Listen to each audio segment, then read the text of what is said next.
Elder, do you seek vengeance? Youth, I've been repeatedly humiliated by the powerful and regarded as refused by my master. How could I possibly refrain from seeking revenge?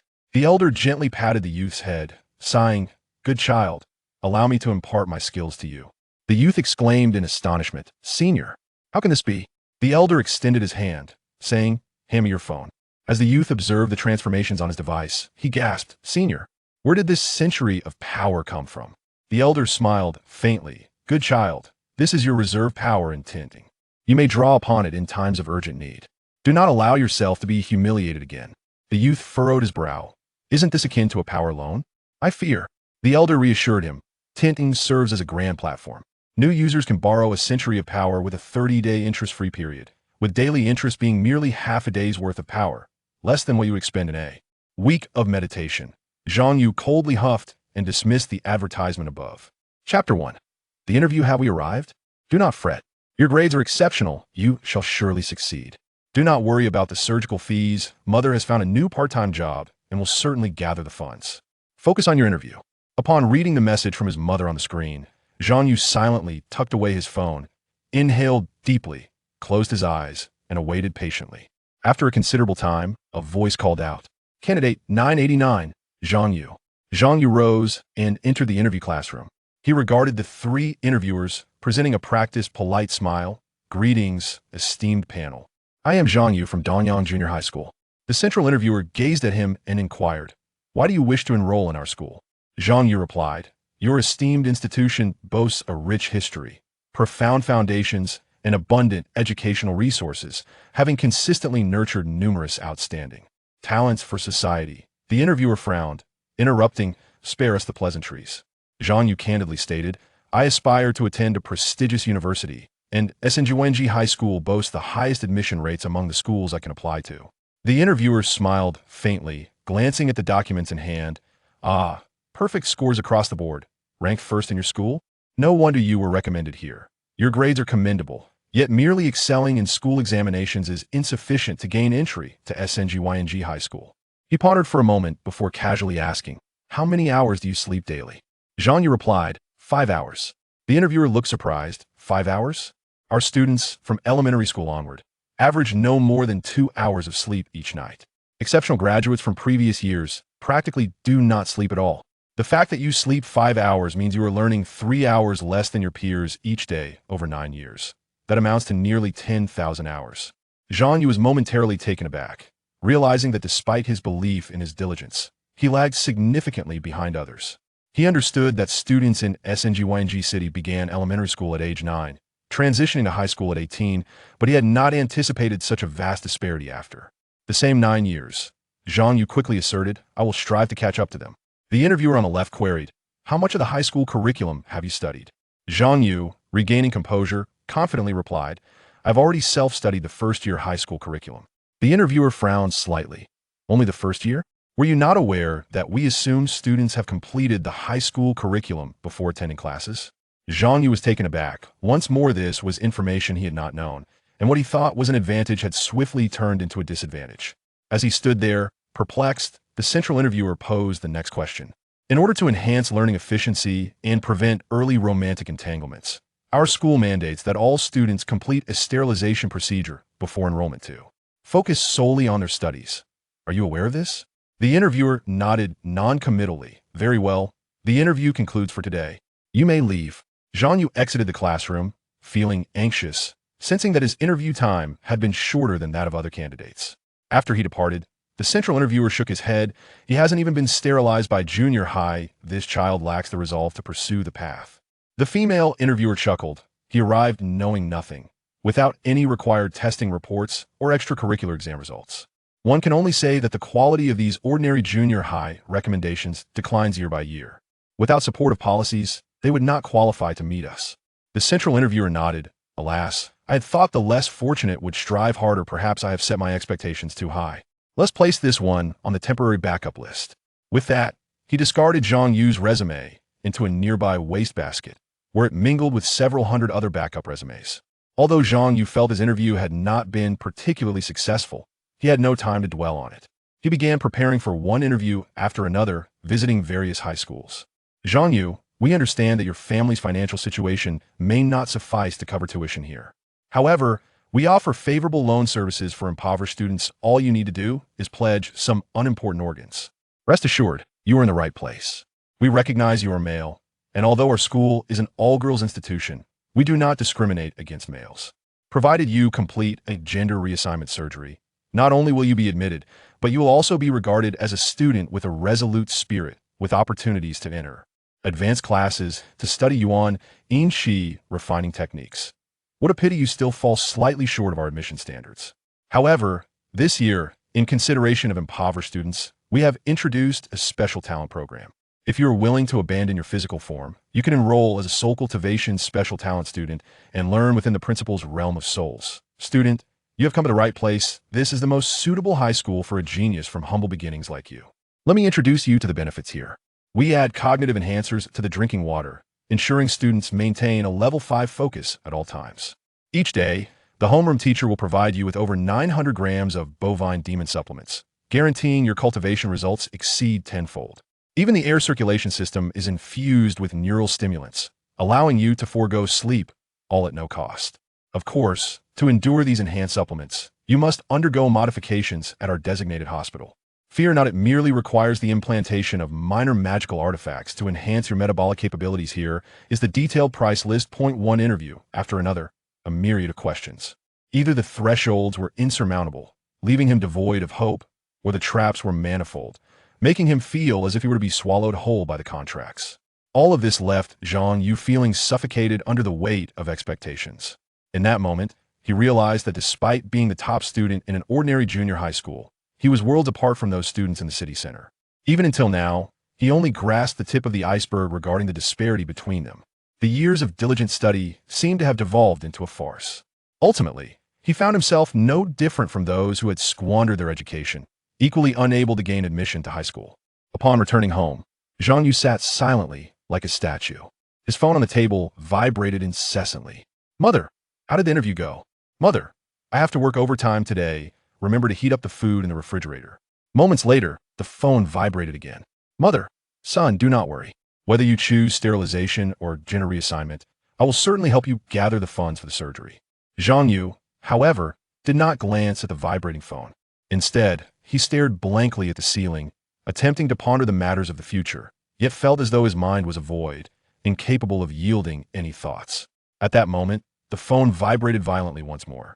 Initially, Zhang Yu had no intention of responding, but after the phone continued to tremble for more than a minute, he could no longer resist picking it up, only to discover that the call had already been disconnected. Subsequently, he received a message from the caller. "Your reserve fund of 5,000 has been prepared and will be credited in 10 seconds to IS. This is small loan advertisement." He mused. Zhang Yu suspected that his interview materials had likely been sold by some school. After a brief moment of setting the phone down, he picked it up again, reopening the message. "Mom, rest assured, I will not be easily defeated. If it doesn't work this year, I will take the exam again next year. I will certainly achieve immortality. Tomorrow, I will look for a tutoring class to fill in the gaps of my knowledge, one by one." Early the next morning, Zhang Yu hurried out, returning that evening with a beaming expression. "Mom, I found a tutoring class for the path of immortality. The teachers are all from prestigious high schools, and learning from them will surely enable me to gain admission to high school. You need not worry about the tuition. They believe my grades have always been good and are aware of our family's financial situation. They have temporarily waived the tuition. As long as I can enter Songyang High School next year, it will be regarded as a form of advertisement for them. Rest assured, they are a reputable company and would not deceive me." Zhang Yu explained with a smile. "Mom, throughout my life, I have already missed out on 10,000 hours of study compared to those top students. If I do not strive, I will only fall further behind. These neural stimulants will allow me to function on merely half an hour of sleep each day, enhancing my learning efficiency, at least ensuring that I do not lag behind the cities. Students. Do not worry, these medications cost nothing. The principal of our tutoring class has high hopes for me. He gifted me these medications." Upon hearing that they were gifted by the principal, his mother felt even more delighted at her son's recognition. Zhang Yu had many explanations, sometimes claiming they were inexpensive items he purchased while working, sometimes saying they were gifts from classmates, and, at other times, stating they were rewards from the tutoring class. His mother was pleased by her son's diligence, and even more delighted by his good rapport and commendable performance in the tutoring class. She transferred 1,000 yuan to Zhang Yu, reminding him to express gratitude to his classmates and teachers. At times, she would be happily enjoying a meal, only to receive a phone call that would cause her brow to furrow, rendering her unable to eat. She knew that the pressure of pursuing immortality must be weighing heavily on Zhang Yu. She could only purchase more of his favorite foods and save additional tuition, hoping to alleviate some of his stress. Gradually, she noticed that Zhang Yu was particularly protective of his phone. He rarely parted with it and would not permit anyone to touch it. Whenever he received a call, he would retreat to the bathroom to answer. Once, when she took his phone to charge it because the battery was dead, he scolded her in anger. Understanding the immense pressure he was under, she dared not touch Zhang Yu's phone again, fearing it would disrupt his pursuit of immortality. Suddenly, one day, Zhang Yu requested tuition fees, claiming that the tutoring class had invited a senior who had gained admission to a top university to lecture them, necessitating payment for the senior. Then there were fees for the admissions teacher at the high school, charges for hospital assessments of spiritual roots, and the purchase of civilian-grade flying swords for children with his classmates, from 2 or 3,000 to 7 or 8,000, and ultimately, she was compelled to transfer 20,000 yuan at once, as Zhang Yu claimed it was for renting spiritual roots. Yet, the good news eventually arrived. Zhang Yu had successfully gained admission to Sonyang High School. His mother felt immense joy and pride in her son's efforts and talent, and readily agreed to the subsequent requests for tuition, miscellaneous fees, and medication costs. However, after the start of the school year, Zhang Yu's request for money escalated, and the family's finances began to dwindle. Finally, one afternoon, upon hearing a voice on the other end of the phone, she felt a tremor in her heart. "Hello, is this Zhang Yu's mother? Are you aware that your son's loan has been overdue for 30 days? That night, Zhang Yu confessed everything to his mother. During this time, the various expenses incurred during his studies were not as he had claimed free, appreciated, or gifted. All the money had come from loans he had taken out from various platforms. Mom, I am sorry, but I truly wish to pursue immortality. Even if I end up indebted for a lifetime, I still want to pursue immortality." Upon hearing all this, his mother quietly sold everything of value in their home and borrowed additional funds to help Zhang Yu repay his debts. She had hoped that her son could then focus on his pursuit of immortality. Yet, she soon discovered that he had incurred another round of overdue loans. Repaying debts. Borrowing money. Repaying debts. Borrowing money. At last, she could no longer contain herself and urged Zhang Yu to spend less. "Mom, I cannot stop these medications. If I do, my resolve will regress, and all my efforts will be in vain. The spiritual roots must be rented. Without them, my powers will not keep pace. This VIP card for the tutoring class needs to be funded, or I will not understand the techniques taught by the school teachers." The advanced techniques of immortality allowed mortals without spiritual roots to embark on the path of immortality, but the price was the necessity of regularly incurring the most exorbitant expenses for study and maintenance to continue progressing. 3 months into the school year, witnessing the mounting debts and realizing that they could no longer afford rent or utilities, it all felt like an unending nightmare, and his mother finally reached her breaking point. After reading the note she left when she left home, he sat in silence for a long time before quietly picking up his phone and walking outside. On the rooftop of the rented apartment, a sharp pain surged through the man's mind, gradually awakening his muddled consciousness from the darkness. He opened his eyes and looked ahead, seeing a street not far away, bustling with people and flowing with sewage. On either side of the street, brightly lit neon advertisements flickered, and looking up revealed a cluster of dark buildings pressed together, seemingly intent on blocking out the entire sky. Below, the buildings housed a dilapidated apartment, its mottled red brick walls still projecting financial advertisements, showcasing celestial beings soaring through the air, collectively promoting a 30-day interest-free loan for those seeking immortality. Am I not playing with fire? Where am I? A row of flickering crimson candles surrounded him and a tattered doll. The doll was made of faded, yellowed fabric, with crooked seams, as though it might tear apart at any moment. This is not China. Have I crossed over to another world? He found it difficult to accept the notion of transmigration. Yet the vivid memories of immortal techniques continually surged through his mind, gradually merging him with his former self, while persistently reminding him that he was now in a different world. This place is Kungsu, a superstructure resembling a pyramid, towering over the earth, comprising 36 levels above ground and 18 levels below. Starting from the largest area, akin to a vast continent on the first level, each level is a new realm. As for what lies beyond Kungsu, Zhang Yu had no answers. He only knew that within Kung Su, it was a world where the major sects of immortality held authority. The great sects loomed above, nearly monopolizing food, energy, transportation, education, research, healthcare, finance, and the internet, while the government and military appeared more like mere security guards before the sects enforcement teams. However, ordinary people were deprived of most of the benefits brought by immortal techniques and were instead occupied with daily survival.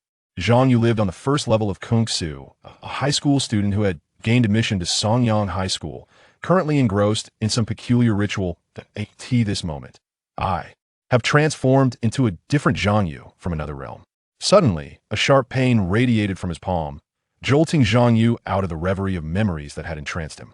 He glanced down and beheld a translucent symbol materializing in his hand, gradually darkening at an excruciatingly slow pace. What is this object? As the night breeze swept past, the surrounding crimson candlelight flickered ominously. On the ground, a tattered doll stared at him with hollow eyes formed of black buttons, standing upright and unyielding. The atmosphere grew increasingly eerie, and Zhang Yu, clutching his still dizzy head, felt the world spinning around him. Casting a glance at the overdue rent notice, he stepped into his room, where only a bed and a table greeted his eyes. Is this my home? Feeling the clamminess of his sweat-soaked skin and the oppressive heat surrounding him, Zhang Yu sought the air conditioning remote, only to recall that this abode lacked such a luxury. He contemplated taking a shower, but soon realized that the water had been shut off. With a sigh of resignation, he collapsed onto the bed. What a wretched place. What difference does it make if there are immortals? This life is worse than a world without them. Zhang Yu's gaze swept across the walls, where an array of awards from his childhood adorned the wall behind the table. From first grade to third year of junior high school, the original Zhang Yu had consistently ranked first in his class each year. As he regarded these accolades, a flood of memories from his award ceremonies surged forth. The original Zhang Yu was a diligent and studious student excelling academically from a young age. The current institution, Songyang High School, is a prestigious high school in the city. I am a scholar.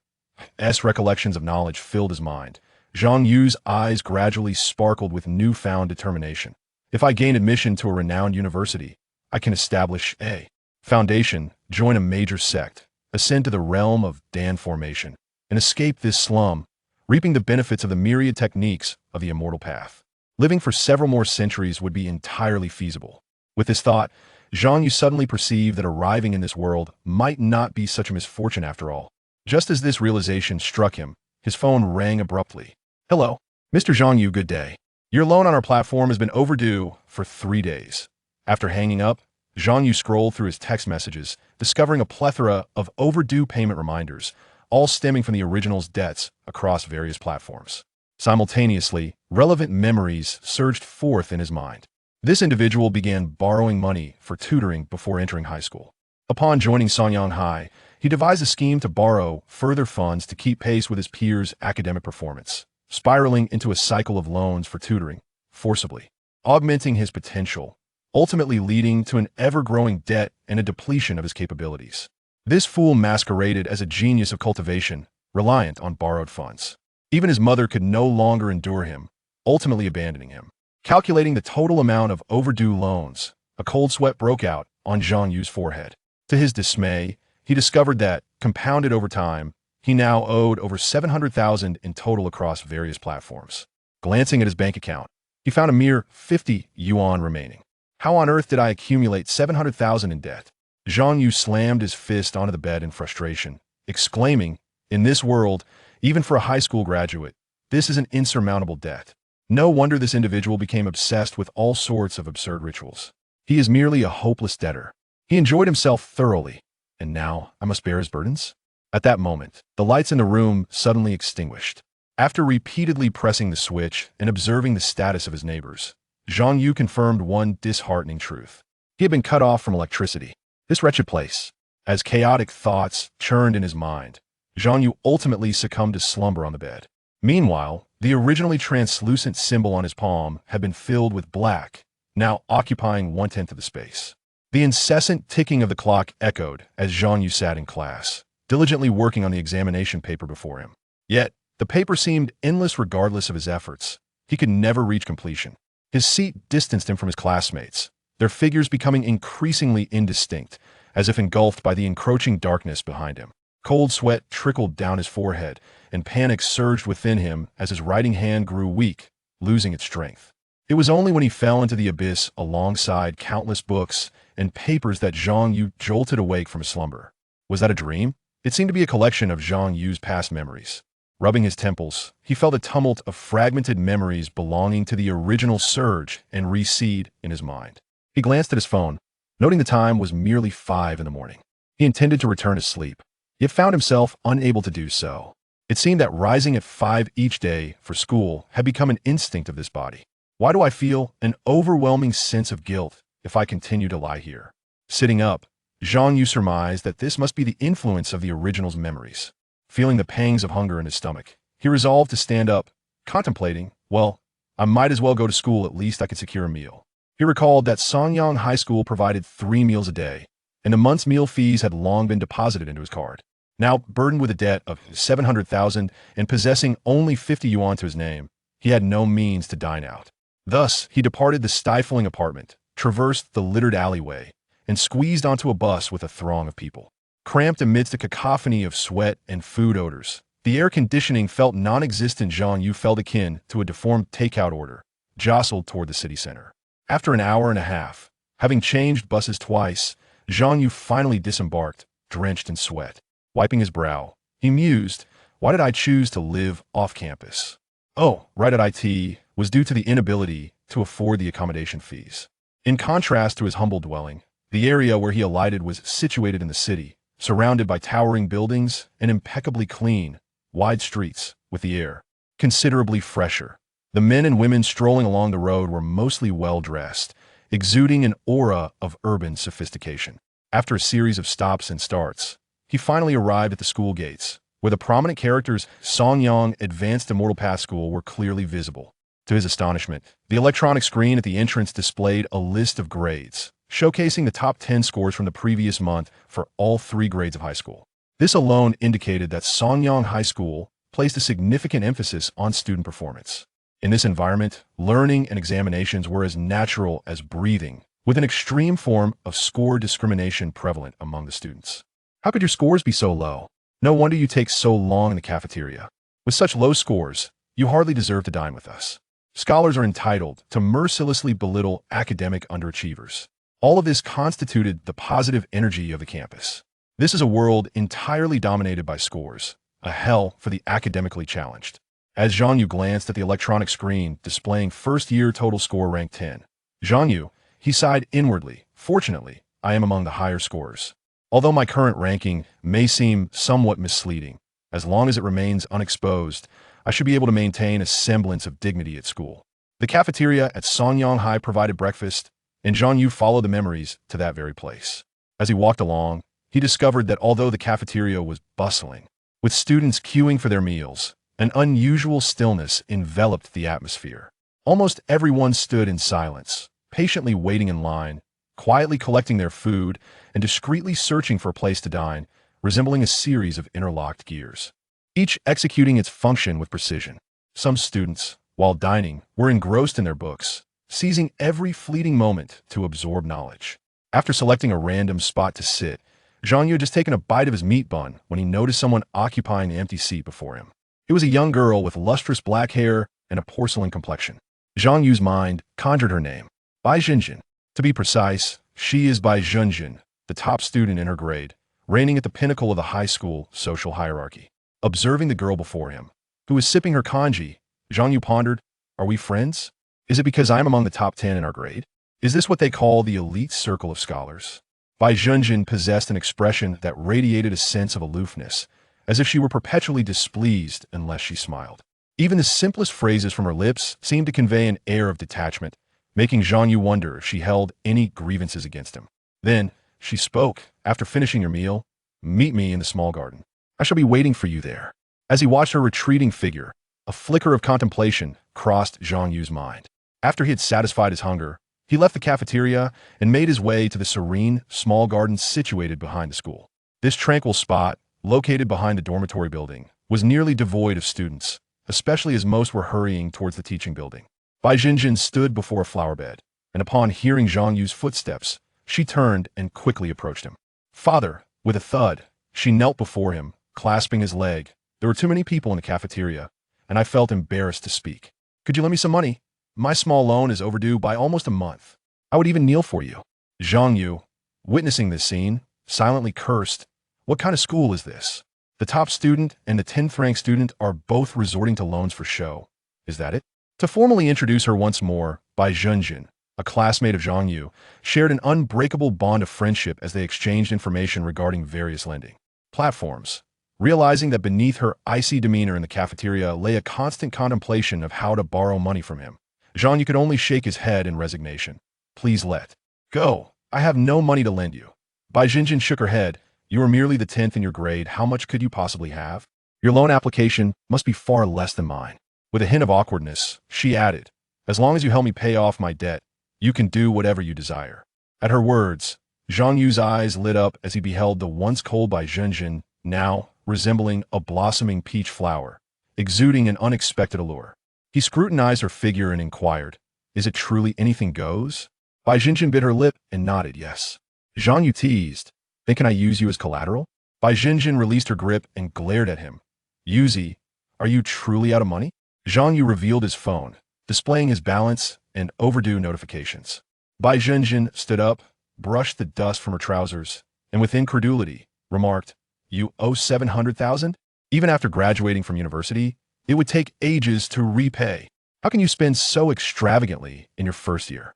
Bai Zhenjin shook her head repeatedly. Zhang Yu, how on earth did you spend that money? Rubbing his head, Zhang Yu confessed, I forgot, give me a moment to think.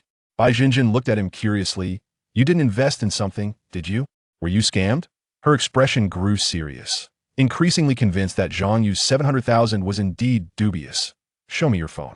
Understanding her concern, Zhang Yu realized the gravity of the situation as investment fraud, gambling, and unexpected deaths ranked among the top 5 causes of mortality in Sonyang City. He too felt a surge of confusion regarding his past and promptly retrieved his phone. I wanted to review how the money was spent, so let's examine the transactions together. Their eyes scanned the screen, revealing a series of Zhang Yu's expenditures.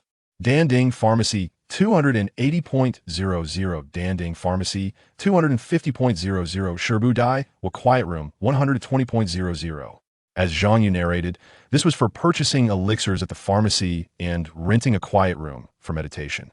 The curriculum at Sonyang High School encompassed not only standard subjects like Chinese, mathematics, and history, but also courses related to the Tao of immortality. Meditation is a fundamental skill in this path, allowing practitioners to gather the spiritual essence from the atmosphere, thereby accumulating the magical energy within their bodies. Only by possessing sufficient magical energy can one enhance their combat capabilities and ascend to higher realms. Thus, magical energy serves as the bedrock of all Taoist techniques. For instance, to advance from the Qi refinement stage to the foundation establishment stage, one must possess over 60 points of magical energy, while the upper limit for the Qi refinement stage is capped at 100 points. In the 10 major sects striving for systemic development, everything is meticulously standardized and digitized, including magical energy, with current school assessments measuring it with precision to the decimal point. Bai Zhenjin nodded slightly, continuing to peruse the records. Shui Xiao Catering Service Company, Limited, 532.00. Zhang Yu explained, this was spent on supplementary meals at the cafeteria, which can be quite costly. In the practice of the Tao of immortality, the strength of the physical body is equally vital, and consuming food rich in spiritual essence and Taoist elements constitutes a daily regimen for practitioners, known as dietary supplementation. Longxiang Education Service Company, Limited, 1,500.00. Longxiang Education Service Company, Limited, 3,000.00. Spiritual roots are a unique talent possessed by only a select few geniuses, significantly enhancing a practitioner's efficiency in cultivation and combat prowess. As a once-renowned threshold of the Tao, even Zhang Yu and his mother had heard the various legends surrounding spiritual roots during his middle school years, leading the original Zhang Yu to use the excuse of renting spiritual roots to persuade his mother to send him money while repaying his debts. However, with the advent of advanced Taoist techniques, ordinary individuals like Zhang Yu, who lack spiritual roots, can now invest in renting them to boost their cultivation efficiency. After swiftly reviewing Zhang Yu's expenditures over the past few months, Bai Junjin's gaze was filled with pity. You really did spend all this on your cultivation in the Tao, and you only managed to rank 10th after accruing a debt of over 700,000? It's only been a little over 3 months since the semester started. What will you do next? As someone who had just traversed into another world, Zhang Yu naturally felt bewildered about the future and shrugged. For now, I'll just get by and figure things out gradually. Noticing the time, they walked towards the teaching building, continuing their conversation. How is it that you, with a debt of over 700,000, appear more relaxed than I, who owe just over 20,000? Bai Jinjin observed Zhang Yu's calm demeanor, cautioning, you won't have any money left to invest in your studies. Do you know the consequences of not having money to study? Are you aware of the perilous situation we're in? Zhang Yu inquired, what consequences? Bai Jinjin explained, there are only 3 weeks left until the monthly exam. In 3 weeks, without funds to rent spiritual roots, purchase elixirs, or attend tutoring sessions, and with no money for daily supplements while others are progressing every second, it would be entirely normal for your ranking to plummet by dozens of places, which could lead to your expulsion from the demonstration class. In conjunction with Bai Jinjin's words, an array of related memories surged forth in Zhang Yu's mind. The entirety of the first year comprises 10 classes, ranging from Class 1 to Class 10, with divisions based on monthly examination results. Given Zhang Yu's ranking, he naturally found himself in the most privileged Class 1, often referred to as the exemplary class. However, the monthly examination scores hinge not only on the routine general knowledge tests, but, most significantly, on the results of Xian Dao cultivation. After all, general education constitutes merely 50 points, while the remaining Xian Dao subjects collectively amount to a staggering 650 points. Particularly since all students are first-year pupils who commence their cultivation only after the term began, the disparities in their cultivation levels are, in essence, minimal. Though he appeared as the 10th, should he fail to maintain his previous pace of progress in the ensuing weeks, he could easily plummet to a position far beyond the 30th rank. Bai Junjin continued, with dwindling funds, your ranking will deteriorate, and your treatment will diminish. In such a vicious cycle, you risk being relegated from Class 1 to Class 10. Her expression grew grave as she remarked, with neither money nor achievements, you will become the combustible refuse in the eyes of your instructors, a mere jest among the students of the exemplary class, and a target for the ordinary class to derive their cheap sense of superiority. Bai Junjin cradled her head in her hands, lamenting, in such dire circumstances, let alone resources for cultivation, even your Tao heart will struggle to remain stable. Your performance will only worsen, ultimately leading you to the brink of elimination, burdened with injuries and debts, cast out by Songyang High School. Seemingly envisioning that lamentable future, Bai Junjin gazed skyward, exclaiming, do you wish to exist at the bottom of the school's hierarchy, subjected to repeated scorn? To ultimately become a societal outcast, having dropped out of high school? Upon hearing this, Zhang Yu smirked slightly, asking, then what do you propose I do? After a brief silence, Bai Junjin turned to him, saying, brother, to speak candidly, owing 700,000 and only managing to reach the 10th rank, you may truly be ill-suited for Xian. Doubt I am unaware of how you gained admission to Songyang, but my advice is consider withdrawing from school and seeking employment otherwise. I fear you will only sink deeper into this quagmire. Shortly after returning to the classroom, Zhang Yu picked up his vibrating phone and found that Bai Junjin had transferred him 500 yuan, accompanied by a message. Bai Junjin, first pay the utility bills. Zhang Yu was momentarily taken aback, then caught a whiff of his own clothing and immediately comprehended that Bai Junjin had detected the odor from his days without bathing. While he had grown accustomed to the scent, it must have been quite pronounced to others. After replying to the message, Zhang Yu gazed at his palm, noticing that the symbol inscribed there had been half filled with black. Throughout his journey to school and into the classroom, Zhang Yu had realized that this symbol was visible solely to him. At that moment, he calculated the time, estimating that by nightfall, the symbol would be entirely filled with black, leaving him to ponder what consequences such a development might entail. Chapter 3. Physical Education. Today, we shall discuss the examination paper we completed last time. Please distribute the papers. Take a look at your mistakes. I have told you countless times to come and ask if you do not understand. I sat in my office for 3 hours yesterday afternoon, yet no one came to pose questions. Shortly after the mathematics papers were handed out, the tall and robust physical education teacher, Wang Hai, entered the classroom and remarked to the mathematics teacher, "You seem ill." The students followed Wang Hai to the spacious training hall, which resembled a grand plaza filled with various exercise equipment. Wang Hai stated, as the first realm of the immortal path, practicing qi is crucial for solidifying your foundation. The strength of the foundation you establish in your first year of high school will determine the heights you can reach in your second and third years. The cultivation of the immortal path has undergone systematic classification and division since it was synthesized by the 10 major sections. It encompasses a vast array of aspects related to immortal techniques, akin to an ocean of knowledge. The most well-known of these is the 10 realms of the immortal path. The key indicators determining the realm one can ascend to are the level of Tao heart and the level of magical power. For high school students, only by surpassing the 10th level of Tao heart and achieving over 60 points in magical power can one break through from the qi refining stage to the foundation establishment stage. The current high school physical education class aims to temper the body and forge the will. After all, a formidable physique not only enhances the efficiency of magical power cultivation, but also significantly aids in the development of the will required for the Tao heart, while bolstering the practical abilities within the qi refining stage. If the Tao heart and magical power formed the foundation of the immortal path, then the physical strength cultivated during physical education serves as the very bedrock of that foundation. Concurrently, waves of light swept over the many students present, displaying their physical strength data on a large screen nearby, arranged from highest to lowest. First place, Qian Shun, physical strength level 115. Second place, Bai Zhenjin, physical strength level 113. Third place, Hidayo, physical strength level 112. Zhang Yu only found his score at 19th place. Zhang Yu, physical strength level 82.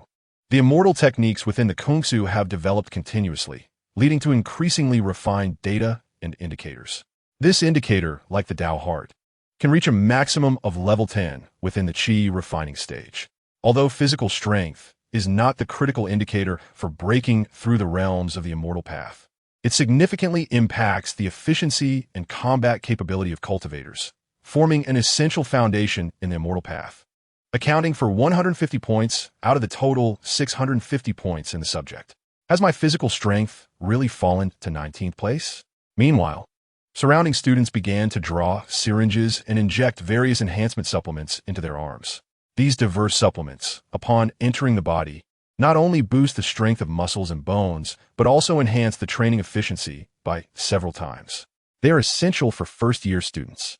Here, one may forego exercise for a day but cannot afford to skip injections. Exemplary students often receive 8 injections daily. Zhang Yu observed Bai Zhenjin nearby as she injected herself with a total of 9 needles into her buttocks, arms, and thighs. However, compared to many of the larger students around her, Bai Zhenjin appeared comparatively small.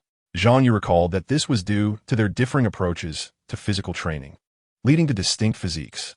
Noticing Zhang Yu's hesitation to inject, Wang Hai approached with a furrowed brow. Zhang Yu, how many days has it been since you last injected the functional enhancers?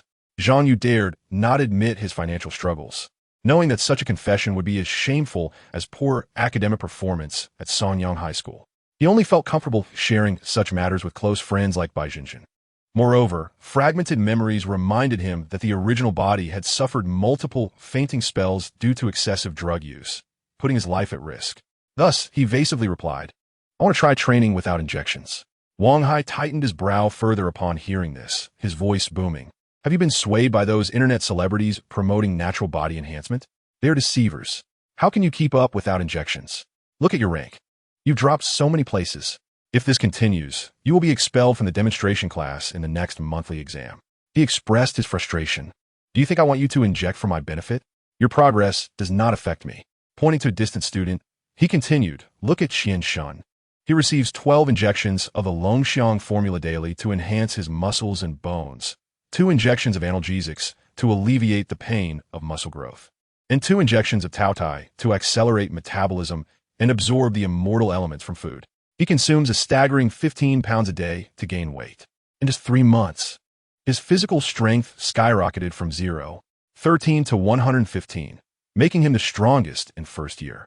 As Wang Hai spoke, Zhang Yu recalled how Qian Shun had transformed from a skinny figure of less than 1 70 meters 3 months ago into a towering giant exceeding 2 meters and weighing over 300 pounds.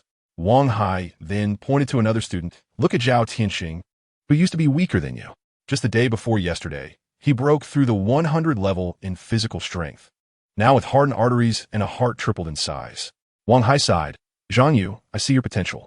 Your physical strength used to rank in the top 10. Your talent is not lacking, and your resistance to medication is exceptional. That is why I am advising you so earnestly. Observing Wang Hai's earnest concern, Zhang Yu felt the warmth of his care. Yet, whether due to lack of funds or fear of jeopardizing his health, he was still reluctant to inject. Just as he pondered how to explain his situation, Wang Hai produced a box of medicine from his bag. They say training accounts for 3 parts, diet 7 parts, and how you manage your injections accounts for the remaining 90%. This is the latest enhancement serum from the Jingang sect, with guaranteed quality. 1 injection is equivalent to 10. To be frank, this was still in the lab until I procured it from a good brother. Given your talent, I'll sell it to you at an 80 discount, 10 vials for 800. As Wang Hai pitched the product, Zhang Yu recalled that more than half of the various body enhancement supplements consumed by students in his class were sourced from Wang Hai. This phenomenon was commonplace at Songyang High School, where the line between athletics and pharmaceuticals blurred.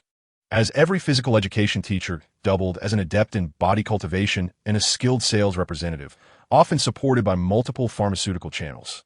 However, Zhang Yu could neither afford these products nor bear the burden on his body, leaving him to consider how to tactfully decline. Watching Wang Hai turn to guide and promote to other students, Zhang Yu sighed in resignation, thinking, is it so difficult to attend physical education class in this place? At that moment, a young man approached, leaning in to ask, did Wang Hai try to sell you something? The student appeared youthful and amiable, resembling the quintessential neighbor boy. Zhang Yu's mind flickered with memories of him. Zhou Qianni, a fellow classmate he had met on the very first day of school, sharing meals and study sessions. Yet, as memories surfaced, Zhang Yu's thoughts immediately gravitated towards Zhou Qianni's academic standing. Ranked 25th in the class, he was now deemed worthy of dining with him. Am I developing a sense of academic elitism? Zhang Yu mused, sensing that the merging of memories was influencing him, making him increasingly conscious of the academic rankings within the school. Upon hearing Zhou Tianni's inquiry, he nodded. Yes, he wants to sell me the Shengxi Angli. You didn't buy it? Zhou Tianni asked, incredulous. Not yet, Zhang Yu replied. Are you not worried about old Wang getting back at you? Getting back at me? Zhang Yu questioned. I merely didn't purchase any medicine. It shouldn't come to that. Zhou Qianni shook his head repeatedly. Ah, do you want to hear some gossip about Wang Hai? Forget it. I am not one to indulge in gossip. Zhang Yu turned towards the nearby exercise equipment, intending to familiarize himself with both his physique and the curriculum of physical education. Zhou Qianni continued, mentioning that some teachers had complained about Wang Hai's raucous activities in the adjacent office, claiming that the noises had caused the ceiling to tremble. Zhou Qianni recounted how Wang Hai later explained that he was not responsible for the commotion. The loud sounds were merely him disciplining unruly students. Upon inquiring with students from previous years, it became apparent that Wang Hai had long been in the habit of physically punishing underperforming students. Particularly, those whose grades declined and refused to purchase his recommended supplements were often subjected to his bullying. It was said that a few years prior, one student had been driven to mental distress due to his pressure. Hearing this, Zhang Yu's gaze sharpened. How could Wang Hai face no consequences? Zhou Qianni, unfazed, replied that Wang Hai's teaching performance had always been exemplary. He was the star physical education teacher at Songyang High School, having previously trained 3 students who achieved the highest physical fitness scores citywide during their college entrance examinations. Some even claimed he had access to experimental drugs from major sections. Even if the school wished to dismiss him, most students and parents would oppose it, as they relied on Wang Hai for their performance enhancements. He then turned to Zhang Yu, warning him that if he continued to refuse purchasing supplements and his grades did not improve, he might also fall victim to Wang Hai's methods. Noticing Zhang Yu's furrowed brow, Zhou Qianni curiously asked, You used to take injections regularly. Why have you suddenly stopped? Is it a matter of finances? Would you like me to lend you some? Sensing the sincerity in his eyes, Zhang Yu could only manage a wry smile. Declining the offer, no need. Zhou Tianni pressed, Are you sure? Why not take one of my injections today? Zhang Yu shook his head vehemently, fearing that adding more injections might lead to his demise. Based on his recollections, the world was rife with individuals who had suffered grievous consequences, disabilities, or even death due to excessive drug use. And Sanyang High School reported injuries every year related to reckless drug usage. Nevertheless, students continued to flock to performance-enhancing drugs. Since the previous week, Zhang Yu had already shown signs of being overwhelmed. Reflecting on the original owner's substantial debt of 700,000 and the burdensome body he had inherited, Zhang Yu lamented silently. As the two conversed in hushed tones, a piercing glare suddenly swept across the room, followed by Wang Hai's sharp command, "Do not whisper during physical education class." Zhang Yu and Zhou Tianyi immediately ceased their dialogue and commenced their workouts. Zhang Yu approached a large iron ball, his muscles tensing as he exerted himself, lifting the 100-kilogram weight effortlessly. Following this, as his muscles contracted and expanded, the iron ball was maneuvered as if it were a mere toy, flung across various positions. As the ball soared and spun, Zhang Yu felt a surge of vitality coursing through him, his body gradually warming. The entire warm-up process seemed instinctual, embedded in his very being, as he completed the routine with minimal conscious thought. As he continued to train, his control over his body deepened, and relevant memories surfaced. One of the most widely circulated methods among high school students was the GNT Sanshi Lu Shi, a set of 36 exercises tailored for physical conditioning. This regimen was developed by the 10 major sects specifically for high school education, integrating various movements with different equipment to comprehensively enhance physical strength. Within the framework established by the 10 sects, all martial arts and Taoist techniques were categorized from levels 1 to 100. Most students at Sanyang High School could successfully learn the basics of the GNT Sanshi within a week or two, achieving level 1 proficiency. If they could continue to elevate their levels, the effectiveness of the GNT Sanshi would become increasingly potent and remarkable. However, this was no simple feat. According to Zhang Yu's memories, only Bai Zhenjin had managed to elevate her practice to level 2 after 3 months of school. It was precisely for this reason that Bai Zhenjin maintained a physical strength ranking of second in the entire grade with her 9 injections per day, closely trailing behind Qian Shan, who took 16. The level of GNT Sanshi was directly linked to the efficiency of enhancing physical strength. Yet the true determinant of power and physical education performance remained the inherent physical strength itself. To put it into perspective, my physical strength is rated at level 0, 82, allowing me to casually toss hundreds of pounds around. The highest physical strength achievable at the Qi refinement stage can reach level 10, and after foundation establishment, it can soar to level 20. There is a vast disparity among individuals. Initially, Zhang Yu merely intended to practice casually, acclimating himself to the physical education content in his own body. However, as he diligently practiced the movements of GNT Sanshi, he became increasingly serious and meticulous, as though an instinct within him urged and inspired him to persist in his training. His muscles were continuously torn, and his bones were relentlessly impacted. Through repeated practice, his body endured, ultimately releasing a warm flow that began to mend the damage within his flesh. This was the manifestation of Zhang Yu's internal magical energy. Just as in the physical education classes of the past few months, his body was battered under immense pressure. Yet through the influence of this magical energy, it continuously healed and grew stronger. 2 hours had swiftly passed, and Zhang Yu exhaled deeply, feeling utterly exhausted, as though his very flesh was on the verge of disintegration. No wonder painkillers were necessary. He glanced at Bai Zhenjin in the distance, still vigorously exerting herself, along with other classmates who were also fervently training. And an innate sense of urgency surged within him, compelling him to push his body further. If he had trained so recklessly in his previous life, he surely would have perished long ago. Fortunately, here, with various elixirs and magical support, he could endure and grow increasingly powerful. Acknowledging the pain radiating from every part of his body and the lingering desire for exercise and strength, Zhang Yu could not help but reflect on the depth of the original Zhang Yu's obsession. However, as the training persisted, this instinct embedded deep within the human body seemed to dwindle. Ultimately, the path ahead would rely on Zhang Yu's own choices in this moment. By the time the morning physical education class concluded, Zhang Yu lay sprawled on the ground, surrounded by a group of classmates who were still lively and fervently practicing. Zhang Yu mused that this was the stark difference between those who used drugs and those who did not.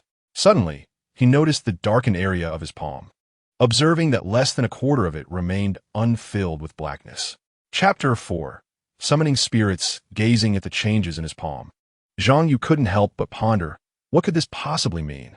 Would I perish once it is completely filled? Regrettably, there was no one to alleviate the unease in Zhang Yu's heart at that moment. After the morning physical education class, Zhang Yu dragged his nearly lifeless body to have lunch with Bai Zhenjin and Zhou Qiani, and after a brief rest, they prepared for the afternoon classes. When the elderly instructor entered the classroom, he settled behind the lectern, flipping through his notes as he began to lecture without a care. The students below seized the opportunity to rest, practice their breathing, cultivate, or even leave the classroom to train their bodies, seemingly oblivious to the instructor's presence. The Kungsu realm is devoid of nations, entirely monopolized and controlled by the 10 major sections. Kungsu consists of 36 layers, with the first layer approximately the size of 2 Chinas, comprising various cities managed by municipal governments established by the major sections. Aside from matters related to the Tao of immortality, the technological level on the first layer appears comparable to that of my previous life. But the common folk seem to lead much more arduous lives. The first layer of Kungsu has been Zhang Yu's lifelong residence, while he had only ever glimpsed the upper layers through television and films. According to Zhang Yu's recollection, entry to the second layer of Kungsu is reserved solely for those who have attained a university degree, and only by graduating from university and joining a significant sect can one ascend to even greater heights. It can be said that within Kungsu, only those who possess more formidable Xian Dao power and higher privileges can gradually ascend. Moreover, it is said that the higher one climbs, the more abundant the spiritual energy is, the more advanced the Xian Dao techniques become, and the more plentiful the resources are. Is it truly possible that such a vivid sky and sunlight exist within a colossal structure? The first layer alone spans the size of 2 Chinas. So how vast is the entirety of Kungsu? It surely cannot be located on Earth. How did I even arrive in this world? Zhang Yu quickly shook his head. At this moment, compared to these grand matters, his immediate concerns of high school grades, living expenses, earning money, and physical education classes demanded his attention more urgently. The thought of grades and cultivation made Zhang Yu's head throb once more. In addition to the morning physical education class, the subjects in Xian Dao grades include Dao Xian, Fa Li, Wu Gong, and Dao Shu, with Dao Xian and Fa Li each worth 150 points, while Wu Gong and Dao Shu are worth 100 points each. According to Zhang Yu's memories, his grades had recently plummeted in every subject, with no area showing any improvement. If this trend continues, it seems that expulsion from Songyang High School is merely a matter of time. Another question arose in Zhang Yu's mind. Given the current circumstances, with his family lacking wealth, himself devoid of any remarkable Xian Dao talent, and a poor performance during the interview, how did he manage to gain admission into Songyang High School? Reflecting on the background of the previous owner, his gaze shifted slightly as he took out his phone and opened the contacts. Should he reach out to Zhang Yu's parents and sister after school? During the afternoon classes, Zhang Yu spent his time reviewing while organizing the memories in his mind, which deepened his understanding of the knowledge within his mind, this world, and Zhang Yu's identity. Before he knew it, it was 6 o'clock, the time for school to end.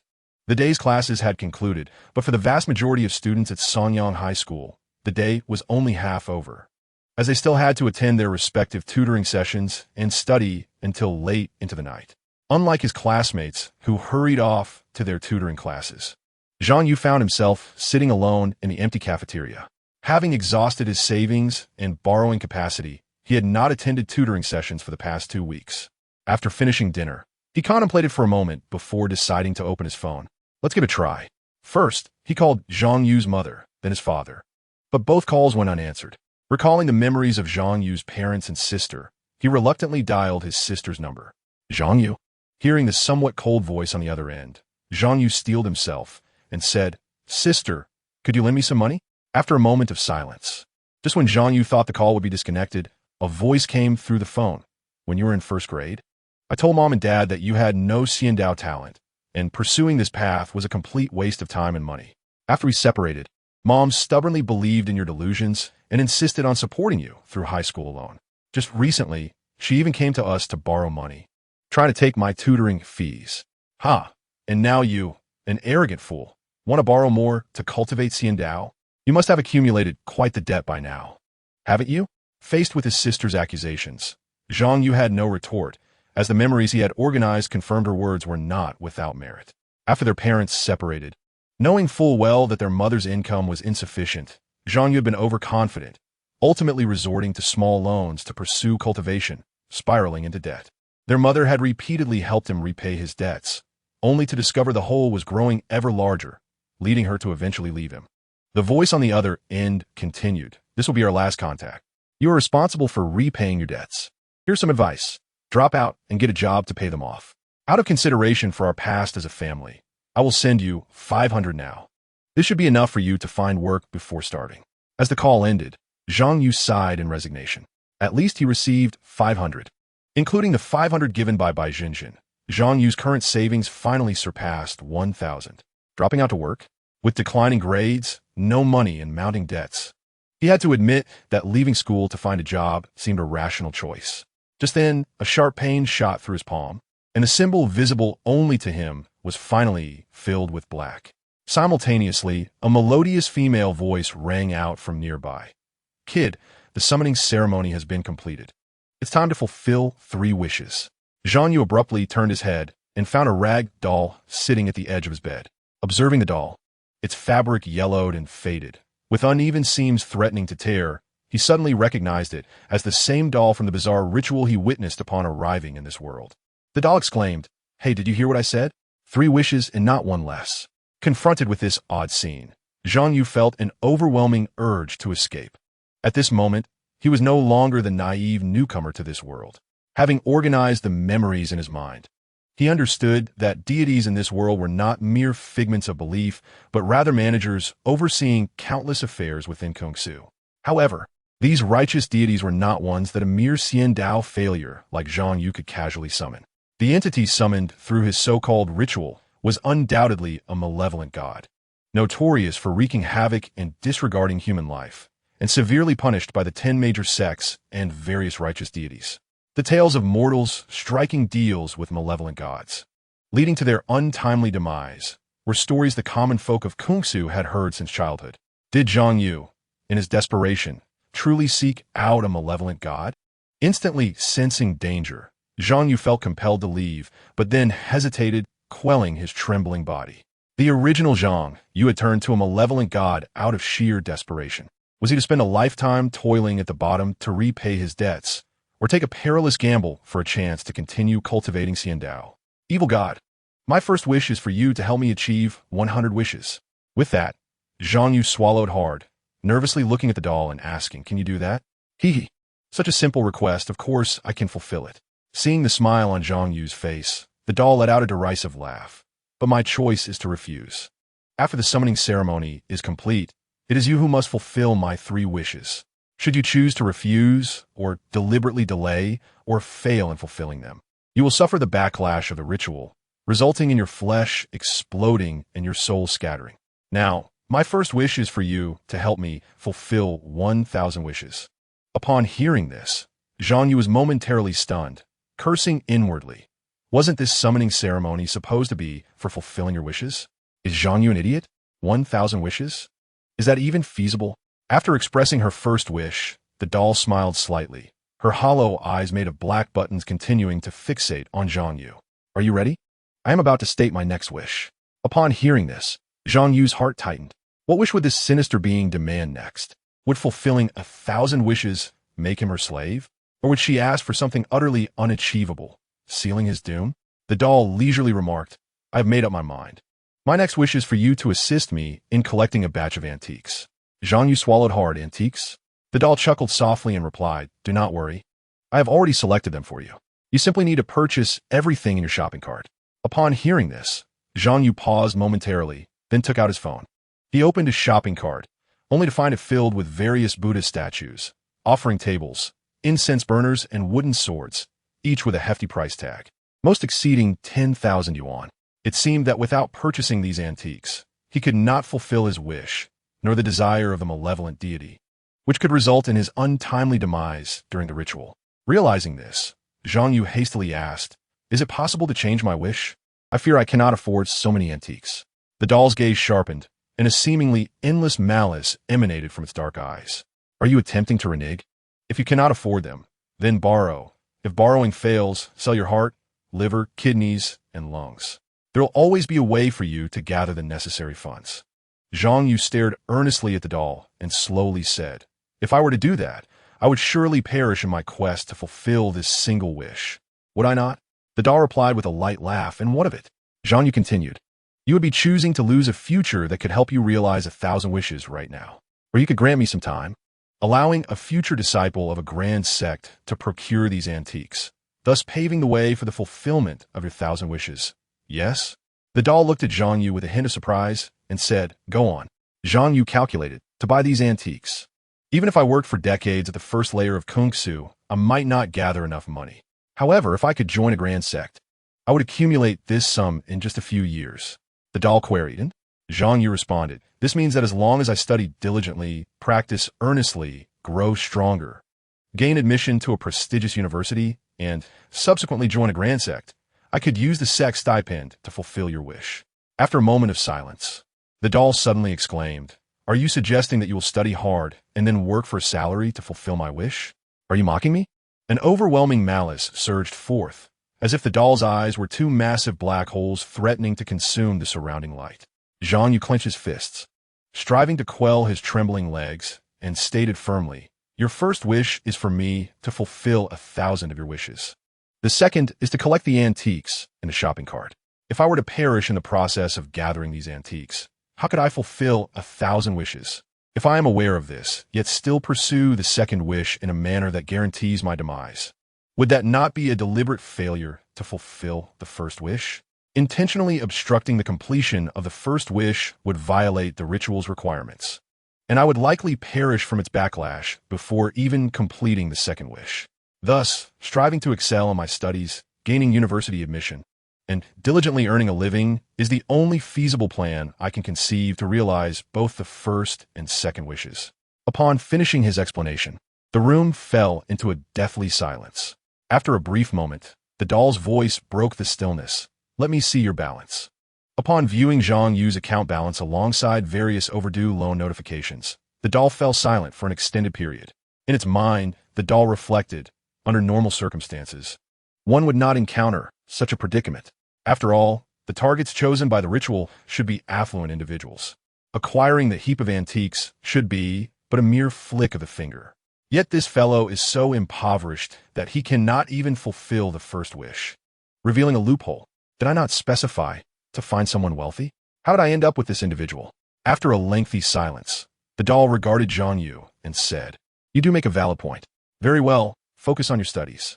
Once you have accumulated enough wealth, I shall return. As it spoke, the doll laughed coldly once more. However, remember, all this is to fulfill my wish. Should you show even a hint of negligence while working towards my wishes, you will perish under the ritual's backlash. Watching the doll gradually vanish, Zhang Yu exhaled sharply and collapsed onto the bed. Suddenly, a thought struck him, and he shouted, wait, what exactly have I gained from this ritual? Although he suspected that his traversal might be connected to this ritual, he refrained from directly revealing that secret, opting instead for a more subtle approach. Unless absolutely necessary, he resolved to bury the secret of earth deep within his heart, never to disclose it. The doll disappeared completely, leaving behind a lingering voice in Zhang Yu's ears. You have awakened your potential, though each individual's potential varies.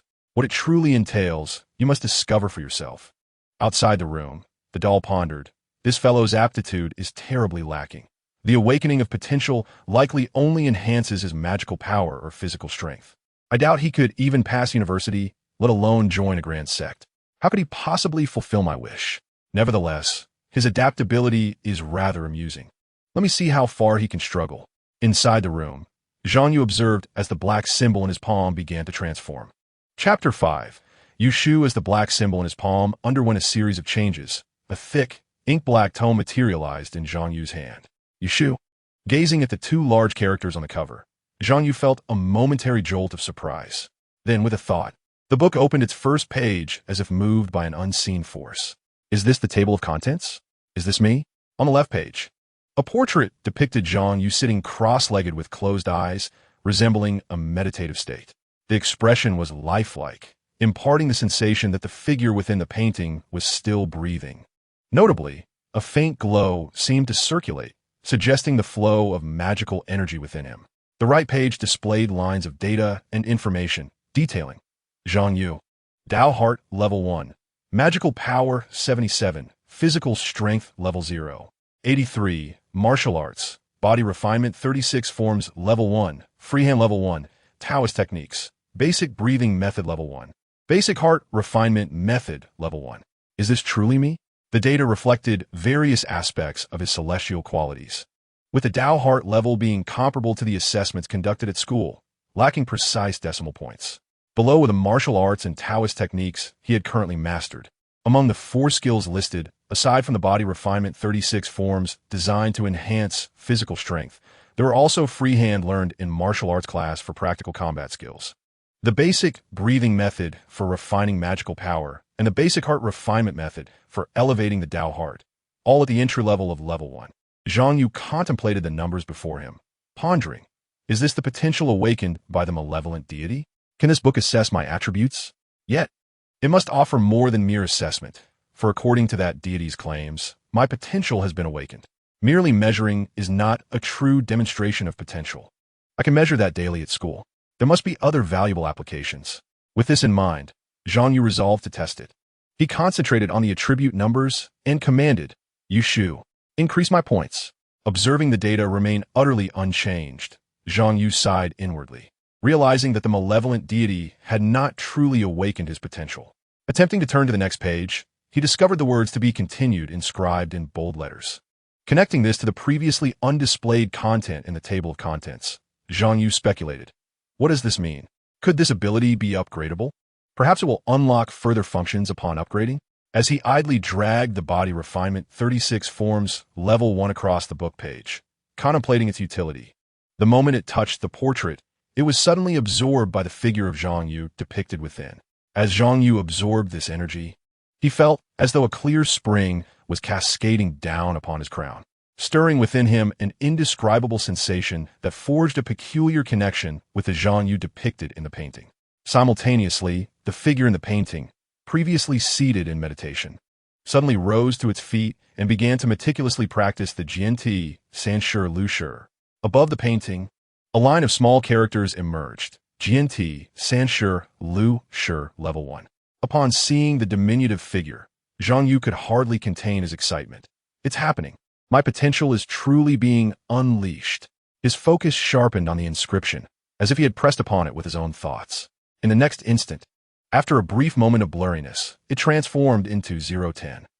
A sudden clarity blossomed in Zhang Yu's heart. Practicing the Jianti Sanshi Lu Shi 10 times would suffice to complete the martial arts upgrade. Gazing at the inscription of Jianti Sanshi Lu Shi Level 1, 010, he was astonished. Just 10 repetitions could elevate this martial art?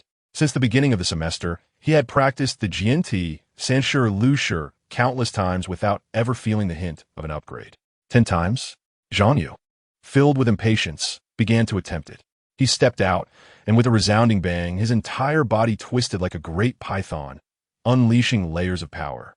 Although he had relied on equipment during his training at school to enhance his practice, the Jianti Sanshi Lu Shi, being the most fundamental martial art for body refinement, could be practiced regardless of equipment. Practitioners could even focus on various aspects such as strength, speed, or agility according to their inclinations. For instance, Zhang Yu had originally chosen a balanced development of strength and speed, avoiding becoming overly bulky. However, before he could complete several moves, he was met with a chorus of shouts. Are you crazy? Demolishing houses at this hour? Zhang Yu halted, feeling helpless. The soundproofing in this rental is terrible. I can't practice martial arts at night. Glancing at the inscription in his palm, he felt an insatiable urge to immediately practice the Jianti Sanshi Lu Shi 10 times to observe the results. Should I find another place? I recall a deserted, unfinished building nearby. In the darkness, Zhang Yu made his way to the abandoned structure to practice the Jianti Sanshi Lu Shi. His expression was serious as he diligently executed each movement of the exercise. Moments later, he was drenched in sweat, appearing fervently heated. After having already trained exhaustively that morning, he eventually collapsed to the ground, lacking any injections, elixirs, or supplementary nourishment. Now, practicing the GNT Sanshur Lushur made every movement feel like a tearing pain through his muscles. Yet, recalling the changes in the inscription, his spirit lifted as he persevered to complete a full set of the GNT Sanshur Lushur. Gasping for breath, Zhang Yu eagerly opened his palm, and the inscription re-emerged with his intent. Observing GNT Sanshur Lushur Level 1, 110, he could not help but display a hint of joy on his face. Is this my potential? It seems I can genuinely elevate the GNT Sanshur Lushur to Level 2. I must practice 10 times tonight. Zhang Yu eagerly initiated his second round of the GNT Sanshur Lushur. However, moments later, he found himself collapsing on the ground, feeling as though his hands and feet were no longer his own. I can't go on. I've reached my limit. It appears I shall have to try again tomorrow. Simultaneously, a voice echoed in his mind. Please adhere to the ritual agreement. Strive to fulfill your wishes. And do not deliberately procrastinate. 10. Please adhere to the ritual agreement. Strive to fulfill your wishes and do not deliberately procrastinate. 9. Please adhere to the ritual agreement. Strive to fulfill your wishes and do not deliberately procrastinate. 8. As the countdown continued, the sense of dread within Zhang Yu intensified, as if something was about to surge forth from within him, tearing apart his very flesh. The ritual agreement and wishes suddenly struck him. Could this be the power of that divine summoning ritual? Memories of the doll's previous words flooded his mind. If you choose to refuse to fulfill my wishes, or if you deliberately procrastinate or fail during the process, you shall suffer the backlash of the ritual, leading to your flesh bursting and your soul scattering. Zhang Yu reflected. So, my intention to work hard, gain admission to a prestigious university, join a major sect, and earn money for my second wish means that any sign of negligence during this process is deemed as deliberately procrastinating? If I do not comply, am I to perish under the ritual's backlash? Listening to the countdown, which had unknowingly reached 3, Zhang Yu sprang to his feet. With a scream, he bore the agonizing pain that felt like his muscles were being torn apart and began to practice the GNT Sanshur Lushur. The moment he commenced, the countdown vanished entirely. Chapter 6, Freedom Dam. Bang, dam, bang, dam, bang, bang. In the dimly lit cement room, accompanied by a series of low growls and impact sounds, Zhang Yu finally completed his second round of the GNT Sanshur Lushur, enduring the relentless agony coursing through him. He collapsed to the ground, gasping heavily. Feeling his still trembling hands and feet, Zhang Yu sensed that his body had reached its absolute limit. Every inch of his flesh resisted movement. Yet in this state, the chilling dread and the voice in his mind returned. Please adhere to the ritual agreement. Strive to fulfill your wishes and do not deliberately procrastinate. 10 damn. Zhang Yu cursed inwardly. I have reached my limit. I genuinely cannot continue. I have classes tomorrow. Regardless of his protests and explanations, the countdown showed no signs of halting or hesitation. As the countdown approached its conclusion, Zhang Yu could only curse under his breath and stagger back to his feet to continue training. Normally, people find it challenging to push themselves to their true limits when exercising alone.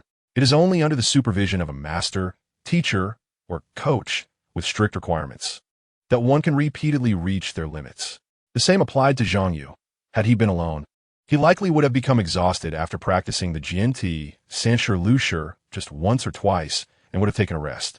Yet, in this moment, the power of the ritual acted like a relentless drill sergeant, constantly watching over him and threatening him with death, compelling him to continue without a moment's respite. The third round, the fourth, the fifth, all the way to the 10th. Under the persistent threats of the ritual's power, Zhang Yu practiced the GNT Sanshur Lushur a full 10 times. Throughout this ordeal, his body endured a transition from excruciating pain to intense throbbing, until finally, it began to numb.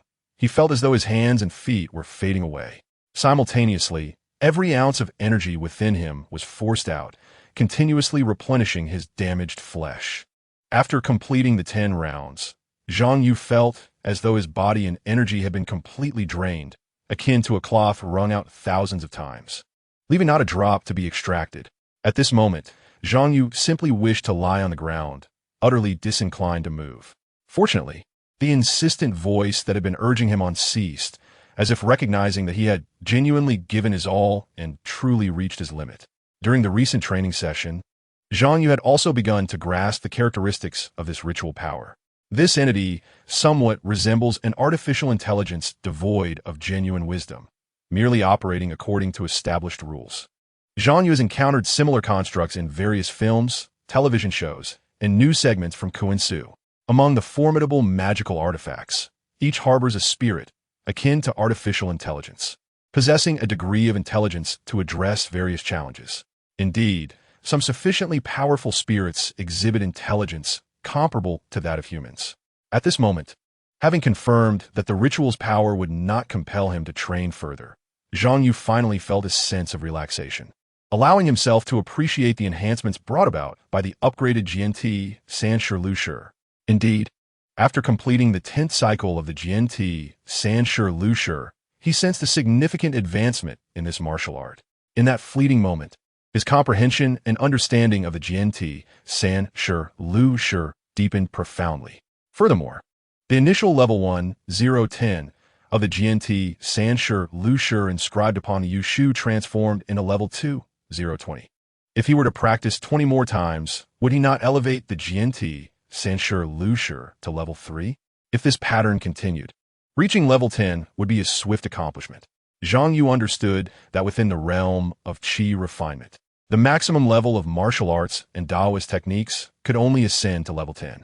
At that juncture, even without needles or medication, the effects of his training would rival, if not surpass, those of Bai Junjin and others. With such progress, it was not inconceivable for him to elevate his physical prowess to be the best in his grade. Contemplating this, Zhang Yu felt invigorated, as if the aches throughout his body had subsided. The potential within him was indeed formidable. Once ignited by the malevolent deity, it would soar to extraordinary heights. Enveloped in visions of a promising future, Zhang Yu, having pushed his physical training to its limits, gradually succumbed to drowsiness and unknowingly drifted into slumber. He awoke instinctively at 5 o'clock the following morning, as if it were a routine he had followed countless times. However, today his limbs felt achingly limp, and even the act of opening his eyes demanded immense effort. Although Zhang Yu had regained consciousness, he found no desire to rise, yearning instead to indulge in just a little more sleep, even if it meant lying on the cold concrete of an unfinished building. Just 5 more minutes. Yet, at that moment of wanting to linger in bed, a chilling voice resounded from deep within him. Please adhere to the ritual agreement, strive to fulfill your wishes, and do not intentionally procrastinate. Zhang Yu's eyes flew open as he strained to listen to the voice, confirming that it was no mere illusion. With a string of curses, he sat up. At that moment, he became acutely aware that the situation was potentially more dire than he had initially perceived. From this point onward, any matters related to studying, training, attending university, or working, anything associated with fulfilling his second wish, demanded absolute diligence. A 24-hour surveillance, indeed. Feeling the discomfort of oil and sweat clinging to him, he hurriedly settled his water bill of 3,234 and, after a quick 5-minute shower, rushed to the bus stop. Glancing up at the display screen, Zhang Yu thought, is the next bus still 10 minutes away? Finding a pole to lean against, he mused, let me take a moment to rest. Thankfully, that wretched thing hasn't instructed me to utilize this time for practice. Just as this thought crossed his mind, a wave of dread washed over him, and that nightmarish voice echoed once more. Please adhere to the ritual agreement, strive to fulfill your wishes, and do not intentionally procrastinate. Zhang Yu cursed internally. Is this thing monitoring my thoughts? Will it punish me for merely contemplating ways to work hard without acting on them?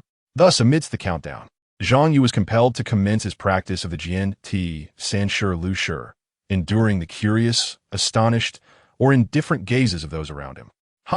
With a final punch, Zhang Yu, drenched in sweat, collapsed onto the ground. Watching the bus approach, he felt immense relief. Finally, it has arrived. To his delight, he even managed to find a seat on the bus, allowing him a moment of respite. I can finally rest for a bit. Surely, the bus won't force me to practice, right? Unless it's breathing exercises. Just as the thought of breathing exercises crossed his mind, he sensed impending doom. Please adhere to the ritual agreement, strive to fulfill your wishes, and do not intentionally procrastinate. The countdown indeed resumed, compelling Zhang Yu to practice the fundamental breathing technique while seated. The notion of practicing while on the bus seemed simple and practical, yet even the former Zhang Yu had abandoned such attempts after a few tries. The noisy environment made concentration nearly impossible, and the fatigue from rising early left him too exhausted to muster the energy to engage in breathing exercises. In his previous attempts, he often found himself dozing off after a brief period of practice. However, under the compulsion of the ritual's power, Zhang Yu had no choice but to exert himself in breathing exercises, striving to absorb the essence of nature through each inhalation and exhalation while battling the urge to sleep. At that moment, he realized the gravity of the situation exceeded his earlier assumptions. This was not merely a 24-hour surveillance. It was an incessant pressure to the brink of exhaustion. As long as this force remained tethered to him, all forms of laziness, idle distractions, enjoyment, and relaxation would vanish from his existence. There would be no weekends, no holidays. His life would be devoid of joy, with every moment dedicated to study, training, and work until the second wish was fulfilled. Unconsciously, Zhang Yu cradled his head, lamenting, "I shall become a veritable machine of study, a tireless laborer, stripped of all leisure, destined to be an overachiever until this relentless pressure ultimately crushes me." He sighed inwardly. If life continues in this manner, what worth is it to cultivate the Tao and live for several more hundred years? To extend my years is merely to prolong my suffering. Heaven help me. The passengers around him turned to gaze at Zhang Yu, who clutched his head in anguish. Yet, he could not afford to concern himself with their stares. With the countdown of "please adhere to the ritual agreement" ringing in his ears once more, he straightened his posture, suppressing his sorrow, and continued to practice the fundamental breathing technique. Simultaneously, a surge of determination began to swell within him. Until this morning, Zhang Yu had felt a sense of confusion about his purpose in this world. While he aspired to attend a prestigious university, join a grand sect, and achieve success in the Tao, it was challenging to discern how much of this ambition stemmed from the memories of his original self versus mere habitual choices. At this moment, however, Zhang Yu finally discovered a clear objective, one he was resolute to pursue with unwavering resolve. That was to grow powerful enough to eradicate the oppressive force of the ritual. Zhang Yu craved freedom. Chapter 7. The Divide Between Individuals on the Bus. Having acquired the Yushu, Zhang Yu initially envisioned his future life as Yushu, show me your limits. Little did he know that it would swiftly transform into Zhang Yu, show me your limits. However, given the current circumstances, the only path to liberating himself from the ritual's power lay in becoming stronger. Thus, he had no choice but to intensify his training. With each breath, the essence of the universe flowed into him, converging in his dantian, where it was meticulously refined into magical energy, solidifying the foundation of his Taoist path. Recalling the process of practicing the Jianti, Sanshi, Lushi the previous night, Zhang Yu sought to replicate the same method, hoping to swiftly elevate the fundamental breathing technique as well. As he focused his thoughts, the feathered book unfurled before him. Zhang Yu's attention gently shifted to the first level of the foundational breathing technique, which promptly responded to his intent. However, as he attempted to draw the foundational breathing technique towards his character portrait, a moment of clarity surged forth from the book. One could only concentrate on enhancing a single skill at a time. Each transition necessitated a full day of waiting before another could be made. Zhang Yu internally designated this feature of the feathered book as Zhuanjing, or specialization. Hence, if he were to switch his specialization from the 36 body techniques to the foundational breathing technique, it would allow for rapid improvement through practice, while the 36 body techniques would revert to its original training efficiency. Reflecting on the situation in physical education class, Zhang Yu resolved to refrain from switching and to continue prioritizing the enhancement of the 36 body techniques. Time passed swiftly, and Zhang Yu maintained his focus on the foundational breathing technique until the moment before he exited the vehicle. In the school cafeteria, Bai Junjin approached with a tray in hand and seated herself before Zhang Yu, who appeared utterly drained. Quizzically regarding him, she remarked, "Did you study all night yesterday?" Zhang Yu swallowed a large meat bun and retorted, "I labored diligently until the depths of the night." After consuming a boiled egg, he confidently declared Bai Junjin, I must inform you that my current self-discipline and potential have astonished even myself. It will not be long before I seize your position as the top student in the grade." Bai Jinjin rolled her eyes and replied with unrelenting candor, "Yuzi, such unfounded bravado may be amusing in my presence, but should others overhear, I fear they might find it laughable. Your goal is to achieve the highest total score in the grade, not to be the top in a specific subject. Without the advantage of Juyu, that ambition is unattainable." Zhang Yu shook his head in disbelief, contemplating, Zhen, this person who usually feigns indifference speaks so freely in private. Given that he was the only student who had not undergone the Juyu procedure, Zhang Yu had grown accustomed to the eccentricities of his chaotic world and institution. However, the fact of his own condition remained a closely guarded secret, shared only with Bai Jinjin. Suddenly, a question arose within him. Why was he permitted to enroll without undergoing the Juyu procedure? At that moment, Zhou Qianni also approached with his tray, eyeing Zhang Yu with curiosity. "You look exhausted. Did you pull an all-nighter studying?" Zhang Yu shook his head. "I merely practiced the 36 body techniques for a while and gleaned some insights." As they conversed over breakfast, Zhang Yu made an observation that once Zhou Qianni arrived, Bai Jinjin spoke significantly less, reverting to her previous demeanor of cool detachment. After finishing their meal, the trio made their way toward the classroom, with Zhang Yu occasionally opening his palm to watch the feathered book manifest and dissolve from his grasp. Indeed, it appeared that no one else could perceive the feathered book. Just then, a loud crash echoed from the direction of the teaching building, followed by a cacophony of exclamations.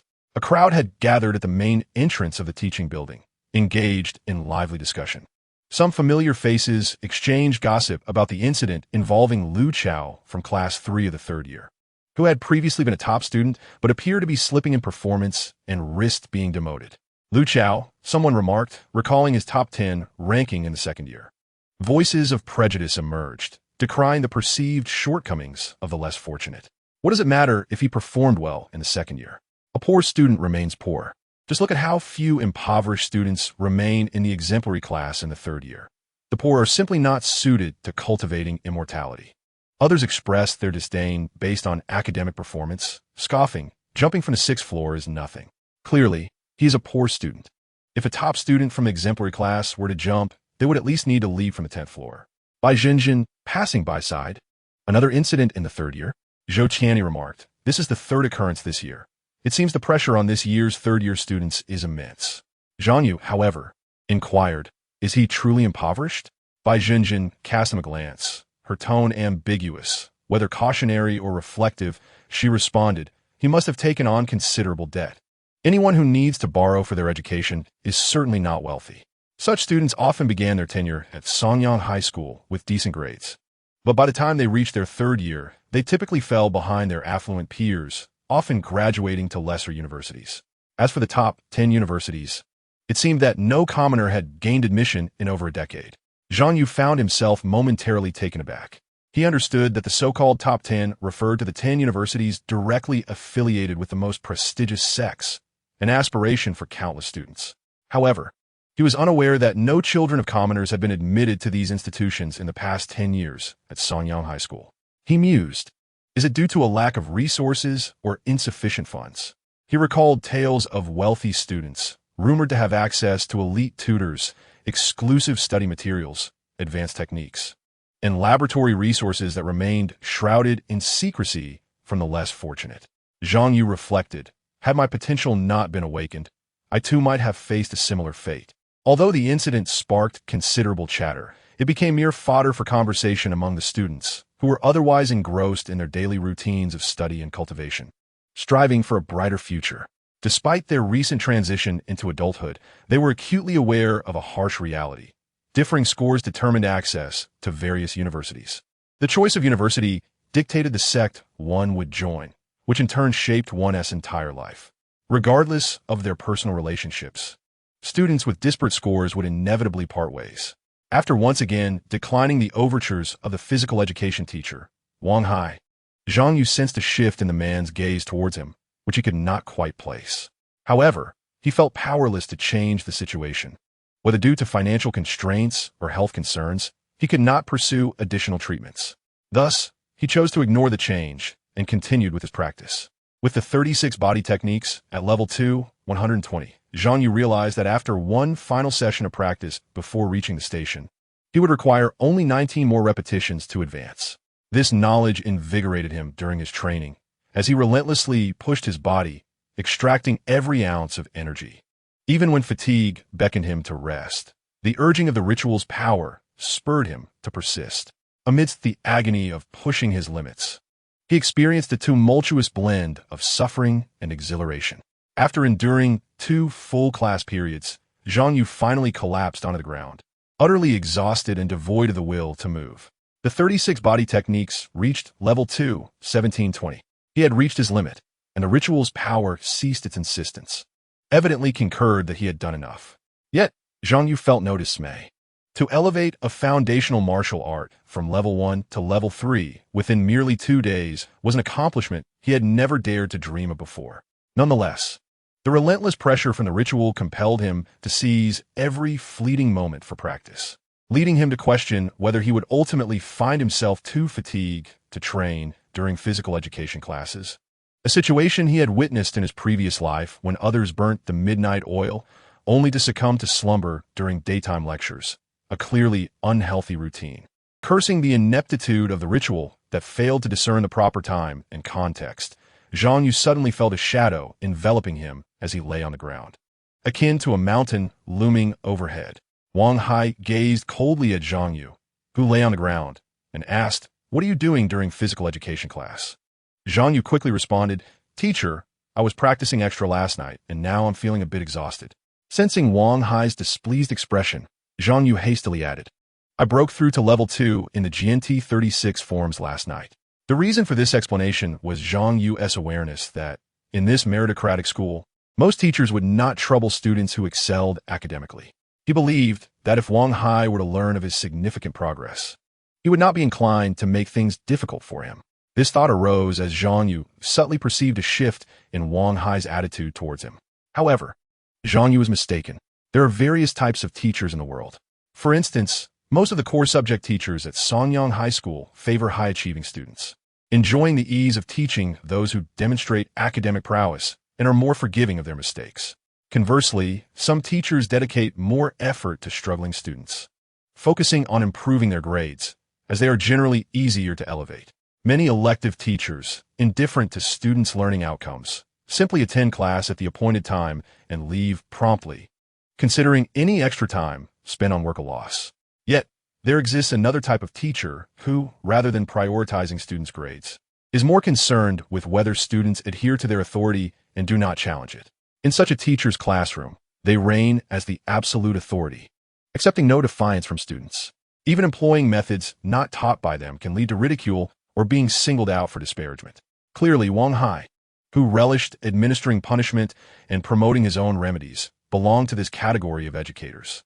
Physical education class at Sonyang High School was his domain, and students served merely as conduits for his pharmaceutical sales. Zhang Yu's reluctance to purchase his remedies had already sparked Wang Hai's discontent. Upon witnessing Zhang Yu lying down to rest, his frustration mounted, prompting him to seize the opportunity to reprimand Zhang Yu, setting an example for others to despise such laziness in class. Yet, his intended lecture was thwarted by Zhang Yu's declaration of having advanced in the GNT 36 forms. To Wang Hai, this was a blatant provocation of his authority in physical education. Was achieving level 2 in the GNT 36 forms such a remarkable feat? He pointed at Bai Jinjin, saying, "Look at her. Does she stop taking injections after reaching level 2? Does she slack off during class?" Zhang Yu, feeling helpless, replied, "Teacher, that is not what I meant." Wang Hai coldly retorted, "Zhang Yu, I've seen many students like you who, relying on a bit of talent, disregard teachers' guidance and neglect the school's education. You must understand that your breakthrough is a result of diligently attending classes, receiving injections, and my guidance, which laid a solid foundation for you. Whether studying independently or attending extra classes outside, those can only be considered dessert at most. The classes within the school are the main course. I will report your behavior to your homeroom teacher. You should reflect on this." Chapter 8. A teacher's concern until the end of physical education class.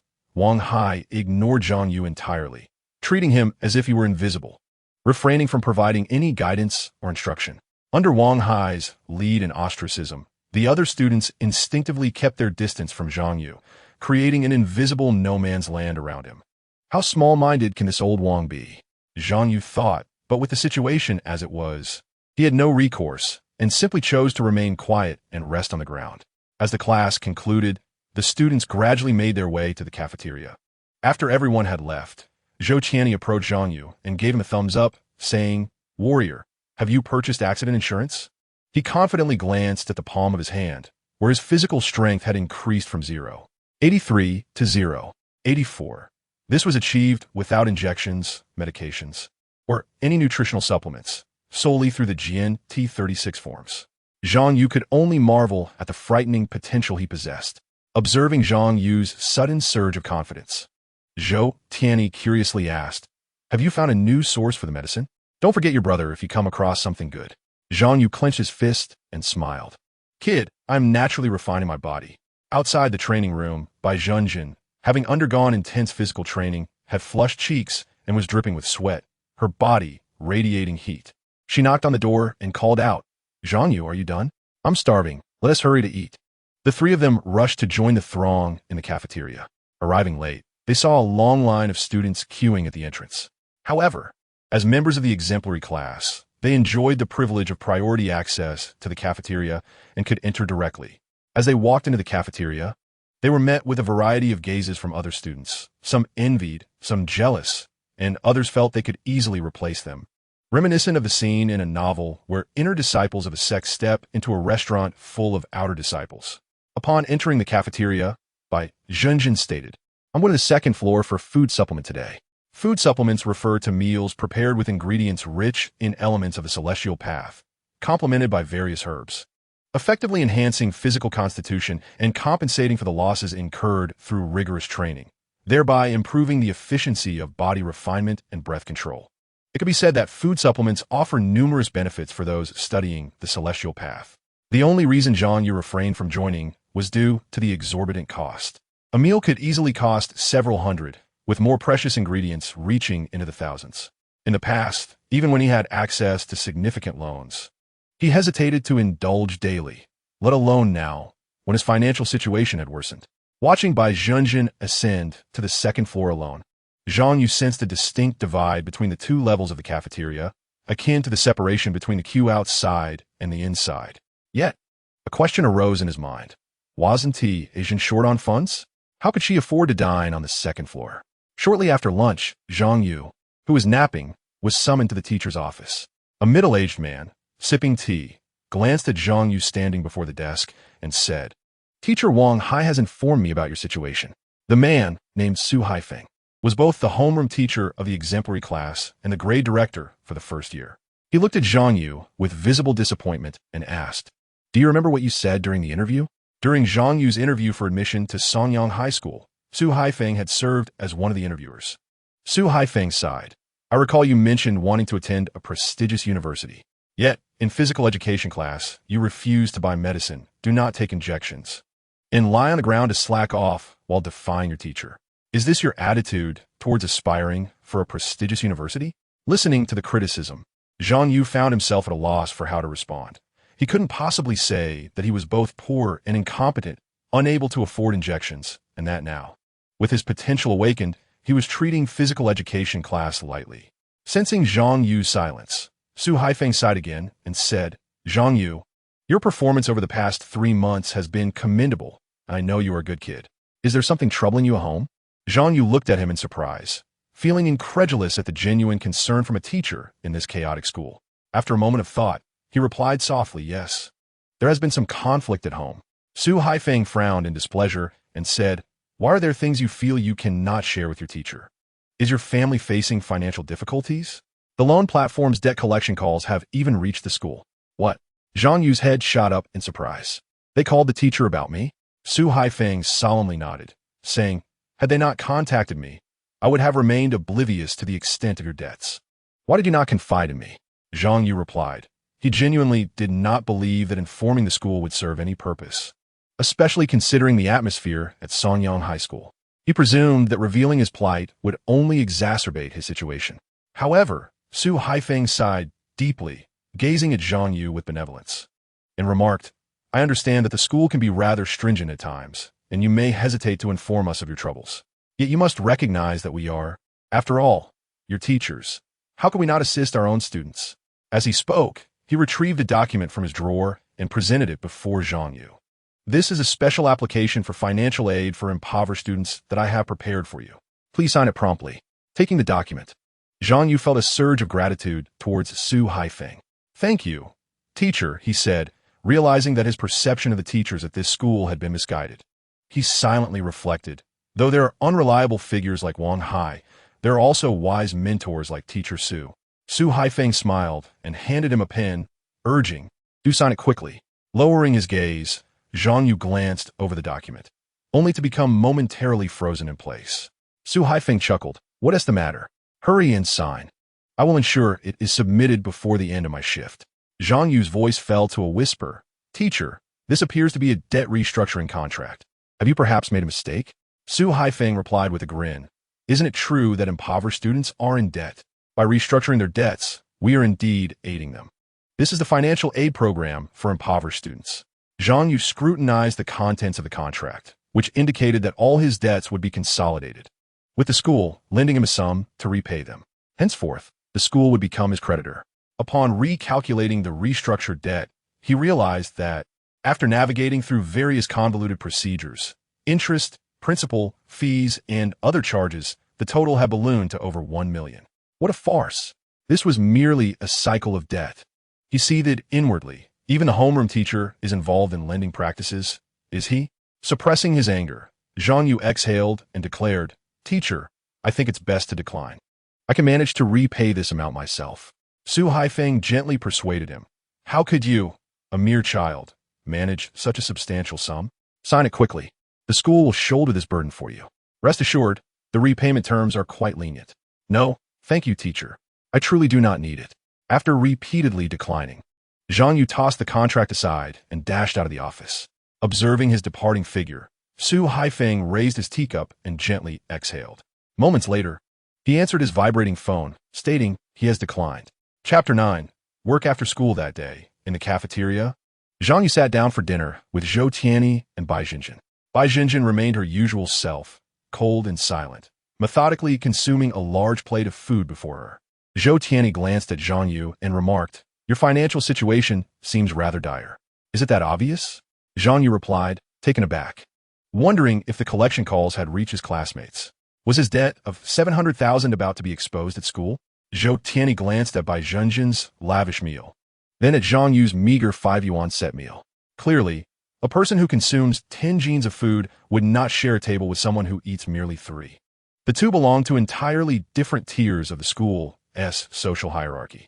Realizing it was merely his small portion being observed, Zhang Yu felt relieved, thinking that his status as a super poor student was not yet at risk of being revealed.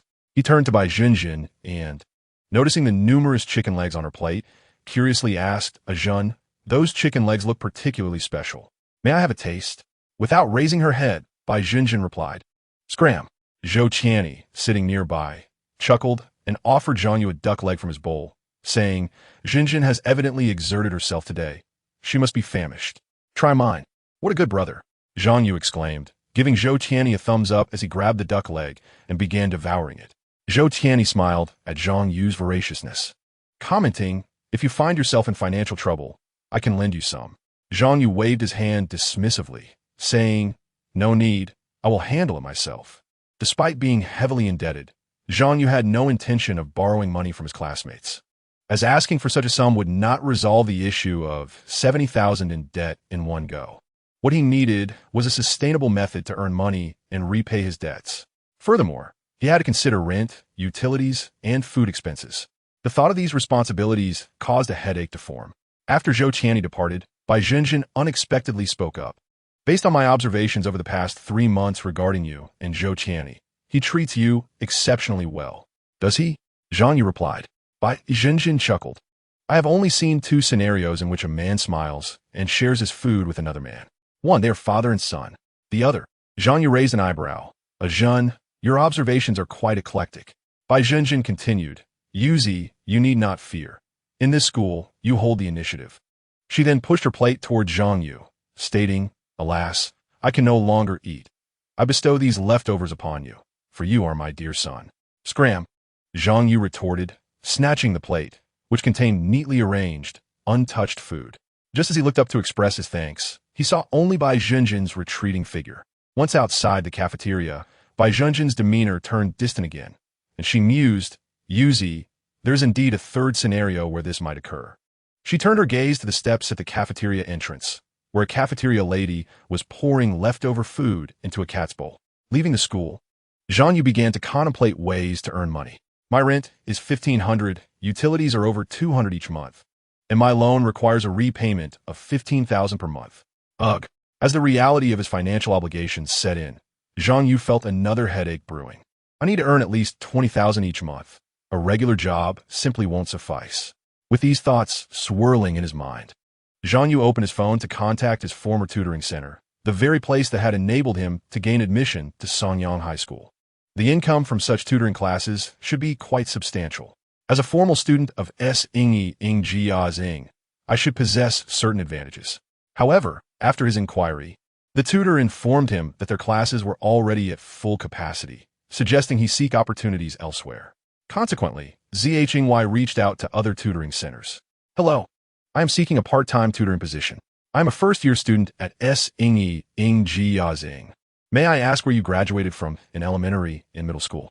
"No, I'm already a formal student at S. Ingyi Ingjia Zing. Apologies, but there are quite a few tutors with degrees from prestigious high schools. Parents tend to prioritize the educational background of tutors, especially if they have not yet graduated from high school." After repeating this dialogue 5 or 6 times, ZHNY gradually came to understand the situation. How frustrating. The requirements for educational backgrounds were so stringent. Has the competition for tutoring positions become so fierce? He felt as though his elementary and middle school diplomas were akin to unsightly labels, indelibly stamped upon his face, making it exceedingly difficult for him to secure even a part-time tutoring job. Therefore, ZHNY had no choice but to temporarily abandon the tutoring route and explore an alternative plan. He could only try his hand at odd jobs for the time being. In truth, ZHNY had gained some insight into the world of odd jobs during the past 3 months since the start of the school year. Of course, the temporary work he referred to was not the typical kind sought by ordinary individuals, but rather jobs pursued by those who had embarked on the path of cultivation. High school students comprised a significant portion of this demographic, as not every student was affluent. A considerable number of high school students needed to earn money to alleviate their families' financial burdens or to purchase items they desired. Due to their lack of high school diplomas and the necessity of attending classes, they often resorted to part-time or temporary jobs. In recent days, ZHNY had acquired some knowledge in this area and promptly contacted an agency to inquire about available work. "You're a bit late. All the jobs for today have been taken. Would you like to wait here? New opportunities will come up soon." Half an hour later, ZHNY arrived at a small square. From a distance, he noticed a scattering of individuals, some sitting, some lying down, of various ages and genders. Some casually rested on the ground, while others, clad in uniforms, practiced breathing exercises. Following the address provided, ZHNY located a modest human resources company in a corner of the square. The establishment was unremarkable and resembled a real estate agency, with grimy glass windows plastered with a multitude of rudimentary job advertisements. Upon glancing at the worn-out sign, ZHNY pushed open the door, only to be greeted by a strong scent of smoke that made him frown. Behind a cluttered desk, a middle-aged man, smoking a cigarette, looked up and said, "You're the high school student who inquired earlier?" Upon receiving a nod from ZHNY, the man introduced himself as Old Wong, the agency representative. He produced several sheets of paper and said, "Please fill out your resume. I will register you shortly." ZHNY took the paper and noticed it required information beyond mere personal details. He was also asked to specify the martial arts and techniques he practiced, along with his academic performance. After submitting the completed form, ZHNY asked, "How long does it usually take to find work? What's the income like?" Old Wong scratched his somewhat disheveled hair and replied casually, "The minimum wage is a few hundred per hour, but I cannot guarantee how quickly you will find work. It's not uncommon to go a week without any jobs if luck is not on your side." ZHNY thought to himself, "Such lucrative pay for these jobs? If that's the case, working 2 to 3 hours a day would suffice for loan repayments and living expenses. This thought filled him with joy. However, upon hearing Old Wang's comment about the difficulty of finding work, he grew curious. Why is that? I am among the top 10 students in my first year at a prestigious high school, so it should be difficult to find work, right? Old Wang chuckled and pointed outside. Do you see those people in the square? Aside from high school students like yourself, the rest are high school graduates. Zhengwei was taken aback, incredulous. How is that possible? High school graduates are here looking for temporary work? Old Wang shrugged. Not everyone gets into university. Just because they graduated high school does not mean they have secured a spot in higher education. If they do not manage to enter university, they remain stagnant in their cultivation phase, unable to ascend to the second tier of KNX, forced to spend their years muddling through the first level. Zhengwei remained unconvinced. But they could find a formal job on the first level. Why resort to temporary work? Old Wang explained, they don't have to sleep. After finishing their daytime jobs, if their companies do not require overtime, they seek out temporary work. How else can they repay their loans? How can they afford to maintain their cultivation? This revelation stirred a wave of emotions within Zhengwei. He had previously believed that even if one did not attend university after high school, they would still enjoy a respectable office job in a skyscraper, sipping tea in an air-conditioned environment while earning a decent salary. Instead, it seemed like life was filled with continuous hardship, 24 hours of studying before graduation, followed by 24 hours of work thereafter. Old Wang glanced at Zhengwei's resume and remarked, "Oh, a student from S-Ing Jiazing? We are alumni. I also attended S-Ing Jiazing, but I dropped out in my final year." Zhengwei asked, "You dropped out?" Old Wang shrugged. "I could not gain admission to university, so I thought it best not to waste money. I only cleared my high school debt 2 years ago. Since we are alumni, let me offer you a piece of advice. Assess your capabilities in high school. If you feel you cannot pass the entrance exams, withdraw early to avoid accumulating excessive debt, which could ruin your life." After completing the paperwork, Zhengwei was instructed to wait outside while they would notify him as soon as work became available. Competing with those high school graduates, will I even have a chance at getting a job? Rest assured, some positions specifically seek current high school students. Chapter 10. Intense competition and level 3 body cultivation, finding a spot to sit. Zhengwei observed the crowd in the square, equally waiting for work, and felt a wave of exhaustion wash over him. This place was incredibly challenging. Was there not a single area that was not competitive? As he sat down to rest, a sudden chill surged through Zhengwei's heart. Please adhere to the ritual agreement. Strive to fulfill your wishes, and do not deliberately procrastinate. Inwardly cursing, Zhengwei felt compelled by the ritual's force to take action. However, considering his physical condition had not yet recovered, and the job at hand might demand physical exertion, he opted not to practice the 36 techniques of body cultivation, but instead chose a basic breathing method to refine his spiritual energy.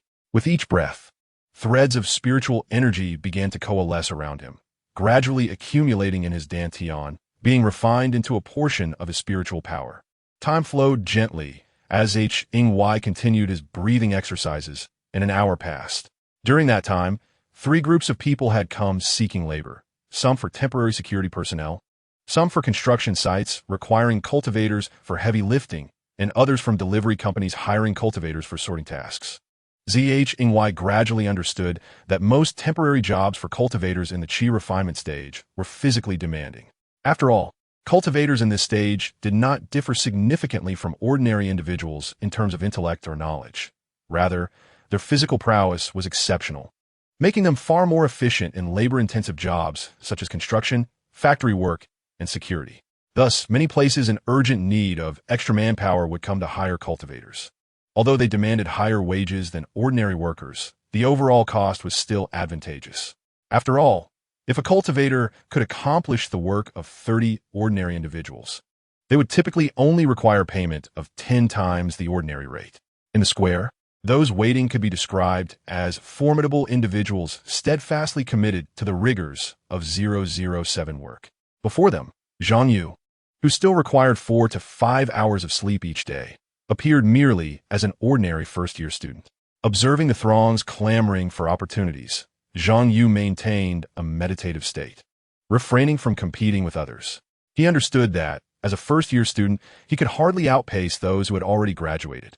He awaited the job that Lao Wang had mentioned, specifically aimed at current high school students. Alongside Zhang Yu were several other high school students, some engrossed in books, others meditating, and some practicing martial arts, all silently anticipating their turn without vying for opportunities. An hour slipped by. Suddenly, the air crackled with faint explosions. Feeling sufficiently rested, Zhang Yu commenced his practice of the GNT San Shi Lu Shi, a foundational exercise. The onlookers paid little heed, for many engaged in similar practices while awaiting work. After completing 2 rounds of the GNT San Shi Lu Shi, although Zhang Yu felt his muscles growing sore, his spirit soared, knowing that one more round would elevate his practice to the 3rd level, an achievement that even the top student by Zhenjin had yet to accomplish. Yet, he had managed this feat in merely 2 days. As Zhang Yu began his 3rd round of the GNT San Shi Lu Shi, a temporary job catering to high school students finally materialized. A car pulled up in front of the square, the window rolled down, and the driver called out, "Are there any 1st or 2nd year students? We need 2 martial arts sparring partners." Upon hearing this, the previously calm high school students surged forward like a gust of wind. Rushing to the car, "I'm in 2nd year. My physical strength is at level 215. The 2nd year students had a significant advantage in physical strength over their 1st year counterparts.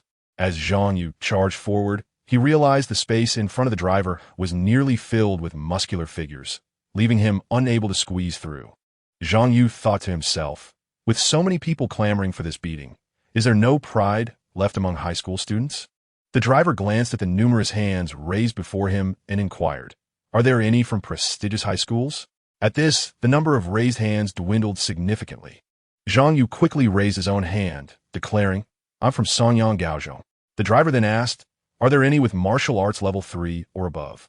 Looking at the remaining 3 students, the driver continued, "How about 300 for an hour? Is that acceptable?" One student with a buzz cut grumbled, "300 is too little."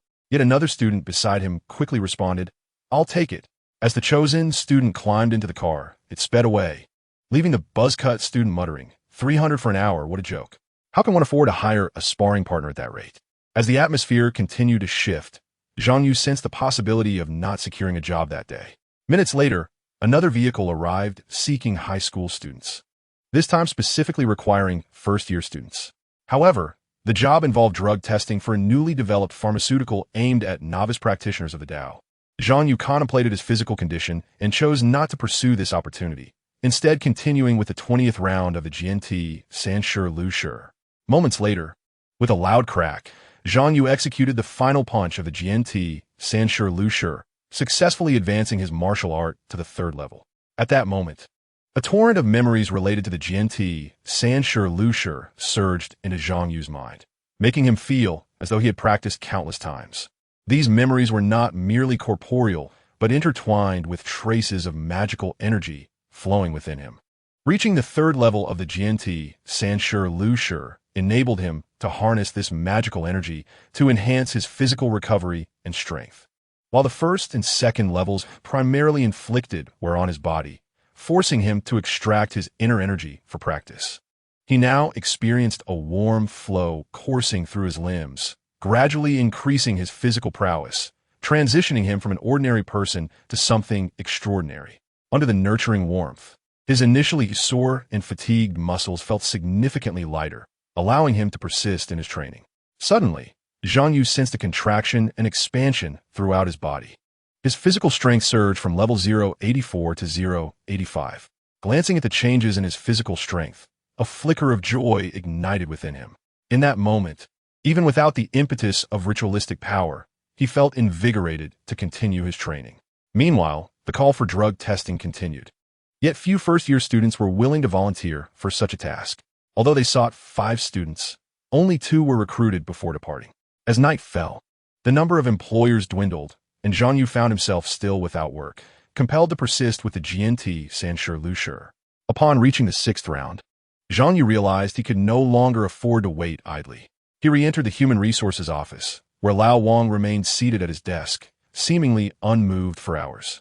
Zhang Yu produced a pack of cigarettes he had purchased and offered them to Lao Wang, inquiring, "Brother Wang, is there any work I might undertake?" Lao Wang glanced at the offered cigarettes, responding nonchalantly. Didn't I already say? If their S work, they LL call from outside. Zhang Yu, however, persisted. I meant beyond what S out there. Surely not every temporary job in Sanyang City sends a car here to recruit, right? Is there anything else? After some back and forth, Lao Wang, growing weary of Zhang Yu's insistence, said, if you don't believe me, see for yourself. It's not that I'm preventing you from working. Do you think other temporary jobs are that easy to get? Zhang Yu examined the screenshot on Lao Wang's phone, which listed numerous long-term job openings. Some required signing contracts to participate in ongoing drug testing. Others involved long-term engagement in martial arts research, and some entailed assisting exploration teams in the depths of Kungsu. There were even positions cooperating with patrol teams to combat crime. Zhang Yu scrutinized the listings, finding them either too perilous or simply impractical. Suddenly, Zhang Yu's gaze fell upon one listing, asking, Brother Wang, what about this martial arts research position? Is it dangerous? Lao Wang replied casually. They just want you to be a test subject for their latest martial arts techniques. They document any side effects, injuries, disabilities, and how you met your end during your practice. Zhang Yu swallowed hard. Then his attention shifted to another temporary job listing. And what about this entry-level test? 10,000 for one session? Why only first-year students? Lao Wang pondered for a moment before responding, that one seems to be from CNN Group, which developed a technique that has already been tested. No side effects, and it won't kill you. However, the initiation process is exceedingly arduous, and failing to master it can lead to internal injuries. Thus, I have been seeking individuals for testing. As I intend to sell this technique to novices in Xiandao, I specifically sought out a first-year high school student for evaluation. At this point, he glanced at Zhang Yu, who was attentively listening beside him, and furrowed his brow, saying, You wouldn't want to attempt this, would you? The last student who tried lost control of their magical energy and suffered internal injuries, requesting a 2-week leave from school without recovery. This 10,000 yuan is not easily earned. Zhang Yu shrugged helplessly. There's no choice. I am in urgent need of money and can only give it a try. Chapter 11. Gathering chi from the cosmos before a towering skyscraper in the city center. Zhang Yu raised his head to behold the edifice that seemed to pierce the heavens, where the summit vaguely resembled an ethereal palace. This was the office building of Xianyun Group, located in the heart of Sanyang City.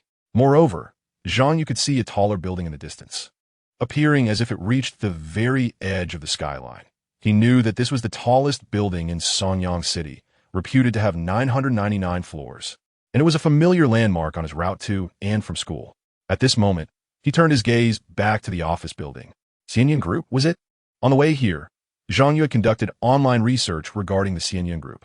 It was a colossal enterprise under the auspices of the Wan Fa sect, engaging in the development and sale of techniques, Xiandao education, and cultural publications, among other ventures. The Wan Fa sect is one of the 10 major sects, and in this Kuan Su realm, every aspect of life, from sustenance to mortality, is intertwined with these sects. Thus, Xianyun Group, being a major corporation under the Wan Fa sect, did not surprise Zhang Yu in the least. Entering the building, Zhang Yu explained his purpose at the reception, subsequently undergoing registration, signing a contract, and a brief medical examination before being led to a classroom-like environment. There, he observed several students already seated apart from himself. Greetings. I am your instructor for today. All present have signed the contract, yet I must reiterate, everything discussed here today is strictly confidential. Should any of you leak information, no matter where you flee, we will undoubtedly track you down. Hearing these words, the students felt a shiver run down their spines, understanding the gravity of the instructor's warning. Given the power of Xianyun Group and the backing of the Wan Fa sect, enforcing this confidentiality would be well within their capabilities. The technique you will be attempting today is referred to as experimental technique number 113. Please watch the instructional video first. According to the video, this technique was a breathing method suitable for the refining chi realm, yet it differed significantly from basic breathing techniques in its complexity, resembling the establishment of a magical energy cycle throughout the body. Consequently, after viewing the instructional video, most of the students remained utterly perplexed. It was only during the instructor's detailed explanation that they began to grasp a semblance of understanding, albeit feeling increasingly overwhelmed. Are we truly expected to practice this technique? Are we even capable? The complexity of the technique's flow was daunting, akin to illustrating the Qingming festival on a mere sheet of paper. If Jean were to describe it, he would say it was as difficult as carving intricate designs into excrement. Not only did the students struggle to follow the instructional flow, but they couldn't even memorize the intricate path, forgetting much of it almost immediately after it was explained. They harbored no confidence in their ability to successfully perform the technique and complete the experiment. Sensing the students' shifting emotions, the instructor reassured them, "Rest assured, this trial does not require you to master the technique. In truth, beginners cannot succeed in mastering it alone. What we are testing today involves auxiliary devices compatible with technique number 113. The students were then escorted to a testing room where magic detection patches were affixed to their hands, feet, chest, and back. Subsequently, slender silver needles connected by wires were presented to the students by mechanical arms. The instructor continued, "Once you begin to practice, the detection patches will monitor the flow of your magical energy in real time. The yuan magnetic needle will stimulate your energy pathways along the designated routes to assist you in identifying and correcting your technique." After listening for a while, Jean Yu comprehended that this was akin to an automatic navigation system for his practice. Given that the flow of technique number 113 was exceedingly intricate, demanding a high level of precision in both mental acuity and energy manipulation, it was necessary to monitor the practitioner's path while simultaneously guiding them with the yuan magnetic needle. However, this process was not without its dangers. Due to the complexity of technique number 113, any slight misstep in the energy flow could lead to a loss of control, causing the energy to overflow, resulting in discomfort and pain, alternating between cold and hot sensations, potentially leading to more severe consequences. If prolonged, it could result in internal injuries, the severity of which would only escalate over time. The options then would be either to seek expensive medical aid from a powerful practitioner to suppress the chaotic energy, endure the discomfort until it dissipated naturally, or for the practitioner to learn to control the energy themselves and rectify the errant flow.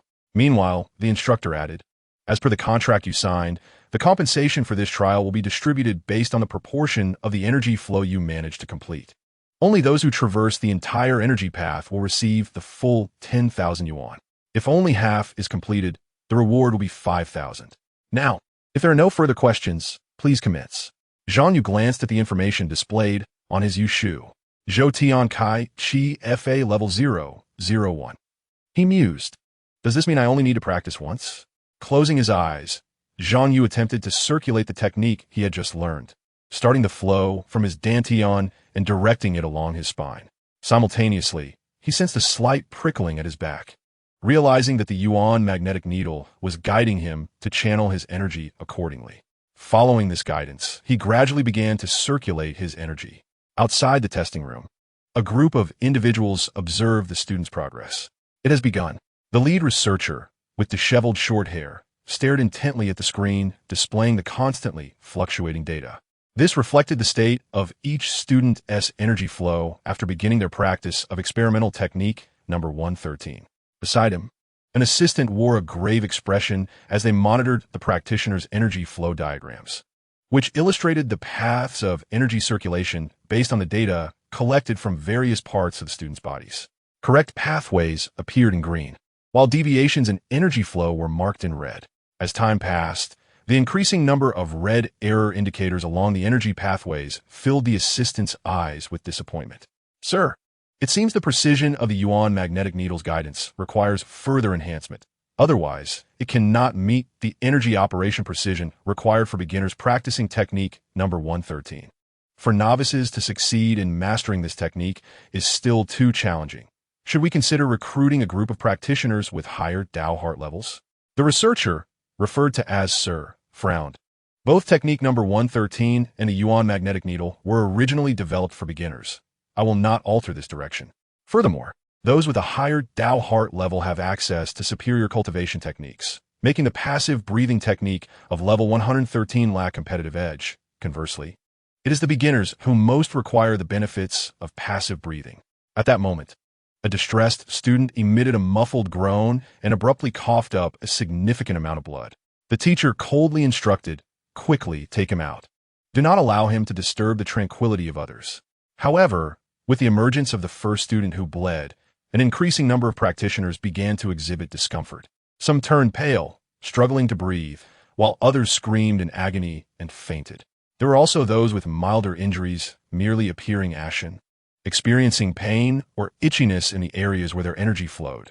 As more and more students were escorted out, the teacher's expression grew increasingly grim. He expressed his dissatisfaction. The quality of this batch of students is too poor. Can't we recruit some capable ones? The assistant quietly explained, "Teacher, the previous test subjects suffered severe injuries, and no school is willing to collaborate with us anymore." The teacher scoffed, his face betraying discontent. Just a group of impoverished students, whether it be 113 or Yuan Season. If we can achieve improvements, what a vast market for beginners it would be. What does it matter if a few batches perish? Meanwhile, only 3 students remained in the testing room, still persevering in their energy cultivation. 2 of them, having made fewer errors, were still managing to control their energy. However, the third, a pallid student, astonished the teacher with his endurance.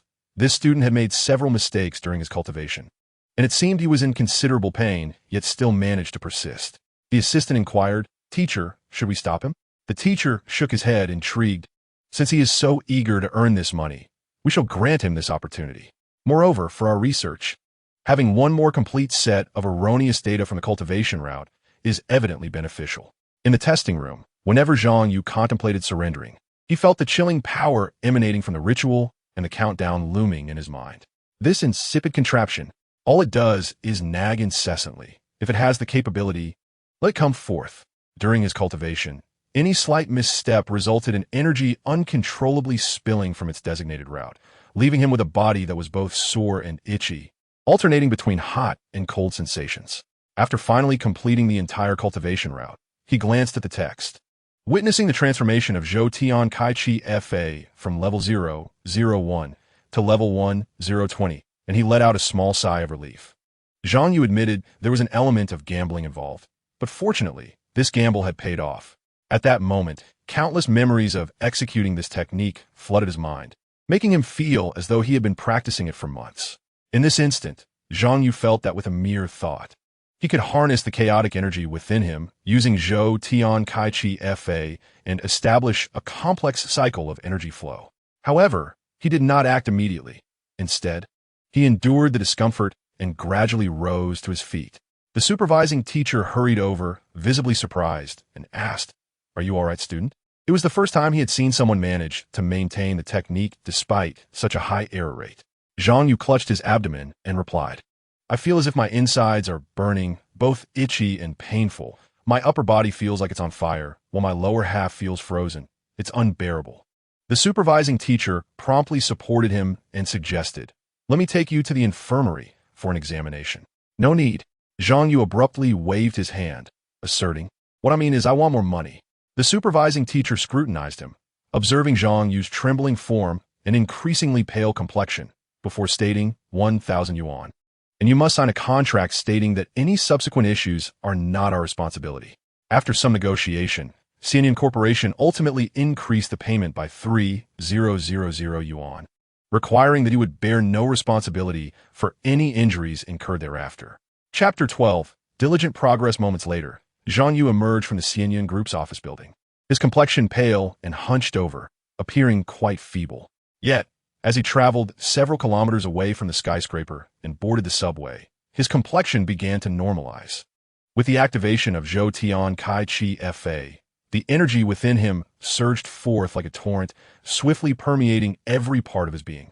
Zhou Tian Kai Chi Fa level 1020. Observing the text manifesting on the page, a smile crept onto Zhang Yu's lips. Indeed, it could be cultivated. Had it not been for mastering this technique, the uncontrolled energy would have likely taken 1 to 2 weeks to dissipate. The confidence that led him to undertake this trial stemmed from the knowledge contained within the text. However, during his time at Xianyan Group, he had not disclosed his capability to master Zhou Tian Kai Chi Fa. Although this technique was merely a breathing method for beginners, once mastered, it could operate autonomously day and night without interruption. Even without actively cultivating it, it would retain 30 of the efficiency of active cultivation, meaning that even while doing nothing, it would equate to over 7 hours of cultivation daily. This was merely the effect at level 1. Should this technique truly be developed successfully, it would undoubtedly become one of the best-selling breathing methods on the market. Zhang Yu understood that apart from the various techniques taught in school, the methods from larger corporations and sects were all copyright protected, requiring substantial financial investment, harboring immense profit potential.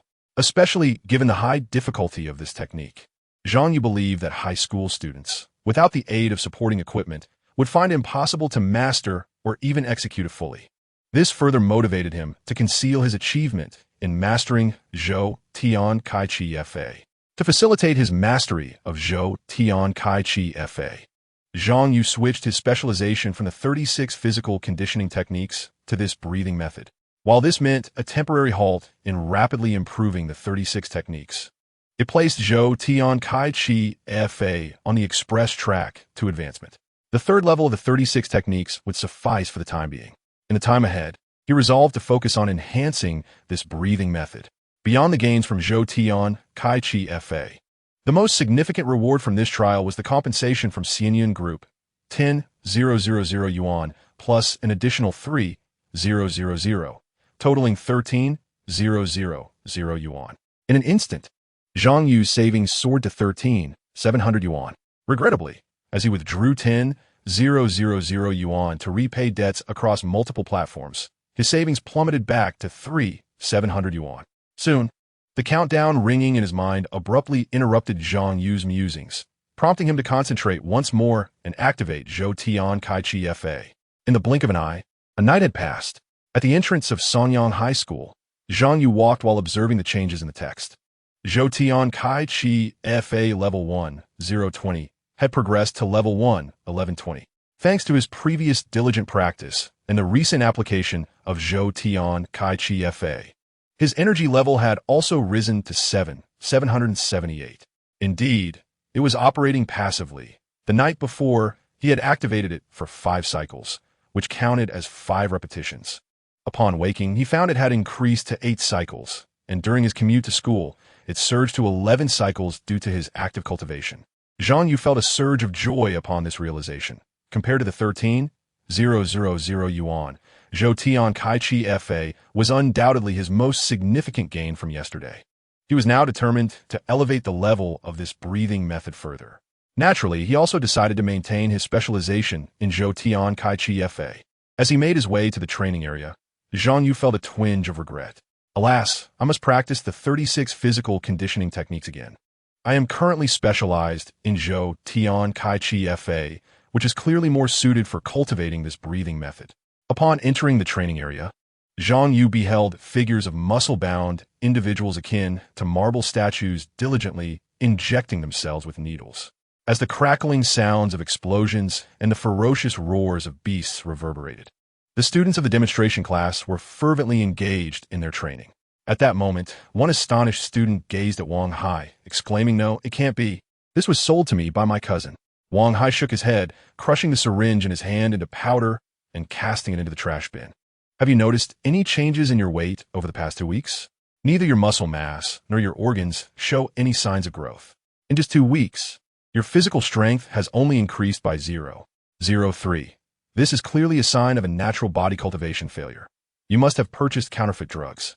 With that, he no longer regarded the disheartened student before him, but raised his voice, "I have told you countless times. Always procure medications through legitimate channels. The safest option is undoubtedly the supply from the school instructors. If you succumb to the temptation of cheap counterfeit or expired drugs, you will incur greater losses, wasting your own time." After imparting this lesson, Wang Hai's gaze drifted to Zhang Yu, who was refining his body in the corner. Observing Zhang Yu, Wang Hai recalled the data from his recent physical strength assessment. 0.85, an increase of 0.02 in just 3 days. Zhang Yu had not achieved such rapid progress even during his previous drug use. Based on Wang Hai's extensive teaching experience, such a swift enhancement in physical strength could not be attained without the use of drugs. Zhang Yu must have secretly administered substances before class. It was evident that he was not engaging in natural body cultivation, and the potency of the drugs he had taken must have been significant, likely inflicting considerable harm on his body. As for Zhang Yu reaching the 3rd level of the Jian T36 forms and undergoing extreme training alone, that had never crossed Wang Hai's mind. Nevertheless, at this moment, Zhang Yu increasingly challenged Wang Hai's authority in the classroom, particularly with the looming question of where he had obtained the drugs. Would other students, noticing Zhang Yu's impressive results, seek out the same route for drugs? This could jeopardize Wang Hai's sales performance. The thought of the tumultuous market for body cultivation drugs heightened Wang Hai's sense of vigilance. Were the teachers of the second or third year involved? Or perhaps an external tutor was guiding him? Did they intend to encroach upon his territory to sell goods? To Wang Hai, Zhang Yu was merely a pawn. He was primarily concerned with uncovering the individuals behind Zhang Yu. However, the influence within the class needed to be mitigated. Moments later, Wang Hai conveyed a few instructions to a student named Zhao Tianxing. Subsequently, Zhao Tianxing approached Zhang Yu and said, "Zhang Yu, Teacher Wang asked me to inquire if you are certain you will not be purchasing any drugs moving forward." After receiving a nod from Zhang Yu, Zhao Tianxing scratched his head, speaking hesitantly. "Well, the teacher wants me to tell you that to avoid disrupting others' training, he would like you to practice in a separate small room. Would that be all right?" Understanding Wang Hai's intention to isolate Zhang Yu further, Zhao Tianxing gazed at Zhang Yu with a hint of pity, yet his actions bore no hesitation. As a diligent student who fully embraced Wang Hai's guidance, Zhao Tianxing had purchased all the medications recommended by Wang Hai and, through his own efforts, had progressively increased his physical strength beyond 100, placing him among the top 10 in the class. Thus, he had always complied with Wang Hai's directives. However, concerned about Zhang Yu's potential emotional response, he spoke politely, adding, "Why not consider buying some drugs? Teacher Wang's products are of exceptional quality. Natural body cultivation may not suffice." To Zhao Tianxing's surprise, Zhang Yu did not hesitate at all and promptly agreed to go out and train. Observing Zhang Yu's departing figure, Zhao Tianxing sighed internally, thinking, alas, Zhang Yu is quite stubborn. Why not just apologize to the teacher and admit his mistake, continuing with his studies? This impulsiveness could ruin his future.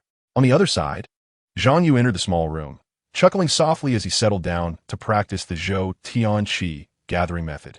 Streams of spiritual energy flowed into his Dan Tian, gradually refining into magical power. Zhou Tian Qi gathering method level 1. 120. Zhou Tian Qi gathering method level 1. 620. However, during the subsequent Chinese and mathematics classes, Zhang Yu remained completely focused on operating the Zhou Tian Qi gathering method. The prolonged inhalation of spiritual energy and refinement of magical power was inherently tedious. His waist and abdomen ached, his shoulders grew sore, and his skin itched, while his mind felt weary. In the past, Zhang Yu would often find himself unable to endure the monotony after 1 or 2 hours of practice, needing to stretch or scratch an itch. Yet, at this moment, compelled by the pressure of ritual power and encouraged by the numerical changes in his practice, he endured, ultimately completing the Zhou Tian Qi gathering method for the 20th time. Zhou Tian Qi gathering method level 2, 40. The countless experiences from practicing the Zhou Tian Qi gathering method blossomed in Zhang Yu's mind. He could feel the circulation of magical power within him becoming increasingly intricate, more refined, and more vigorous. When Zhang Yu finally paused, the Zhou Tian Qi gathering method continued to operate, albeit at a slightly accelerated pace compared to before. The passive inhalation speed of the level 1 method was merely 30% of the active inhalation speed. However, upon reaching level 2, the passive inhalation speed increased to 35% of the active speed. Moreover, the efficiency of active operation also saw significant improvement, far surpassing the original level 1 foundational inhalation technique. Zhang Yu nodded slightly, feeling a sense of satisfaction. This was the result of relentless effort over time. Following lunch, he pressed on, continuing to enhance the Zhou Tian Qi gathering method. In fact, for the following days, he dedicated nearly every available moment to the practice. High school studies in the realm of immortality were both monotonous and arduous, particularly as Zhang Yu endured the relentless pressure of ritual power without a moment's respite. He could only watch as the numbers from the Zhou Tian Qi gathering method gradually increased, envisioning the long-term benefits of its passive effects, which provided him with some comfort. The so-called inability to resist meant he could only find solace in acceptance. Thus, during physical education class, he practiced the Zhou Tian Qi gathering method. In Chinese class, he practiced the Zhou Tian Qi gathering method. During lunch break, he again practiced the Zhou Tian Qi gathering method. Even in the evening, while waiting for work in the square, he continued with the Zhou Tian Qi gathering method, though regrettably, he had not secured a job in those 3 days. In the brief span of 3 days, the Zhou Tian Qi gathering method was elevated to level 4,580. His magical power had also surged due to Zhang Yu's diligence, rising from 7,8 to 8,3 at this moment. The passive inhalation speed of the Zhou Tian Qi gathering method had reached 45% of the active inhalation speed. Chapter 13. The law competition. On this day during the magical power class, the students of the demonstration class sat cross-legged in the quiet room, practicing their inhalation techniques. A camera monitored their every move, recording any signs of distraction, such as whether they opened their eyes, scratched themselves, or fidgeted. All this data would be compiled into a distraction rate. The class with the highest distraction rate each week would face reprimand from the entire school. The students of the demonstration class remained unfazed, as they were certain they would always rank first, regardless of the evaluations. Conversely, the student with the lowest distraction rate each week would not only be publicly praised, but also rewarded with 500 yuan and a free hour of access to the Tianling Jian. This incentivized the students of the demonstration class to sharpen their focus. It was during this time that Zhang Yu first learned of the existence of distraction rates, and mused that had such a measure existed in his previous life, students would undoubtedly have derided the school as foolish. Yet, this world is quite different. The students in the demonstration class are akin to frenzied bulls.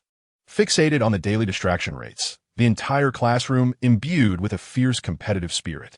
The first place, Zhang Yu, boasts a distraction rate of 0 and a mana level of 83. The second, by Zhenjin, has a distraction rate of 0.03 and a mana level of 112. The third, Qian Shun, holds a distraction rate of 0.12 and a mana level of 111. Observing the rankings of distraction rates, though the students remained silent, subtle shifts in their expressions and glances conveyed a sense of astonishment permeating the room. At the front, the instructor for the mana class, Ms. Yin, a bespectacled woman with her hair neatly tied up, addressed the scores displayed on the screen. I shall not call out the names of those whose distraction rates exceed 0.3. It has been 3 months since the semester began. How many times have I reiterated the importance of focusing one's mind and harmonizing with tranquility? With such high distraction rates, how could your breathing efficiency possibly compare to others? We all practice for 24 hours a day. You cannot expect to have more time than your peers. If your efficiency lags, even a slight setback each day can accumulate to a significant discrepancy after 3 years of high school, potentially amounting to a gap of 10, 20, or even 30 points in mana. I have also mentioned repeatedly that those who cannot lower their distraction rates may come to my office to purchase calming agents. Yesterday, I sat in my office for 3 hours, and not a single person came to inquire. Do you all believe you have no issues at all? Following her admonition, Ms. Yin smiled slightly, turning her gaze to the top performers on the screen. Of course, there are also students who have performed exceptionally well. I would like to commend the 3 students with the lowest distraction rates, particularly Zhang Yu, who has achieved a distraction rate of 0 for 4 consecutive days. Compared to his previous performance, this is a remarkable leap. Moreover, his mana has increased by a full 0.5 points over the past 3 days, indicating that he has undoubtedly put in considerable effort outside of class, whether by renting a spiritual route or a high-spirited training room. ISNT that right, Zhang Yu? All the students immediately turned their attention towards Zhang Yu, who remained with his eyes closed, appearing to be in a state of semi-sleep, silently practicing the Zhou Tian Qi gathering method. Ms. Yin remarked, "You see, this is the attitude of a true scholar. Even after class, they do not pause, seizing every moment to cultivate and grow stronger." Zhao Tianqing observed Zhang Yu, who was engrossed in his practice, and found himself increasingly perplexed by this classmate. He is evidently such a diligent individual. So why does he seem to slack off during physical education classes? Bai Jinjin gazed at Zhang Yu, who still had his eyes tightly shut, pondering. In the past few days, aside from eating and using the restroom, he has barely stopped cultivating even while walking. Has he been driven to this level of dedication by the pressure of 700,000 in debt?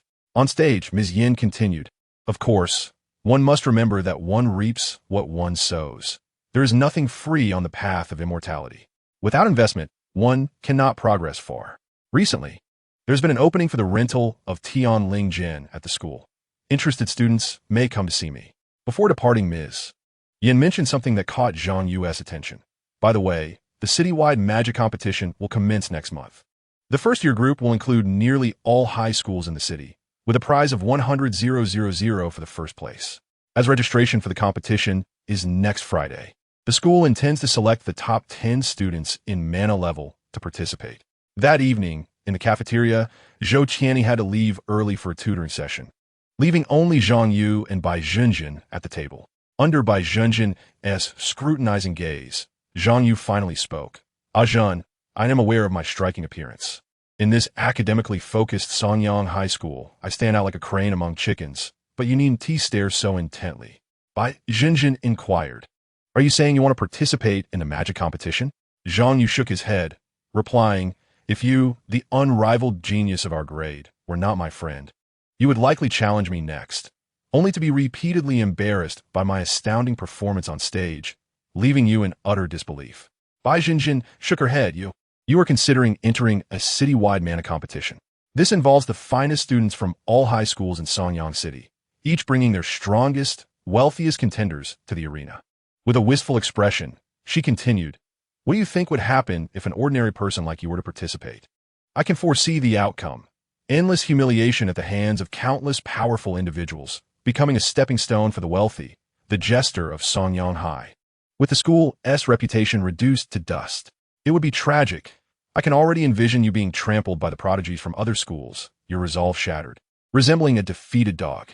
Zhang Yu rolled his eyes. Do not be so dramatic. The mana competition is not a martial arts tournament. Losing does not bring shame. Besides, the first prize is 100,000. Even placing in the top 10 earns 110,000. Bai Zhenjin observed Zhang Yu's avaricious expression, thinking he must be under considerable pressure from debt collectors, driven to the point of desperation to enter the competition. Indeed, Zhang Yu faced financial difficulties. Although he had recently earned 13,000 at Xianyan Company, he had quickly spent 10,000 to repay a loan and another 500 for rent, leaving him with just over 2,000. Before thinking of entering, perhaps you should first consider how to elevate your mana level to the top 10 in the grade. You are currently ranked 16th, correct? How much do you think you will need to borrow to reach the top 10? Zhang Yu mentally calculated. Presently, with a mana level of 83, he was ranked 16th, while the student ranked 10th had a mana level of 95. To surpass this individual, Zhang Yu would need to elevate his mana to at least 95 by next Friday. However, considering that everyone else would also progress, it would be prudent to aim for a mana level of 100 by next Friday, with 8 days remaining. Achieving a 17-point increase from 83 to 100 would require an average daily increment of over 2. This is absolutely feasible. In the eyes of his teachers and peers, Zhang Yu's recent rapid improvement must have been the result of substantial financial investment in high-quality spiritual roots and training facilities. Yet, Zhang Yu knew that all of this stemmed from his remarkable potential and extreme self-discipline. The fourth-level Zhou Tianqi gathering method had enabled him to enhance his mana by 0.5 in just 3 days, and he was confident that as he continued to upgrade this method, his mana would increase even more rapidly. A fourth-level breathing technique is unattainable for the vast majority of first-year students in their initial semester. As I continue my practice, it is likely I will elevate the Zhou Tianqi gathering method to levels 8, 9, or even 10 in the near future, a standard that many may not achieve even after 3 years of high school. As Zhang Yu was contemplating these thoughts and gathering his resolve, he suddenly noticed Bai Zhenjin reaching over with her chopsticks toward his bowl. How bold! He exclaimed, raising his own chopsticks to block her. Yet, amidst the clanging sounds of their utensils, Bai Zhenjin effortlessly knocked his chopsticks aside, feeling a sense of familiarity in her actions. Zhang Yu was astonished. The basic high school sword technique? Have you already mastered it and applied it to chopsticks? Swiftly, Bai Zhenjin seized several pieces of meat from his bowl, chuckling, is that so difficult, you? Isn't it just a matter of having hands? Zhang Yu thought to himself, damn, she has outsmarted me again. Bai Zhenjin quickly devoured the meat she had pilfered, exclaiming in surprise, I didn't expect the ribs from the 5 yuan set to be quite tasty. I'll have to order a portion next time. After patting her slightly bulging stomach, She let out a satisfied burp, saying, "Oh, if I eat any more, it will interfere with my tutoring." She then pushed her plate toward Zhang Yu. "Here, I'm giving my leftovers, you." Looking at the neatly arranged half portion of untouched food by Jinjin had left behind, Zhang Yu understood that it was intentionally saved for him. Zhang Yu swiftly retrieved a tray, indulging in his meal while saying, "Ah, Zhen, do not concern yourself with my pride or face.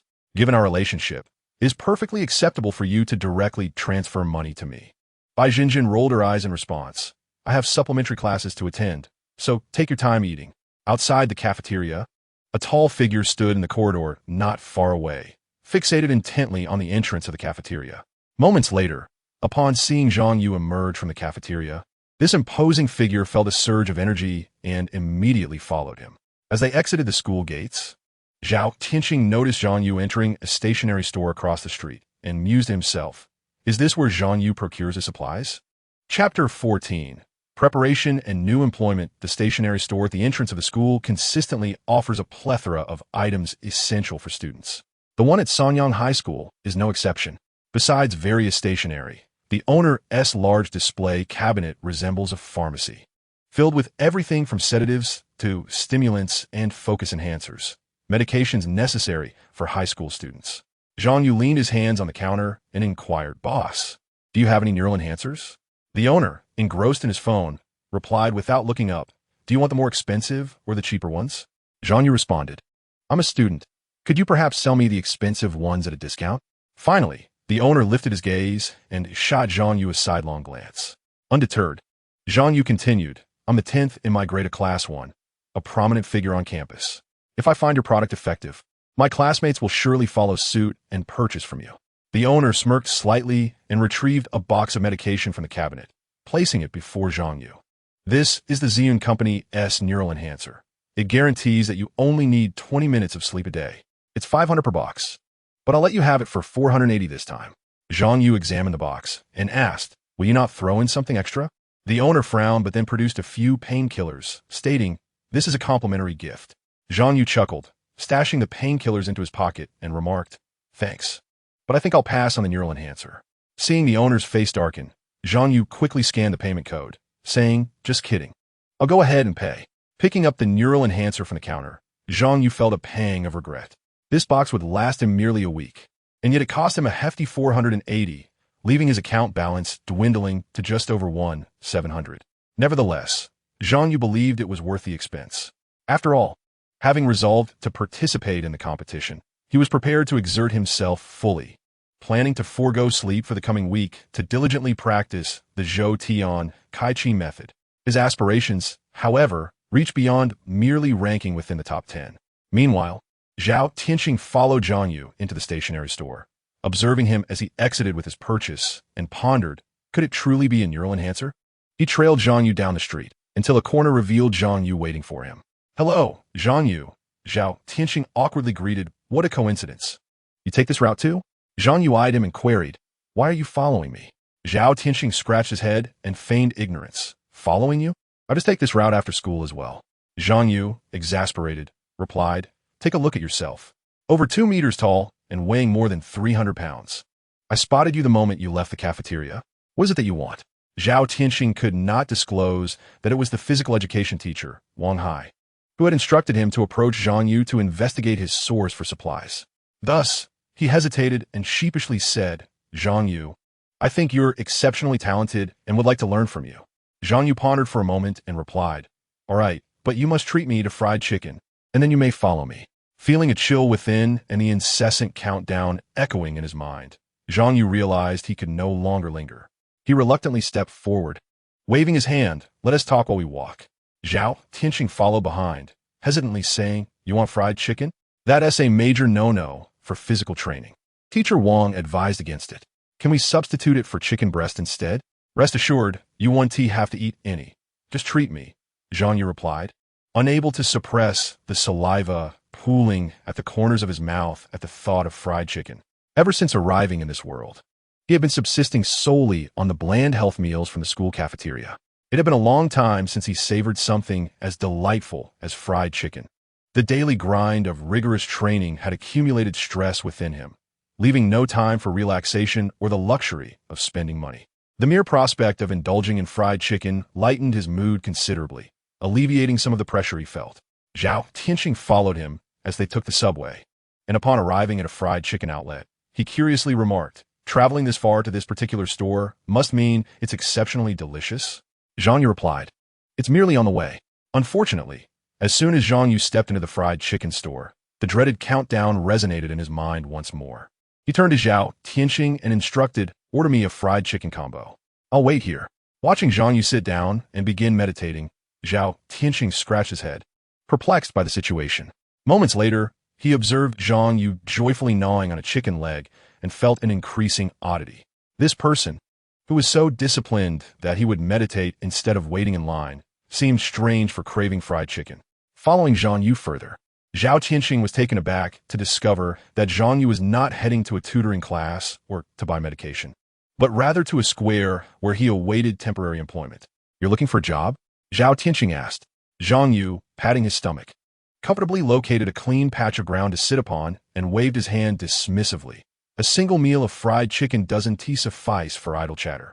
I need to practice while waiting for work, so feel free." Watching Zhang Yu begin his meditation on the ground, Zhao Tianxing was once again taken aback. Meditating here? He glanced at the polluted waters nearby, listened to the raucous music emanating from a barbershop across the street, and observed the intimidating job seekers surrounding him. Unable to resist, asking once more, "You're meditating here?" Yet Zhang Yu was immersed in his practice of the Zhou Tian Kai Chi method and did not respond. Zhao Tianxing squatted beside him, scrutinizing Zhang Yu for a while, and found that he was indeed meditating.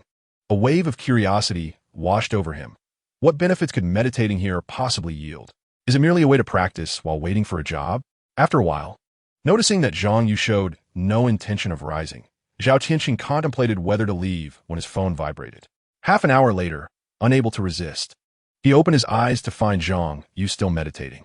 An hour later, he stood up and stretched, only to see Zhang Yu still engrossed in his meditation. After more than 2 hours, Zhao Tianxing had abandoned his own meditation, opting instead to practice the 36 techniques of body refinement. He couldn't help but marvel at Zhang Yu's remarkable focus. It was no wonder he had maintained a zero distraction rate for several consecutive days. However, in this environment devoid of spiritual roots, high spiritual energy, or any medicinal aids, he questioned the efficacy of such slow practice.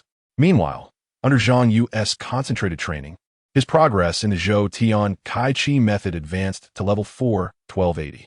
As a first-year student, he held no competitive edge in security work compared to the seasoned veterans around him. However, he soon overheard the job requirements: young, fit, clean-cut, and with an appealing appearance. Zhang Yu suddenly opened his eyes, striding confidently toward the van, raising his hand enthusiastically. "What do you think of me?" The driver of the van's eyes lit up as he approached Zhang Yu, exclaiming, "Excellent. You're the one I need." Zhang Yu chuckled softly. Just as he was about to shake hands with the other party, he realized that they had overlooked him and were instead grasping Zhao Tianxing's hand, exclaiming in admiration, "Such a fine physique, and your face is remarkably handsome. Look at that chest, that waist, that back." The driver, while patting Zhao Tianxing's body, praised, "The proportions are simply perfect. Although your absolute strength may not be formidable yet, the foundational framework has been crafted to perfection, akin to an uncut jade, radiating infinite possibilities."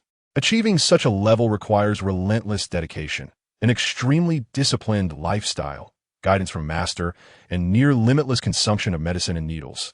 It simply cannot be attained otherwise. "You, young man, are just the one I need. I offer you 800 per hour. Come with me." At that moment, Zhang Yu was taken aback. He had not anticipated that his lean physique, strikingly handsome face, and the aura of an otherworldly traveler would be overshadowed by a muscular behemoth like Zhao Tianxing. "Boss, take a look at me. I can do it too." The driver glanced at Zhang Yu and shook his head. "No, I don't need a skinny dog. Lacking a sense of security in security work, you would barely fend off half of the flying swords." Zhao Tianxing opened his mouth, wanting to decline, but Zhang Yu quickly interrupted. "Boss, we are brothers. We vowed to work together, whether it is a solo task or a group endeavor." The driver frowned, examining Zhang Yu and then Zhao Tianxing, finally asking Zhang Yu, "I'll give you 400 per hour for a total of 4 hours. Will you take it?" Zhang Yu eagerly nodded, "Absolutely. Yes." Zhao Tianxing was pulled toward the van by Zhang Yu. Didn't you have something to discuss with me? Let us work together, and you can talk about anything you want. Considering the task assigned by Wang Hai, Zhao Tianxing reluctantly replied, I need to call my mom first. The van carried the two towards the city center, with the driver elaborating on the work they were to undertake. Ms. Li Shiwilian was to hold an art exhibition in the Cloud Hall on the 999th floor, and security issues had already been resolved. However, Ms. Li was dissatisfied with the appearance of the internal security personnel, fearing it would detract from the viewing experience, and requested that we send some young, handsome lads over. Once you both arrive, you will change into security uniforms and follow the orders of the security captain. Remember, you must absolutely, without exception, not offend Ms. Li. Zhang Yu curiously inquired. This Ms. Li must be quite wealthy, right? The driver scoffed. Wealthy? She is the daughter of a gold core true person. Upon hearing the term gold core true person, Zhao Tianxing in the vehicle was slightly taken aback, then skeptically remarked, how could the daughter of a gold core true person come to Sanyang? Zhang Yu nodded in agreement, aware that above Qi refining was foundation establishment, and only above foundation establishment could one reach gold core. To achieve the gold core, one must graduate from a prestigious high school, successfully enter one of the top 10 universities, and then develop within a major sect. One could only wonder how many levels up the Kungsu one would have to ascend. The daughter of such an individual should have been born at least on the second level of Kungsu. How could she possibly come to the first level of Sanyang? The driver smiled slightly, seemingly eager to show off, and continued, not only is Ms. Li Shiwilian coming to our Sanyang, but this exhibition also features a piece painted by the renowned Starfire True Person, said to conceal an extraordinary martial arts technique within. Among those attending the exhibition, many wish to befriend Ms. Li, and there are also numerous individuals eager to comprehend this martial arts illustration and derive that unparalleled technique from it. In the Sanyang Central Building, on the 999th floor, Zhang Yu stood before the floor-to-ceiling window, awestruck as he gazed at the rolling sea of clouds beneath him.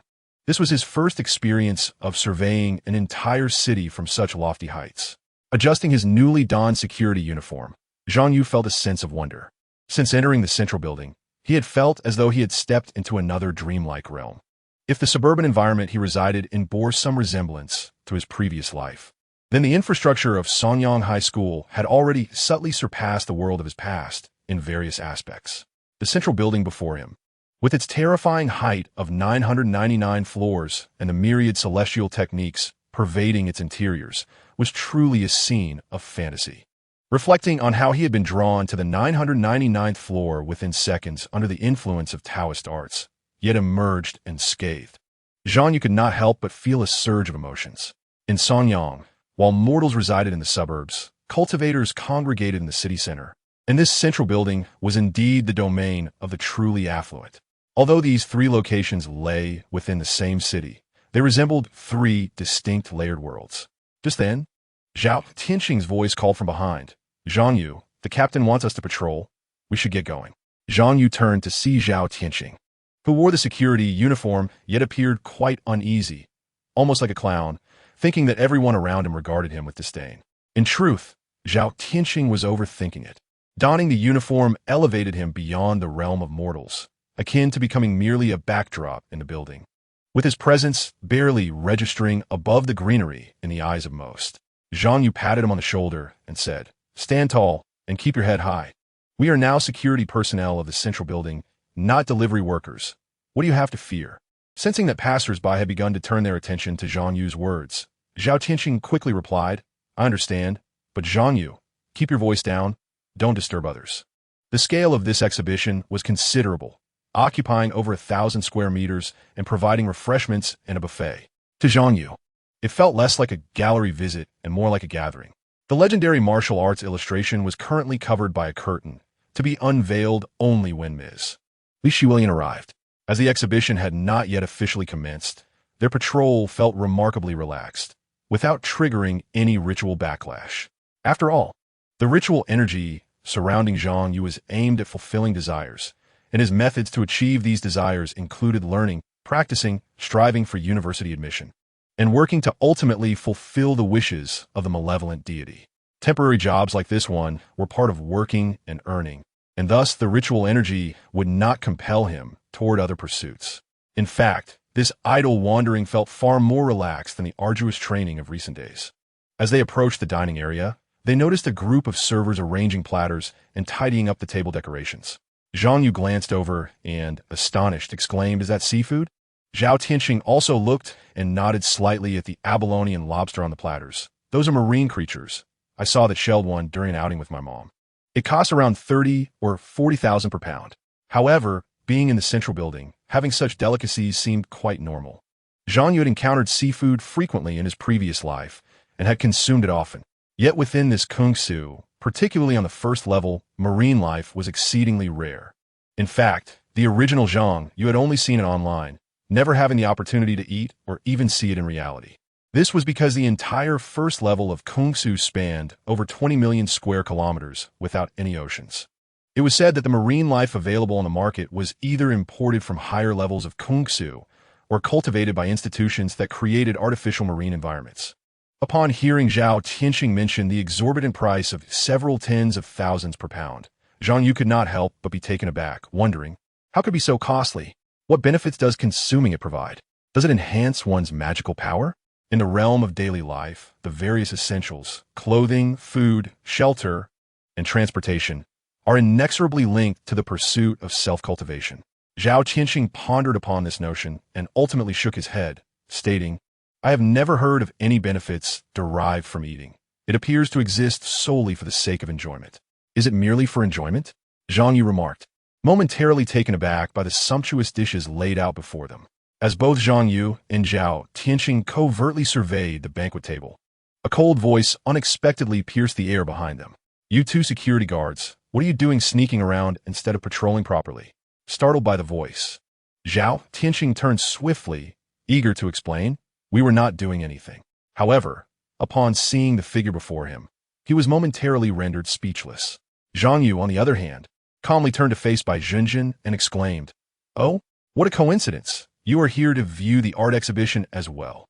Upon recognizing their classmate, Zhao Tianxing felt increasingly self-conscious in his security uniform, shifting awkwardly as if he were on the verge of an embarrassing incident. The thought of his part-time security job becoming fodder for gossip among classmates, labels such as poverty, labor, and lack of funds, would surely diminish his standing and reputation. Bai Zhenjin, her expression devoid of emotion, regarded Zhang Yu and remarked, "I did not expect that at such a young age, you would be taking shortcuts and working as security." Zhao Tianxing hastily waved his hands, clarifying, "No, Bai Zhenjin, I came along with Zhang Yu." Zhang Yu then clapped Zhao Tianxing on the shoulder, saying, "What are you worried about? You are earning 800 per hour. Your purchasing power could sustain a commoner's meals for 10 days. Just imagine how many would envy that." Zhao Tianxing paused, taken aback. He had never considered the significance of an 800 hourly wage. Yet, as he glanced at Bai Zhenjin, who had fallen silent, a chill emanated from her presence. He had always perceived Bai Zhenjin, the top student in their grade, as aloof and unapproachable, only dining with Zhang Yu and Zhou Tianyi. Observing her now, expressionless and quiet, he felt she must be upset, presumably due to Zhang Yu's careless comments. Just then, a voice called from the far side of the table, a server instructing, "Newcomer, hurry up and serve the dishes. Why are you just standing there?" Bai Zhenjin turned to Zhang Yu and Zhao Tianxing, saying, "I will go serve the food first. We could talk later." Internally, she mused, "What? Security earns 800 an hour? I only make 500. I should have taken that job." Zhao Tianxing then realized that Bai Zhenjin's attire was identical to that of the servers, exclaiming in surprise, "Bai Zhenjin is also working here? How unusual." Zhang Yu, however, recognized Bai Zhenjin's outfit immediately and thought it entirely normal given her financial situation. Yet, he marveled at her ability to maintain the highest academic standing while working. Zhen's talent is truly remarkable. Among all the disciples of Songyang's sect, she is perhaps only slightly inferior to me, he reflected. Chapter 16. Patrol glancing back at Zhao Tianxing, who remained rooted to the spot. Zhang Yu urged, "Get to work. Xiao, don't just stand there slacking off." After completing another round of patrol, Zhao Tianxing followed Zhang Yu to a secluded safety corridor, where Zhang Yu suddenly sat down and said, "You need not stand. Join me for a brief respite." Zhao Tianxing replied, "Ah, but the captain instructed us to continue patrolling. What if he discovers us?" Zhang Yu retorted, "The exhibition hasn't even commenced yet. What is there to patrol? Besides, in this central building, what problems could possibly arise?"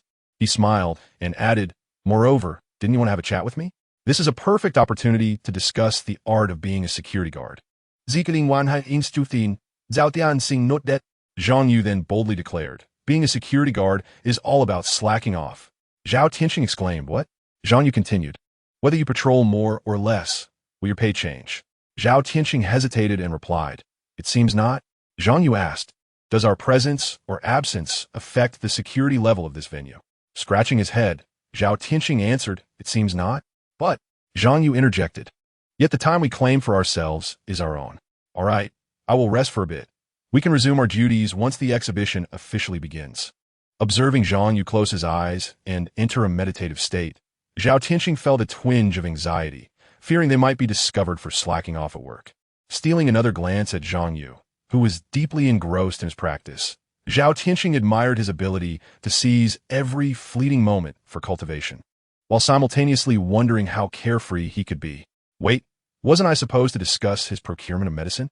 Why are we discussing slacking off instead? Zhao Tianxing was not particularly adept at social interactions, yet he was sensitive and attuned to the thoughts of others, often overthinking situations. If I ask him a few more questions, will Teacher Wang Hai not provide guidance? Can Teacher Wang Hai truly gather no information in my absence? Could it be that Zhang Yu has already discerned my intentions? Is he deliberately prompting me to slack off as well? As these thoughts raced through his mind, Zhao Tianxing observed Zhang Yu in a meditative state, finding his breathing to be enigmatic and profound.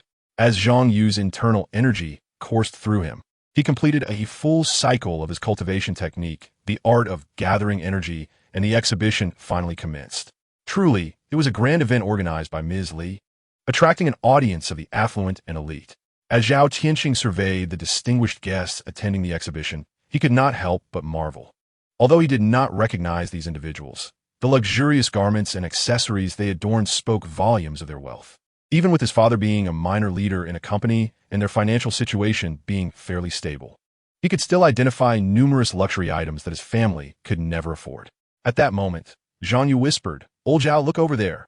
Following Zhang Yu's gaze, Zhao Tianxing immediately spotted a figure shimmering in gold, making their way through the crowd.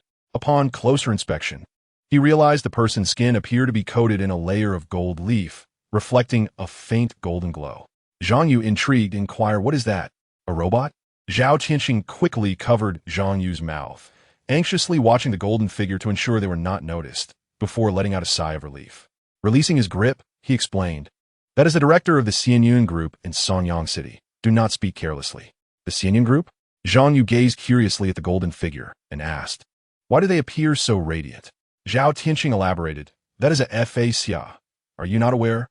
Noticing Zhang Yu's bewildered expression, Zhao Tianxing realized that his background likely had not exposed him to such concepts and patiently clarified, "A F.A.C.A. is somewhat akin to a prosthetic limb, yet it far surpasses ordinary prosthetics.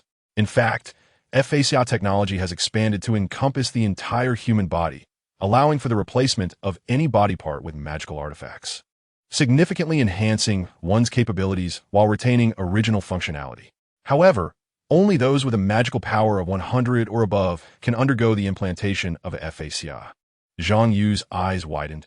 He understood that a power level of 100 represented the pinnacle achievable in the Qi refining stage. He inquired whether it was sufficient to implant a F.A.C.A. with merely 100 points of mana, or if it required the foundation building stage to accomplish. Zhao Tianxing responded affirmatively, stating that 100 points of mana would suffice, but that this individual indeed possessed a true foundation-building realm, hailing from a prestigious lineage and a graduate of Wanfei University. Zhang Yu comprehended the situation. After all, a graduate of the foundation-building sect had come to flaunt his prowess before their group of obstinate Qi refiners. As the number of guests grew, Zhang Yu encountered two figures who appeared to possess F.A.C.A. One had eyes akin to gems, while the other sported a halo that radiated from the back of his head, distinguishing them starkly from the affluent crowd surrounding them. These two, along with the golden-hued director of the Xianyun Group, seemed to be the focal points of attraction, drawing in numerous Qi refiners who felt compelled to bow before them in reverence. At that moment, Zhao Tianxing appeared to grow accustomed to his security uniform, observing the arriving guests with increasing ease. While patrolling, they inadvertently overheard snippets of conversations among the guests. expressing admiration for Lady Li Shuilian's wealth and marveling at the exceptional quality of the artworks on display, speculating on their value. Naturally, discussions also arose concerning the renowned Tianren Yinwu II, painted by a true golden core master. Brotherly, have you also come to comprehend the Tianren Yinwu II illustrated by the esteemed Xingho? Indeed, should a prodigy under the age of 20 master the techniques within, the esteemed Xingho would take him as a disciple.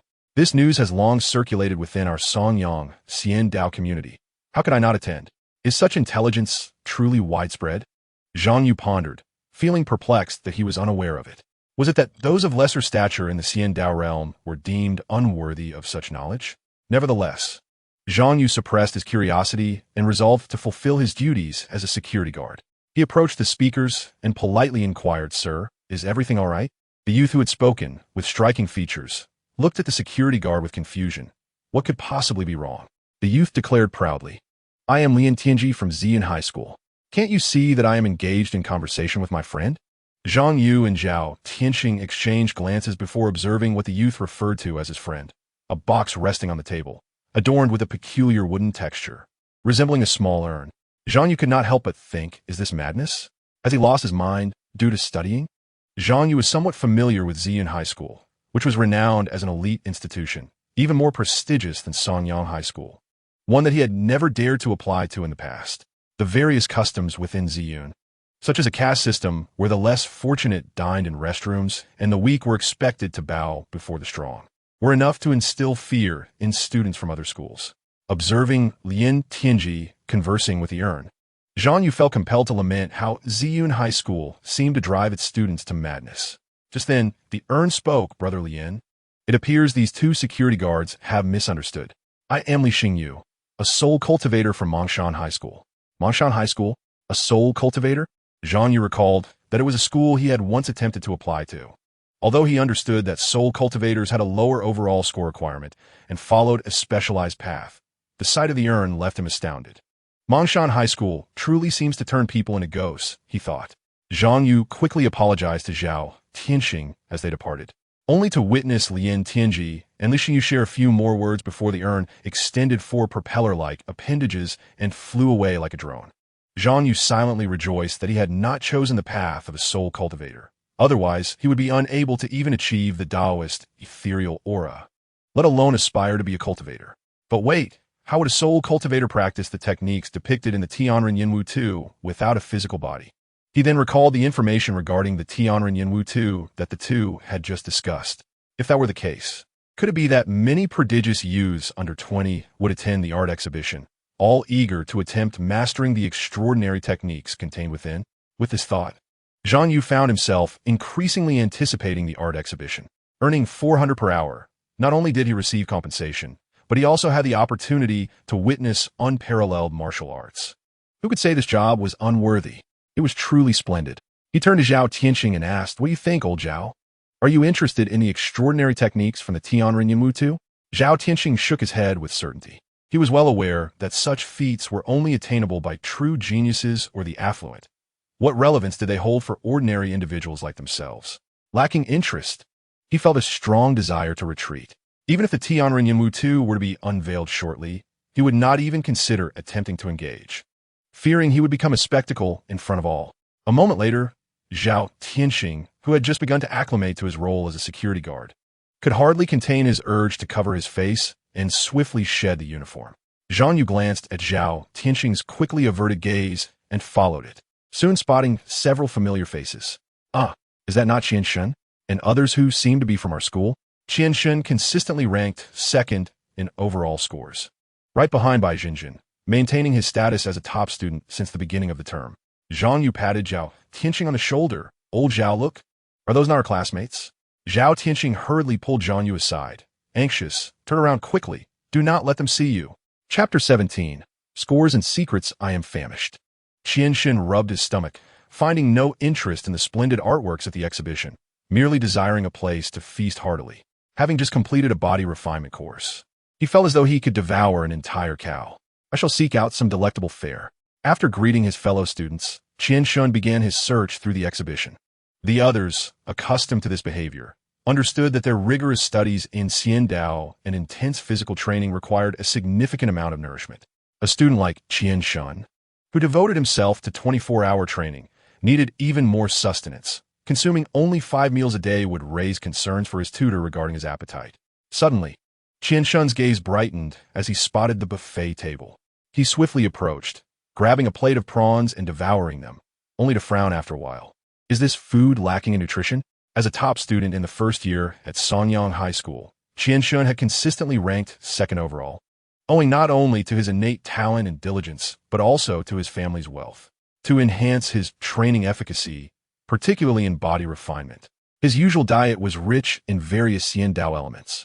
For someone like him, who prioritized scores above all, the taste of food was secondary. What mattered was its ability to enhance his training efficiency. Although he could afford the seafood provided at the buffet, he held no interest in indulging in culinary pleasures, viewing it instead as a waste of time and appetite. What good were seafood and fine dining if they did not improve his grades? They were nothing but refuse.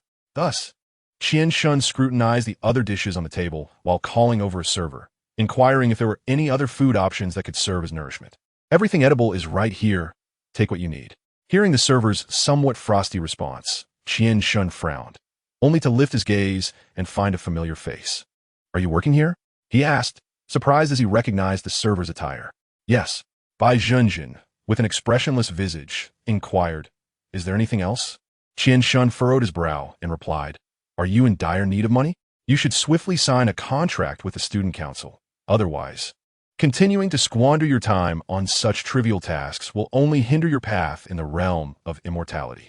If I surpass you one day, it will lose its significance. Qian Shun's tone was filled with lamentation, as he had always regarded Bai Zhenjin, the sole girl in his grade who could surpass him in overall scores, as his rival. In his perception, Bai Zhenjin should think similarly. The ensuing 3 years of high school would be a battleground where these two prodigies would compete fiercely, yet admire each other. They would likely break through their limits in successive competitions and ultimately gain admission to prestigious institutions together after 3 years. However, in response to Qian Shun's lament, Bai Zhenjin merely retorted, Are you instructing me on how to conduct myself?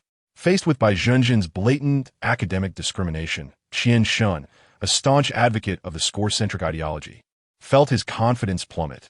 The 50-point gap loomed over him like a towering mountain. You have a higher score, so your words carry weight. At that moment, in Qian Shun's eyes, Bai Zhenjin appeared to be adorned with a gleaming figure of 650 above her head, exuding an overwhelming pressure that rendered him speechless. Bai Zhenjin frowned and remarked, Why do you keep looking above my head while speaking to me? Qian Shun snorted coldly and turned to leave. Just wait, Bai Zhenjin. If you continue to waste time like this, it won't be long before I surpass you. Little did he know, after taking a few steps, he nearly collided with 2 security guards, Zhang Yu and Zhao Tianxing, who had come to investigate the situation. Having observed a potential conflict between Bai Zhenjin and Qian Shun, Zhang Yu hurried over. Qian Shun recognized the two despite their security uniforms. They were classmates, after all, 550 and 580. Upon hearing this designation, Zhang Yu was momentarily taken aback, quickly realizing that 550 was his total score from last month's exam, while 580 belonged to Zhao Tianxing. So, you only see scores and can't even remember your classmates' names? Qian Shun thought disdainfully, perceiving them as overly obsessed with academics. In truth, he couldn't recall the names or scores of students scoring below 550. To him, anyone below that threshold was inconsequential.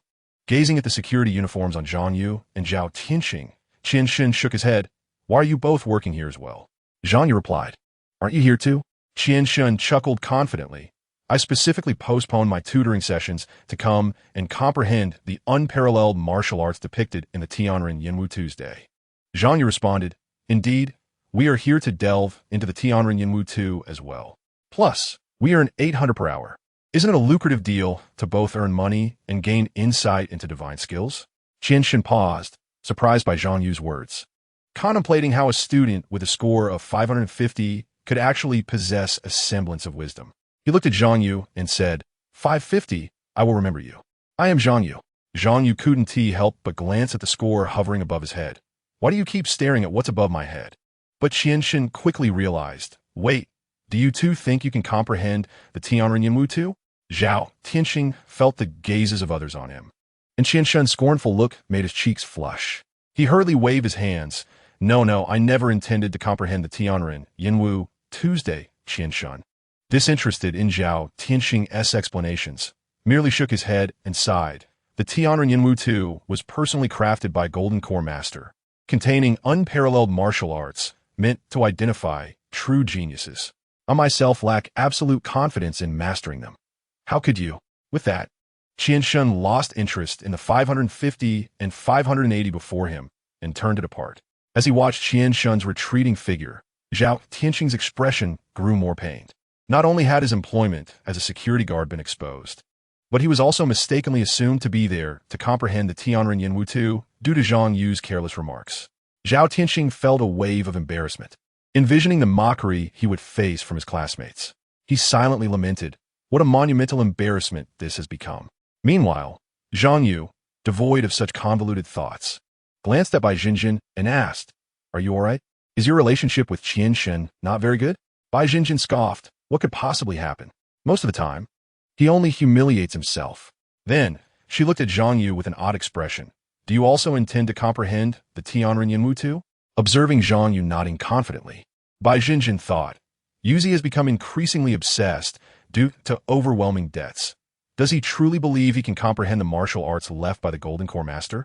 Zhao Tianxing, eager to leave the scene, tugged at Zhang Yu's sleeve, but noticed he was engaged in a silent exchange with Bai Jinjin. Soon after, Bai Jinjin discreetly slipped a portion of seafood into Zhang Yu's embrace. Zhang Yu asked, Lao Zhao, do you want to try some? Zhao Tianxing replied anxiously. The captain said we can't eat the buffet. As he spoke, he hurriedly positioned himself in front of Zhang Yu, fearing the situation might be exposed. Zhang Yu replied nonchalantly, but Bai Jinjin is working here too. We might as well take advantage of the company's offerings. Just as Zhang Yu was savoring a large shrimp from his plate, a voice emerged from behind Zhao Tianxing. What are you all doing? Unbeknownst to him, Zhao Tianxing was gradually becoming accustomed to wearing the security uniform in front of his classmates. Zhang Yu, seeing Zhou Tianyi, exclaimed, Old Zhou, you're here too? Zhou Tianyi smiled and replied, Yes, I came with Qian Shun and the others. Zhang Yu said, Really? I didn't see you earlier. Zhou Tianyi remarked, Hee. How did you end up here? The two exchanged updates on their situations, and Zhao Tianxing urged Zhang Yu to resume his patrol. However, Zhou Tianyi suddenly wore a mysterious expression and said, I have some gossip about the Golden Core Master. I wonder if you're interested in hearing it? Noticing Zhang Yu's curiosity, Zhao Tianxing remarked, The captain has already been checking in the group chat, asking where we are. Zhang Yu nodded. Never mind. Work is a priority. Let us save your story for another time. Just then, both Zhang Yu and Zhao Tianxing turned their attention back to Zhou Tianyi, eagerly awaiting his next words. Bai Jinjin, though not looking their way, was also straining to listen. Zhou Tianyi chuckled and continued, The Golden Core Master can live for up to 400 years, while the Xingho Master turned 350 last year and was optimized by the Wanfa sect. Zhang Yu was once again astonished by this nonsensical world. ISNT leaving the sect supposed to cost half of 1's cultivation? Zhou Tianyi replied matter-of-factly, The sect nurtured him, providing the opportunity and resources for forming the Golden Core. ISNT it reasonable to relinquish half of his cultivation upon departure? Just as the three were engrossed in Zhou Tianyi's revelations about the Xingho Master, a stir arose in the distant crowd. A guest murmured, Ms. Li has arrived. The Tianren Yinwu 2 is about to be unveiled. Chapter 18. Tianren Yinwu 2 amid the guest's watchful eyes. A tall woman, surrounded by admirers, gracefully approached. Her silver hair glimmered with a metallic sheen. Zhang Yu speculated whether this splendid mane was a magical artifact, pondering how much a single strand might be worth. The woman's red evening gown bore traces of flowing flames, as if fiery embers danced upon it, emanating a formidable aura of magical energy. Zhao Tianxing considered that this gown itself seemed to be a treasure, likely worth a fortune. Meanwhile, the director of Xianyan Group, whose entire being seemed to radiate an ethereal golden aura, proactively approached Li Shuilian. Subsequently, two affluent individuals in the foundation establishment stage also joined the conversation. Surrounding them were numerous wealthy elites, eager to engage with the four and become familiar faces. However, Li Shuilian afforded them little opportunity. After a brief exchange with the three, She made her way to the backdrop of the Tiananmen Yenwu Tuesday. Thank you all for attending the art exhibition today. Amidst the applause, Li Shulian offered a gentle smile before continuing. In this moment brimming with creativity and inspiration, we gather as one. Listening to her speech, Zhang Yu stifled a yawn, contemplating whether he should seize this time for meditation. Suddenly, his gaze shifted, pondering his recent diligence in cultivation. Uncertain if it was due to the pressure of ritualistic power or the subtle influences of this society. Fortunately, Li Shulian's address was brief. As Zhang Yu was lost in thought, she began discussing a topic of great interest to the many prodigies present. Li Shulian stated, in recent years, my father has been seeking a disciple to inherit his martial arts legacy. Regrettably, his requirements are exceptionally high, and after years of searching, he has yet to find a worthy successor. Thus, he meticulously crafted this Tiananmen Yenwu 2, embedding within it a unique martial art. Should a young talent under the age of 20 successfully master its techniques, my father is willing to take them as a disciple and nurture them to the pinnacle of academia. However, this painting contains a fragment of my father's martial intent, and viewing it may impose a strain on one's Tao heart. As such, I urge all to proceed with caution during their contemplation to avoid being harmed by this martial intent. As Li Shulian unveiled the curtain, revealing the Tiananmen Yenwu 2, a shadowy figure began to materialize within the expansive 2-meter frame. Zhang Yu gazed at the painting, perceiving it as a rudimentary scribble resembling a child's drawing. Just as this thought crossed his mind, a voice boomed, "What a magnificent painting! The vitality within this piece, the brushwork of the Xingho Zhenren is truly unparalleled." Leaving us humbled, as more individuals began to extol the virtues of the Tiananmen Yenwu 2, Li Shulian coughed lightly to regain their attention. Esteemed guests, my father has devised a safeguard to prevent unintentional harm from this painting. Only those within 5 meters may discern its true essence, albeit they will also be influenced by its martial intent. Young talents wishing to comprehend its mysteries are invited to step closer. Upon hearing Li Shulian's words, those who had just been boasting turned crimson and fell silent. Yet, one individual boldly stepped forward towards the Tiananmen Yenwu 2, Lian Tianji from Xian High School, who had previously conversed with a nearby individual. Let me, Lian Tianji, uncover the profundities of the Tiananmen Yenwu 2, he announced with a laugh, hastening towards the painting. Observing this, Qian Shun felt a stirring in his heart, recognizing Lian Tianji as the formidable contender who had scored 670 in last month's exams at Xian High School, one of the opponents he intended to challenge after defeating Bai Jinjin. As Lian Tianji approached the painting, the figure within grew increasingly distinct, revealing a middle-aged man gradually executing a complex martial technique. Captivated, Lian Tianji's spirit became enraptured until he witnessed the man in the painting launch a powerful punch toward him. Bang! A muffled sound resonated in the air. Lian Tianji abruptly halted, eyes wide in shock, fixated on the Tiananmen Yenwu Tuesday, observing him rooted in place. The onlookers sensed that he had immersed himself in the painting, delving into the mysteries of its martial arts. Meanwhile, Li Shulian explained, my father designed this test to identify disciples of exceptional will and spirit.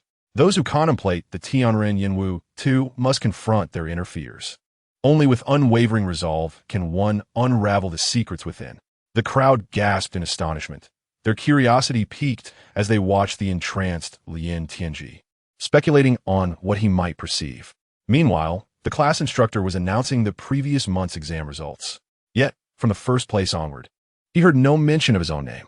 No mention in the top 10, no mention in the top 20, and still no mention even at 50. As the scores continued to diminish, Lian Tianji's anxiety escalated. At the exhibition, observing Lian Tianji, still engrossed in the Tiananmen Yenwu 2, Li Shulian remarked, the Tiananmen Yenwu 2 can be contemplated collectively. Are there any other young talents interested in approaching the painting? Qian Shun exchanged glances with his classmates before they all headed toward the Tiananmen Yenwu Tuesday simultaneously. Other aspiring individuals moved forward to comprehend the painting. Zhang Yu turned to Zhou Qianni beside him, inquiring, aren't you going to give it a try? Zhou Qianni chuckled, shrugging, I'm just here for the spectacle. I'd rather not humiliate myself. Zhang Yu then looked at Bai Jinjin, asking, what about you? Are you not going up? Bai Jinjin glanced to the Tiananmen Yenwu 2 and replied nonchalantly, I'm still hesitating. Zhang Yu queried, hesitating about what? Bai Jinjin answered, I don't wish to bind myself to a master. She thought to herself, becoming a disciple surely entails signing a contract with the Xingho Jinren, essentially a form of servitude. Upon hearing Bai Zhenjin's hesitation, Zhang Yu immediately suggested, if you don't master this martial art, you want to have to become a disciple of the Xingho Jinren. Gazing toward the Tianren Yinwu Tu, he added with a smile, the martial arts left by the Jindan Jinren, even if they are for the qi refining stage, would cost at least several thousand if we sought to purchase the rights. Why not seize the opportunity to learn? Not wanting to become a disciple of the Xingho Jinren, he concluded that if she didn't team master the techniques today, it would not be a loss. Nearby, Zhao Tianxing rolled his eyes at Zhang Yu's boldness, feeling that both Zhang Yu and Bai Zhenjin were overly brash. He distanced himself slightly, fearing others would associate him with their audacity. Bai Zhenjin looked at Zhang Yu in disbelief, contemplating how aggressive the pressure must be to push him into such a state. Zhou Qianni remarked, that makes sense. After all, contemplating at 1T cost us anything. Let's simply give it a try together. However, Zhao Tianxing declined the invitation from Zhang Yu and Zhou Qianni, as the mere thought of donning a security uniform or serving attire while attempting to comprehend the Tianren Yinwu Tu in front of an audience felt humiliating. Yet, as he observed Zhang Yu ascending toward the painting, he found himself admiring Zhang Yu's audacity. As Zhao Tianxing approached the Tianren Yinwu Tu, the figure within became clearer, accompanied by a chorus of laughter from the crowd. Turning to see the onlookers pointing and laughing at him, he felt a wave of embarrassment wash over him. Unsure of how to stand as he fidgeted nervously, scratching his head and ears in confusion. Simultaneously, as Zhang Yu and his companions drew nearer to the Tianren Yinwu Tu, the shadow within transformed into a resolute middle-aged man, ultimately launching a fist toward them. Bai Zhenjin felt a sudden darkness envelop her, and her phone vibrated furiously. She picked it up to discover a text message from a loan platform demanding repayment. Continuing to owe debts will result in an investigation at your place of background check.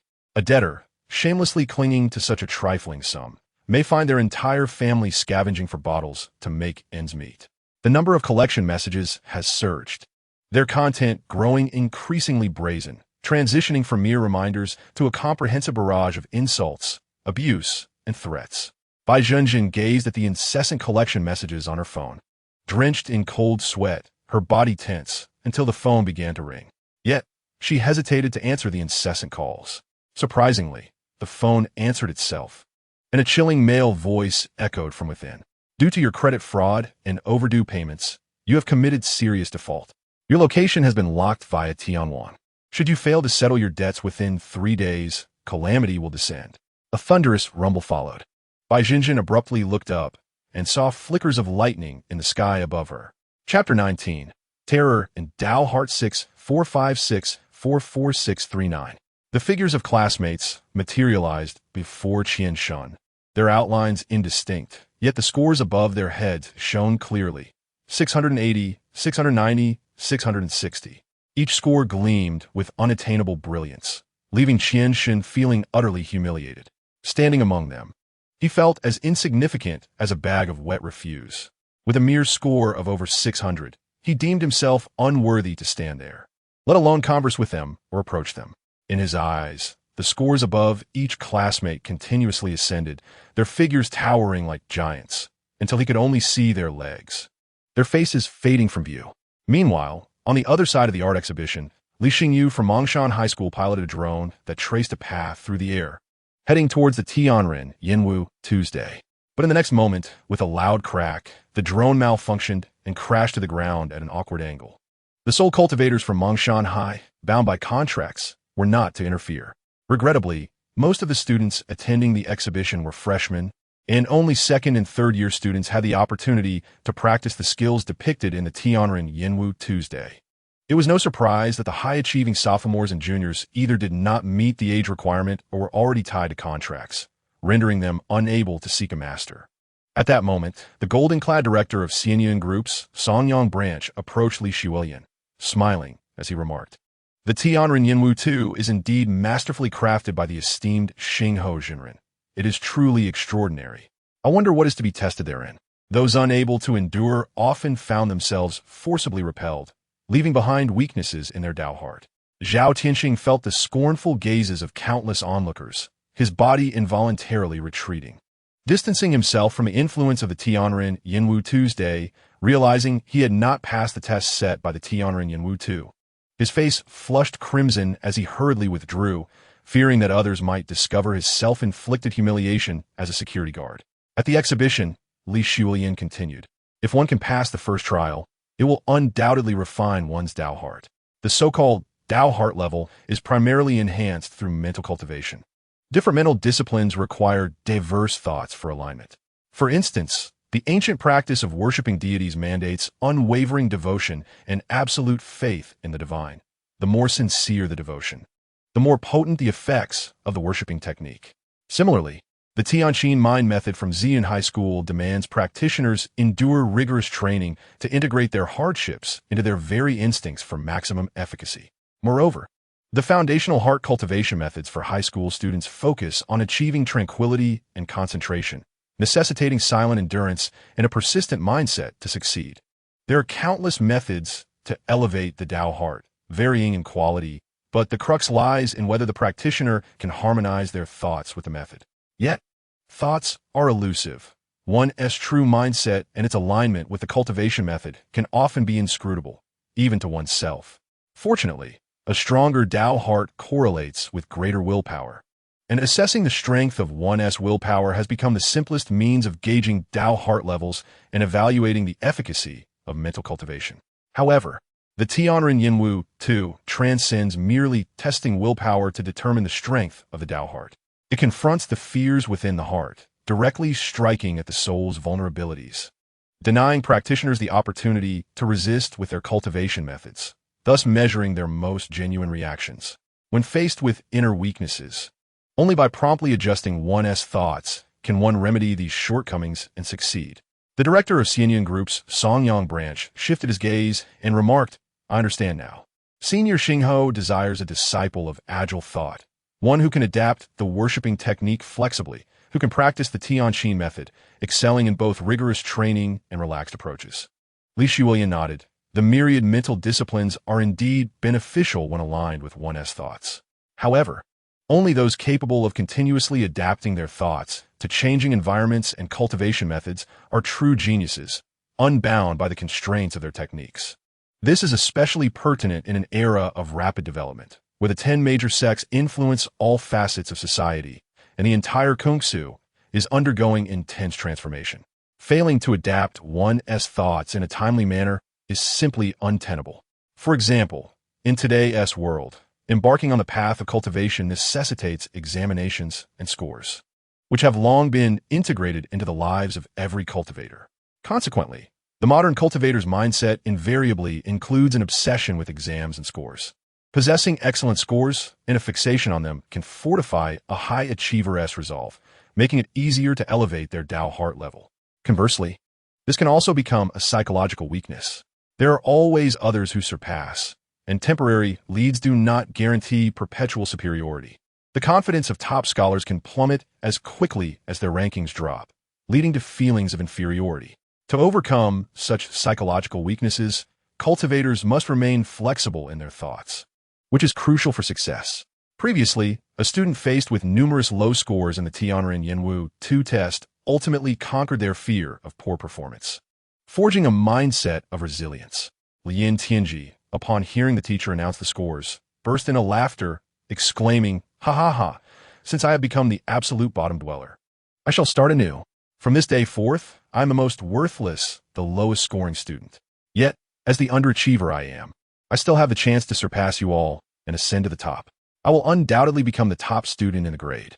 Li Shulian added, Kungsu comprises 36 layers above ground and 18 below, each layer representing different realms. Whether human or celestial, all are categorized into ranks, deeply ingrained in every cultivator's bones, influencing the very depths of their thoughts. Previously, a student experienced relentless pressure from many in the Tianren Yinwu 2, ultimately evolving a mindset of complacency. Qian Shun gazed at the towering giants with scores far exceeding his own, their heights becoming increasingly exaggerated, until their faces became obscured. Only the luminous scores above their heads continued to swell, radiating brilliance. He endeavored to keep pace with them, yet found it futile. As the giants grew ever taller and their scores soared, his emotions shifted from anxiety to fear and from fear to despair, eventually culminating in a numbness. He collapsed to the ground, ceasing to regard the figures of the giants. Very well, I shall not pursue it any longer. As long as I can cultivate, it matters not whether I surpass anyone else. As if awakened from a grand dream, Qian Shun lay on the ground, his eyes wide open, gazing at the art exhibition and the Tianren Yinwu Tu before him, a glimmer of understanding reflecting in his eyes. At the exhibition, Li Shulian's analysis was being attentively listened to by the director of Xianyun Group in Songyang City, who concurred. The evolution of thought is inextricably linked to the influence of societal progress. He speculated, in today's society, where everyone relies on borrowing, this must also manifest in the trials of the Tianren Yinwu Tu, correct? Indeed, Li Shulian nodded and remarked, there was once a student who faced the terrifying burden of repaying debts on the path of immortality during the Tianren Yinwu Tu's trial, ultimately succumbing to the mindset of a chronic debtor. Observing the accumulating thunderclouds in the sky, Bai Zhenjin crouched down in fear. Wait, I will repay. Is that enough? Please don't strike me. She hastily opened her phone to check her account, desperately wanting to know how much she owed and how much she could repay. 800,000? Upon opening the first lending platform, her heart sank. Then, seeing the 1.2 million debt on the second platform made her break into a cold sweat. 2 million, 5 million, 8 million. As the total amount of her debts continued to rise in her mind, her hand holding the phone gradually lost strength and fell. A staggering 8 million in debt. Such a colossal figure for a high school student could only lead to utter collapse. Suddenly, Bai Zhenjin lay flat on the ground, shouting at the thunder in the sky. If you have the guts, strike me down. Striking me down would mean 8 million would vanish in smoke. Noticing the thunder that lingered without striking, Bai Zhenjin continued, either strike me down and let the 8 million be obliterated, or help me find some work, and I will repay you when I earn money. As the thunder gradually dissipated, the Tianren Yinwu Tu reappeared before Bai Zhenjin. Gazing at the martial arts being practiced within, a sense of clarity began to dawn upon her. At the exhibition, Li Shulian sighed, whether it be delusions or the mindset of a chronic debtor. It is merely a state of confronting pressure with thought. Although it may sharpen their will and resolve, the future ultimately depends on how they navigate reality. After all, this is merely the first hurdle of the Tianren Yinwu Tu, a threshold to be crossed. She recalled how, during her own high school days, her father had tested her resolve.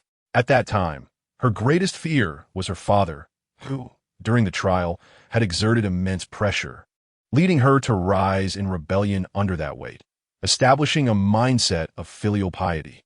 Upon awakening, she had fiercely retaliated against her father, rapidly advancing in her cultivation. However, not long after, the pressures from various aspects of real life and her father's every action brought her back to a place of admiration and respect for him.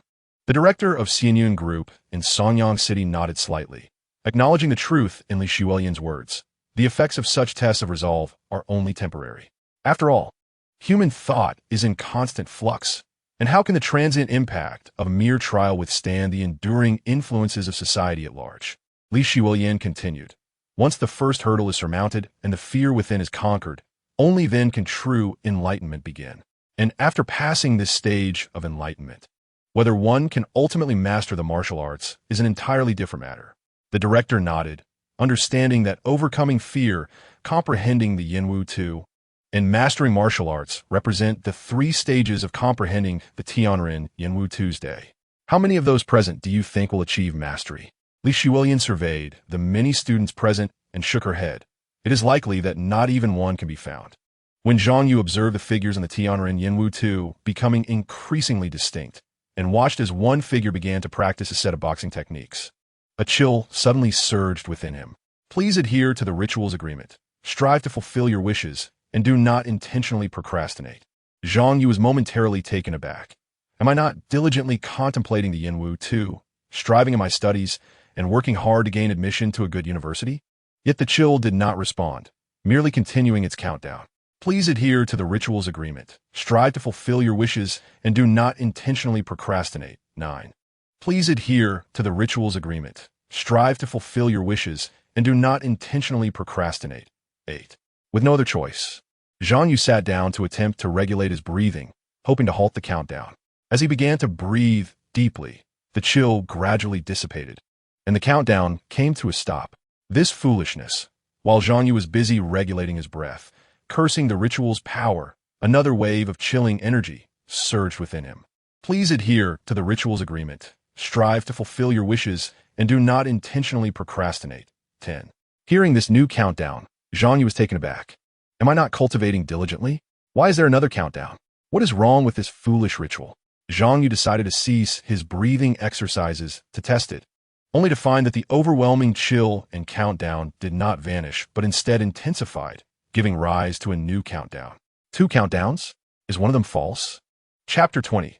Comprehension. 2 identical chills, 2 matching countdowns. Through Zhang Yu's repeated attempts, he discovered that the pressures from these 2 ritual powers were directed differently. One ceased counting after he regulated his breath. The other stopped counting after he contemplated the Tianren, Yinwu Tuesday. Zhang Yu immediately became increasingly certain of one thing. Among these 2 countdowns, one must be false.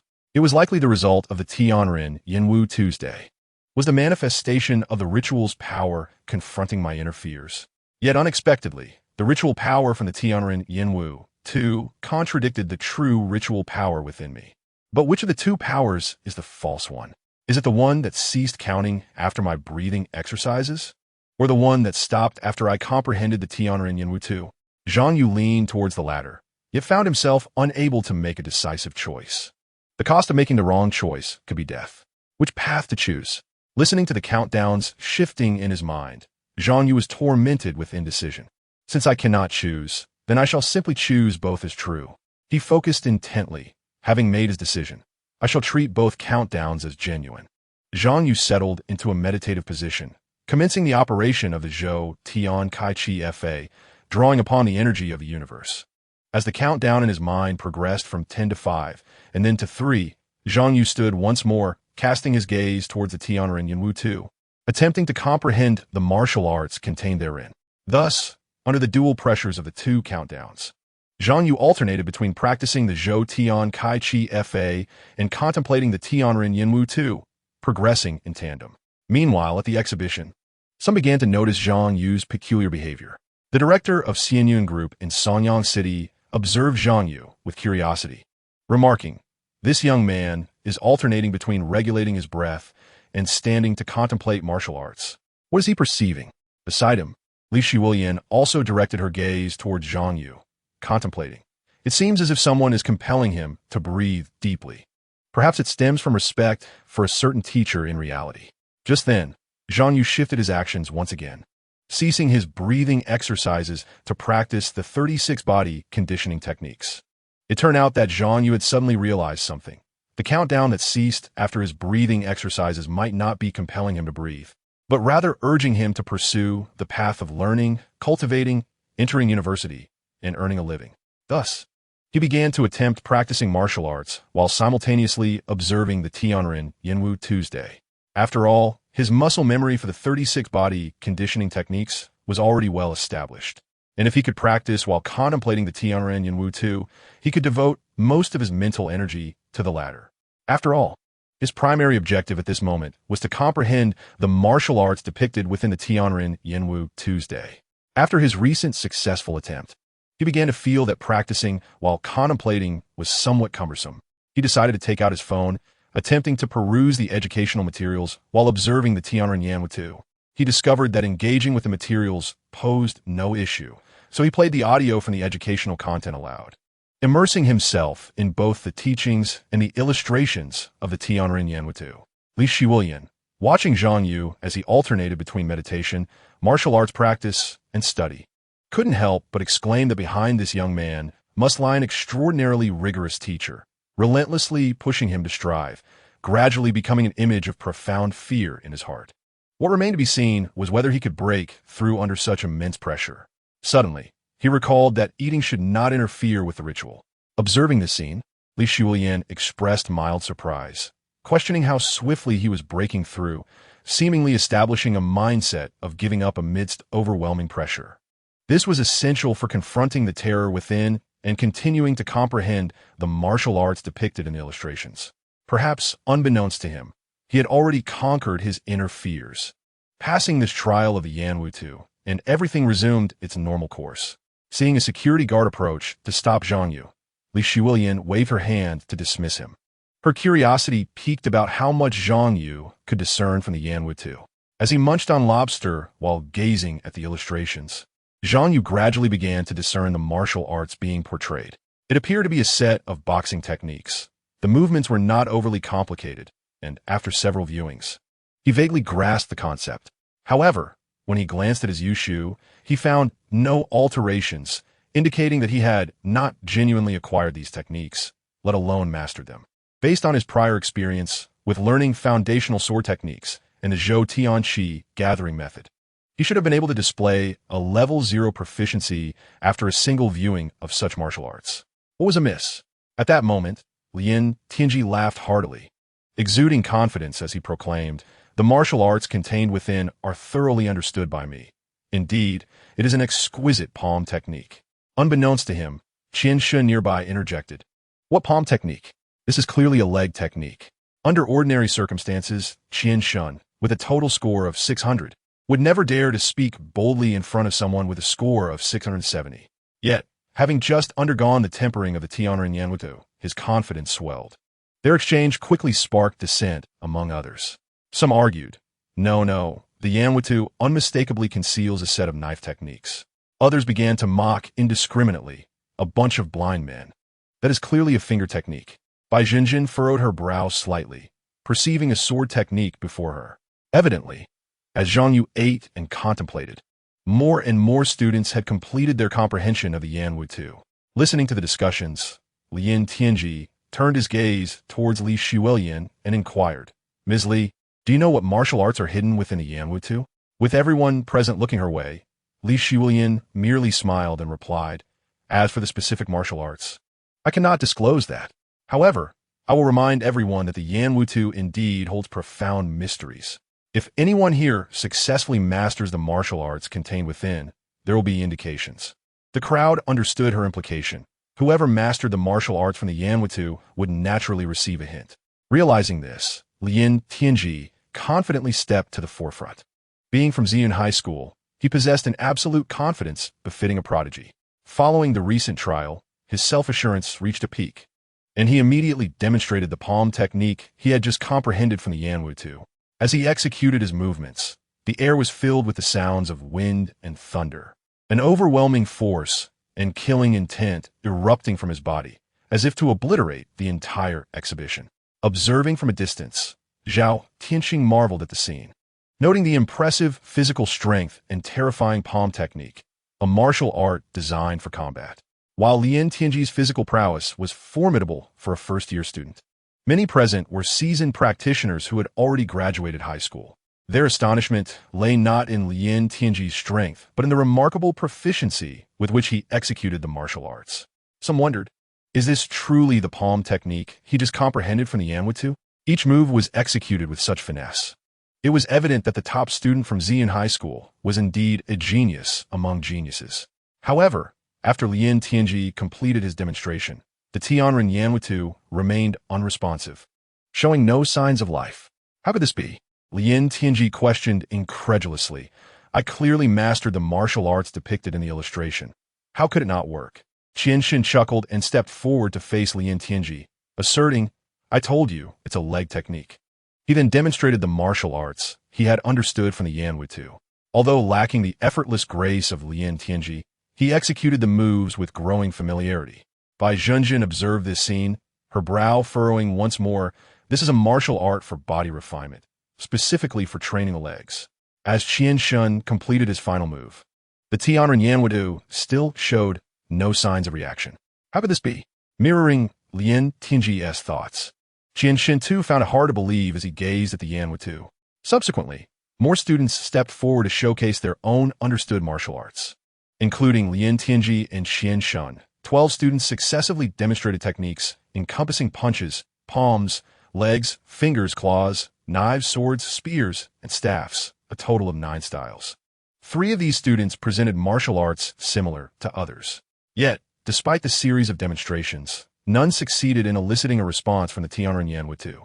Unable to contain himself, Lien Tianji turned to Li Shiulian once more, asking, Ms. Li, with so many of us, is it truly the case that no one has succeeded? Li Shiulian offered no reply, merely shaking her head slightly, her eyes reflecting a hint of disappointment. At that moment, Bai Junjin stepped forward, and under the gaze of the crowd, began to perform a sword technique using her fingers as a substitute for a sword. Although her technique was sharp and flawless, the onlookers soon lost interest, having seen two others previously attempt sword techniques without causing any alteration in the Yanwu. However, after Bai Junjin completed her sword technique, the atmosphere shifted as she transitioned to a knife technique using her hand as a blade. Then came the boxing, the palm technique, and the leg technique. Zhao, Tianqing exclaimed. Did Bai Junjin just learn all the martial arts everyone previously demonstrated? Lien Tianji furrowed his brow at this scene, pondering, in such a short time, she managed to replicate all 9 styles demonstrated by others. Which top high school is she from? As Bai Junjin executed each move with the proficiency of one who had practiced for ages, Qian Shun's thoughts churned. He was astonished at her ability to perform all 9 martial arts. Yet he was also plagued by doubts. Could one truly achieve mastery by merely replicating what others had shown? Just then, to the astonishment of the onlookers, the figure within the Tianren Yanwu stirred, gazing at Bai Junjin with a smile, as 2 words appeared upon the scroll. Indeed. Chapter 21. Tianwu Lianxin. Upon witnessing this, the students present were taken aback, thinking Bai Junjin had succeeded. Yet, Li Shiulian sighed and turned to Bai Junjin, remarking, to learn the techniques of these 9 martial arts in such a short time, your innate talent is indeed exceptional. Unfortunately, it still falls short of my father's requirements. Hearing this, some students sighed with relief, while others were left in quiet astonishment. Zhao, Tianqing mused, she didn't meet the requirements? What extraordinary disciple does the esteemed Xing Huizhen Ren truly seek? Meanwhile, Bai Junjin secretly breathed a sigh of relief. She had not anticipated that her actions would evoke a transformation in the Tianren Yanwu, and she nearly panicked, contemplating an outright refusal of the Master-S offer. Bai Junjin mused to herself, fortunately, I refrained from voicing my thoughts. Otherwise, I would have been utterly humiliated. I sensed something was amiss. Following Bai Junjin's maneuver, others stepped forward to attempt the 9 sets of martial arts. Yet none could provoke any further change in the Tianren Yanwu Tuesday. Conversely, the overly confident Lien Tianji hesitated, seemingly pondering the reasons behind Bai Junjin's failure and what they were lacking. The atmosphere in the vicinity grew eerily silent, as no one dared to step forward again. Just as Li Shiulian lamented the end of the attempts, she noticed Zhang Yu advancing with his phone in hand. Intrigued, she thought to herself, after witnessing so many failures, he still possesses the confidence to try. He must have some assurance. However, her expression soon shifted to one of concern. Zhang Yu began to play a video on his phone, mimicking Bai Junjin's martial arts movements. Evidently, he had recorded her earlier performance. Watching Zhang Yu replicate the actions from the video, Li Shiulian's frown deepened. It was clear that apart from his own comprehension of fist techniques, he was quite unfamiliar with the other 8 sets of martial arts. Although he imitated Bai Junjin's actions like a painting, it highlighted the significant gap in their understanding of the techniques. From a distance, Zhao Tianqing observed Zhang Yu, clad in a security uniform, awkwardly imitating Bai Junjin under the scrutinizing gazes of the crowd, feeling a wave of embarrassment wash over him. Merely watching this spectacle, he sensed the disdain and mockery in the eyes of the onlookers, and he could hardly fathom the feelings of the one actually in that position. Please stop, Zhang Yu. Zhao Tianqing silently screamed in his heart. This is utterly humiliating. You have become a laughingstock. Naturally, Zhang Yu could not hear Zhao Tianqing's thoughts, nor did he care about the judgment of those present. He earnestly followed the video, executing each martial art in turn. As he completed his final move, an influx of experience and understanding surged into his mind, granting him a newfound comprehension of the Tianren Yanwu, as if he had practiced it thousands of times. At that moment, the 9 sets of martial arts began to fade from his mind, replaced by 9 distinct concepts that shimmered within his consciousness. In that instant, Zhang Yu realized that the essence of the martial arts depicted in the Tianren Yanwu lay not in the techniques themselves, but in the underlying intentions. Practitioners must not only hone their skills, but also grasp the profound meanings within each movement.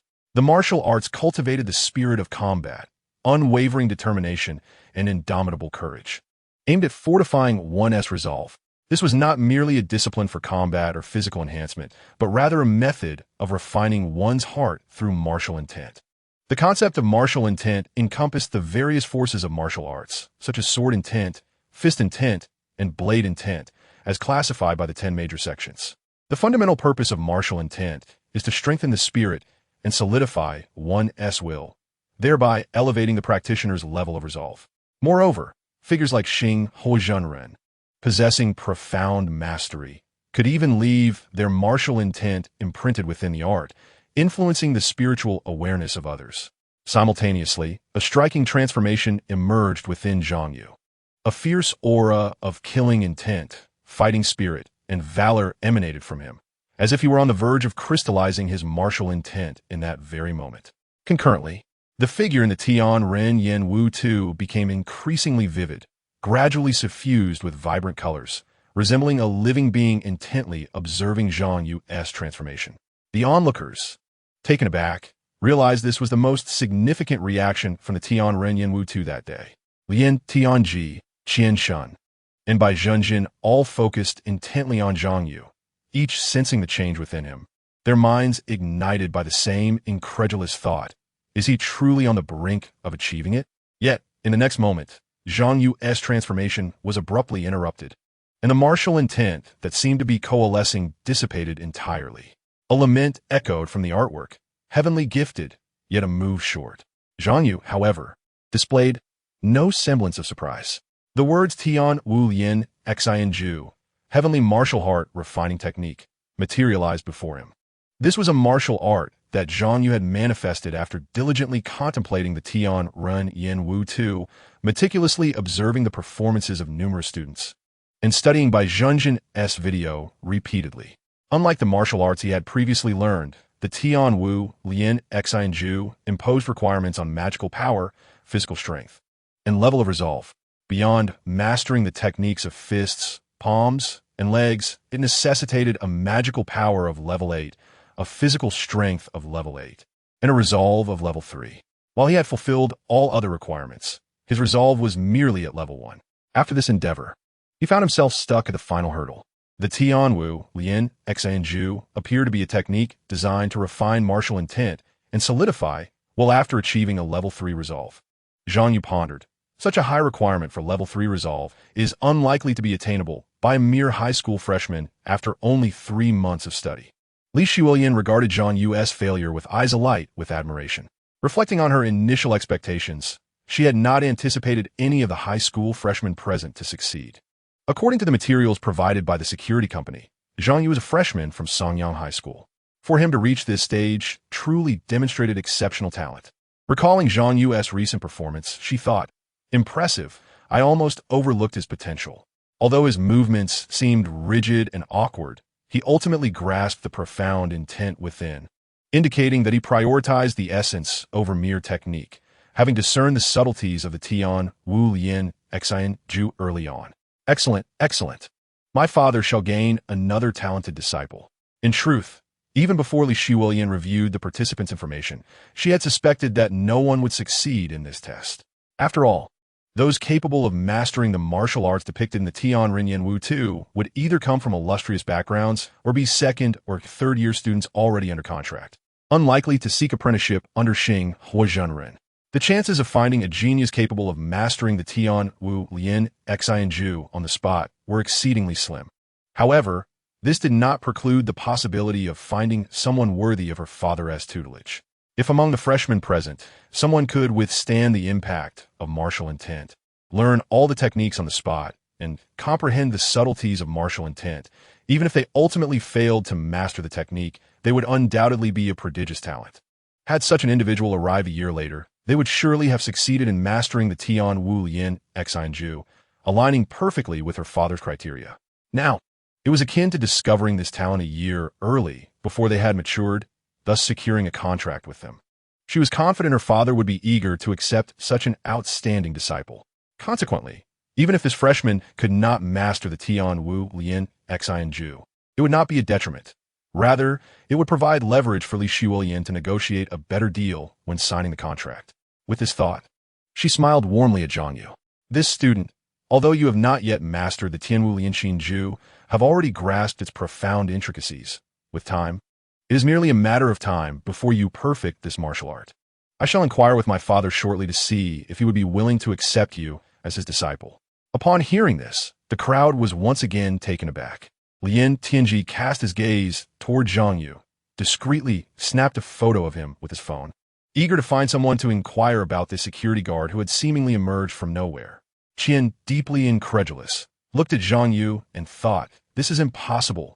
How could someone who scored 550 points be accepted as a disciple by a Jin Danjinren?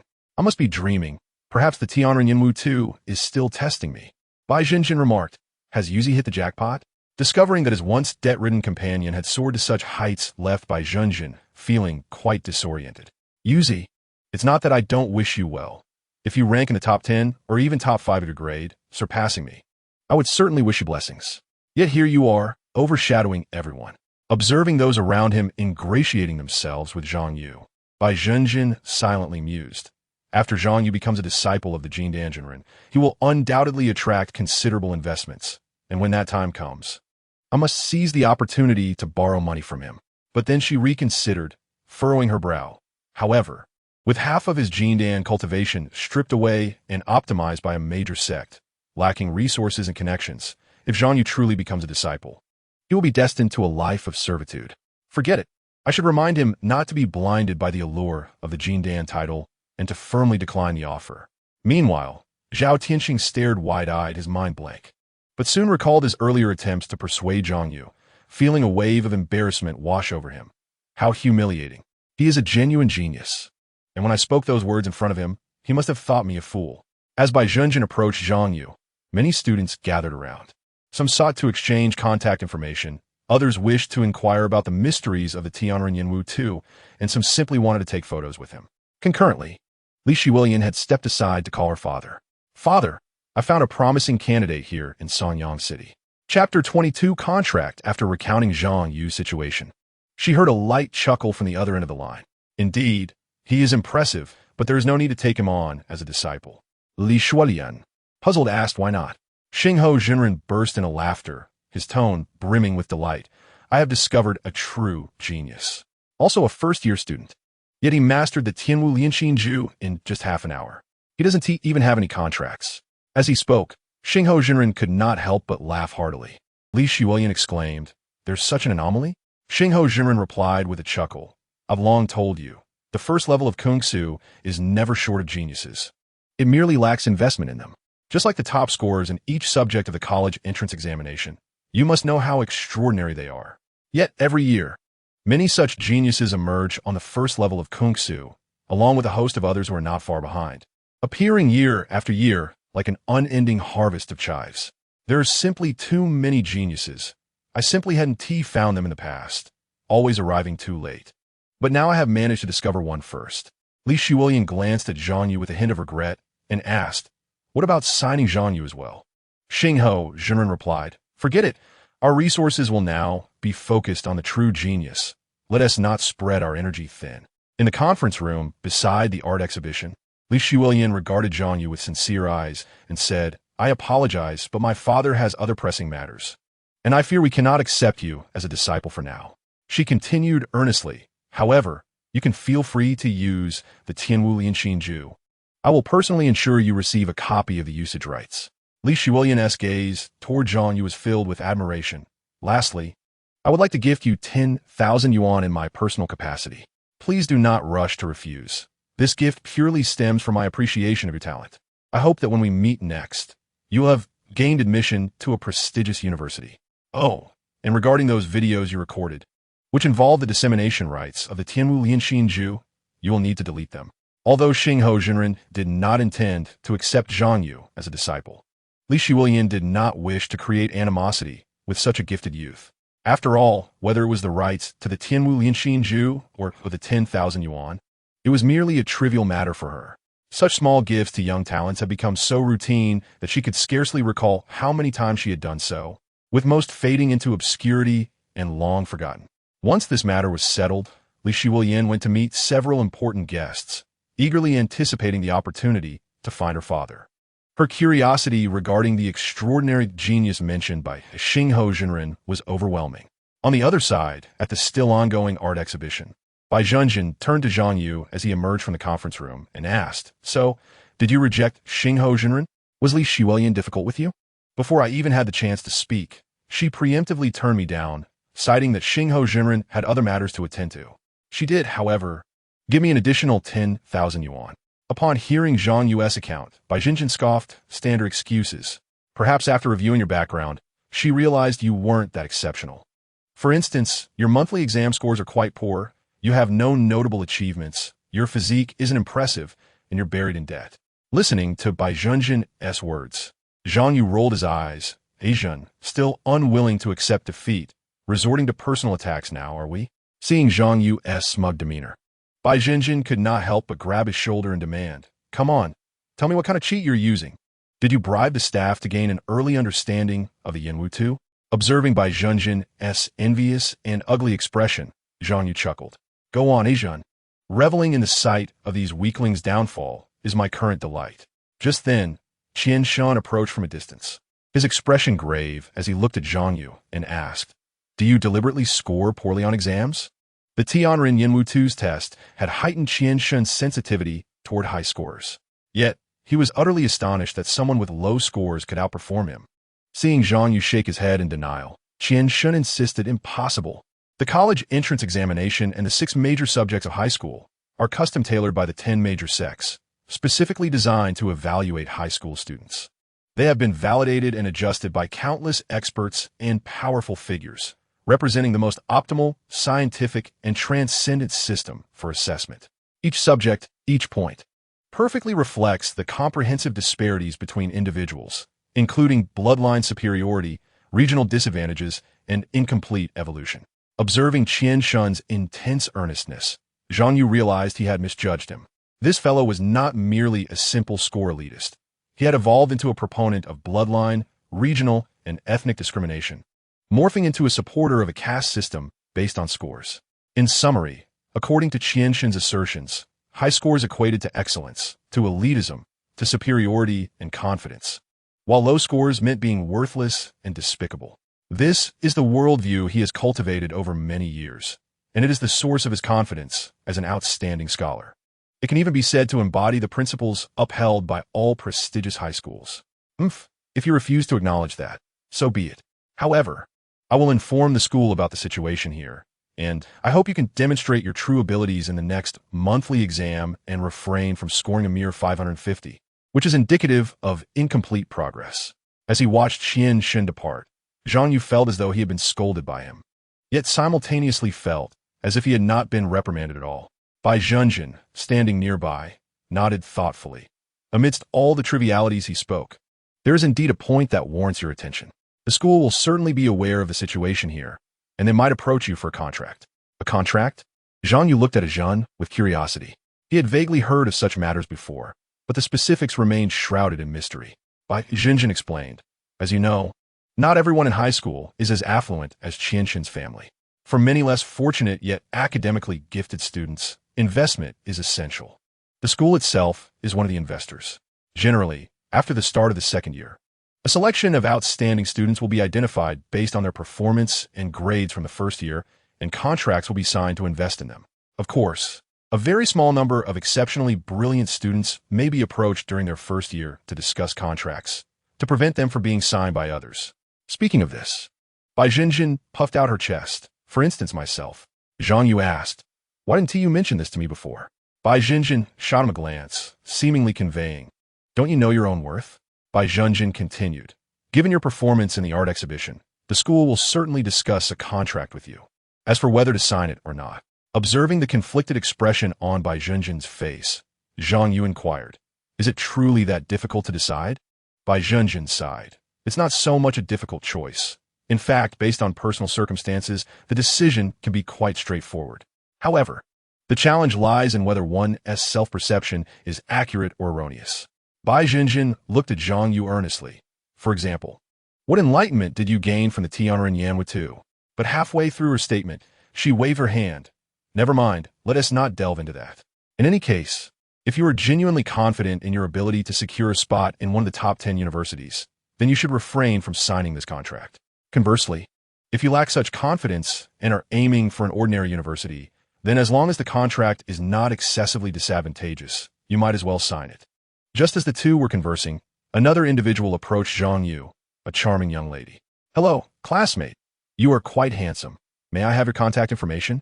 Such occurrences have become quite frequent since Zhang Yu had grasped the Tianren Yanwu 2. Even individuals from Ziyun High School had sought to connect with him. Zhang Yu had grown accustomed to it, and with a sigh of resignation, he exchanged contact details. Ha! Even a beautiful girl is reaching out to me now? Zhang Yu asked, which school do you attend?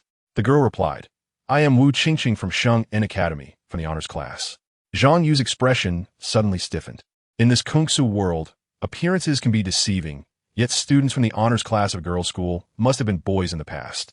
Wu Qingqing seemed to sense the shift in Zhang Yu's demeanor and smiled slightly. Oh, you have quite an old-fashioned mindset. Do you think everyone in our class is a mere beneficiary who barely scraped into a prestigious high school with abysmal grades? I assure you, our top scholars are no less impressive than you. You'll see that in the upcoming citywide examination. Zhang Yu stared blankly at her retreating figure. No, I was pondering this issue.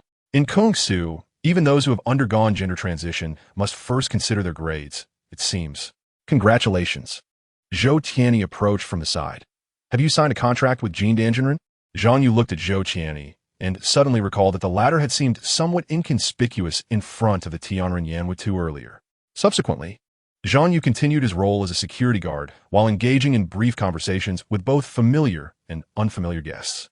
With the completion of his security duties for the day, his savings had increased by 1,600 to a total of 13,300. After repaying the remaining 5,000 loan for the month, his account balance dwindled to 8,300, alleviating his immediate concerns about collections. Chapter 23. Discussion.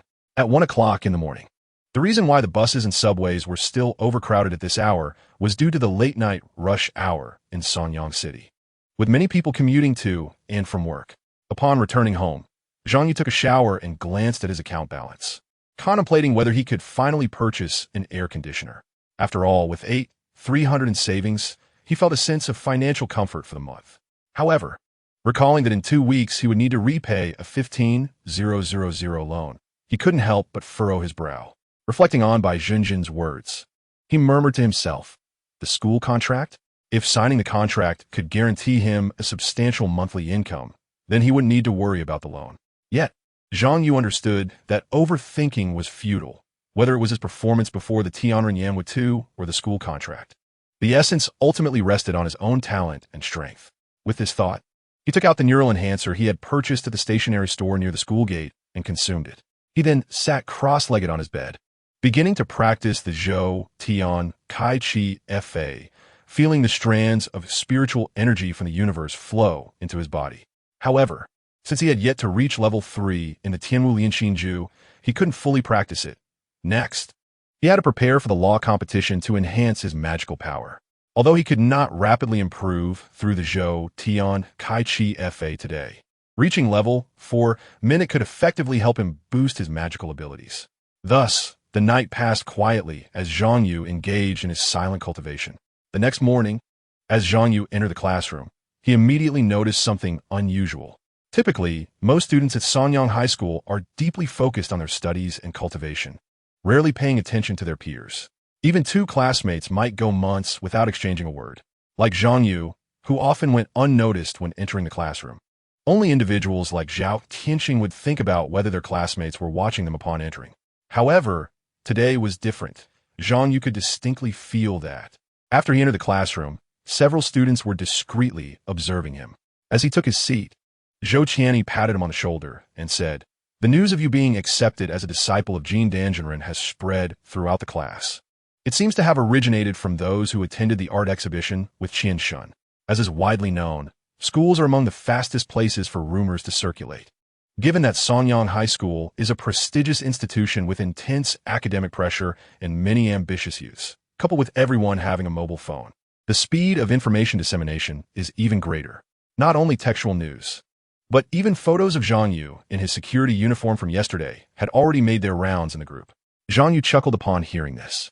My exploits are now being shared in class? Truly, this is the speed of Sonyang. Let it continue to spread. Amidst the relentless grind of daily cultivation, experiencing the attention and discussions about his commendable performance from others was a rare pleasure for Zhang Yu. Yet, he soon grimaced, recalling a troubling matter. Yesterday, Li Shiwilian had secretly summoned him for a small meeting to discuss the rejection. This led many present to be unaware that he had actually been turned down by Jean Dangerin, still believing, as Li Shiwilian had stated, that he was being accepted as a disciple.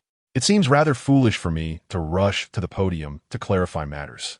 Zhang Yu closed his eyes and resumed the practice of his Zhou Tian Qi gathering technique, engaging in the subtle art of breath control. The murmurs of his classmates were merely a fleeting amusement. As previously planned, his primary aim remained to enhance his magical prowess in preparation for the upcoming citywide competition. However, before he could delve deeply into his practice, he was called out by the homeroom teacher, Su Haifeng.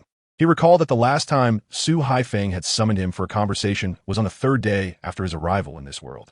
At that time, he still had a superficial understanding of Sonyang High School and its faculty, mistakenly believing Su Haifeng to be a benevolent teacher concerned for impoverished students. At this moment, as Zhang Yu followed Su Haifeng down the corridor, he could feel the oppressive aura emanating from this exemplary class teacher and grade director. As Su Haifeng passed, the classroom fell silent, and many students trembled in fear.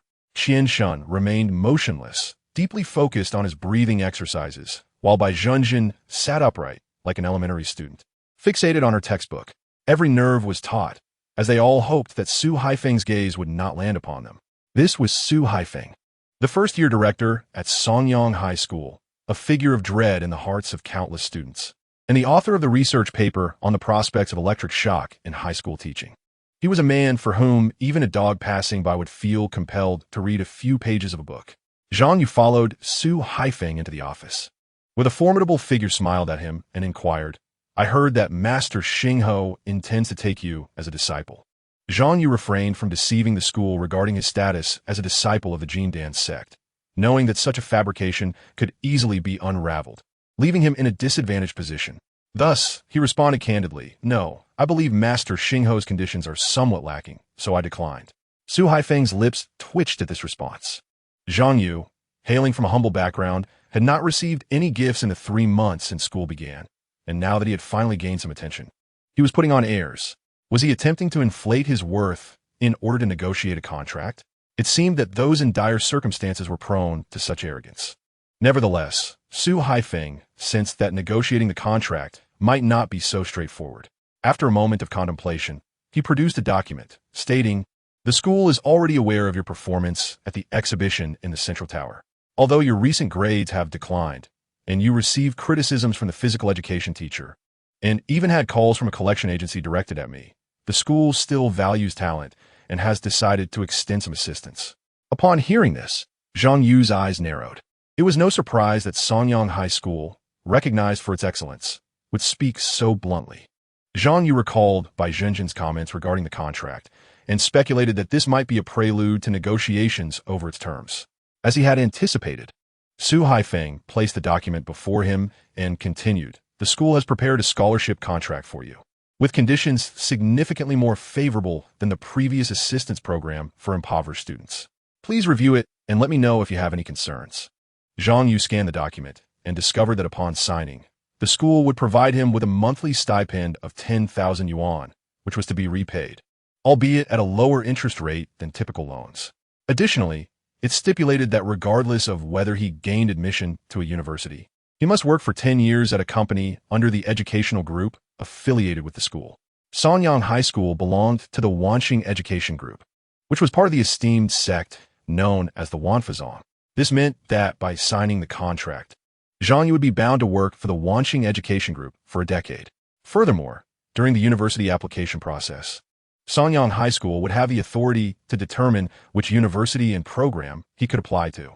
10,000 yuan a month in exchange for signing such a servitude contract?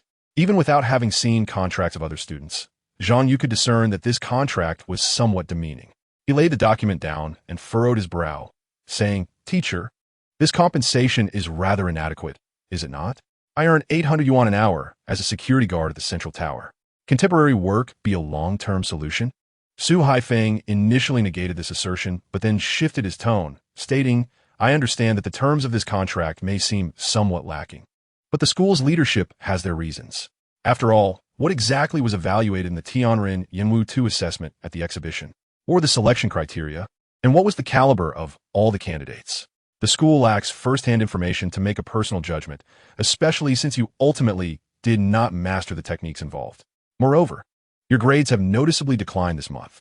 This institution is fundamentally one that values academic performance. The evaluation system of 700 points across 6 subjects is undoubtedly more celestial and reasonable than the Tianren Yanwu 2, and it is also of greater concern to the school board. The contract process cannot escape this reality." Zhang Yu's frown deepened, for Su Haifeng's words were not without merit. At Songyang High School, academic scores were ultimately paramount. After all, apart from himself, the faculty had no true understanding of the difficulties and complexities of the Tianwu Lianxinju, nor were they aware of its requirement for a level 3 Dao Heart. Zhang Yu lacked the authority to disseminate knowledge of the Tianwu Lianxinju, and no one stood by him to validate his claims regarding it. Zhang Yu declared, "I cannot accept this contract." Su Haifeng smiled slightly, pondering whether Zhang Yu intended to negotiate for a higher offer. He replied calmly, "Do not be hasty. As your homeroom teacher, I can advocate for you to secure a better deal." Zhang Yu inquired, "Can the conditions be elevated to match those offered to Bai Jinjin?" He further queried, "Is it true that if I achieve first place in a grade, everything can be negotiated? The monthly exam is in 2 weeks. If you're dissatisfied with the current contract, we can discuss it further after the results of your next monthly examination are released." Chapter 24, Spiritual Roots. Next week, I aim to break into the top 10 in terms of magical prowess for the entire grade, thus earning the opportunity to represent Songyang High School in the competition.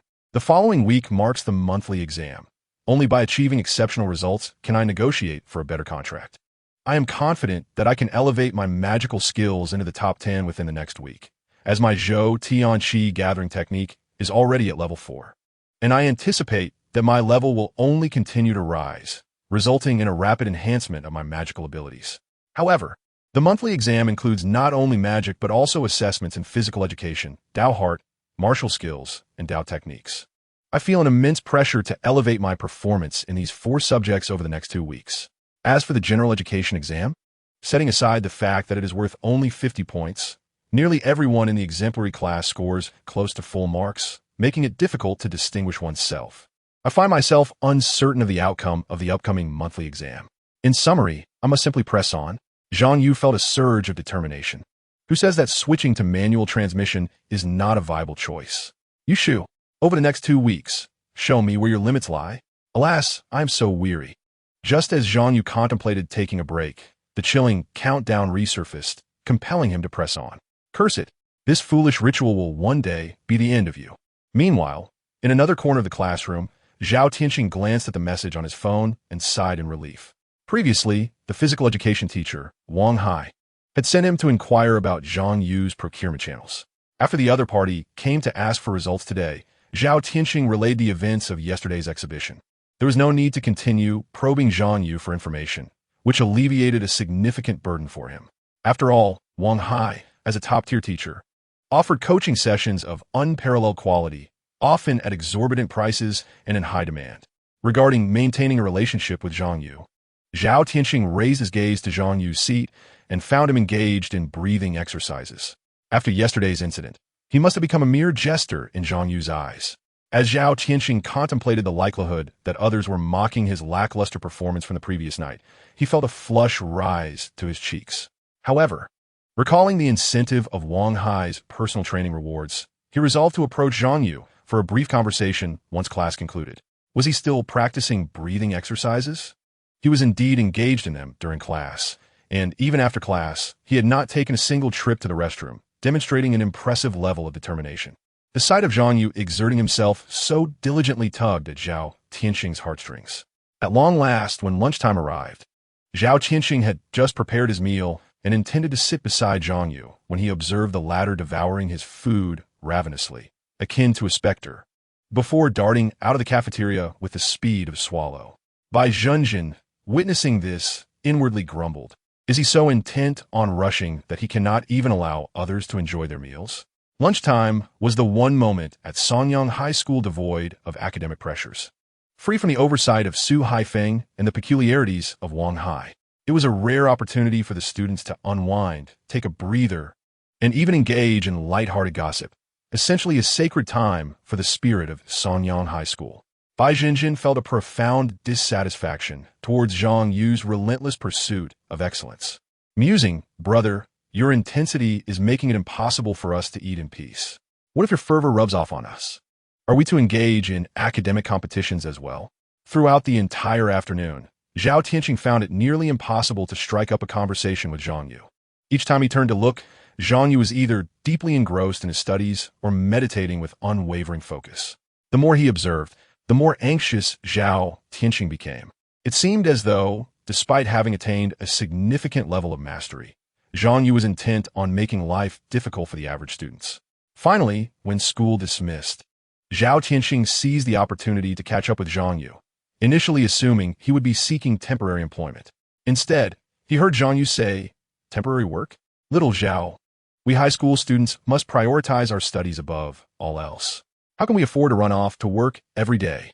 Do not be fooled by the allure of earning 800 an hour. That is merely temporary work and not something one can rely on daily." Zhang Yu glanced at his balance of 300 yuan, which afforded him the confidence to refrain from working and focus solely on his cultivation. For days swiftly passed. During this period of rigorous practice, Zhang Yu's Zhou Tianqi gathering method ascended to level 6, 45, 120.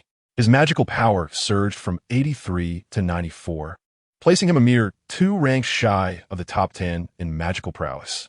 On this particular day, outside the first-year classroom, Su Haifeng sauntered to the back door, surveying the studying students.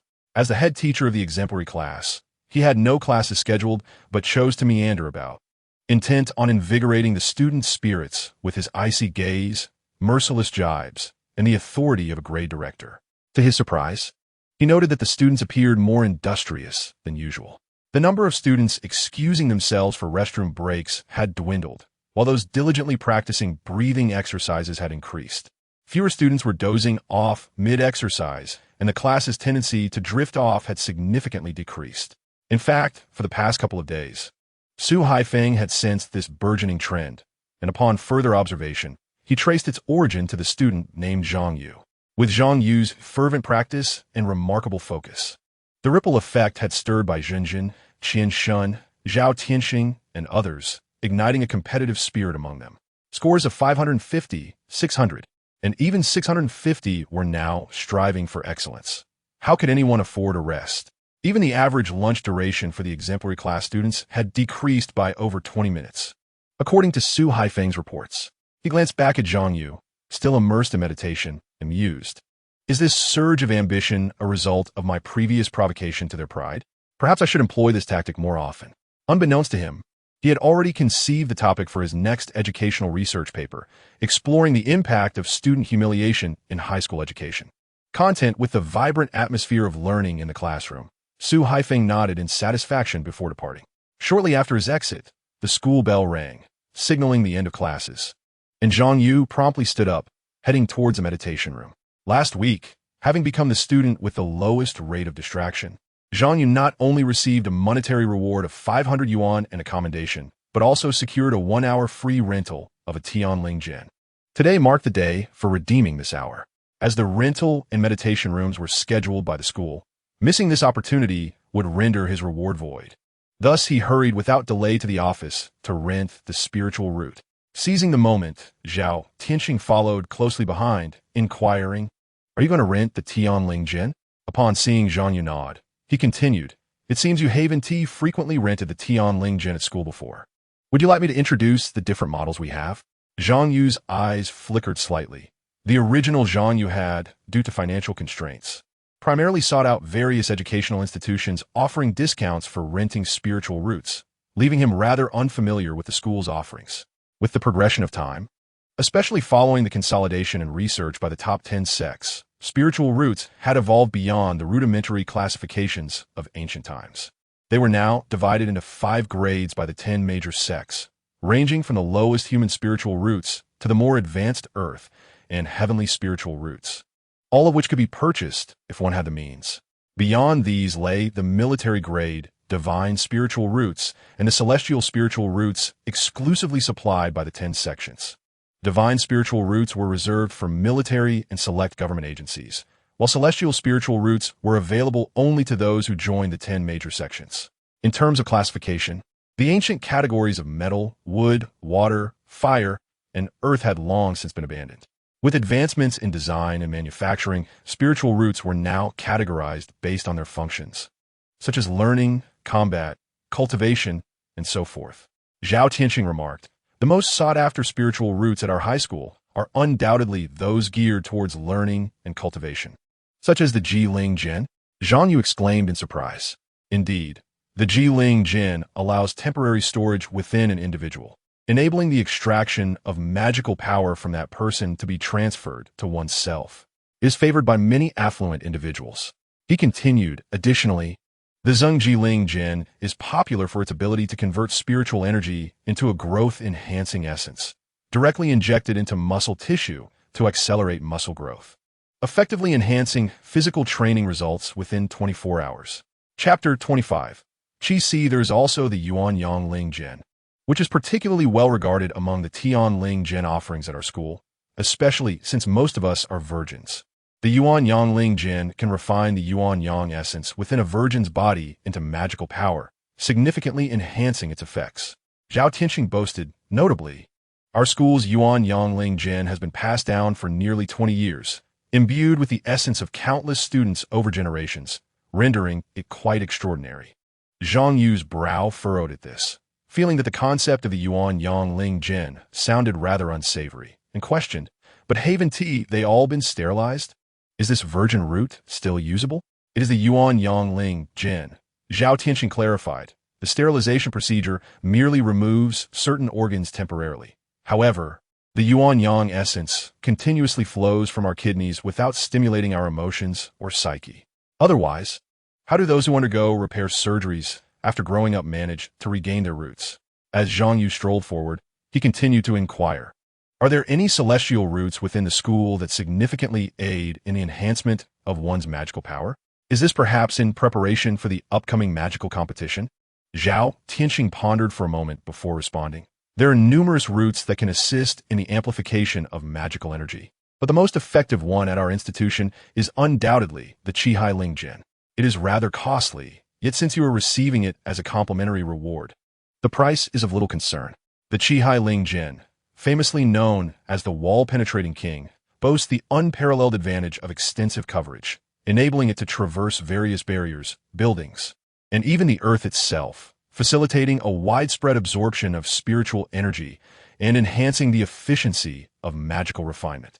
After listening to Zhao Tianqing's introduction, Zhang Yu had already resolved to give this celestial root a try. Upon arriving at the root rental office adjacent to the meditation chamber, Zhang Yu refrained from hastily stating his objective. Instead, he picked up the informational brochure on the desk to peruse. The attendant, a young woman with a doll-like visage, seized the opportunity to ask, "Student, are you a member here? Are you familiar with any of the roots?" Without lifting his gaze, Zhang Yu replied, "No, I am not." The attendant quickly recommended, "We currently have a promotion for new members. Deposit 10,000, receive an additional 1,000. Would you like to take advantage of it?" Zhang Yu responded, "I am solely interested in the celestial root rental for the zero distraction reward. I only seek the reward itself and have no interest in any further sales pitches." The attendant, hearing this, smiled helplessly and retreated, stating, "If you need anything, please feel free to let me know."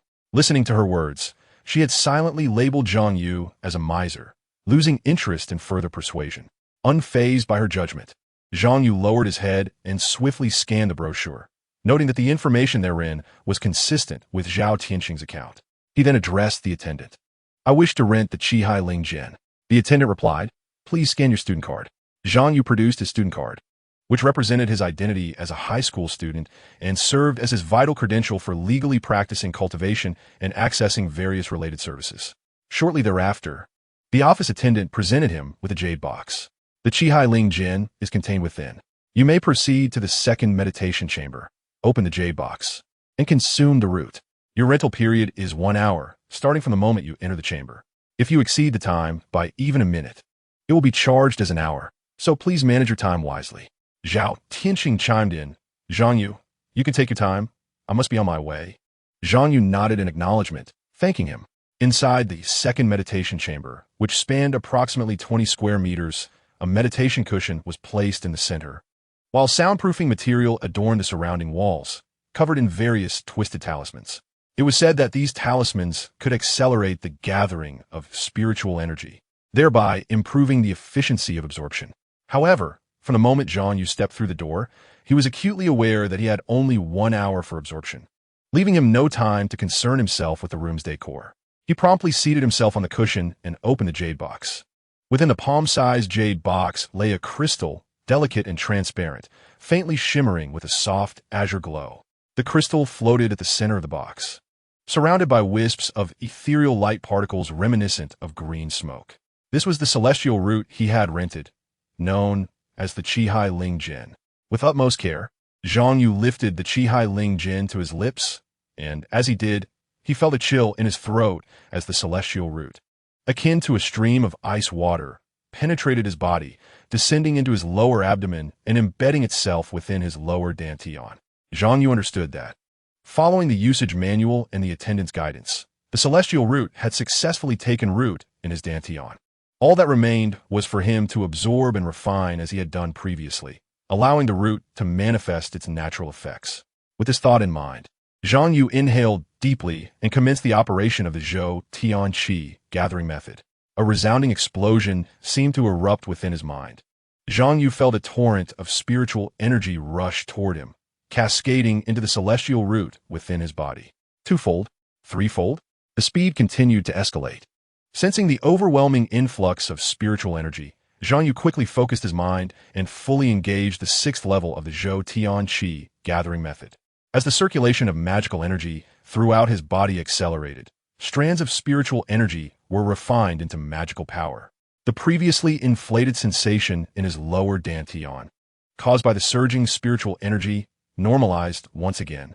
Yet, as if sensing Zhang Yu's speed of refinement, the Qihai Ling Jin within his dantian pulsed rhythmically, further enhancing the absorption of spiritual energy. This time, not only was the spiritual energy surrounding Zhang Yu rushing in, but even the energy from outside the room was drawn toward him. The spiritual energy from the corridor, the sky outside the window, and even the depths of the earth converged as the Qihai Ling Jin increased the efficiency of magical refinement, extending its reach to a radius of 50 meters.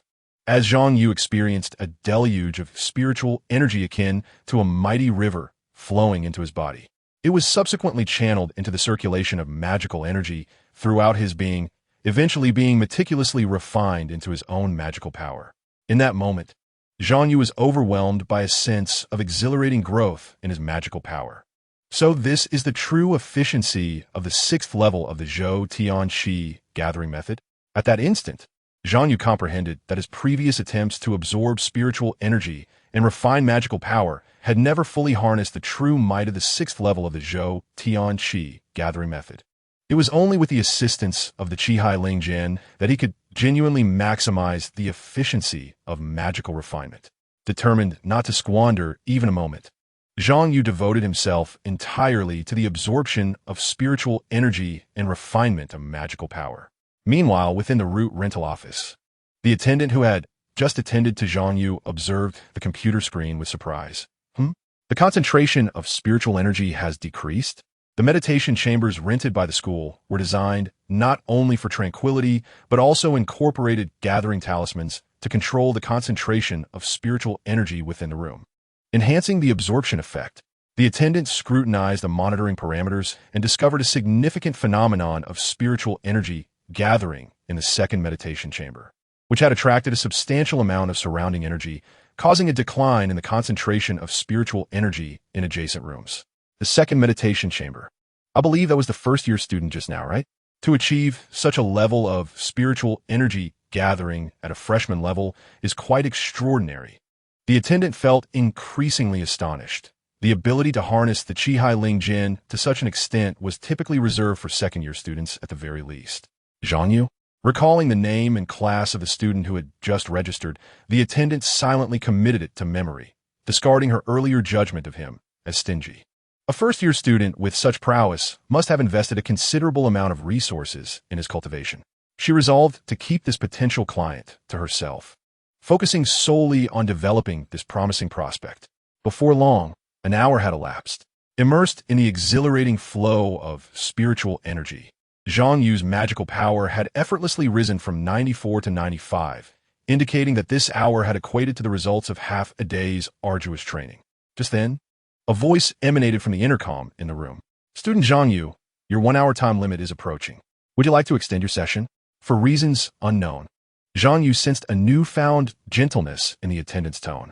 As he reveled in the exhilarating rush of spiritual energy and the satisfaction of the Zhou Tian Qi gathering method operating at full capacity, he could not help but inquire, "How much is the extension?" The attendant promptly replied, "The rental price for the Chi Ling Jin is 5,000 yuan per hour. But today we have a promotional offer for new users. If you deposit 100,000 at once, you will receive an additional 10,000, along with a 12% discount on the rental fee." Zhang Yu sighed helplessly, gradually ceasing his absorption. "I have other matters to attend to today, so I will not be extending my session." When returning the Ling Jin, Zhang Yu increasingly sensed the courtesy of the administrator, and he happened to have some questions he wished to pose. The administrator's gaze shifted, and with a smile, he remarked, "The price of the Chi Ling Jin is 60 million. Zhang Yu gasped inwardly, maintaining a composed demeanor as he exclaimed, "So expensive?" The administrator chuckled and replied, "Indeed, we do not particularly recommend purchasing it. Renting is far more economical, as having a Tian Ling Jin at the initial stage of Qi refinement is quite extravagant. Typically, cultivators only contemplate the purchase of Ling Jin after gaining admission to a university." Zhang Yu nodded slightly, aware that the final barrier to transitioning from the Qi refinement realm to the foundation establishment realm involves implanting a Ling Jin of one's own. This is indeed something that only university students need to consider. However, whether the implanted Ling Jin is of the Tian, Di, or Ren variety depends entirely on the cultivator's financial capacity. As for the more advanced Shen Ling Jin and Xian Ling Jin, one must either join a specialized department or become an apprentice to a major sect to have them transplanted. A good Tian Ling Jin is indeed costly. Casting a deep glance at the Ling Jin that had been collected, Zhang Yu resolved that one day he would acquire a Ling Jin of his own. Before his departure, the administrator took the initiative to add him as a contact, revealing her name as Wei Xian. Unbeknownst to Zhang Yu, Wei Xian silently changed his contact note to Zhang Yu, Platinum Member Seed. Chapter 26, Registration for the Law Competition and the Monthly Exam Approaches at Sonyang High School. 4 days had swiftly passed since Zhang Yu rented the Chi Ling Jin. This day marked the selection of first-year students at Sonyang High School, preparing to register for the citywide law competition. In the sorcery class, as the bell rang, signaling the end of the lesson, Zhang Yu reluctantly paused his breathing exercises, opening his eyes to gaze at the large screen. After several days of arduous training, his magical power surged impressively, escalating from 95 to 105, a rapid advancement that drew the attention of many classmates. Meanwhile, his Zhou Tian Kai Chi method had risen from level 6 to level 8, 3160, a feat known only to him. Had his classmates and teachers been aware, their astonishment would have been far beyond mere surprise. After all, while Zhang Yu's magical power had increased rapidly, there were precedents. Many affluent individuals could achieve even quicker enhancements simply by investing more money. However, in such a short time, to elevate a breathing technique to level 8, Zhang Yu was uncertain if anyone else could match his accomplishment. As he glanced at the large screen, the magical power rankings for the entire grade appeared. First place, by Zhenjin, 121. Second place, Qian Shun, 119, continuing his gaze downward. He soon found himself in 8th place. 8th place, Zhang Yu, 105, 8th place? Zhang Yu nodded slightly, confident that he would have no issue registering for the law competition. However, a chill surged again within him as the countdown began. compelling him to close his eyes once more and resume his breathing exercises. On the podium, teacher Yin flipped her hair, glancing at the rankings with satisfaction as she stated, "In the past week, the rate of distraction among everyone has decreased by 8, and the efficiency of magical power enhancement has increased by 12 compared to last month. I am quite pleased." Noticing Zhang Yu diligently continuing his breathing exercises, she nodded appreciatively and added, "I would like to especially commend one student, Zhang Yu. Not only has he maintained a distraction rate of 0 for 2 consecutive weeks, but he has also made a remarkable leap in magical power, rising from 16th to 8th place. Truly outstanding, let's applaud him." Sparse applause followed, and teacher Yin subsequently announced the top 10 students who would participate in the law competition. The competition will commence next month. I will provide you with the specific dates and rules as soon as I receive them. All right, class dismissed. By the way, those wishing to purchase Gathering Spirit Pills should come to my office. There are recent promotional activities. Below, Bai Jinjin appeared to have lost some weight, her cheeks slightly sunken. Thinking of this, she instinctively glanced towards Zhang Yu's seat, only to find him once again engaged in his breathing exercises. "You beast! Zhang Yu, you beast! Stop it! Don't you dare outshine me." After cursing internally, Bai Zhenjin ultimately could not bear to watch her good friend progress alone. So she reluctantly closed her eyes and began her own breathing exercises. Not far from Bai Zhenjin, Qian Shun observed the two of them intently. Watching them both seize the brief moments of class time to engage in breathing exercises, he felt a weight in his heart. As a student from Song Yanghai's exemplary class, Qian Shun had always prided himself on his resilience against pressure. However, after 8 days of competition with Zhang Yu and Bai Zhenjin, his mindset began to shift. "I can hardly even take a bathroom break, let alone relax. Am I really the one lagging behind in evolution compared to them?" Fixating on the two still engrossed in their exercises, Qianshun ultimately closed his eyes in determination. "I will push myself harder." In physical education class, students engaged in various activities, with some practicing needlework while others focused on body refinement, amidst the sounds of fierce roars, the floor becoming increasingly infused with the scent of sweat. Bai Zhenjin wiped the sweat from her brow and instinctively glanced at the small black room in the corner. Due to being ostracized by physical education teacher Wang Hai, Zhang Yu had recently been isolated in that small room during class. However, at this moment, Zhang Yu was not continuing his previous practice of breathing in spiritual energy. Instead, he began practicing the 36 body refining techniques. With a series of explosive sounds, Zhang Yu's muscles bulged, unleashing torrents of ferocious strength as he lifted and lowered the exercise equipment repeatedly. Meanwhile, he switched his focus from the Zhou Tian Kai Chi method at level 8 to the 36 body refining techniques at level 3. Zhang Yu's decision was not without reason. Firstly, due to the mismatch with his Ling Jin, his capacity to absorb spiritual energy was limited, rendering further upgrades to the Zhou Tian Kai Chi method increasingly ineffective. Secondly, having secured his qualification for the law competition, his next objective was the monthly exam in 9 days. With significant enhancements to his magical power, the passive effects of the level 8 Zhou Tian Kai Chi method would contribute to about 65% of the effects of active breathing exercises, making further intensive efforts less cost-effective for score improvement. Zhang Yu contemplated. To enhance his performance in the upcoming monthly exam, he needed to focus on Dao Heart, physical education, martial arts, and Dao techniques. Although he had yet to master the Tianwu Lianxin Ju concerning Dao Heart, he had comprehended its intricacies, which should yield commendable results in the Dao Heart examination. As for martial arts, beyond the theoretical 20 points, the remaining 80 points depended on practical application, which would require hiring someone to spar with him, making improvements less swift.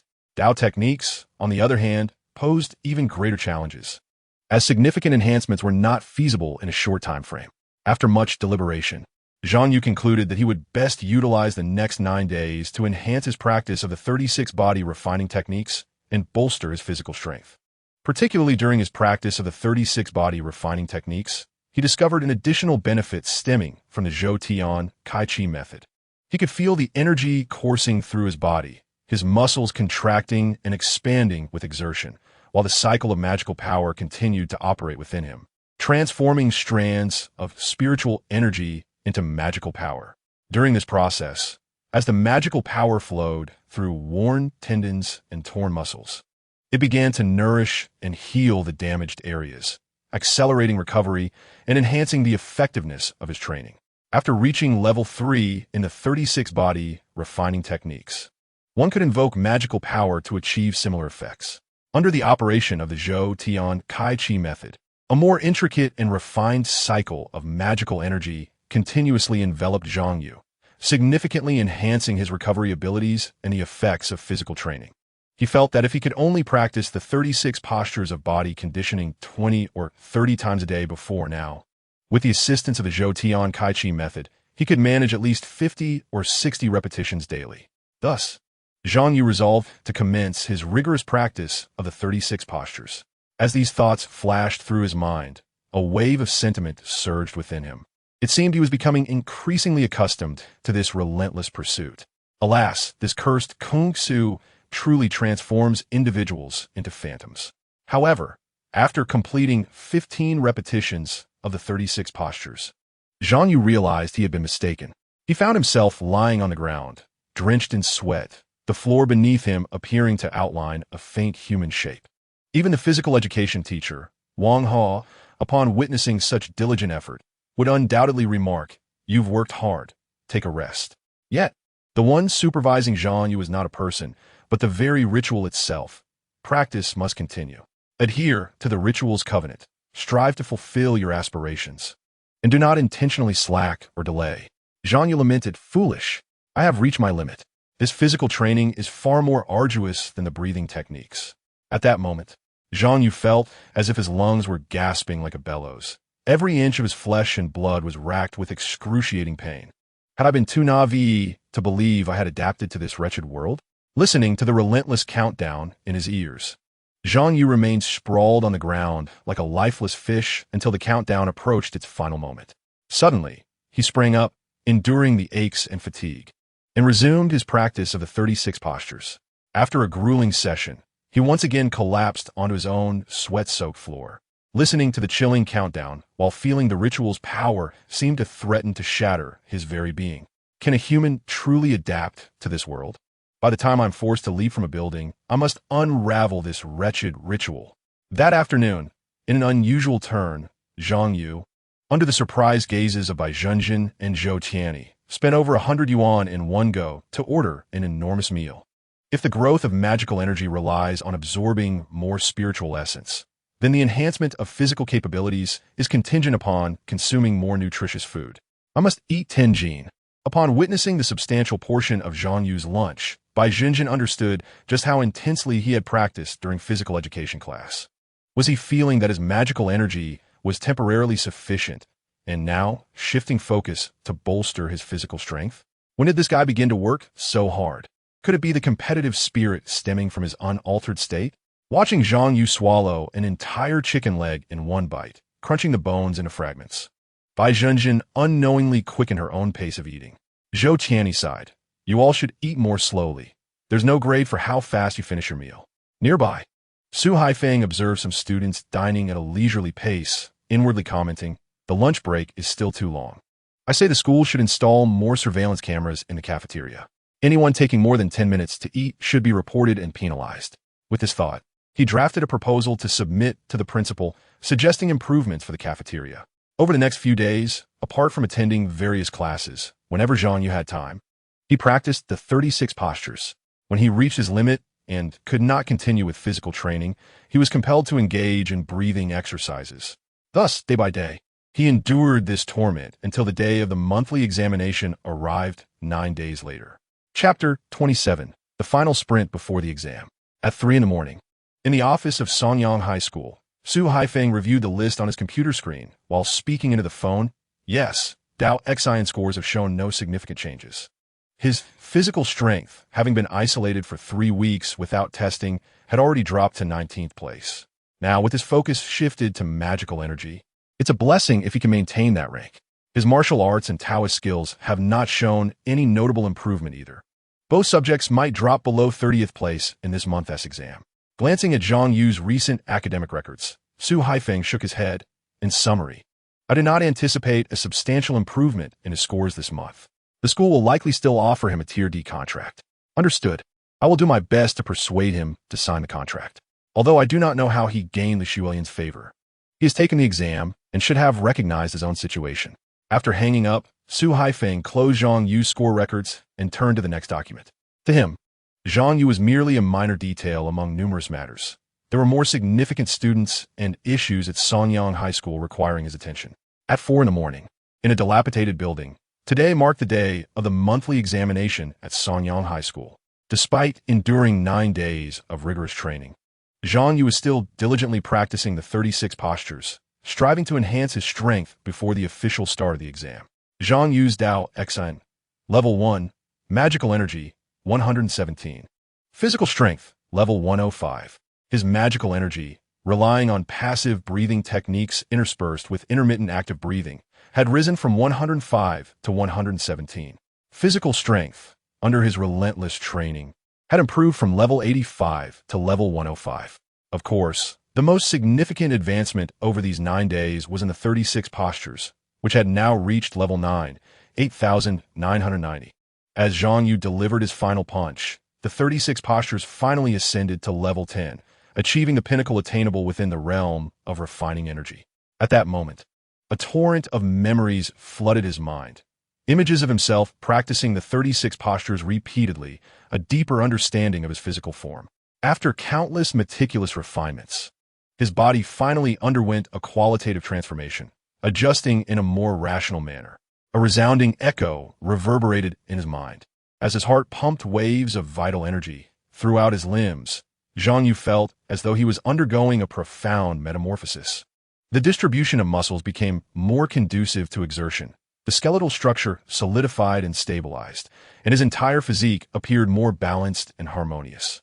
This optimization of physical structure, which had been gradually completed during the ascent to level 10, was now instantaneously realized. Physical strength, level 105 to 125. With the adjustment and optimization of his bodily structure, Zhang Yu's physical strength surged by 0.2 levels, a remarkable increase of 20. Notably, he sensed that this enhancement brought about by structural optimization was not merely a transient increase in physical strength, but had longer-lasting effects.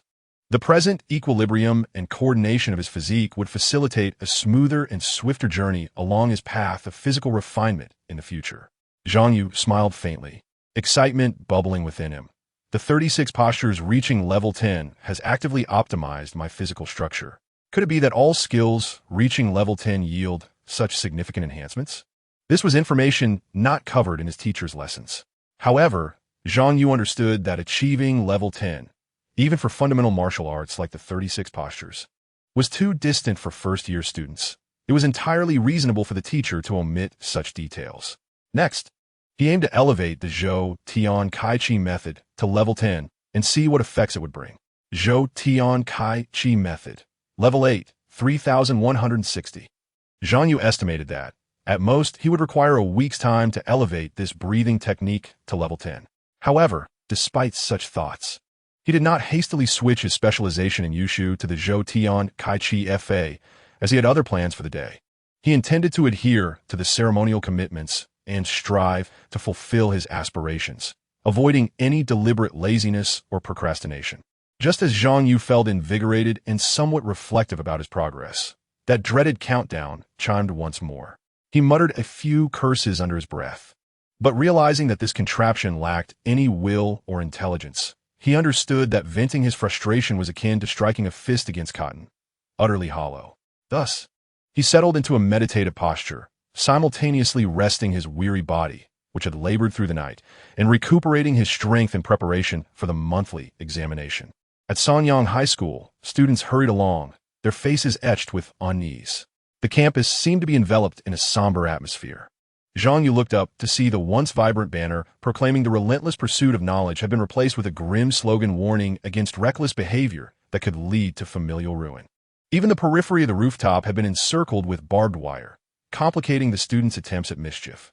Beside him, Bai Jinjin remarked approvingly, "It appears that those self-serving school administrators are finally taking an interest in student welfare, recognizing that the monthly exams can trigger emotional breakdowns, and have taken some protective measures." Yet, upon entering the cafeteria for breakfast, Bai Jinjin could not contain her fury upon seeing notices announcing price hikes for certain meals. Another increase? How many times has this happened since the semester began?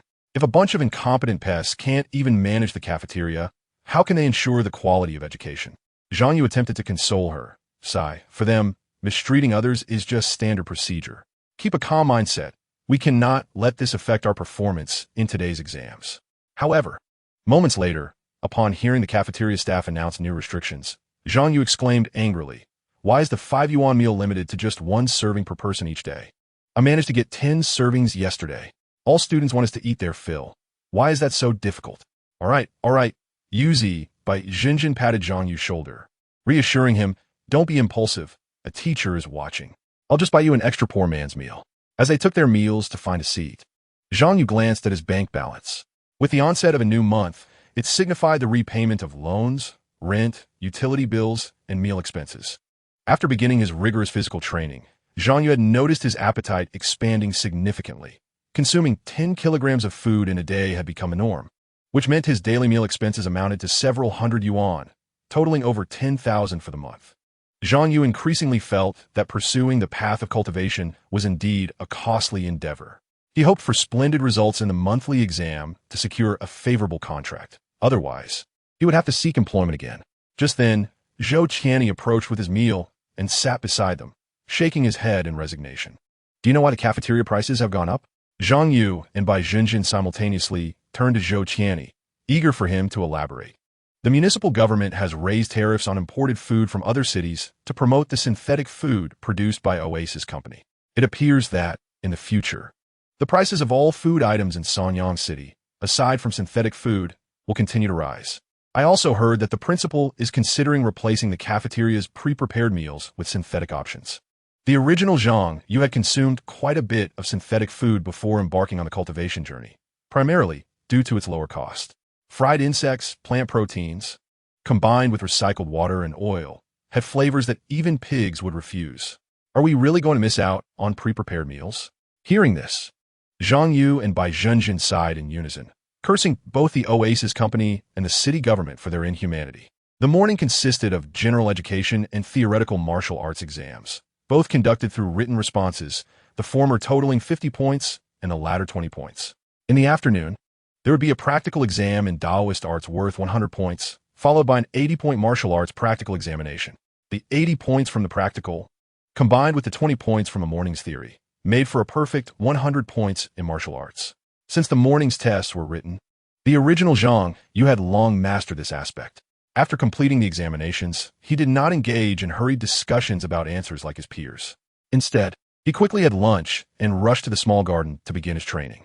At level 1, 010 of Sanshou, Zhang Yu switched his specialization to Sanshou, which was also the reason he had not transitioned to Zhou Tian Kai Chi Fa earlier. After advancing the Jian T36 styles to level 10 yesterday, he realized that regardless of how he practiced Zhou Tian Kai Chi Fa, he could not achieve significant improvement in the remaining time. However, if he utilized the daylight hours to enhance his only level 1 Sanshou, he estimated he could at least elevate this martial art to level 2, which would undoubtedly provide a substantial advantage in the afternoon's martial arts practical exam. With this thought in mind, Zhang Yu committed himself to practice with renewed diligence. As he executed his moves, propelled by the strength of his 125-level physique, his entire body resonated with vigor, each strike accompanied by the sound of thunder. Concurrently, strands of magical energy circulated to different parts of his body with each technique, augmenting their power. Sanshou is a foundational martial art characterized by its 15 moves, each designed to address various combat scenarios, with corresponding paths for the flow of magical energy. Zhang Yu is diligently practicing these 15 techniques. As a combat martial art, the intensity of practicing Sanshou was considerably lower than that of GNT 36 styles. Coupled with Zhang Yu's current physique level of 125, the magical energy circulation from his 8-level Zhou Tian Kai Chi Fa, and the physical enhancement from his 10-level GNT 36 styles. His speed in mastering the Sanshou techniques was remarkably swift. In just over 50 minutes, he successfully elevated Sanshou to level 2. Despite feeling some fatigue in his body, Zhang Yu did not cease his practice. He resolved to continue honing this martial art. With 2.5 hours remaining before the afternoon exam, he aimed to see if he could push Sanshou to level 3.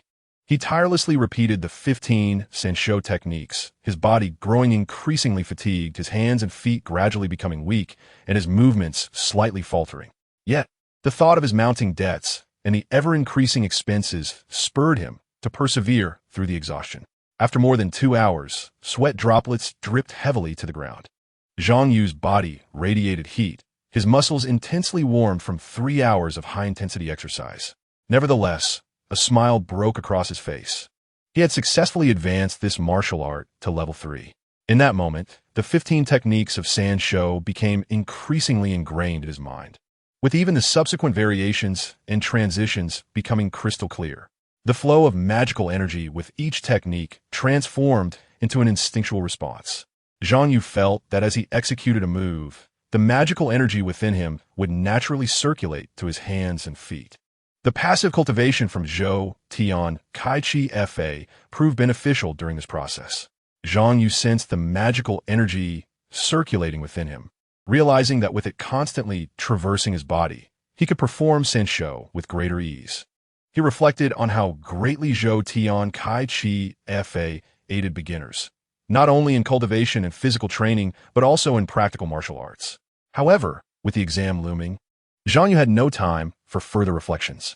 After a brief moment of recuperation, he made his way to the examination hall. The first session of the afternoon was the Taoist arts exam, followed by the martial arts practical exam. The content of the Taoist arts exam primarily focused on the recognition and application of talismans. After all, those at the Qi refinement stage have yet to grasp the true essence of Taoist arts. They can only invoke talismans through their own knowledge and magical power. Consequently, the Taoist curriculum during their 3 years in high school is predominantly centered around talismans. Here, Fu refers to talismans, while Lu signifies talismanic texts. The term Fu Lu denotes the esoteric methods employed by humans to communicate with deities and harness divine powers. In the computer lab, not far away, Zhao Tianxing was diligently perusing his textbooks, repeatedly memorizing crucial points he feared he might forget. Bai Zhenjin, on the other hand, lay on the table, seemingly unperturbed by the impending examination.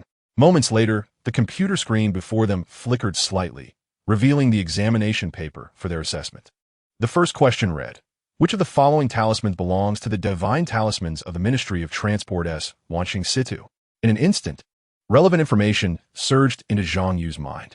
The Ministry of Transport is one of the 8 major departments in Kungsu, overseeing all forms of transportation, including roads, aviation, and waterways, and possesses the authority to monitor traffic across the realm. The Wanxing Situ, a deity responsible for urban roadways, is noted for having the power to record all surveillance data pertaining to city roads and vehicles. Through talismans, one could harness the strength of the Wanxing Situ to access an array of surveillance within urban boundaries, a level of insight that encompasses 300 years of detailed records. As the fleeting memory faded, Zhang Yu shifted his attention to the available options. There were 4 choices presented, resembling something like, Surely, the vehicle surveillance talisman must be among these options, he mused, and chose accordingly, proceeding to the next question. The subsequent inquiry was, which of the following talismans does not belong to the reporting talismans? Zhang Yu was momentarily taken aback. Reporting talismans? I have never studied that. Is this yet another question beyond the syllabus? Furrowing his brow, he arbitrarily selected an option that appeared somewhat plausible and moved on to the next question. One by one, he completed the multiple choice questions, only to encounter fill-in-the-blank and problem-solving questions that escalated in difficulty. What talisman could be employed to swiftly subdue 3 ordinary individuals without magical power located 30 meters to the north? Please illustrate the talisman. Here are the specific details regarding the 3 ordinary individuals and their surrounding environment. Could I not simply incapacitate those 3 ordinary folk directly? What talisman should I use? He glanced up and noticed his classmate Hidayo had already finished the exam and was preparing to leave. Zhang Yu recalled that Hidayo had ranked 3rd in the recent monthly examination and was a wealthy individual akin to Qianshun. Unlike Qianshun, who was solely focused on grades, Hidayo reveled in flaunting his wealth, rarely interacting with Zhang Yu. His early submission of the exam paper felt like an ostentatious display of his affluence, as talisman studies are a discipline where financial investment is pivotal to achieving genuine proficiency, marking a clear divide between the affluent and the impoverished. Many even refer to talismans as the language of the wealthy. In essence, the art of talisman drawing allows one to summon the power of the 8 divine departments to accomplish extraordinary feats, which are commonly referred to as the 8 departments of deities. However, schools typically only teach the most fundamental techniques for drawing talismans. To learn more advanced techniques, or those not offered at most institutions, one must purchase talismanic texts. Beyond their exorbitant purchase costs, talismanic texts also entail membership fees, expenses for offerings, and costs associated with faith levels, among other significant expenditures. It can be said that the talismans provided by these texts are primarily determined by the practitioner's level and, most importantly, their financial resources. Only through substantial investment in these texts can one attain sufficient faith levels to unlock greater privileges, master more advanced methods of talisman drawing, and access various types of talismans. It is only after fulfilling these prerequisites that one is deemed worthy of arduous study and practice in talisman arts, such as engaging in one-on-one talisman dialogues with the 8 departments of deities or receiving divine guidance during practice.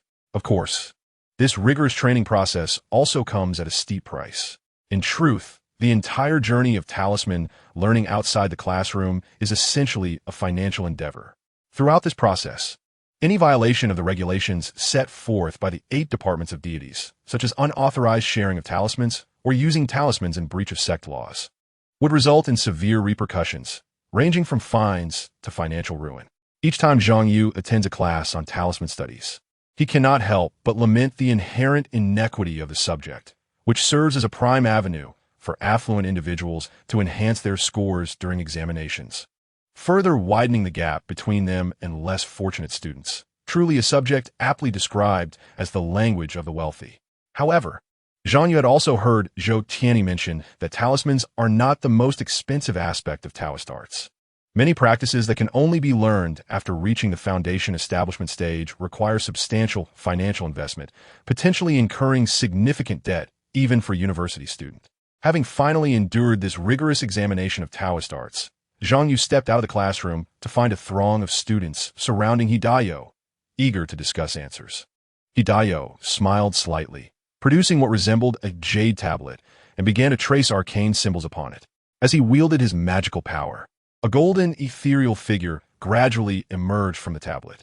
Hidayo declared, "This is the answering talisman from the deity Tianji Wanwen. Feel free to pose any questions to it." Witnessing this scene, many students gasped in awe, their gazes toward Hidayo filled with envy. As Zhang Yu watched the jade tablet in Hidayo's hand, Bai Jinjin's voice broke through. "That must be a talismanic text, right? And with its jade-like skin, he must have been preparing to flaunt that for quite some time." Zhang Yu turned to see Bai Jinjin, visibly agitated and consumed by jealousy. He inquired, "How did you fare on the exam?" Bai Jinjin replied, "Displeased, what do you think? At least a quarter of it was on talismans we never studied. Last year, the exam was already beyond the syllabus by 20 points. This year, are we aiming for 25? If this continues, by the time we take our final exams, will half the content be things we haven't been taught? They have no shame whatsoever. I sincerely hope I don't encounter those wealthy individuals during the practical exam, or else I'll ensure they fail." Meanwhile, Hidayo seemed to sense Zhang Yu and Bai Jinjin's scrutinizing gazes and turned to smile at them. Bai Jinjin quickly adopted a nonchalant demeanor, nodding slightly in response. Moments later, the next examination was set to commence, and Hidayo, along with several companions, made their way toward the martial arts practical examination venue. Hidayo was the kind of individual who could easily inspire a primary school essay titled "My Daddy, the School Board Chairman." Indeed, his father was the chairman of Songyang High School. However, despite his life of privilege, he did not perceive his circumstances as easy, for he was merely one among more than 30 children born to his father. It was through rigorous testing and continual competition that he had emerged as one of only 2 high school students and practitioners among this large brood.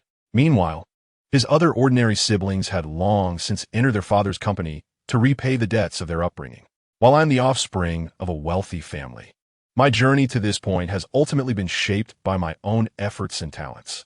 I have earned my father's investment through hard work. Why should I not flaunt my success? Those impoverished individuals only know how to complain and assume that I owe my achievements solely to having a wealthy father.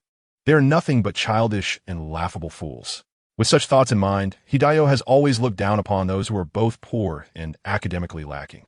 As he entered Sonyang High School as the chairman's son, his understanding of the school as hidden rules deepened, leading him to gradually regard even high-achieving poor students with disdain. After all, good grades are merely transient. These impoverished individuals are oblivious to the fact that they have no opportunity for advancement from the moment they are born. Perhaps they, and we are no longer of the same species. With such thoughts, Hidayo consistently maintained his position as the third highest scorer at his grade, occasionally flaunting his wealth while leading a tranquil campus life, awaiting the moment he would enter a prestigious university. However, the transformation of one individual shattered the serenity of his heart. Observing Zhang Yu's tireless efforts over the past month, which had even inspired the entire class to become more industrious, he felt a surge of disgust. This impoverished wretch, counting his debts monthly, rushing to work after school to earn a few hundred or 1,000 coins, was miserly in his pursuit of immortality, foolishly dreaming of sudden wealth and longevity. They were utterly oblivious to who their true competitors in the college entrance examination were, still frolicking about in school. It was truly despicable in its poverty. Hidayo could not tolerate Zhang Yu's frenzied diligence, as if hard work could surpass the advantages of those born into wealth. Especially after hearing rumors that Zhang Yu had been accepted as a disciple by the esteemed Jin Danjin Run, Hidayo leveraged his connections to verify the information. Upon confirming that Zhang Yu had not, in fact, been accepted, his contempt for the individual reached its zenith. Was he intentionally leaving things ambiguous to wield false authority? Thus, Hidayo planned to seize the opportunity during the practical examination to teach this pauper a lesson, making him recognize his true standing. Chapter 29. Practical examination in the expansive training hall. The students participating in the examination stood in line, gazing up at the proctor. The middle-aged man before them, bearing a scar on his face and exuding a formidable aura, was none other than Lei Jun, their martial arts instructor. If the 5 core subjects of high school cultivation, Dao Heart, Fa Li, and physical education were foundational, then martial arts and Dao techniques were primarily the specific applications of cultivation techniques. Opinions varied among cultivators regarding the superiority and utility of martial arts versus Dao techniques. Martial arts held significant value in this world, while Dao techniques were deemed ineffective. Mastering a Dao technique often led to financial ruin, with practitioners growing increasingly impoverished as their wealth was siphoned away by corporations, relegating them to destitution. Conversely, martial arts were less costly and highly practical. Thus, only by practicing affordable martial arts could one achieve prosperity. As the proctor for today's examination, Lei Jun also refrained from employing any Dao technique. His usual arrangement for the monthly exams involved students with similar scores from the previous month drawing lots for one-on-one practical confrontations. Each pair would engage in 3 rounds, with each round lasting 3 minutes. Should one participant be knocked down or exit the designated area, that round would conclude. After all 3 rounds, the instructor would score the participants based on their performances. This format closely resembled the martial arts practical examination of the college entrance exam, except that during the latter, students faced Huang Jin, Li Shi rather than each other. However, since this was merely a monthly assessment, it was impractical to adopt the standards of the college entrance examination, especially as not hiring Huang Jin, Li Shi saved the school a significant sum. Once Lei Jun finished explaining the rules, the large screen above flickered, displaying names as the draw commenced. Upon completion, the results were sent to each student's mobile devices, directing them to their designated locations to commence the practical examination. The entire training hall was delineated with white lines into small squares, each measuring several square meters, effectively serving as platforms for combat. Following the draw, Zhang Yu proceeded to the designated square number 12, where Hidayo was already waiting. Observing Hidayo's polite nod and smile, Zhang Yu responded with a nod of his own. Finally, the moment had arrived. Hidayo suppressed the violent emotions within him as he slowly approached the square. To justify teaching Zhang Yu a lesson, Hidayo slightly leveraged his privileges as the son of a board member and drew Zhang Yu, who had ranked 10th in the last monthly examination, as his opponent, despite Hidayo being 3rd. According to the draw rules, they could be considered closely matched in total scores, thus drawing little suspicion. However, Hidayo suspected that Zhang Yu's progress in all subjects, aside from the Fa Li class, had likely stagnated over the past month, placing his actual rank around 20 to 30. In contrast, Hidayo believed he maintained his position among the top 3 and had elevated his basic hand-to-hand skills to level 2 just half a month prior, while recently mastering a new martial technique in tutoring sessions. Nevertheless, he deemed that against this pauper, his level 2 hand-to-hand skills would suffice. The question now was whether to injure his hands or his legs. As he pondered, Hidayo and Zhang Yu reached the center of the square, standing a meter apart. Hidayo's gaze roamed over Zhang Yu, contemplating how to strike him effectively. Outside the square, an assistant instructor began recording the match on his phone. After the examination, Lei Jun and several other martial arts teachers from the first year would review all recorded matches and assign scores. "Are both participants ready?" the assistant instructor inquired. Zhang Yu and Hidayo nodded in unison.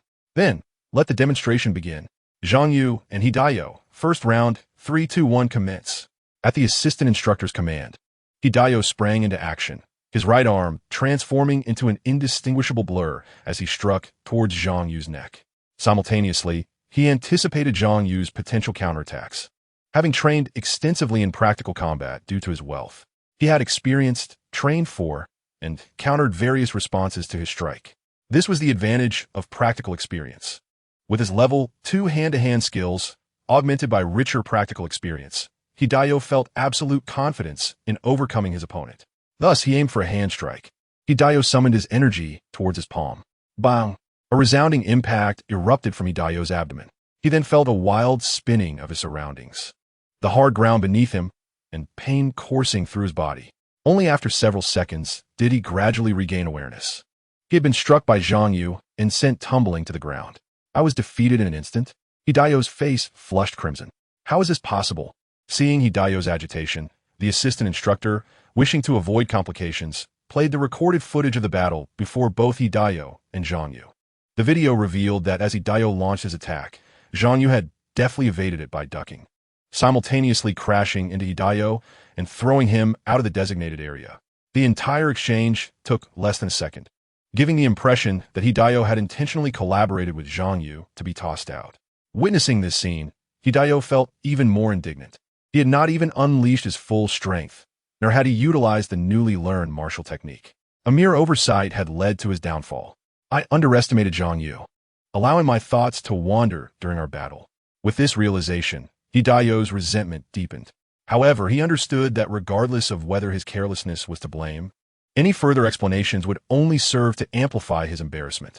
Taking a deep breath, he nodded at Zhang Yu, acknowledging, "Well done, let us continue." The assistant instructor inquired about Hidayo's condition, confirming he was unharmed before instructing both participants to return to the square. They resumed their positions, standing a meter apart once more.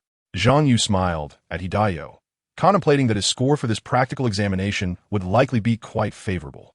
The effectiveness of his level 3 hand-to-hand skills exceeded his expectations, despite recognizing that his practical experience could not compare to that of the wealthy Hidayo. However, the third level of SNSHU made him exceedingly familiar with its 15 techniques. During the previous bout, as soon as HDYU launched his attack, ZHY had already discerned his intentions and anticipated the flaws in his moves. As the thought formed in his mind, his body instinctively surged forward, channeling his magical energy into his arms, effortlessly throwing his opponent aside. In the context of the first-year SNSHU intra-school battles, as long as his opponent's level was below 3, their reflexes in combat would likely be a beat slower than his. Additionally, with his own physical prowess now significantly enhanced, he was confident he would not falter against any of his peers in the first-year SNSHU confrontations. Meanwhile, HDYU's expression grew grave, shedding the nonchalance he had previously displayed. He resolved to concentrate fully in this second round, determined to decisively defeat HDY without granting him even the slightest opportunity. The second round between ZHY and HDYU commenced. 3-2-1 begin. As the assistant teacher's words fell, HDYU erupted with all his might, unleashing a powerful right punch aimed squarely at ZHY's face. Boom! Another resounding crash echoed. Once again, the familiar disorientation set in, the cold, hard ground beneath him, and pain coursing through his body. HDYU, somewhat bewildered, rose once more. Had he been defeated in an instant again? Upon reviewing the video recorded by the assistant teacher, he saw that as he threw his punch, Zhy had already landed a kick to his chest, sending him flying.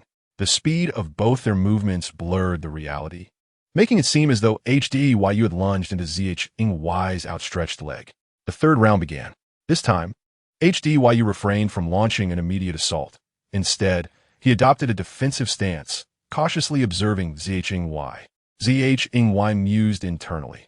After being swiftly defeated twice, he has begun to exercise caution. The reason he had managed to eliminate his opponent in an instant previously was due to his familiarity with SNSHU, allowing him to predict Hdy's movements and vulnerabilities the moment he struck. It could be said that he capitalized on their combined speed, leaving Hdy unable to react in time. However, once Hdy adopted a more careful approach, Zhy could no longer replicate the swift victories of the previous 2 rounds. Nevertheless, Zhy had his own tactical preparations. With his magical energy and physical strength having advanced significantly, he was confident that he was not far behind Hdy, who ranked 3rd in their year. Even from a physical strength standpoint, Hdy had developed in a balanced manner, rather than relying solely on brute force. Since Hdy was unwilling to initiate an attack, Zhy resolved to take the initiative. He summoned his magical energy and struck Hdy's chest with a palm. Here it comes. A glint of determination flashed in Hdy's eyes as he retaliated with a punch to intercept Y's strike. Yet, he soon found Zhy delivering another palm strike in quick succession. The same move? What is this? After receiving 3 consecutive blows from Zhy, Hdy felt his arms ache and his magical energy surge within him.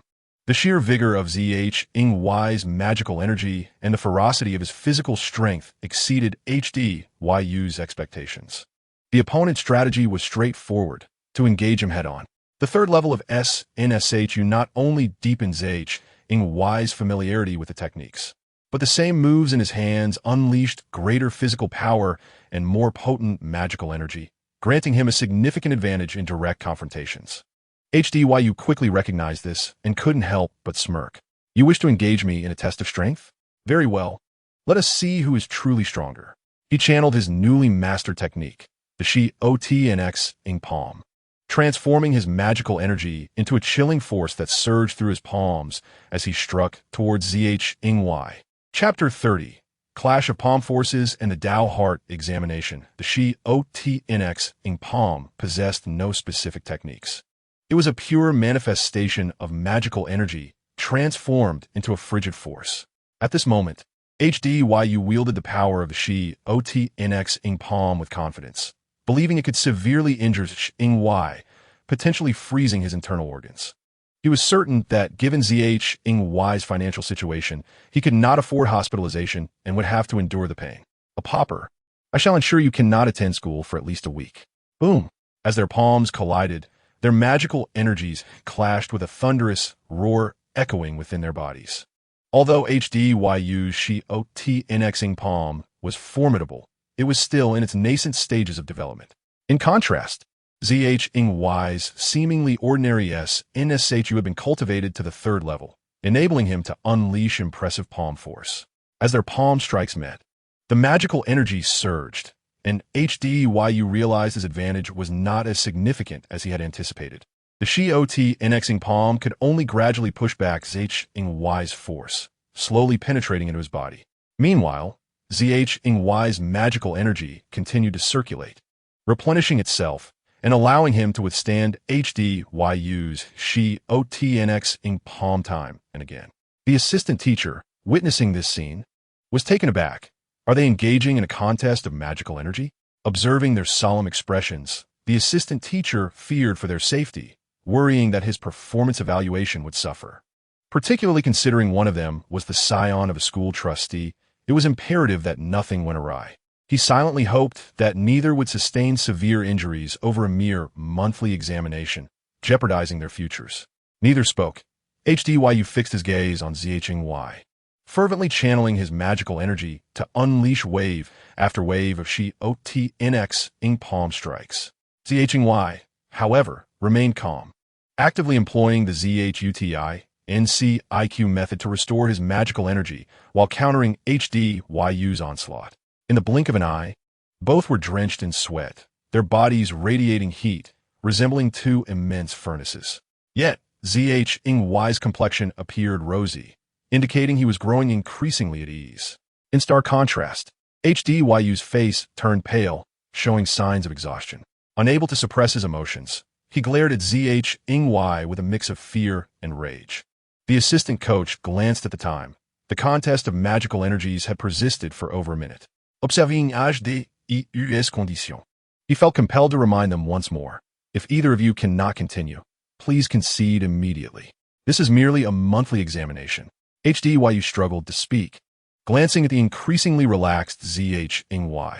Finally, he managed to force out a few words through gritted teeth. I concede. His face, pale as paper, revealed that his internal magical energy was nearly depleted. Unwilling to accept defeat, he looked at Zheng and inquired, "How much magical energy do you have left?" Zheng, observing HDYU's feeble state, humbly replied, "Perhaps around 10 to 20%. HDYU snorted, recognizing that Zheng's reserves were likely far more substantial. He slowly rose to his feet, casting a deep gaze at Zheng. "You are impressive. We shall spar again next time." With that, HDYU turned and departed. Zheng is formidable, yet, regrettably, as a poor man, he is destined to serve us. I hope he can endure until I can defeat him properly next time, leaving no room for regret in my heart. On the other side, watching HDYU's wobbly retreat, Zheng thought, another time to spar? Exiting the examination room, he spotted Bizhng leaning against the wall. "Oh, Zhn, you're quick," he remarked. "Yes, took care of it in a few moves." Bizhng replied, casting a curious glance at him. "Who did you draw?" HDU ZHNGY replied. "Damn." Bizhng stomped her foot in frustration. "He only put on a show during the Dawar examination, and now you've been thoroughly humiliated by him. Today must be a delight for that brat." Zheng looked at Bizhng in disbelief. "I won." Feeling Bizhng's astonished gaze, Zheng decided to reveal the truth. He unleashed a powerful punch, which was immediately intercepted by Bizheng's palm. The two engaged in a fierce exchange, their fists and palms colliding repeatedly, transforming their forearms into fleeting shadows in the air, accompanied by a series of resonant thuds reminiscent of heavy strikes. After several exchanges, they abruptly disengaged. Bizheng exclaimed, "You have reached level 3 in Sans Ho?" Zhang Yu responded, "And you too have attained level 3 in Sans Ho?" Bizheng, astonished, remarked, "Weren't you only at level 1 before? How have you suddenly advanced to level 3? Have you secretly practiced Sans Ho to that level, merely waiting for an opportunity like today's match against Hidayo to showcase your prowess? You must have indulged in quite a few tales of heroic exploits." Blushing slightly, Bizheng clarified, "I did not seek to show off. Advancing my Sans Ho level offers no additional points. In fact, concealing a few techniques during actual combat can be more advantageous, allowing one to catch opponents off guard and secure high scores in practical exams. Haven't you heard the teachers say that information warfare is part of practical combat?" Zhang Yu suddenly recalled his battle with Hidayo earlier that day, where the opponent's sudden deployment of a chilling palm technique nearly caught him off guard. Listening to Bizheng's words, he wholeheartedly agreed, contemplating that it is indeed wise to hold back some cards and not reveal all one's strengths. Tomorrow would be the examination for Dao Heart, magical power, and physical strength. The 24-hour cooldown for switching specialization in Yushu had yet to elapse. Since he was still specialized in Sans Ho, Zhang Yu decided to continue practicing, aiming to elevate his martial skill further. Despite having exposed his level 3 Sans Ho card in front of Bizheng, he mused, as long as he could elevate this skill to level 5 or 6 today, he would have a new card up his sleeve. Imagining Bizheng's astonished expression next time, Zhang Yu felt invigorated and more powerful in his strikes. Thus, he practiced Sans Ho diligently, resting and recovering his stamina as needed, and before he knew it, the night had passed. The next morning, as sunlight gradually streamed through the hollow window of a dilapidated building, illuminating Zhang Yu, he slowly opened his eyes while sitting cross-legged on the ground. After a night of arduous training, his Sans Ho had reached level 5, 350, and his understanding of this foundational martial art deepened. His magical power also increased from 117 to 118. Zhang Yu mused that with the passive absorption effect of the Zhou Tian Kai Chi method, even if he had only practiced during his rest periods these past few days, his magical power had steadily grown. Feeling the continual growth of his magical power within, Zhang Yu's spirits lifted considerably. This anticipation grew as he looked forward to the effects of elevating the Zhou Tian Kai Chi method to level 10 once the cooldown for specialization switching was over. He navigated through the crowded bus on his way to school. Today, Songyang High School was enveloped in a low-pressure atmosphere. Many students visibly wore expressions of discontent, evidently due to poor performance in the previous day's exams. After breakfast, Zhang Yu arrived at the examination hall for the Dao Hard exam. The pristine white walls and neatly arranged beds made the venue resemble a hospital. Instead of oxygen machines behind the beds, there were masks resembling face covers. Not long after Zhang Yu settled on his bed, he heard the countdown echoing in his mind. With a slight grimace, he decided to meditate. During his meditation, candidates continued to enter, and soon the examination hall was filled. As the ringing sound echoed, the expressions of the students stiffened, signaling the commencement of the exam. Once the music concluded, a female voice emerged from the loudspeaker, announcing, "Welcome to the Unified Monthly Dao Hard Exam for high schools in Songyang City, lasting 60 minutes. Listening to the announcement, Zhang Yu felt no surprise, as he was already familiar with the previous monthly exams from his memories. Unlike the general knowledge, martial arts, and Dao technique exams of the previous day, each monthly Dao Hard exam is a standardized test for all high schools in Songyang City, closely tied to the uniqueness of Dao Hard and the exam itself. Meanwhile, the female voice continued, "Please ensure that the spiritual masks are properly worn throughout the examination." All students immediately picked up their masks for inspection. Zhang Yu did the same, confirming that the connection at the back of the mask was plugged in, then switched on the power to ensure there were no damages.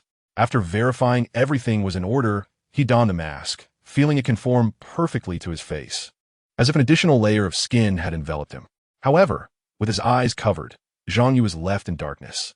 Moments later, the female voice from the loudspeaker resumed. "The equipment check and wearing process is now complete. The Dao Hard exam officially begins." The darkness before Zhang Yu quivered, and as motes of light emerged, he found himself transported to another world. Chapter 31. The Spiritual Realm, a mental world crafted by the collaboration of the 10 major sections.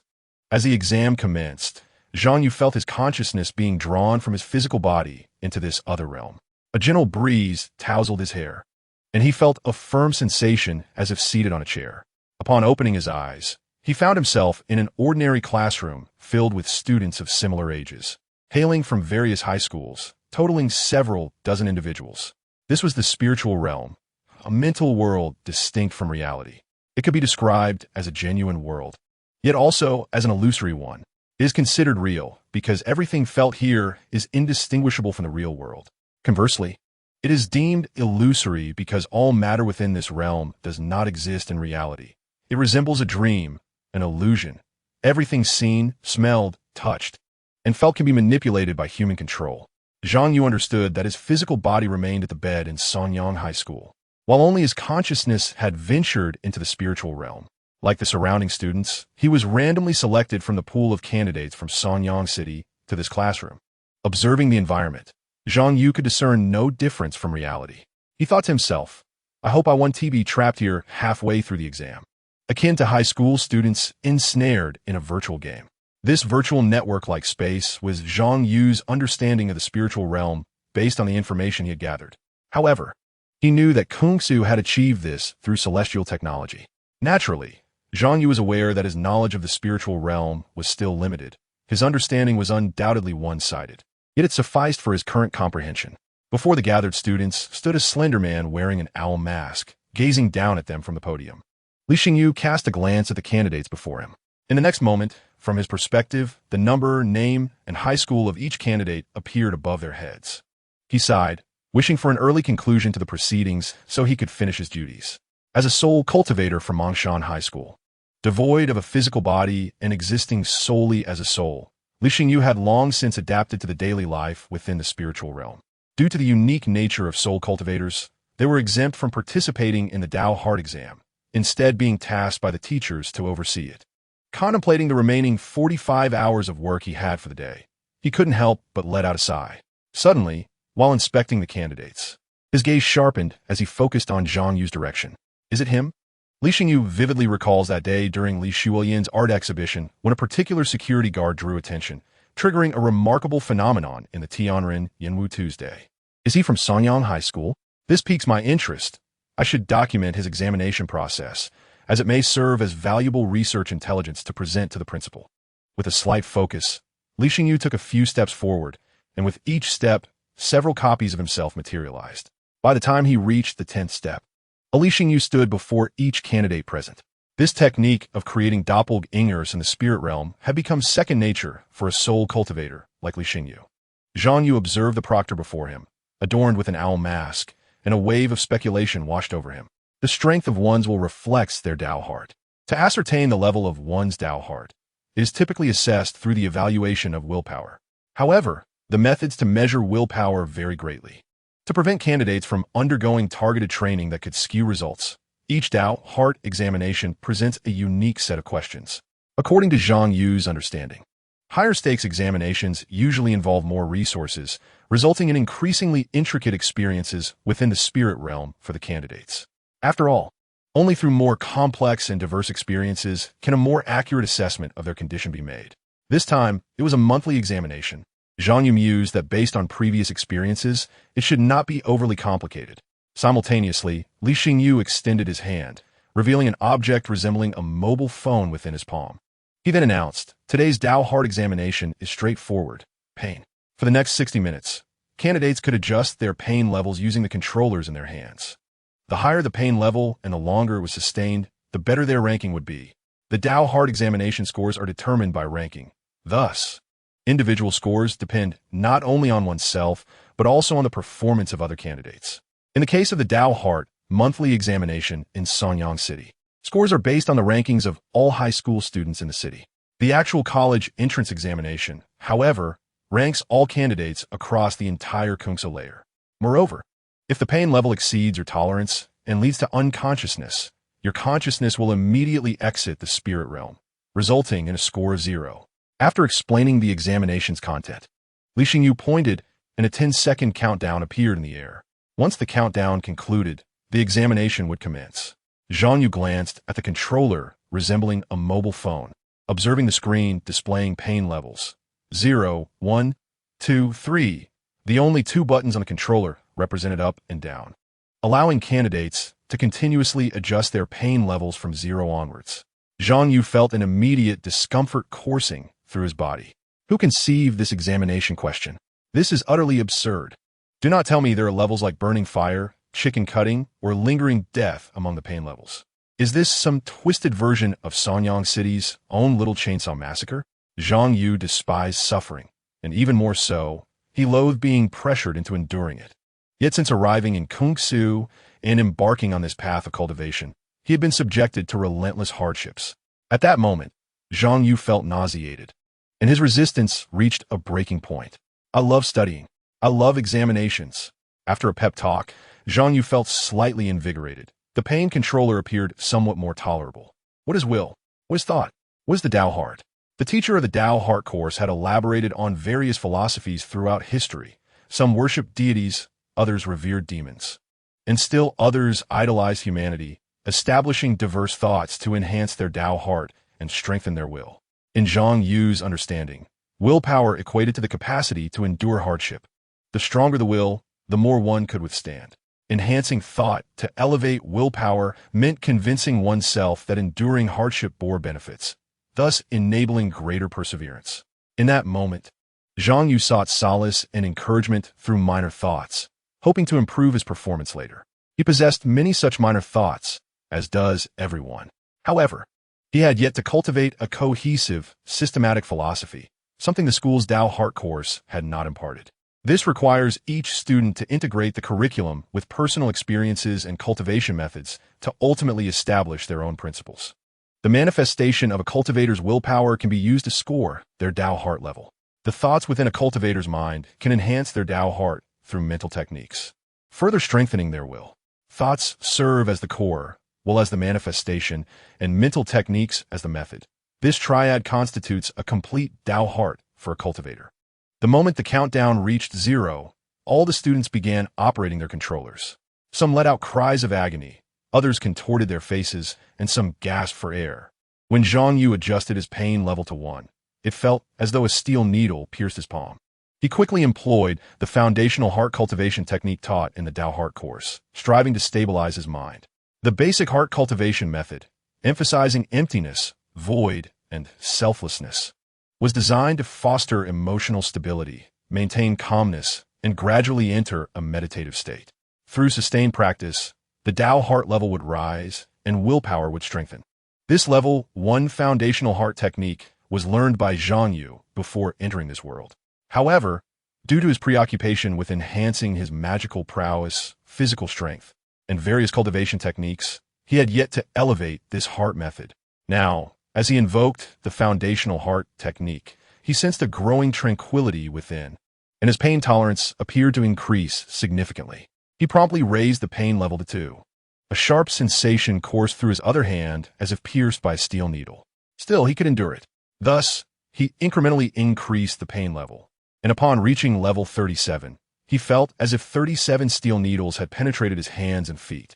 At that moment, Zhang Yu's expression contorted. Despite his best efforts to operate the foundational heart technique, he could not find a shred of peace. Calm your mind. Maintain composure. Endure silently. Persist silently. The water drips through the stone. The foundational heart technique required alignment with such a mindset to maximize its effectiveness. This was the norm for enhancing the Tao heart.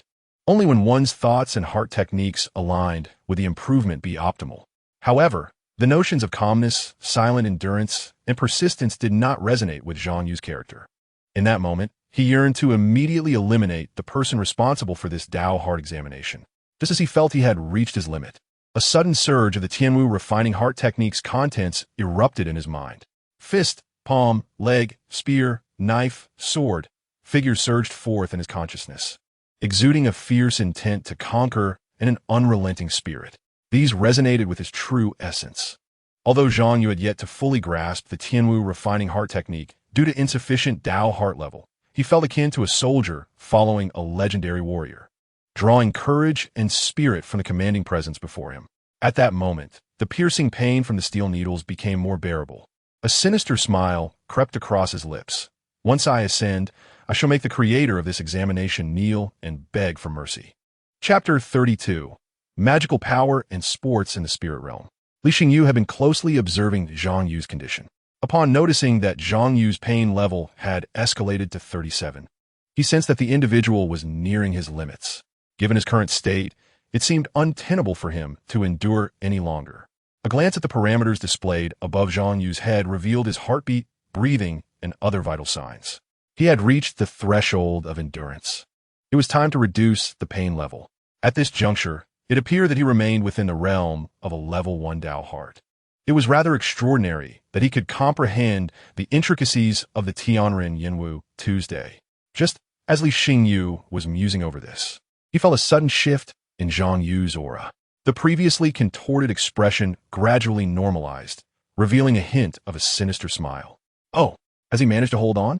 This aura was reminiscent of the martial prowess depicted in the Tianren Yinwu Tuesday. Li Xingyu gazed in astonishment at Zhang Yu's state, who had persevered until the end of the 60-minute mark.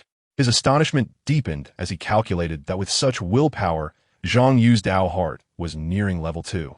Although he had yet to master the martial skills within the Tianren Yinwu 2, it seemed that he had gleaned some profound insights that could augment his will. This individual possesses remarkable potential. The information should fetch a good price.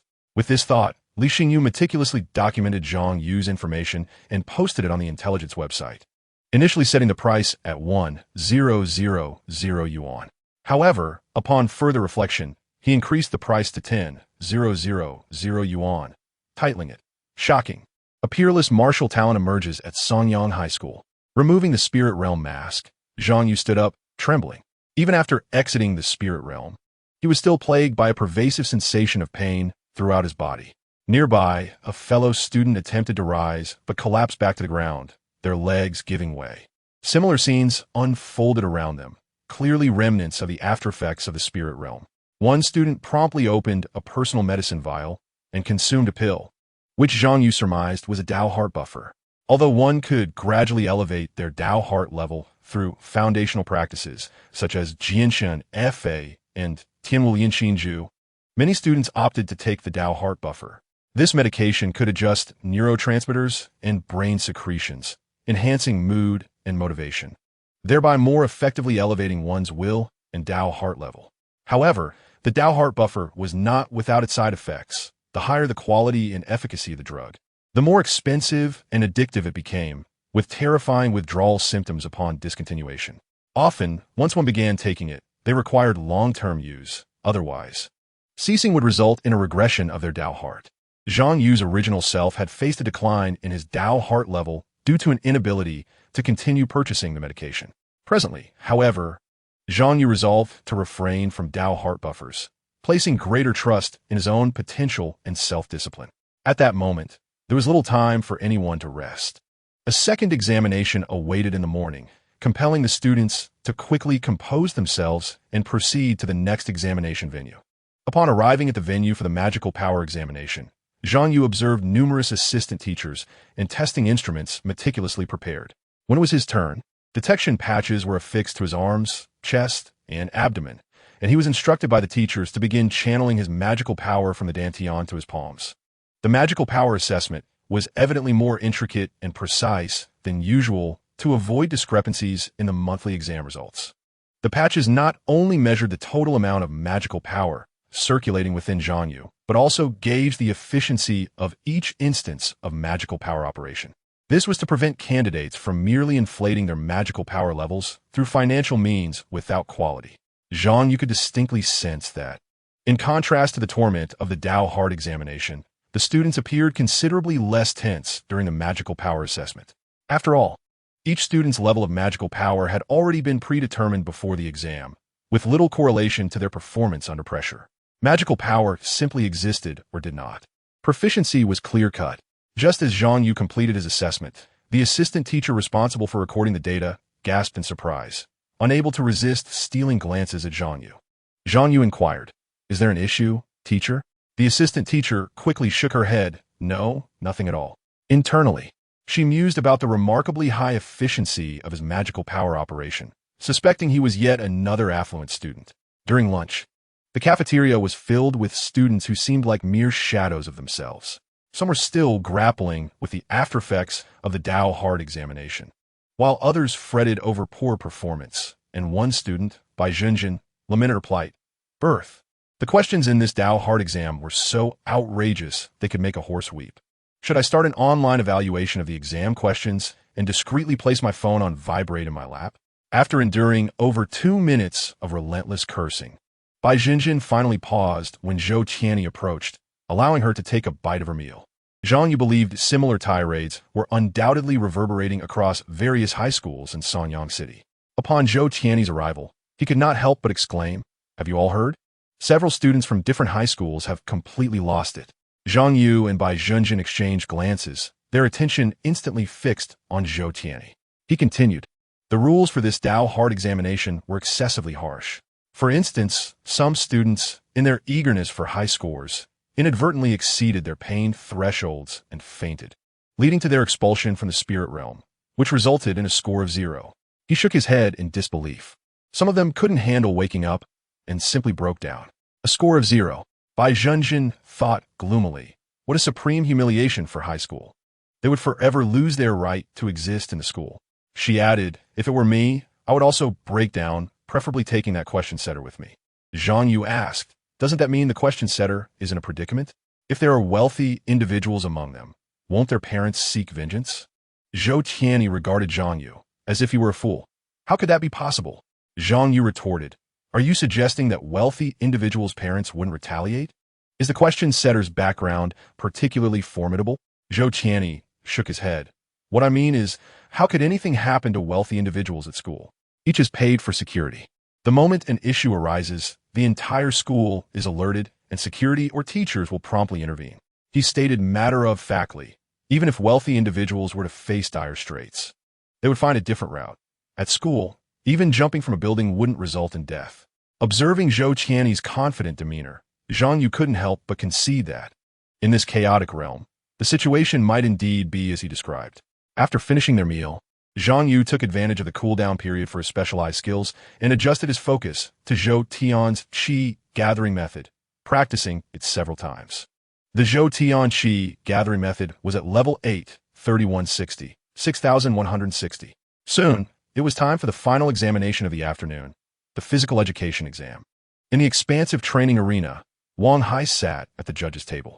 Throughout the upcoming examination, he and several other physical education teachers from the first year would score all first-year candidates. He glanced at the candidate list, his gaze gradually settling on Zhang Yu's name. Zhang Yu, in Wang Hai's memory, was an exemplary student who diligently exercised, adhered to medication, and maintained a strict regimen.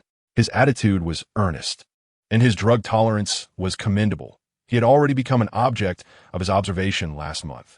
If he could persist, Wang Hai would not hesitate to cultivate him into a second Zhao Tianxing, a student who could achieve outstanding results and become yet another hallmark of his teaching. However, starting this month, for reasons unknown, the other party has repeatedly challenged his authority in class, even resorting to the sinister slogans of natural body refining.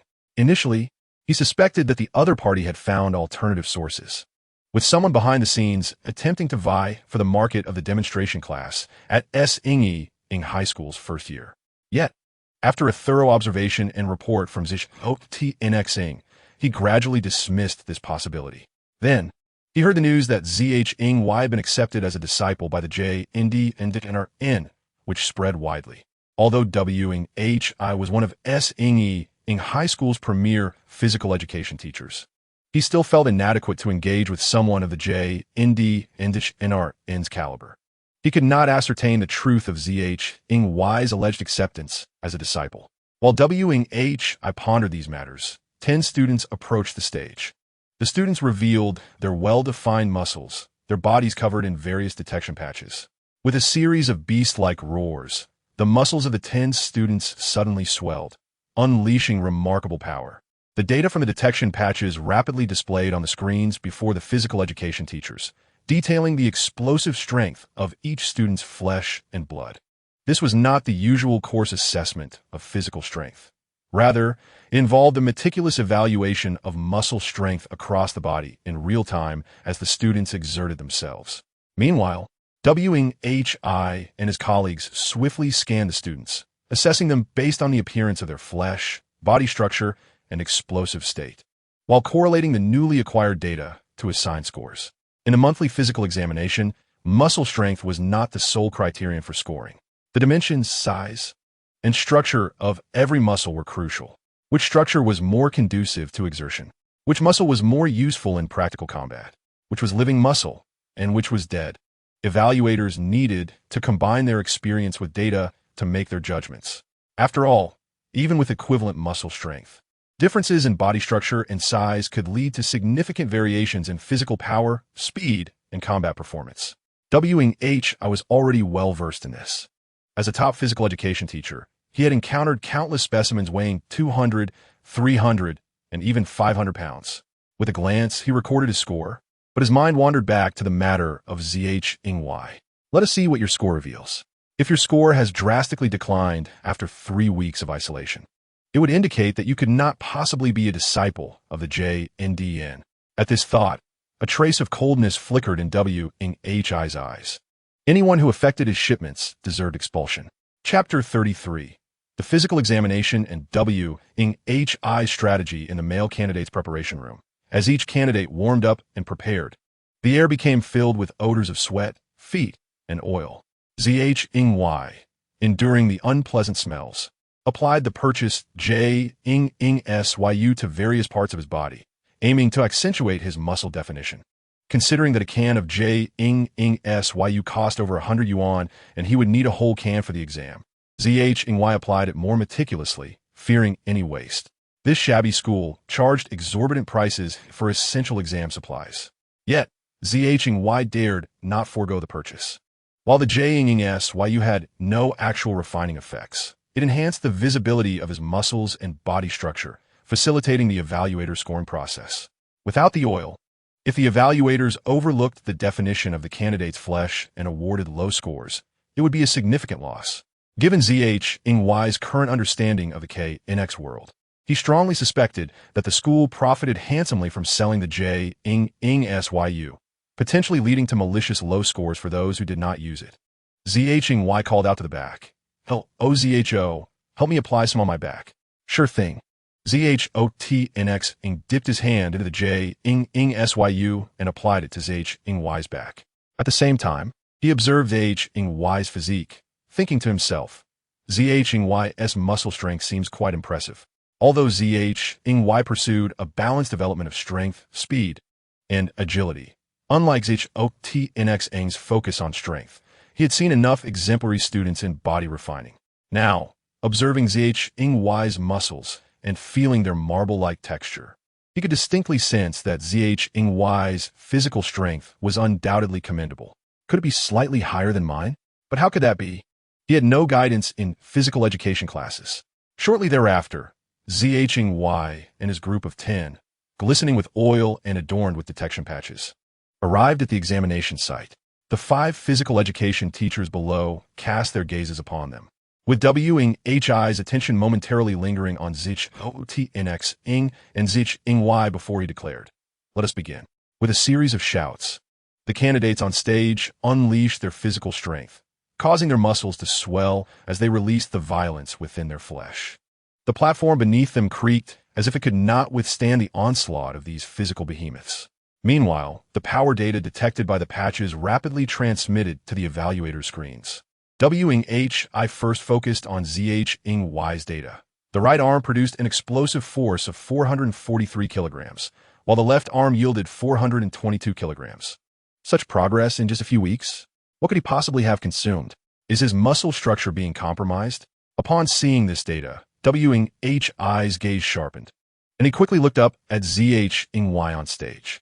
At that moment, the 10 students, having just unleashed their physical power, felt 5 icy gazes sweep over them.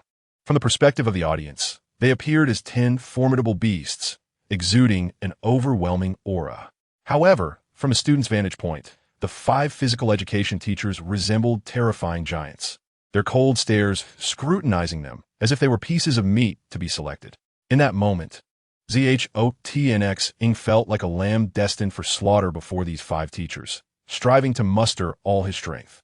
Conversely, Zhy sensed something entirely different. He felt as if he were under the intense scrutiny of 5 fiery gazes, sending shivers down his spine.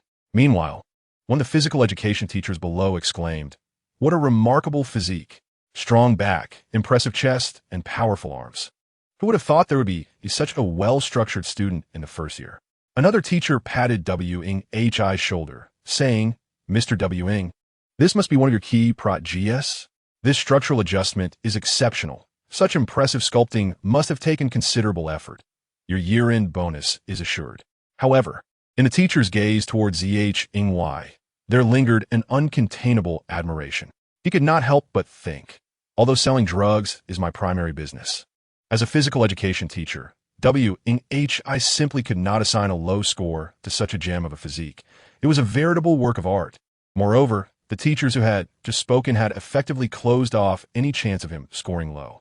Thus, after objectively scoring Zhy, a trace of determination flickered in Whi's eyes. Such a significant improvement in such a short time, especially with such a well-adjusted body structure. It appeared that Zhy had truly become a disciple of the JNDN dinner time. In the cafeteria, due to the commencement of the Zhou Tian Kai Chi FA at level 8 today, Zhang Yu's appetite has significantly diminished, as he barely finished a few bites from his plate. At that moment, a colossal shadow enveloped him. Wang Hai, resembling a towering mountain, thudded down before him. Subsequently, Wang Hai turned to Bai Zhenjin with a smile and said, "Bai Zhenjin, may I have a few private words with Zhang Yu?" Bai Zhenjin glanced at Zhang Yu, and upon receiving a nod from him, she took a seat several meters away. Her curiosity piqued as she observed the two. Zhang Yu regarded Wang Hai with a hint of wariness, considering their relationship was far from amicable. Wang Hai then suggested, "Let us exchange contact information. We haven't done that yet." He intended to mend their relationship through the act of gifting. However, the question of what gift to present became a new dilemma. Having reached his current status, Wang Hai was not lacking in the wisdom of gift-giving. His first thought was naturally of body refinement elixirs, as being a pharmaceutical salesman. He had easy access to samples, experimental products, and even contraband, which had almost become second nature for him. Yet, upon further reflection, he dismissed this option. Zhang Yu claimed to practice natural body refinement. Regardless of its authenticity, gifting him body refinement drugs would surely be insulting. Thus, Wang Hai considered offering body refinement techniques. As a distinguished physical education teacher, his secondary source of income came from tutoring students in these very techniques, which had been his go-to method for fostering relationships. Yet, he quickly dismissed this idea as well. What value would the techniques I am authorized to disseminate hold for someone like Zhang Yu? After all, he was a disciple of the Golden Core. Why would he need techniques from a mere high school physical education teacher? Ultimately, he concluded that it was necessary to offer something substantial. After exchanging contact details, Wang Hai continued, Zhang Yu, your exam results today were excellent. I don't have anything of great value to offer, so I'm transferring some money to you. Consider it a token of my appreciation. And please don't think it too little. Upon receiving Wang Hai's transfer notification of 666, Zhang Yu felt a stirring within. Was he attempting to ease tensions with a monetary gesture? Did he think that a simple sum could erase the isolation I experienced? Zhang Yu had always looked down upon such monetary transactions, and as he opened the transfer notification, he struggled to maintain a disdainful expression, yet found it impossible to do so. Meanwhile, Bai Zhenjin, watching Zhang Yu's reaction from a distance, mused to herself, what transpired? Zhang Yu seems unable to contain his smile. Concurrently, Wang Hai sincerely remarked, seeing your progress today brings me great joy. I previously misjudged you due to my own shortcomings in teaching. I owe you an apology. As Wang Hai prepared to bow, Zhang Yu urged him, Teacher, you meant well. How could I allow you to apologize to me? Zhang Yu felt a wave of disgust at his own mercenary thoughts. How had he become so easily swayed by money? Yet, it was not merely a matter of wealth. Wang Hai, at his advanced age, had such pride and dignity as a top-tier teacher that he was willing to apologize, indicating his sincerity. Noticing Zhang Yu's smile, Wang Hai felt a slight relief, yet the pain of the 66,000 lingered in his heart. Though his income was substantial, his expenses were even higher, and he rarely had excess funds. Thus, 66,000 was by no means a trivial amount for him. However, he understood that this was not the time to lament over the money, especially considering he was dealing with a newly accepted disciple of a Golden Core cultivator. Years of experience told Wang Hai that when one decides to give, it is best to do so generously. Grasping Zhang Yu's hands, he earnestly stated from now on, my physical education class is yours. You may do as you please, even if you choose not to attend. I grant you absolute freedom. What exemplifies a teacher's respect for their students? After years of teaching at Songyang High School, Wang Hai provided his answer. Allowing students to skip classes freely was his way of honoring the Golden Core disciple. Zhang Yu, surprised at first, then felt joy. For a disciplined student like him, having the liberty to manage his class schedule was indeed a privilege. Observing Zhang Yu's unexpected delight, Wang Hai added with a hint of implication, well, you certainly don't require my guidance anymore. After some light conversation, Wang Hai bid farewell, saying, all right, I have matters to attend to, and I'm sure you have your own responsibilities. I want to keep you. Chapter 34. Results Revealed. Scholars emerge as Zhang Yu watched Wang Hai's departing figure. He reflected, what a responsible and commendable teacher. Bai Zhenjin approached him, her brows furrowed with curiosity. What just happened? There was laughter, handshakes, and serious discussions. Zhang Yu shook his head. There could be many reasons, but ultimately it all ties back to my performance in this month's examination. Ajahn, as long as my grades continue to improve and my ability strengthen, I will attract more good friends in this world. Won't I? Observing Zhang Yu's smug demeanor, Bai Zhenjin wondered, how many points did he score? Could it possibly exceed my own? That seemed unlikely. The next morning arrived, and Zhang Yu had successfully elevated his Zhou Tian Kai Chi FA to level 8, 37,160.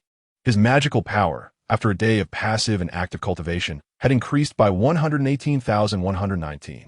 Thanks to Wang Hai's financial support, Zhang Yu's savings, after deducting recent expenses, had soared to over 70,000. Upon seeing this sum, various spending possibilities raced through Zhang Yu's mind. However, He ultimately decided to suppress his impulses and wait to see what kind of contract the school would offer him after this examination, and then plan how to utilize this money to enhance his skills. At 4 o'clock in the morning at Songyang High School, in the teacher's office, after yet another typical late night, Su Haifeng received the results of the month S examination to ensure that students could quickly understand their performance and guide their studies. The teachers had worked overtime, calculating scores and rankings on the night of the exam. Congratulations were in order. Su Haifeng glanced at the rankings and scores. First place, by Zhenjin, total score 651. Su Haifeng nodded slightly, thinking, Bai Zhenjin remains the undisputed top student. It's a pity her Dao technique score was only 60. Otherwise, her total would have been even higher. Second place, Qian Shun, total score 626. Su Haifeng noted, Qian Shun has made steady progress, especially with an 80 in Dao technique that boosted his score significantly. Third place, Zhang Yu, total score 620. Su Haifeng blinked in disbelief, rubbed his eyes, and looked again. Third place, Zhang Yu, total score 620. How could this be? Su Haifeng straightened in his seat, hastily examining Zhang Yu's individual subject scores. General Knowledge 48, Dao Heart 135. Magical Power 142, Physical Education 145, Martial Arts 90, Dao Technique 60. This left Su Haifeng astounded. This was still with a Dao Technique score of 60. If only his Dao Technique score had been 7 points higher, he would have reached 627, surpassing Qian Shun to become second in the grade. This meant Zhang Yu had jumped from 10th place to 3rd in one fell swoop. How could such significant progress be possible? Did he hit the jackpot? Su Haifeng's astonishment deepened with every score he reviewed, particularly noting the 142 in magical power and an impressive 145 in physical education. At 4 o'clock in the morning, when the Songyang cultivators were most alert, Wang Hai quickly answered the phone, asking, "What is up, Teacher Su?" Su Haifeng inquired, "I see that Zhang Yu's physical education score is 145. Is there some mistake?" Wang Hai's recent amicable demeanor toward Zhang Yu does not imply that he has truly transformed into a person of good temper. He remains the same esteemed instructor who detests any challenge to his authoritative position. Upon hearing Su Haifeng's skepticism, he snorted disdainfully and interrupted, "Teacher Su, are you questioning our athletic standards or our professional integrity?" As the premier physical education teacher at Songyang High School and a celebrated figure in sports, I have no fear of your inquiries. If you contest the score, you may request a review.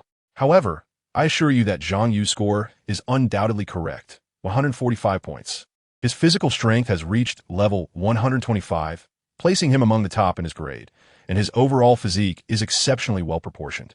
Given his current foundation, his physical prowess will only continue to ascend, making him a potential leader among his peers, with possibilities of competing in athletic events in the future. Athletic competitions, akin to magical contests, involve assessments that far exceed the high school curriculum. Achieving outstanding results can yield substantial rewards and advantages in university interviews, and even additional points in college entrance examinations. As a school known for producing top athletes in the city, Songyang High School has always maintained a competitive edge in sports. Surprised by Wang Hai's high regard for Zhang Yu, Su Haifeng neglected to dwell on the teacher's unfriendly tone and pressed on. Did he not miss physical education classes for the past 3 weeks? How could his score improve so dramatically? Wang Hai's face flushed at the remark, and after a brief pause, he explained, Zhang Yu is unlike ordinary students. He has his own developmental path and understands how to train. Recognizing this, I allowed him the freedom to manage his own physical education. Not only does he take charge of his own lessons, but he could also skip classes if he chose. This is the essence of tailored education. After concluding the conversation with Wang Hai, Su Haifeng was left in a state of disbelief. Was this praise truly directed at Zhang Yu, that impoverished boy? Furrowing his brow in contemplation, Su Haifeng placed another call. "Hello. The monthly exam results have been released. Zhang Yu ranked 3rd in his grade with a score of." After relaying the score, Su Haifeng sighed and awkwardly admitted, "I must concede. My judgment regarding Zhang Yu was entirely erroneous. Given his performance, it is entirely reasonable for the school to offer him a B-level or even an A-level contract. That matter is no longer my concern. I suspect the student council will reach out to him shortly." A male voice on the other end responded, "Understood. Please help me delay the student council. I will explore other options." Su Haifeng replied, "You know how the student council operates. I cannot stall them. Do what you must, and do it swiftly. At 6:30 in the morning, the entrance of Songyang High School was bustling with students arriving for classes. As Zhang Yu approached the school gate, he noticed a large screen displaying the monthly exam results. Concepts of student privacy and psychological burdens are non-existent at Songyang High School. Not only were the results prominently displayed on the screen at the entrance, but they were also posted on the doors of each classroom and scrolling on the cafeteria's electronic display. Even a trip to the restroom would not spare him from hearing the broadcast announcing the results, praising those with high scores and significant improvements while deriding those who had regressed. Songyang High School excels in transparency, with no corners left unexamined and no privacy to speak of. Students, we must extend our congratulations to Zhang Yu from the first-year demonstration class. He has surged from 10th place to 3rd place in his grade, achieving a total score of 620, an impressive increase of 70 points, a remarkable leap forward. After finishing in the restroom, Zhang Yu washed his hands while listening to the broadcast, quietly nodding in agreement. The school's widespread announcement of results does have its merits, showcasing notable achievements. Upon entering the classroom, Zhang Yu was met with curious glances from numerous peers, each gaze filled with a myriad of emotions. Indeed, apart from Bai Jinjin, Zhang Yu would also become his rival throughout high school. Qian Shun envisioned a future of fierce competition among the three of them, battling for supremacy and ultimately gaining admission to top universities together. Fueled with excitement, he eagerly pulled out his talisman book and resumed his studies on talismans. Talisman studies are my area of expertise, yet I only scored 80 points this time. I must practice more diligently. Meanwhile, Hidayo stared at his dismal grades with a frown. A total score of 603, with a glaringly low score of 50 in martial arts, left him feeling a surge of frustration, almost wishing to smash the desk before him. His abysmal performance stemmed from consecutive defeats at Zhang Yu's hands, coupled with 2 humiliating displays of ineptitude, leading to such a disheartening score. This ignited a flicker of animosity toward Zhang Yu. However, being the son of a school board member, he quickly suppressed his impulses. Every underprivileged student is a valuable resource for the school. How could I act against him? No need for anger. Zhang Yu is likely already under the student council's scrutiny. We are not in the same league and must not let him disrupt my focus. I must concentrate on improving myself. Hidayo practiced his mental techniques, gradually calming his emotions. He realized that he and Zhang Yu were not competing on the same path and should not allow each other to affect their states or scores, as evidenced by his own martial arts score of 50. Enhancing one's strength and assets is the only true path. His score of 90 in talismans, while already a strong suit, still holds room for improvement. With this thought in mind, Hidayo took out his talisman book and disregarded the surrounding changes, immersing himself in study. On the other side, Bai Zhenjin tilted her head, contemplating, could it be that Yuzi has been lying in wait, biding his time for 4 months, only to reveal his prowess now? No, that seems unlikely. He shouldn't possess such capability. Could it be that Yuzi, like me, has awakened? Chapter 35. Choices and Techniques by Long High School, recognized as one of the 3 prestigious schools alongside Sonyang City and Xian High School, boasts a long history and substantial resources. Whether in the number of competition awards won each year or the count of students admitted to top 10 universities, it holds a dominant position in Sonyang City. For many students at Bailong High School, the concept of 3 prestigious schools is irrelevant. There's only one true elite institution, Bailong High School. At this moment, in the cafeteria of Bailong High School, Zhang Pianpian was simultaneously enjoying her meal and perusing her talisman book, studying a newly purchased textbook on charms. Just then, a petite girl sat down across from her and mysteriously remarked, "Pianbao, I have an intriguing piece of news. Do you wish to hear it? You must treat me to a meal first." Zhang Pianpian replied, without looking up, "Not interested." The girl chuckled. "Your brother certainly made quite an impression at the Central Tower last time, but sadly, he was not accepted by the Jindan. Don't you want to know his latest news?" Zhang Pianpian's brows furrowed slightly as she responded, "That information is only worth a 9 yuan poor student meal. Anything more? I'm not interested." All right. The girl laughed. "It's rare for you to treat me, Pianbao. No one would believe it if I told them." Noticing Zhang Pianpian's evident impatience, the girl continued, "The news comes from a friend at Sonyang High School. Your brother ranked 3rd in this month's exam, with a total score of 620. Zhang Pianpian was taken aback. 620 points? Are you sure this information is accurate? Absolutely reliable. The girl remarked with this score. Even among the first-year students here, it would suffice to secure a place within the top 15. Quite remarkable indeed. Did you not mention that your younger brother lacks talent? Yet, it seems he is performing rather well now. She continued. It appears that the student council at S.Ing.G. Oz will likely take an interest in him. Will you not lend him a hand? Zh Pine lowered her gaze and said softly, let him make his own choices. If he wishes to sign with the student council, at least it might ease his high school journey. Are you testing him? The girl retorted, pursing her lips. Isn't that too strict? How many students can withstand the pressure from the student council? Zh Pine replied coldly. If he cannot endure, then he should choose a path of lesser resistance. Otherwise, my assistance would only harm him. Ultimately, it is his own capabilities that will determine his choices. At S.Ing.G. Ozing, Zh could distinctly sense a shift in the atmosphere of the school. During breaks, unfamiliar classmates began to greet him. Fitachingyi, your physical strength has improved remarkably. Is it truly natural cultivation? Zh, could I possibly borrow your martial arts theory exam paper? In the corridors, students from other classes pointed and whispered about him. Look, that Sching, the one teacher L I spoke of. The exemplary class is truly a haven for extraordinary talent. In martial arts class, Teacher L, I repeatedly played the video of Zh defeating HDYU, encouraging Zh to share his strategic thinking during the battle. HDYU felt a surge of vitality, his heart racing with renewed energy. In the cafeteria, students began to intentionally walk past Zh seemingly curious about his meal choices. Some unfamiliar classmates even sought to share a table with him. At dinner, Zh invited H.O.T.N.Xing to join him and B.I.Z.H.N.Z.H.N., as H.O.T.N.Xing alone could occupy 2 seats, perfectly filling the table. Meanwhile, ZHUT New York seemed to have vanished, leaving school immediately after class and missing dinner with them. Zh noticed that B.I.Z.H.N.Z.H. appeared more relaxed around H.O.T.N.Xing than she did around HUT New York.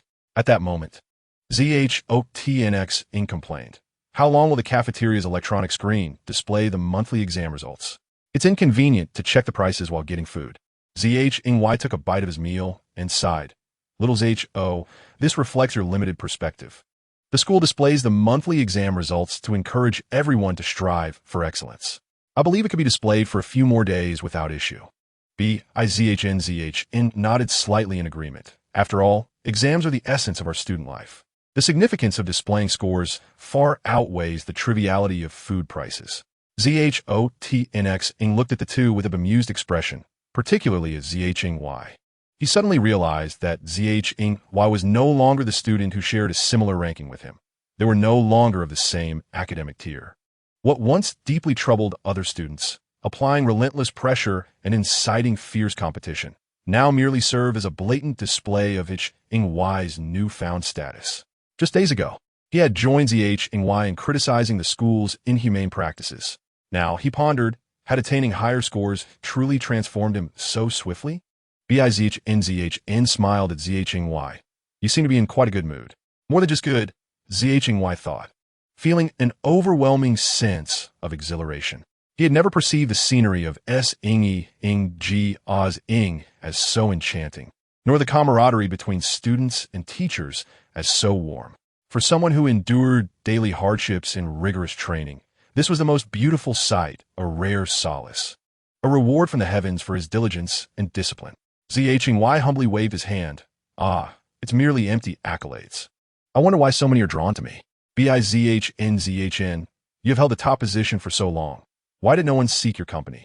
She rolled her eyes, disdain evident on her face. Because my position offers them no hope of catching up, only a stark reminder of the absolute gap in talent. Your sudden rise, however, presents them with the possibility of imitation. Hence, they all wish to befriend you and uncover the secrets behind your academic improvement. B.I.Z.H.N.Z.H.N consumed a chicken leg, mercilessly unveiling the harsh reality. In high school, scores reign supreme. A curated exercise book, a paid talisman technique, or practical experience gained from a tutoring class are enough to draw countless students.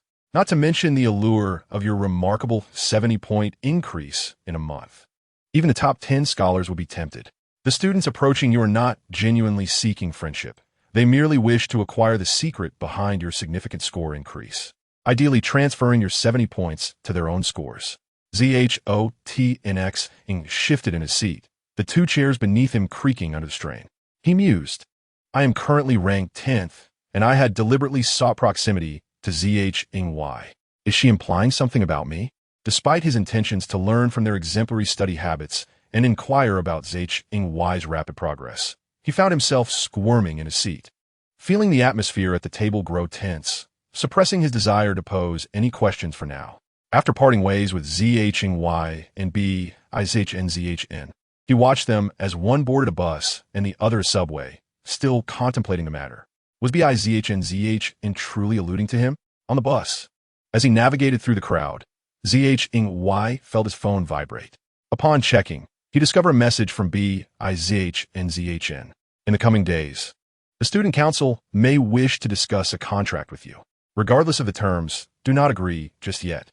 Let me speak with them first, and we will deliberate together afterward. Reading BIZHNZHN's message, ZHY's eyes widened with intrigue, pondering. So, the advanced contract pertains to the student council? ZHY had always held a vague understanding of the student council at S-Ingi Ingjiazing. In his mind, what could a high school student council truly accomplish? However, BIZHNZHN's words hinted that the council was far from ordinary, possessing the authority to negotiate contracts with students. He wondered what conditions would be outlined in his contract. Did BIZHNZHN mean to negotiate together, to elevate their positions? After several moments of contemplation without reaching a conclusion, the countdown echoed in his mind, prompting him to set aside such thoughts and instead review the educational materials stored on his phone. However, after a brief study session, whether due to the feedback from his monthly exam results or the impending contract, ZHY felt restless on the bus, unable to concentrate on his reading. He chose instead to reflect on his current path of cultivation. In contemplating this aspect of his journey, he felt no external pressure to formulate a plan.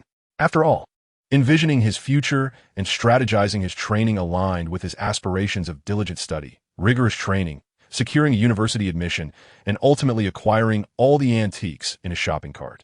Next, he aimed to elevate the ZHUTNC I method to level 10. His subsequent goal would be the TNW Inju.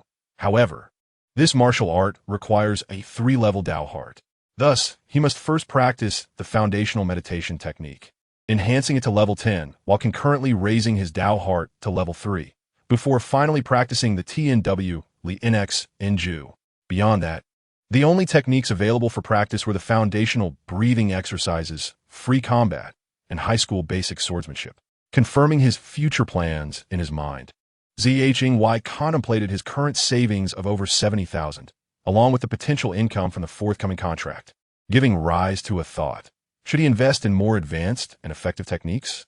Previously, he had not considered such an option due to financial constraints. Upon receiving the sum of 66,000 from Wang Hai today, Zhang Yu found himself unable to resist contemplating how to spend this newfound wealth. He began to entertain thoughts about acquiring spiritual roots, talismans, and practical experience, many things he had previously deemed unattainable. Now, he merely awaited the conclusion of the contract negotiations to ascertain how much money he would have at his disposal for specific arrangements. As he pondered the future plans for mastering his skills, a desire to purchase methods of cultivation surged within him. Even if he refrained from making any purchases, it would be prudent to peruse the options available to gain a clearer understanding. With a flicker of his phone screen, Zhang Yu accessed an online shopping platform, entering his real name account.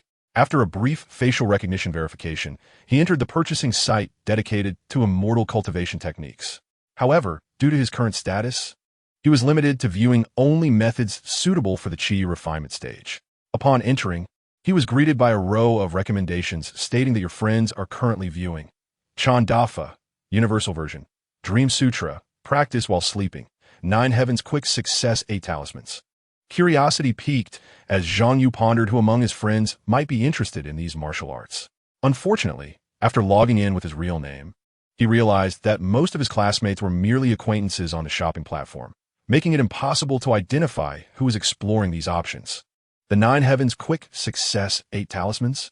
Recalling his score of 60 on the Taoist arts examination, he hesitated but ultimately clicked on it, only to be deterred by the price of 98,000. The cost-to-benefit ratio for talismans was too low, so he decided to set that aside for the time being. Zhang Yu then navigated to the rankings to discover the most popular methods currently available. The list included the Changchun Isho Gong Longevity Technique, newly revised edition, Health Preservation and Disease Elimination Technique, Brick Moving Master S Detailed Guide to Excavator Claw, Race Car Leg and Censored Version, and Elevator Vertical Practical Cultivation Guide. Seeing these Qi refinement stage techniques momentarily stunned him. The best sellers were primarily longevity and health-enhancing techniques, which he completely understood. Who wouldn't wish to extend their lifespan? The same applied to healing, as medical expenses were exorbitant. Thus, practicing cultivation to fend off illness proved to be a more cost-effective approach. However, the subsequent entries in the hot sales rankings consisted either of strength-based martial arts, mimicking excavators and cranes, or lightness techniques, inspired by race cars and elevators. It was evident that these were primarily aimed at laborers. Yet, Zhang Yu soon grasped the reality. The majority of individuals at the Qi refinement stage were indeed workers, particularly those engaged in construction sites, factories, deliveries, and security, individuals capable of performing the work of many for a lucrative income. For them, techniques like the excavator palm and crane claw were essential tools for earning a living, making them far more practical than any lofty aspirations of breaking through realms or enhancing cultivation levels.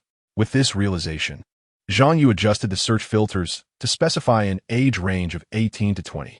Instantly, the displayed techniques transformed into magical power enhancement strategy, basic 8 talismans, universal dictionary, and 36 simple bodybuilding techniques. Scanning through these offerings, he deemed them overly simplistic and foundational, likely tailored for typical high school students. Consequently, he added a new filter for technique levels. According to what he had learned in school, techniques were categorized into 5 levels: basic, intermediate, expert, military, and immortal sect. It was said that the immortal sect level contained more intricate subdivisions, though Zhang Yu was unaware of the specific details. After all, both military and immortal sect techniques were beyond the reach of ordinary individuals, one requiring affiliation with military or governmental bodies, while the other necessitated membership in a major sect. Zhang Yu surmised that the Zhou Tian Kai Chi Fa he possessed was likely intermediate, while the Tian Wu Lian Xanju was presumably expert level. As his gaze traversed the expert level techniques, he felt a pang of envy, but could only shake his head in resignation. Expert level techniques not only demanded a higher threshold for cultivation, but also required substantial fees for usage rights, often amounting to tens of thousands. They were simply unaffordable unless the school's contract yielded a significant sum. Zhang Yu then shifted his focus to intermediate-level techniques, contemplating the possibility of purchasing a few once the contract discussions concluded, particularly those that would enhance his mindset, allowing him to swiftly elevate to Dao Heart Level 3 and begin practicing Tian Wu Lian Xinju. After idly browsing the shopping platform and adding several promising techniques to his cart, Zhang Yu decided to temporarily log out. At that moment, he noticed a change in the recommendations. Your competitor is placing an order. Magical Power Enhancement Strategy. Basic 8 Talismans Universal Dictionary. Tian Mo Ji Sheng Fa. Heavenly Demon Parasitic Method. Astounded, he thought, is this how big data is being misused? Inciting competition among users to stimulate consumption? What exactly is this Tian Mo Ji Sheng Fa? He couldn't resist clicking on it. To his astonishment, he discovered that this technique encompassed abilities such as self-healing, organ transplantation, flesh consumption, blood energy adaptation, and human parasitism. In essence, it was a martial art capable of usurping another's body. As a legitimate user of online literature from his previous life, Zhang Yu felt an instinctive wariness. Could anyone who sought to acquire such a technique be virtuous? Who might this rival be that would pursue the Tian Mo Ji Sheng Fa? Was there truly a competitor, or was this merely a fabrication of the website? He felt a twinge of doubt, but recalling the myriad of extraordinary powers and styles of operation within the Kung Fu world, he recognized that such occurrences were not entirely improbable. Upon checking the price, he noted that the usage rights for the Tian Mo Ji Sheng Fa were a staggering 300,000. Among his acquaintances, only a handful would qualify for cultivating such a technique. Adding the term competitor into the mix, he wondered if it could be Dayo, Zhang Yu immediately sensed Hidayo's significant suspicion, particularly since teacher Lei Jun had replayed their combat video numerous times. And he distinctly remembered the unfriendly gaze Hidayo directed towards him. He resolved to exercise caution around the affluent individuals nearby, particularly those interested in cultivating the Tian Mo Ji Sheng Fa, embodying a ruthless nature. However, he quickly spotted additional recommendations at the bottom of the purchasing page for those viewing this technique: counterparasitic method, purification technique, and heavenly demon slaying method. Encountering these highly targeted names led Zhang Yu to question his initial judgment. Could it be that this platform was engaging in deceptive practices to entice him to make a purchase? Based on his understanding of the Kungsu world, he believed that such corporate antics were entirely feasible. Ultimately, he decided to keep this matter in mind, but before exiting the platform, he thought it wise to add the counterparasitic method, purification technique, and heavenly demon slaying method to his favorites. A short while later, he re-entered the platform and added the Tian Mo Ji Sheng Fa to his favorites as well. Perhaps that individual placing an order will also see that their competitor is reviewing the Tian Mo Ji Sheng Fa, counterparasitic method, purification technique, and heavenly demon slaying method. In the blink of an eye, another night passed. Zhang Yu's Zhou Tian Kai Chi Fa progressed once more, reaching level 8, 95,160. Meanwhile, his magical power rose to a commendable level of 121 after a day of rigorous practice. The following day, within the campus of Sanyang High School, Zhang Yu received a friend request from an account featuring a barbell icon. Hello, Zhang Yu. I am Lan Ling from the second-year demonstration class and the head of the sports department in the student council. I wish to discuss a matter with you. Please add me as a friend. After Zhang Yu accepted the request, the other party quickly sent a new message. Greetings, Zhang Yu. In order to promote the development of Xiandao within society and assist our esteemed students in scaling greater heights on their path, we are honored to extend an invitation for you to discuss the matter of signing a contract, adhering to the principles of mutual consent and cooperative benefit. The other party has arranged to meet with you today at noon in the student council office to deliberate on the signing. Has the time finally come? Thus, at noon that day, Zhang Yu freshened up and made his way to the student council office. Upon knocking on the door, he was greeted not by a mere opening, but by the emergence of an individual resembling a door. A student with a physique akin to a door frame opened the door, smiling as he retreated, saying, "You must be Zhang Yu." Zhang Yu noticed the dumbbells still clutched in the doorframe-like student's hand and responded, "Wanling?" Just as they exchanged greetings, a burst of laughter erupted from behind the doorframe individual, followed by the sound of hurried footsteps. "Is it Zhang Yu?" A young man, who had not even taken the time to put on shoes, leapt from the sofa and rushed to Zhang Yu, enthusiastically grasping his hands, exclaiming, "Ha! I heard yesterday that our Sanyang High School has produced another extraordinary genius, and today I finally get to meet you."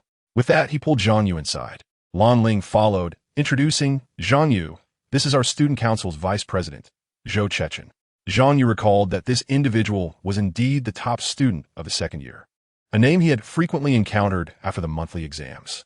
Zhou Chechen led Zhang Yu to the sofa, where they both sat. Feeling the firm grip of Zhou Chechen's hand and the gaze filled with admiration, excitement, and fervor, Zhang Yu felt a chill in his heart. Could he be a fencing champion? Zhou Chechen then waved his hand, and a stack of documents flew from the desk, landing neatly in his grasp. "Upon reviewing your results, I immediately looked into your background and discovered that a collection agency had contacted the school regarding your debts." Zhang Yu's heart sank at these words, realizing they intended to leverage his financial troubles. However, Zhou Chechen waved the documents dismissively, smiling. "After hearing this, I promptly arranged for your debts to be acquired. A total of 700,000 in liabilities from various platforms is all here. How can we allow a prodigy from our school to be burdened by debt? If this were to spread, other high schools might think that Sanyang High is so impoverished that we cannot even invest in our own students." As he spoke, he effortlessly turned the debt documents to ashes with a flick of his wrist. In the midst of Zhang Yu's astonishment, Zhou Chechen continued, "From now on, you need not repay any debts each month. This 700,000 will be under my name, without interest or urgency for repayment. You may focus solely on your studies and cultivation here at Sanyang High School. Once you graduate and enter a major sect, you can repay me gradually." Zhang Yu stared in disbelief, not expecting that the vice president would so swiftly alleviate his most pressing financial concerns.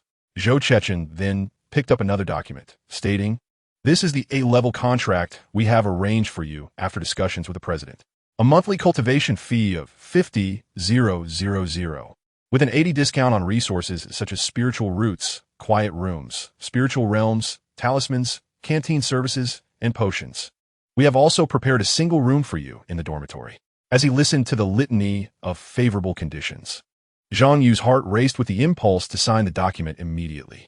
With a resounding thud, the door closed, leaving only Zhou Chechen and Lan Ling within the office. As Lan Ling continued to practice with the weights in hand, he remarked, "President, this Zhang Yu seems a bit greedy." Zhou Chechen reclined on the sofa and chuckled. "He is merely a poor soul who has suddenly found fortune. Such youthful exuberance is entirely normal. If I had improved by 70 points in a month like him, I would be just as boastful. Let us grant him another month to consider." Lan Ling's gaze turned icy as he questioned, "President, are you truly going to enhance his contract benefits?" Zhou Chechen replied calmly, "Lan Ling, you have encountered too few impoverished individuals to comprehend their plight. Due to upbringing, experiences, and living standards, the perspectives of the impoverished are often quite limited. In situations like this, 9 out of 10 would sign the contract on the spot. If, after a month, his results show further improvement, what harm is there in elevating his benefits?" Furrowing his brow, Lan Ling cautioned, "I merely fear that such individuals may become insatiable." Zhou Chechen laughed heartily. "Come now, Lan Ling, one must be magnanimous in life and not quarrel with those beneath us. Zhang Yu is not on the same path as us and will not vie for our positions. They have never been competitors. In fact, the better he performs, the more we all gain, making him a worthy investment." As he spoke, Zhou Chechen donned a spiritual realm mask. "I will be attending supplementary classes in the spiritual realm this afternoon. Do not seek me out unless necessary." In the canteen, upon exiting the student council office, Zhang Yu rushed over to Bai Jinjin. Observing her calmly enjoying her meal, he implored, "Zhen, you must provide me with a compelling reason. Do you have any idea how much resolve it took for me not to sign? You have no idea how much they admire my talent." Bai Jinjin replied with composure, "Did he not rush over to shake your hand the moment you entered, without even putting on his shoes?" Zhang Yu paused, taken aback by her words. Bai Jinjin continued, "It's the same every time Zhou Chechen has someone sign a contract." "Oh," Zhang Yu exclaimed, surprised. "So, he rolls out the red carpet for everyone?" Zhang Yu added, "But he also took care of my debts." Bai Jinjin scoffed, asking, "Did he really? I suppose he has become your creditor. Did he also tell you that you need not worry about interest and can repay slowly after graduation?" Zhang Yu was taken aback once more. "Did he say that to you as well?" Bai Jinjin affirmed, "He likely says the same to all potential signees. However, do not be misled into thinking this is a boon. The notion of no repayment required is merely rhetoric. If you fail to continue repaying and the debts become overdue, the power of decision lies entirely with the other party. If he truly does not care, then it may be inconsequential. But should he opt for enforcement, your funds will be immediately allocated to settle the debt.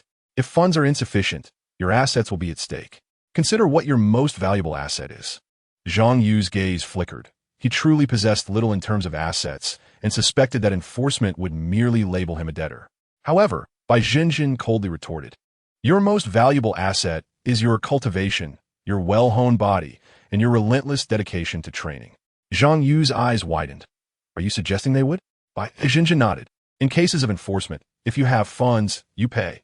If not, assets are auctioned off. Once all external possessions are sold, they may very well resort to selling your organs, your flesh, and your cultivation." Though his expectations of Kung Su had long diminished, Zhang Yu's heart still sank at Bai Jinjin's words. She continued, "Do not think of escaping. This contract is not merely a piece of paper. Remember the law department from the 8 divisions of the righteous gods?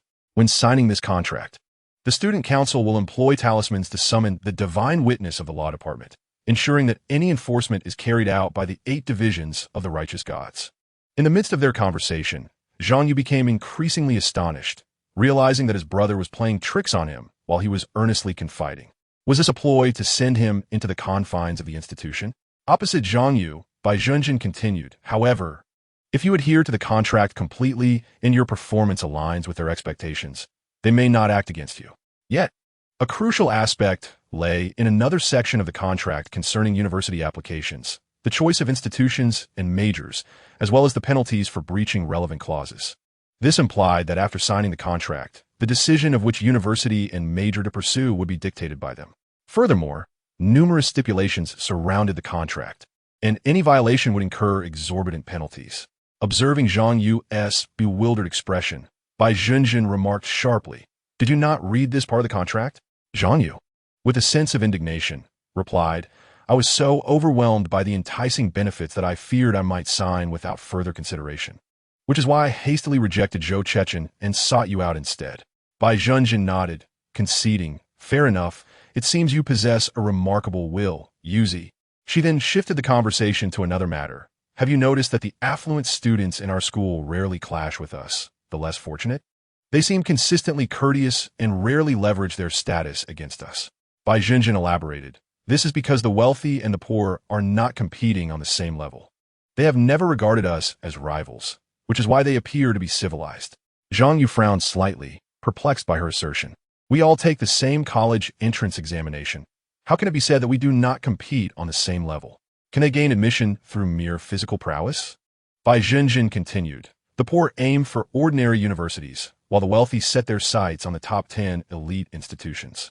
For them, given their financial means, gaining entry into a regular university is a mere formality.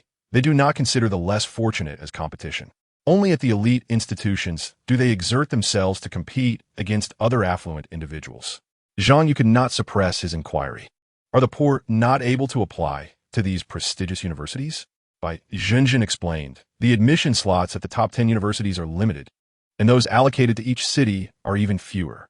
For instance, in Sanyang City, the combined annual enrollment across these top 10 institutions only amounts to a few dozen. These spots have long been monopolized through various means." She added, "Naturally, by signing this contract, although you may not be able to apply to the top 10, you become their investment project.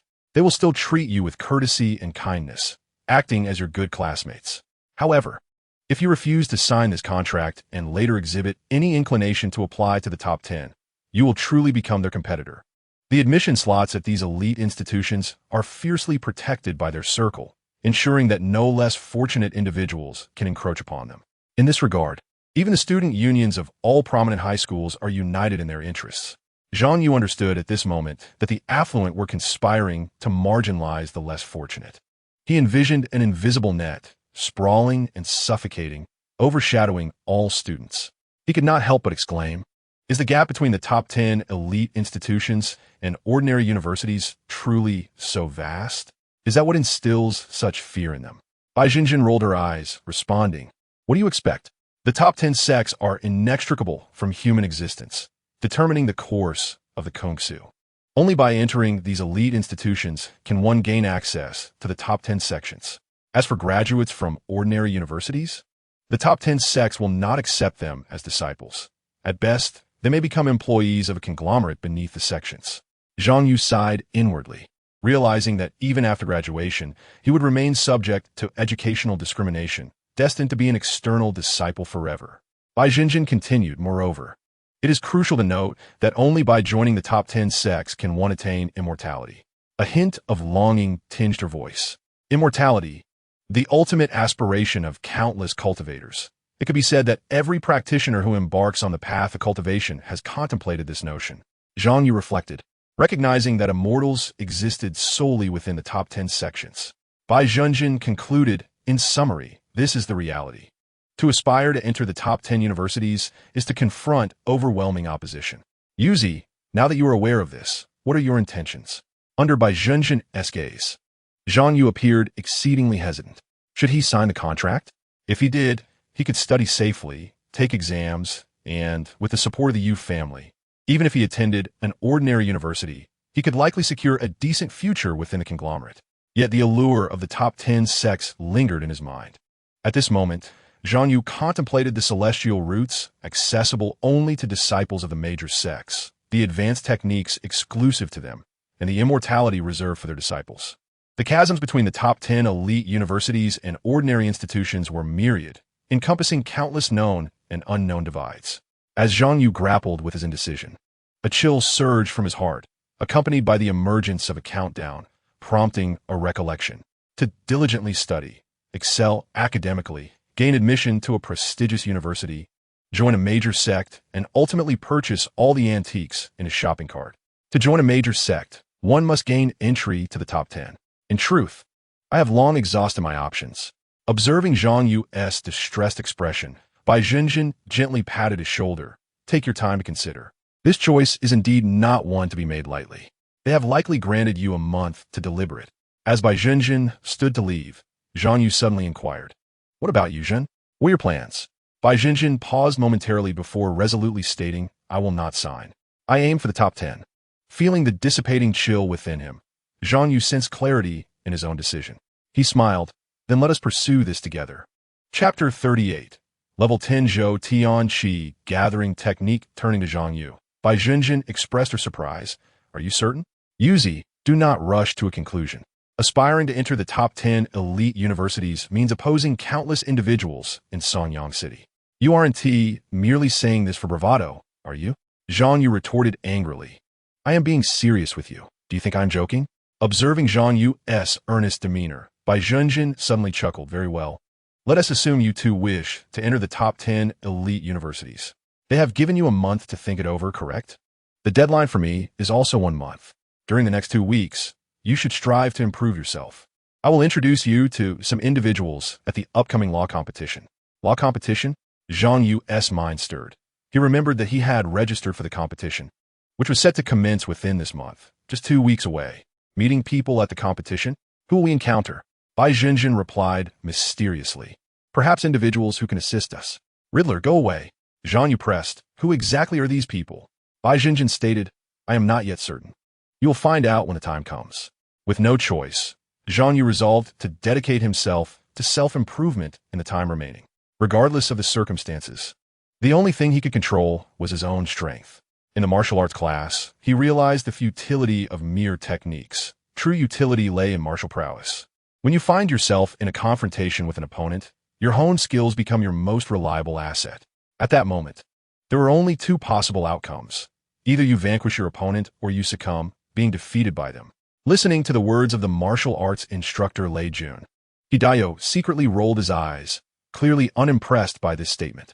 Just then, Lei Jun announced, All right, let us proceed to practical combat exercises in groups. Hidayo, you will be paired with Zhang Yu. What? Hidayo was taken aback, instinctively looking at Lei Jun and pointing to himself. Now, I am giving you another opportunity to learn from Zhang Yu. Are you unwilling? The weight of a month's assessment in martial arts practical performance loomed over him, leaving even Hidayo, the son of a school director, without a retort. After all, in an environment where even the most basic of actions could be deemed incorrect, he could not defy this directive in class. Damn it, this martial arts instructor has a knack for targeting top students in Taoist techniques, doesn't he? He silently approached Zhang Yu, contemplating, Yet, I genuinely believe I can still defeat Zhang Yu. Having suffered 3 consecutive defeats at Zhang Yu's hands, Hidayo did not intend to dwell on the matter, but he was committed to self-reflection and improvement. He had reviewed the footage of those 3 battles numerous times and had even shared it with his family's combat instructor for analysis. The conclusion drawn was that Zhang Yu's freehand combat had reached a 3rd level standard. Once he spotted a flaw, he could deliver a devastating blow. However, Zhang Yu's weaknesses were also apparent. Evidence from their 3rd match indicated that Zhang Yu severely lacked practical experience. Thus, Hidayo endeavored to devise some counter-strategies. For instance, in the current arena, he refrained from initiating attacks, focusing entirely on defense, waiting for Zhang Yu to become impatient before seizing an opportunity to strike with a Xiao Tianqing palm when least expected. With a strategy in place, Hidayo was confident that even in defeat, he would not suffer disgrace, and there was even a possibility of victory. Bang, bang, bang. He successfully parried several of Zhang Yu's strikes, initially finding it manageable. However, he soon felt the increasing weight of Zhang Yu's punches, causing his hands to ache and stirring his internal energy. Boom! With another powerful blow, Zhang Yu shattered Hidayo's guard, sending him flying with a kick.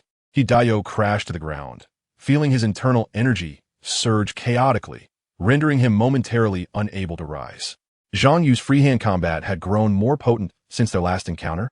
Hideo gazed incredulously at Zhang Yu. Meanwhile, Lei Jun swiftly appeared at Zhang Yu's side, exclaiming, "Your freehand combat has reached level 4? Zhang Yu, who had recently achieved level 5, chuckled awkwardly. "Yes, I just broke through yesterday." Initially, Zhang Yu had no intention of revealing his improved skills, deliberately suppressing his power to match Hideo in their duel. Yet, lacking practical experience ultimately led to an inadvertent display of strength as Hideo transitioned to full defense, allowing Zhang Yu's relentless attacks to inadvertently elevate his freehand combat to level 4. Lei Jun laughed heartily. "It seems you possess quite a talent for martial arts. How about participating in next month's Songyang City martial arts competition?" Zhang Yu's eyes sparkled with interest. "Is there a prize?" Lei Jun replied, "Certainly, the top prize is 50,000, along with the right to use expert-level martial arts." Zhang Yu thought to himself, "The previous competition I registered for offered a prize, and now this martial art competition does too. If I could secure more rankings and prize money, I might have enough to cover my daily expenses, even accelerating my training." Observing Zhang Yu's intrigued expression, Lei Jun continued, "I have always told you that martial arts are immensely beneficial. As long as you excel in practical combat, money will not be a concern. I will help you sign up, and I will accompany you and Bai Jinjin." After Lei Jun departed, Zhang Yu glanced at Hideo, who was still on the ground, and asked, "Are you all right?" Hideo quickly stood up, brushing off any concern, and gave Zhang Yu a deep look before suddenly saying, "I heard the student council summoned you yesterday?" After Zhang Yu nodded, Hideo gradually calmed his inner fury. There was no need to be angry with him. They were both assets of the school, and it would not affect his college entrance exams. As he rubbed his chest, he reassured himself, "Strengthening my practical skills in the first year is of little consequence.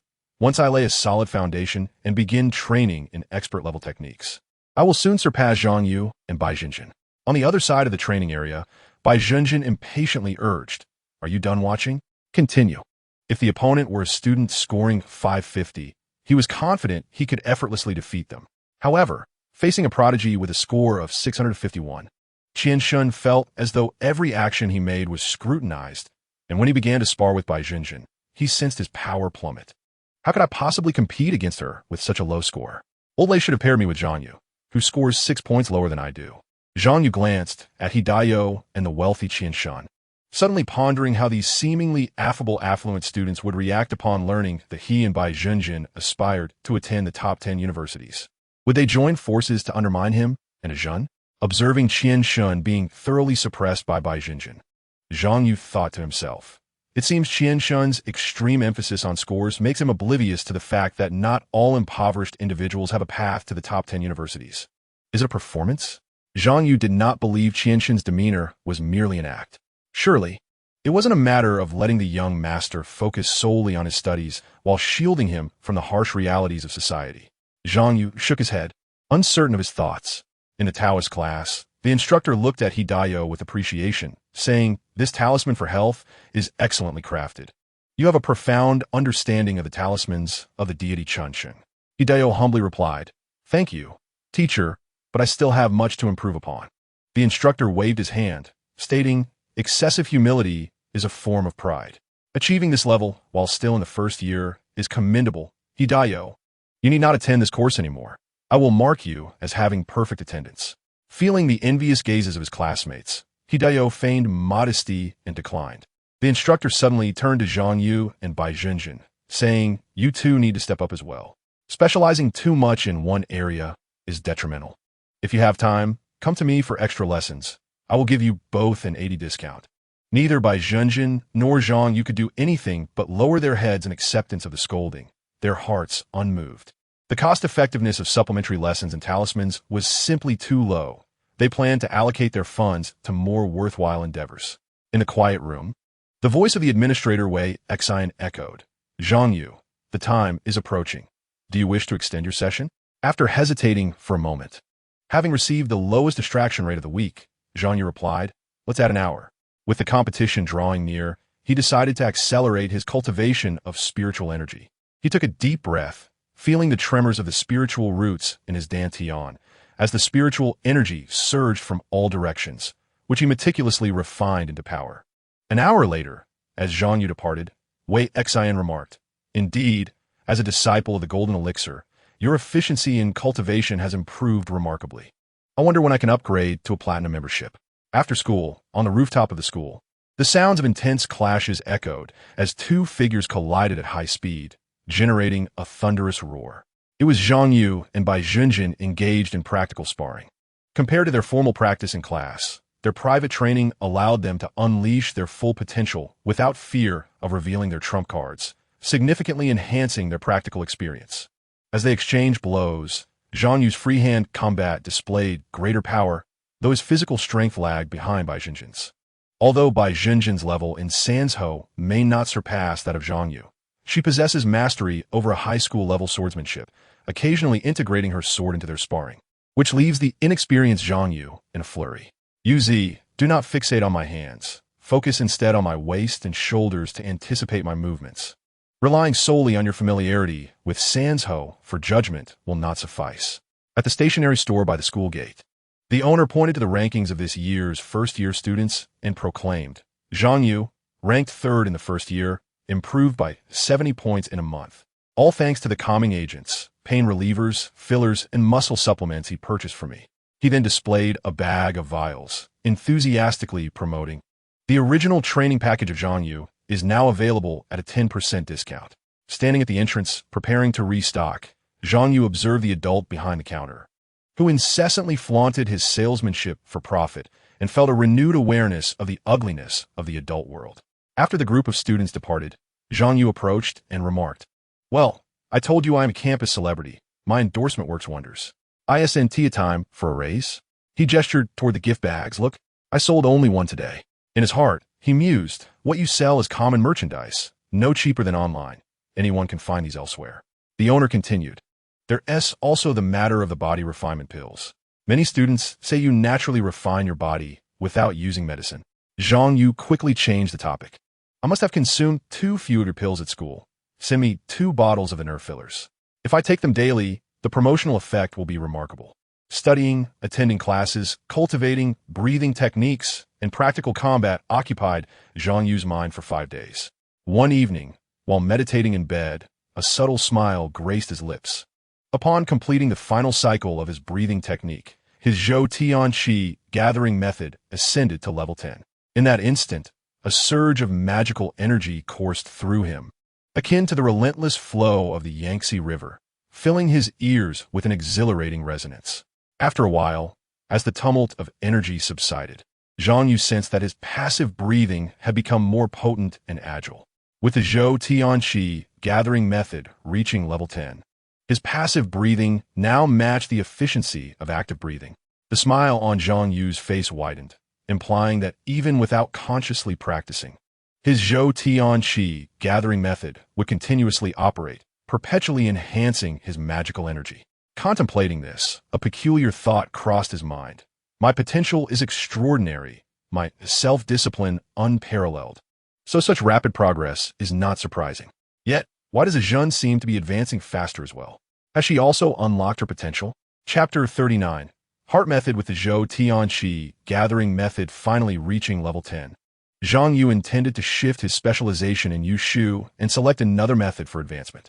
After deciding against signing a contract with the student council and resolving to break through the barriers to enter one of the top 10 universities, Zhang Yu came to some realizations.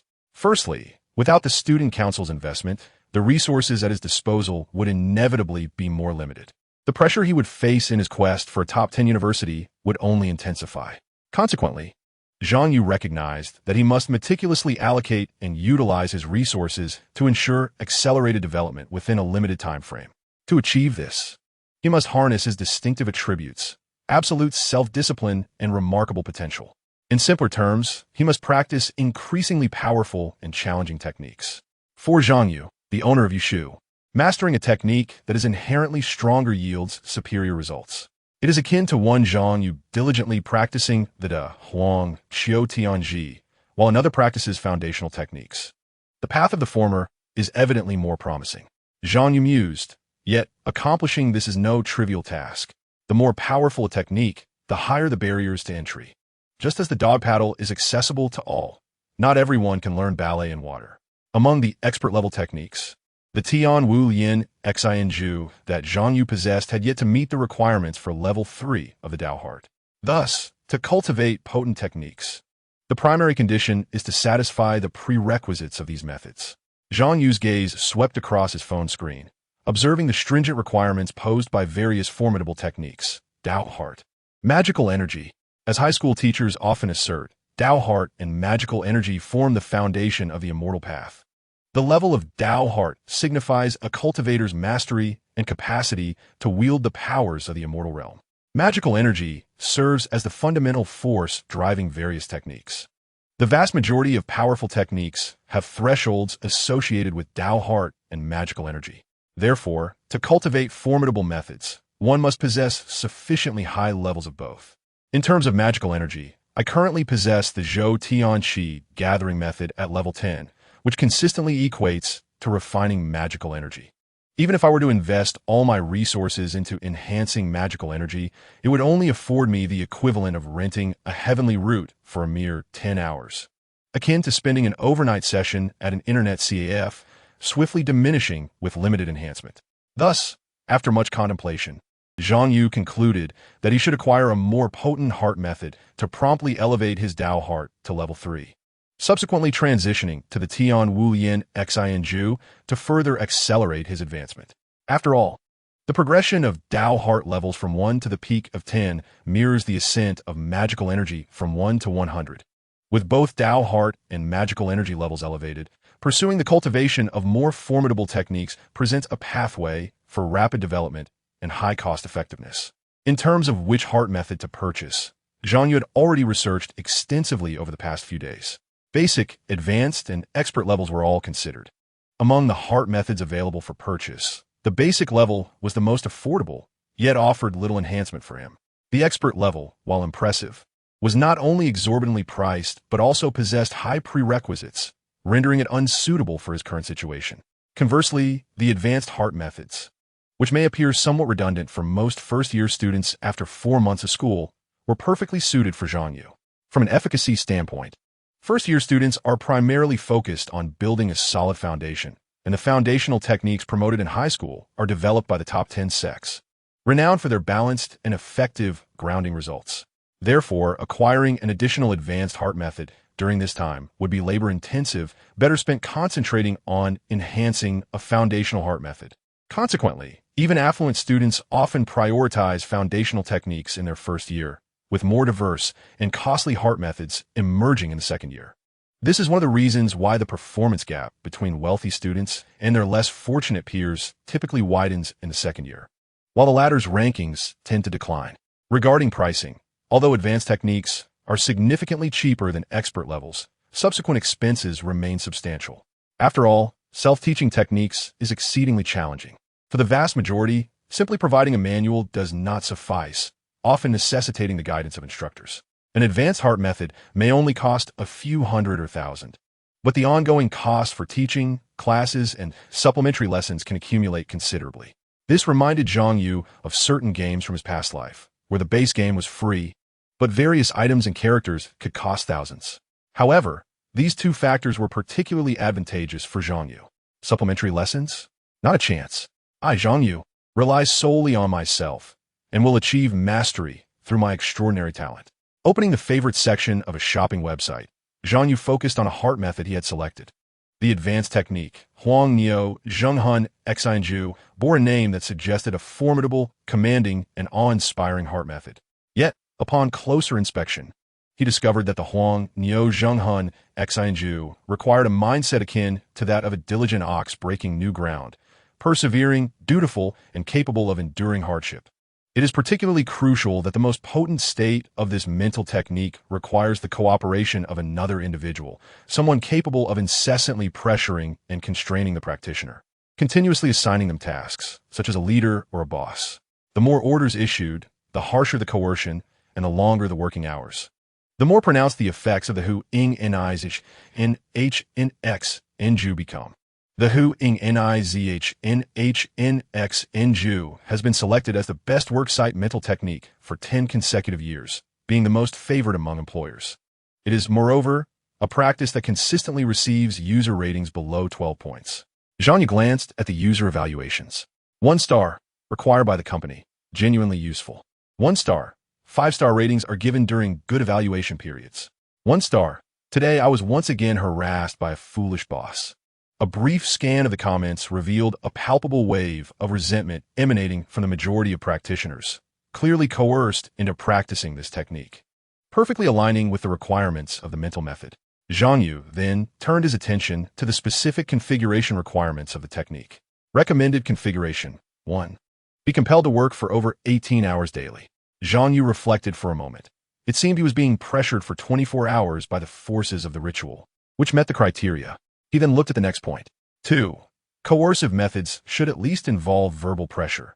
Threats of financial repercussions are preferable, with harsher coercion yielding better results.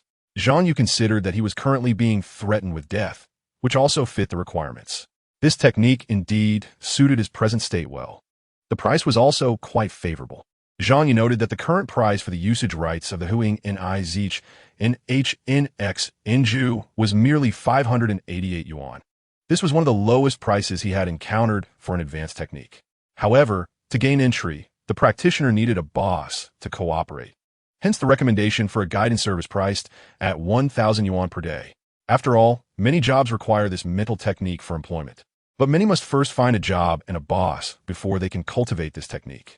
To address this employment dilemma, the platform had specially introduced a paid guidance service. Zhang Yu inwardly cursed, realizing he had no need for this. He was constantly pressured by something at all times.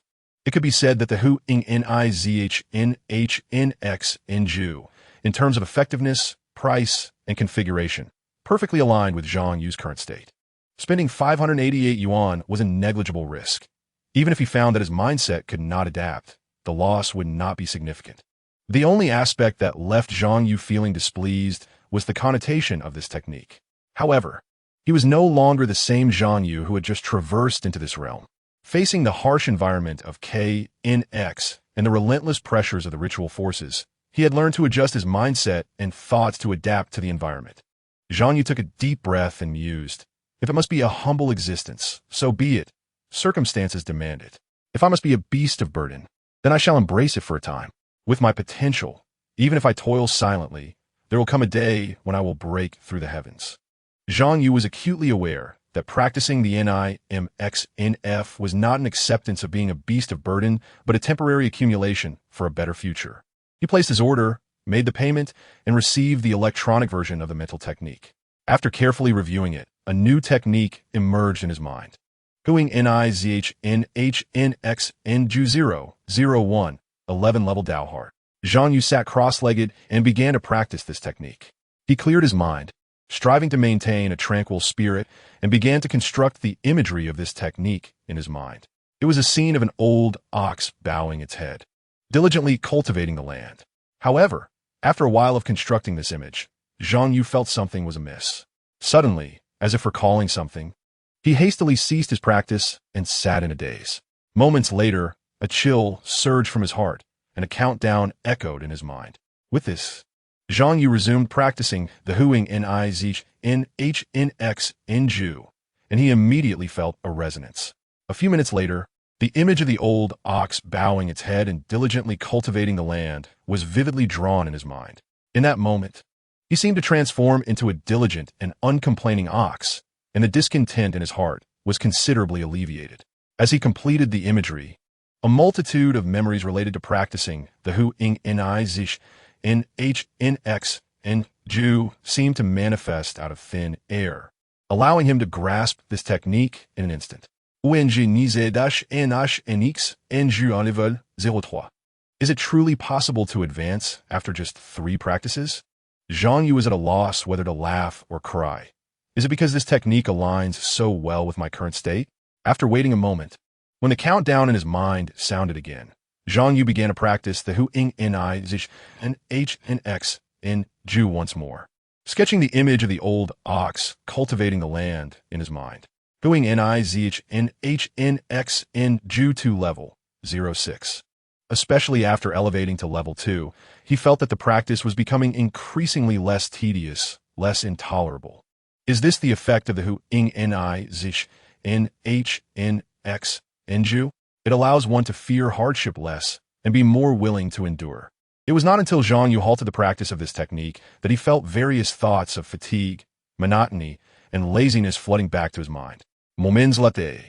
As the ritual forces descended once more, Zhang Yu activated the Hu Ing N I Zish and H N X N Ju again, and the restless and evasive thoughts in his heart were instantly swept away, allowing him to earnestly engage in his cultivation. This technique does not seem as dreadful as I had previously imagined. He suddenly recalled a sentence from the preface written by the founder, who referred to himself as the Huing Ni De Sheng. May all face adversity with less anguish and more hope. A thought surged in his heart. Perhaps the creator of this technique did not regard it as merely a beast of burdens practice. In a blink, nearly half an hour had passed. Zhang Yu took a deep breath, feeling a tremor in his sea of consciousness. His Huing Ni Zh N H N X N Ju had now advanced to level 309. After practicing for a while longer, he sensed that both his magical power and physical strength had suddenly become increasingly controllable and perceptible. My Dao heart level has risen to level 2. Although Zhang Yu had felt that his Dao heart level was nearing an upgrade, he could not help but marvel at his vigorous progress after practicing the Hu Ing Ni and H N X N Ju. This technique, indeed, resonated profoundly with his current state. Thus, let us continue to endure as beasts of burden, as long as the rewards are sufficient. It is not such a burden after all. Subsequently, Zhang Yu immersed himself once more in the cultivation of the Hu Ing Ni and H N X N Ju. As this technique operated, he increasingly felt the monotony and toil of cultivation dissipating, replaced by a burgeoning sense of accumulated satisfaction. It was akin to an old ox diligently breaking new ground, witnessing the fertile soil expanding beneath its feet, bringing forth a sense of accomplishment. Chapter 40. The Joyful Mental Technique and the Law Competition Tutoring. The following morning, since breaking through the ZHUTNCIQF to level 10 the previous night, and purchasing the Huing Nizish and HNX Nju, Zhang Yu had been relentlessly compelled by the ritual forces to learn, cultivate, and work, gradually adapting to this state. Upon engaging with the Hu Ing Nizish and HNX Nju, he felt an incredible resonance, with progress surpassing his expectations. Particularly as the Hu Ing Nizish and HNX Nju continued to upgrade, Zhang Yu found himself increasingly able to endure the monotony, tedium, and solitude of cultivation. Aside from invoking the ritual forces to compel himself, he hardly experienced any respite. Courageously advancing along the path of the Hu Ing Nizish and HNX Nju. At dawn, Zhang Yu slowly opened his eyes. His Huing Nizh and HNX Nju had already ascended to level 7, 1521. Having elevated this technique to such a level overnight, Zhang Yu sometimes felt a sense of fear regarding his own capabilities.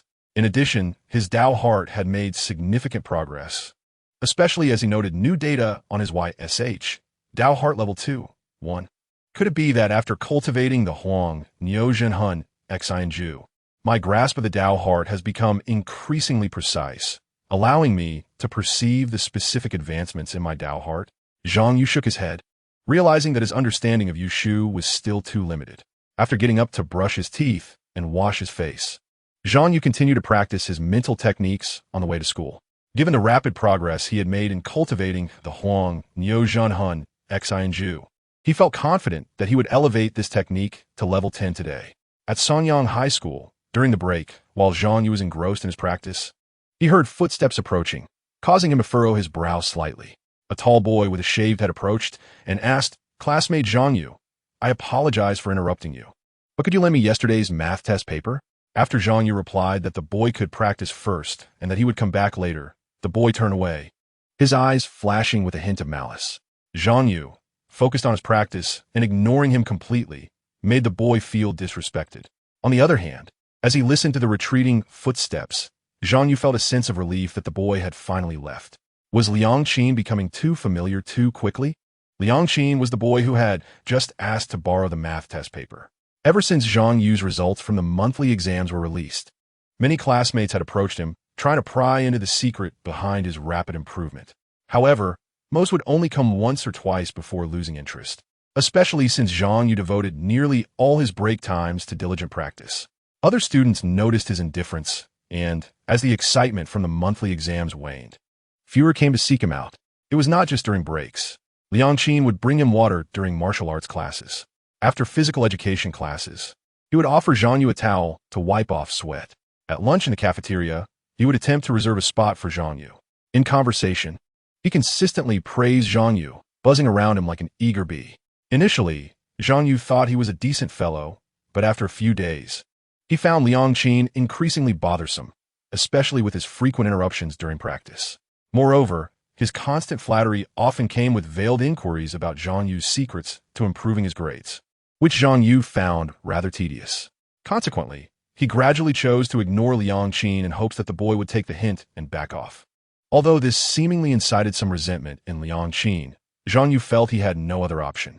As the day drew to a close during self-study, Zhang Yu felt a slight tremor in his body, as if a stream of sweet dew surged from deep within his consciousness, nourishing his entire being and bringing him immense delight.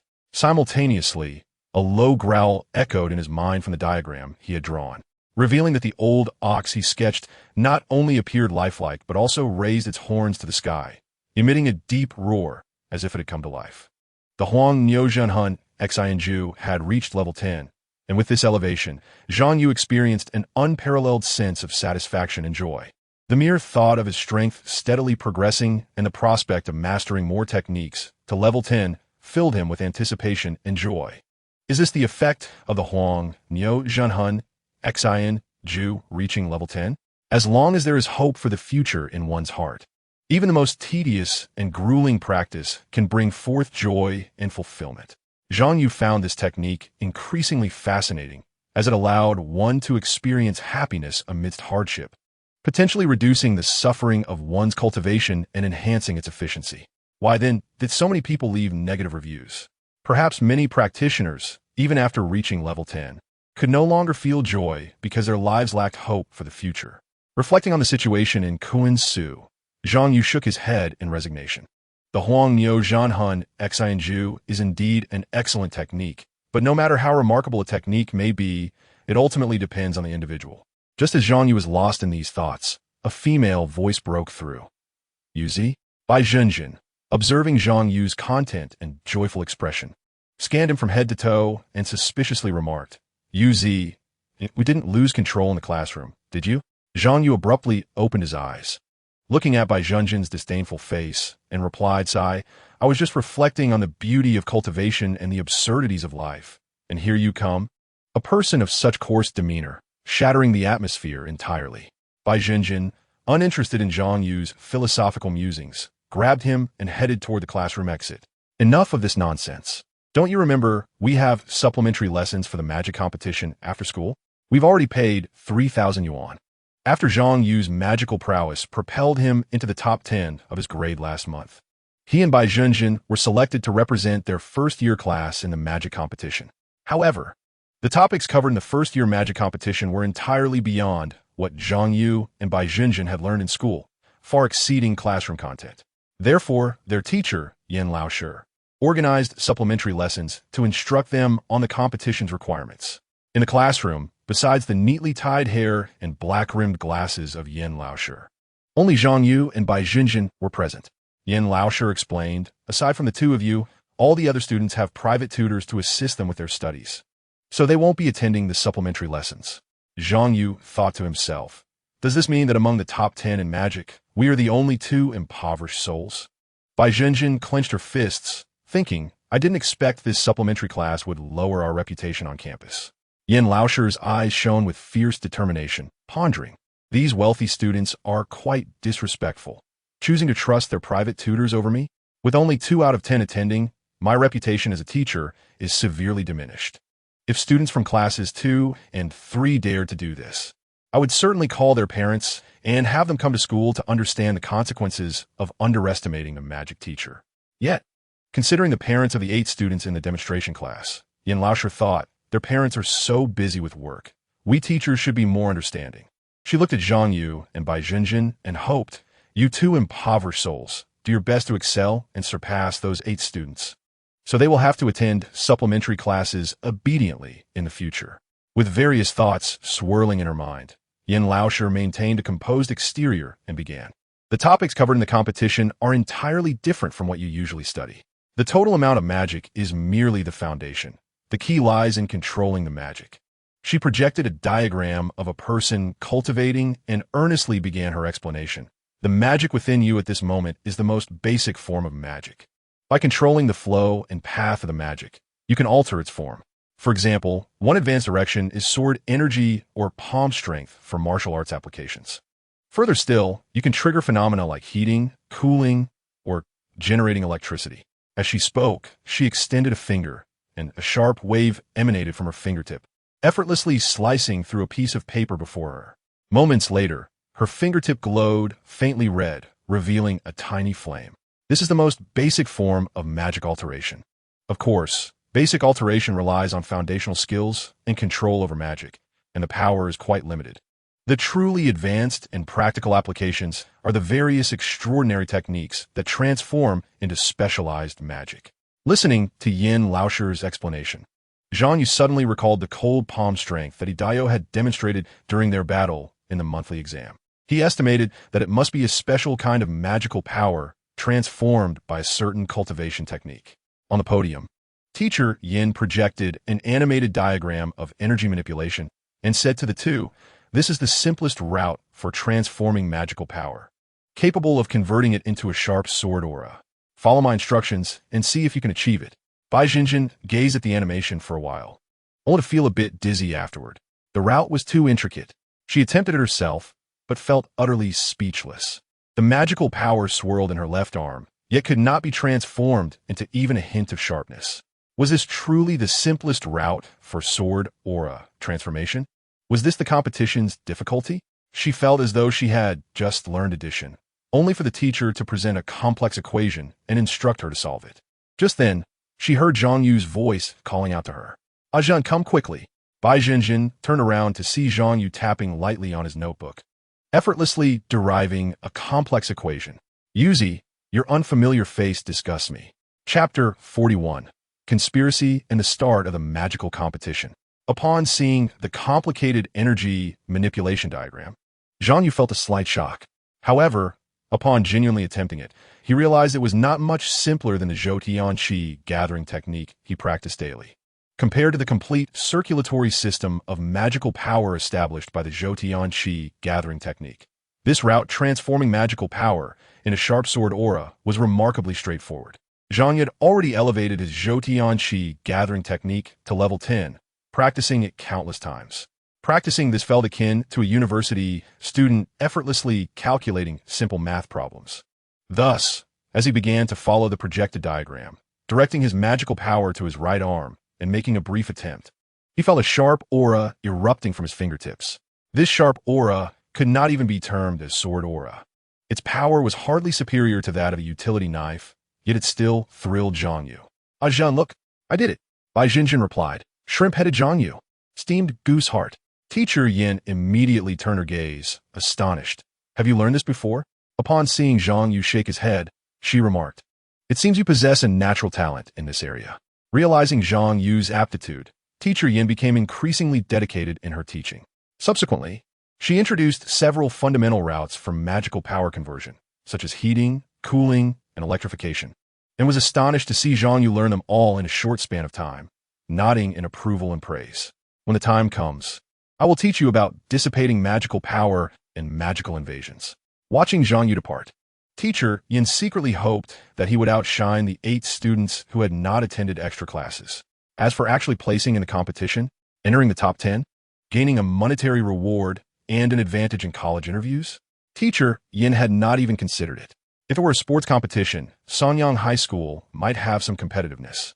Though a competition is a competition and the college entrance examination is another matter, Sanyang High School had produced citywide athletic champions and had always been a stronghold in sports.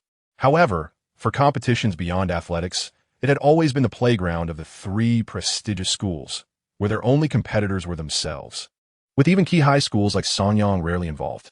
In Teacher Yan's most optimistic estimation, she envisioned Zhang Yu becoming the top performer among the 10 participants from Sanyang High School, making those who missed the extra classes regretful enough to rush to her for lessons after the competition. On the other side, After Zhang Yu left the classroom, he discovered a message from Zhou Chechen on his phone, agreeing to continue fulfilling the loan contract and monthly repayments. After all, Zhou Chechen had previously purchased his 700,000 yuan loan debt, becoming Zhang Yu's new creditor. Though he expressed that Zhang Yu could take his time with the monthly payments to show goodwill. Did he agree? Zhang Yu reluctantly repaid this month's 15,000 yuan loan.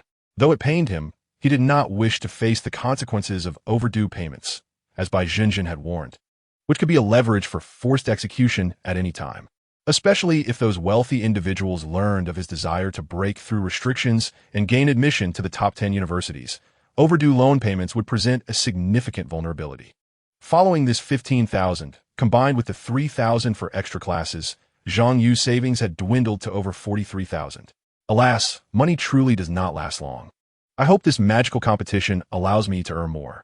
Meanwhile, just as Zhang Yu and Bai Zhenjin left the demonstration classroom to attend extra lessons with teacher Yin, Liang Qin, after searching the entire floor without finding Zhang Yu, could not help but curse inwardly.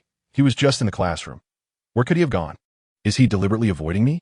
Just because he's lucky enough to become a Jindan disciple, does he need to act so high and mighty? If he weren't a Jindan disciple, he wouldn't be much better than me. Frustrated, Liang Qin exited the corridor when he received another phone call. Nothing noteworthy had happened all day. Since becoming a Jindan disciple, this person had been acting aloof, guarding against classmates as if fearing others would discover his secret for improving his grades. I know. I will keep an eye on him. Don't forget to send the money.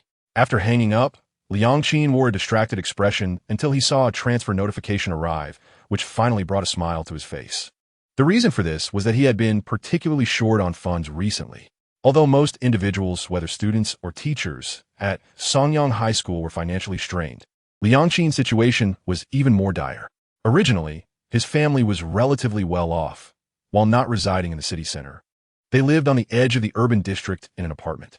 His mother was a full-time housewife, and his father was a low-level employee at a company. Although they struggled to support his education, they managed to provide for his basic needs. The change in circumstances occurred a month after he enrolled in Songyang High School. Perhaps it was due to the heavy academic pressure, the declining rankings, the oppressive presence of top students, or the unintentional flaunting of wealth by affluent students. Coupled with the teacher's sternness, Liang Qin, who had consistently excelled academically from elementary through middle school, suddenly began to lose focus in high school classes. He found himself unable to resist checking his phone during breaks. During physical training, he often felt fatigued and lethargic. While studying talismans, he couldn't help but daydream. It seemed he'd started to lose interest in studying. What would losing interest in studying at Songyang High School result in? Just the thought made him feel suffocated, which only worsened his state. At this moment, a sophomore student he casually met introduced him to a method of relaxation and stress relief. The other person said, "Try playing on this platform." Liang Qin hesitated. Is this gambling with magical power? The other person chuckled nonchalantly, a little gamble for fun. Winning allows for a few days of relaxation, and losing serves as motivation to study harder. The person patted Liang Qin's shoulder and encouraged, "When I first entered high school, I also struggled to adapt. I just played around to unwind. You needn't be too afraid. We geniuses who made it to high school have willpower beyond the ordinary. Just control yourself. A little relaxation is harmless and can even earn you extra magical power." Reflecting on his self-discipline throughout his life, Liang Qin ultimately succumbed to the temptation to try it. This was a platform where one could deposit and wager, gambling for magical power. Winning allowed one to acquire the magical power of others through spirit roots. Losing meant either helping others cultivate magical power through spirit roots or repaying debts with money. For his first bet, Liang Qin lost. For his second bet, he lost again. Just as he believed that his money would soon be completely lost and that this platform was indeed unreliable, he won 0-3 mana on his third bet. At that moment, he vividly recalled the exhilaration he felt when he first won. He remembered the thrill of withdrawing funds from the platform, extracting 0-3 mana from the spirit root they sent. The sudden surge of mana was a sensation he could never forget. In the time that followed, he occasionally indulged in small bets on this platform. Initially, as a senior had suggested, winning would alleviate Liang Qin's burden of mana classes for several days, providing a sense of relief. Indeed, as long as he could control himself, this platform seemed to be more beneficial than harmful. This was his mindset 2 months into the new semester. However, now, For months into the semester, regret consumed him. Every time he recalled secretly swiping his parents' credit card and the massive debts he had incurred, Liang Qin would awaken in terror from his dreams, anxiously glancing at the door, fearing that someone might burst in and take away his essence, organs, and flesh. Yet, at this moment, standing at the school gate and gazing at the 500 yuan he had just received, Liang Qin felt a familiar itch in his hands. Moments later, as he watched the freshly acquired 500 yuan evaporate in an instant, he pounded his chest in despair, sinking once again into a sea of regret. It's okay, he reassured himself. Tomorrow I will continue to follow Zhang Yu for more money. Next time, if I win 300, I will stop immediately. As long as I control my greed with absolute willpower, I can gradually repay my debts. In the office of Sonyang High School, Su Haifeng observed the individual before him as he hung up the phone and remarked, "So it turns out Liang Qin was sent by you?" However, this student has become a hopeless gambler. His words cannot be trusted. The man across from him smiled faintly and replied, "I merely asked him to keep an eye on Zhang Yu. It was merely a casual move, a waste of resources really. I never expected him to uncover anything significant." Su Haifeng shook his head, saying, "Zhang Yu has already spoken with the student council. It won't be long before he signs a contract. Are you still holding out hope?" The man coldly responded, "Zhang Yu was sent by me. Although the developments have exceeded my expectations, I will not relinquish my hold so easily. Rest assured, I have received word that Zhang Yu and the student council will sign the contract after the next monthly exam. I will expedite the process to ensure everything is in order." In the ensuing days, Zhang Yu diligently practiced the Huang Niu Zhenhun Xinju, feeling fulfilled as he perceived a gradual enhancement in his Tao heart level. Apart from that, he continued with his daily classes. As days swiftly passed, the day of the competition finally arrived. Through the relentless cultivation of the level 10 Huang Niu Zhenhun Xinju, Zhang Yu's Tao heart level had risen to 242. He sensed that by the time of the next monthly exam, he would have the opportunity to elevate his Tao heart level to 3. Meanwhile, his mana had steadily increased under the daily practice of the Zhou Tian Kai Chi Fa. Reaching a level of 154, Zhang Yu's meteoric rise in mana once again astonished the students. However, upon noticing that his physical strength remained almost unchanged, they could only speculate that he had devoted all his energy to refining mana in preparation for the competition. At the entrance of Sonyang High School, Teacher Yin was leading Zhang Yu by Zhenjin, Qianshun, and Hidayo onto a bus bound for the competition venue for the first-year students of Sonyang City. Due to the differing schedules of the competitions for the third, second, and first-year students, the bus rented by Sonyang High School carried only the competitors from Zhang Yu's cohort. Recently, with Zhang Yu's mana soaring to a level of 154, he had achieved the top rank in his grade. However, considering that the others likely spent all their time enhancing their mana, Hidayo felt somewhat dismissive. Is it merely for participating in the competition? The competition isn't solely about mana levels. He believed that, had his family been willing to invest more, he could have easily secured the top rank in mana values. This was why, at Sonyang High School, the wealthier students only began to pull ahead of the less fortunate during their second year. Their family experiences taught them that the first year should be focused on building a solid foundation. Hidayo mused to himself, in mana competitions, the mana level is merely a basic threshold. What truly determines the rankings is the mastery over mana. With this thought, he sighed inwardly. Ultimately, unless it's a sports competition, which is indeed Songyang's forte, we are merely attending the mana competition to serve as background for the prodigies from the top 3 prestigious schools. Meanwhile, on the other side of the bus, Zhang Yu turned to Bai Jinjin, who was meditating with her eyes closed, and asked, "So, can you now tell me who we are supposed to meet?" Bai Jinjin shot him a glance, pulled out her phone, and pointed it at Zhang Yu. He then saw a line of text on the screen. There are ears everywhere. "Let us chat on the phone." Zhang Yu quickly typed a reply. "So, who exactly are we meeting at this competition?" Bai Jinjin replied, "Students from other schools who are financially challenged." Zhang Yu's eyes widened. "Are you suggesting that students from other schools share similar aspirations as ours?" Bai Jinjin confirmed yes. Zhang Yu inquired curiously, "Which school?" Bai Jinjin sent a female symbol followed by a no emoji. Zhang Yu felt a wave of surprise. Could it be that Kungsu also had impoverished students? Upon receiving these 2 answers, Zhang Yu quickly connected the dots. Indeed, how many wealthy individuals would undergo gender reassignment surgery or abandon their physical forms just to enter high school. Mingshan High School and Shangnu Academy were both natural strongholds for the financially challenged. The top achievers among them would undoubtedly also be from less fortunate backgrounds. After toiling relentlessly to graduate with excellent results, how could they not aspire to break free from their constraints and gain admission to top universities? Wait a moment. Zhang Yu suddenly asked with curiosity. Can soul cultivators also participate in the competition?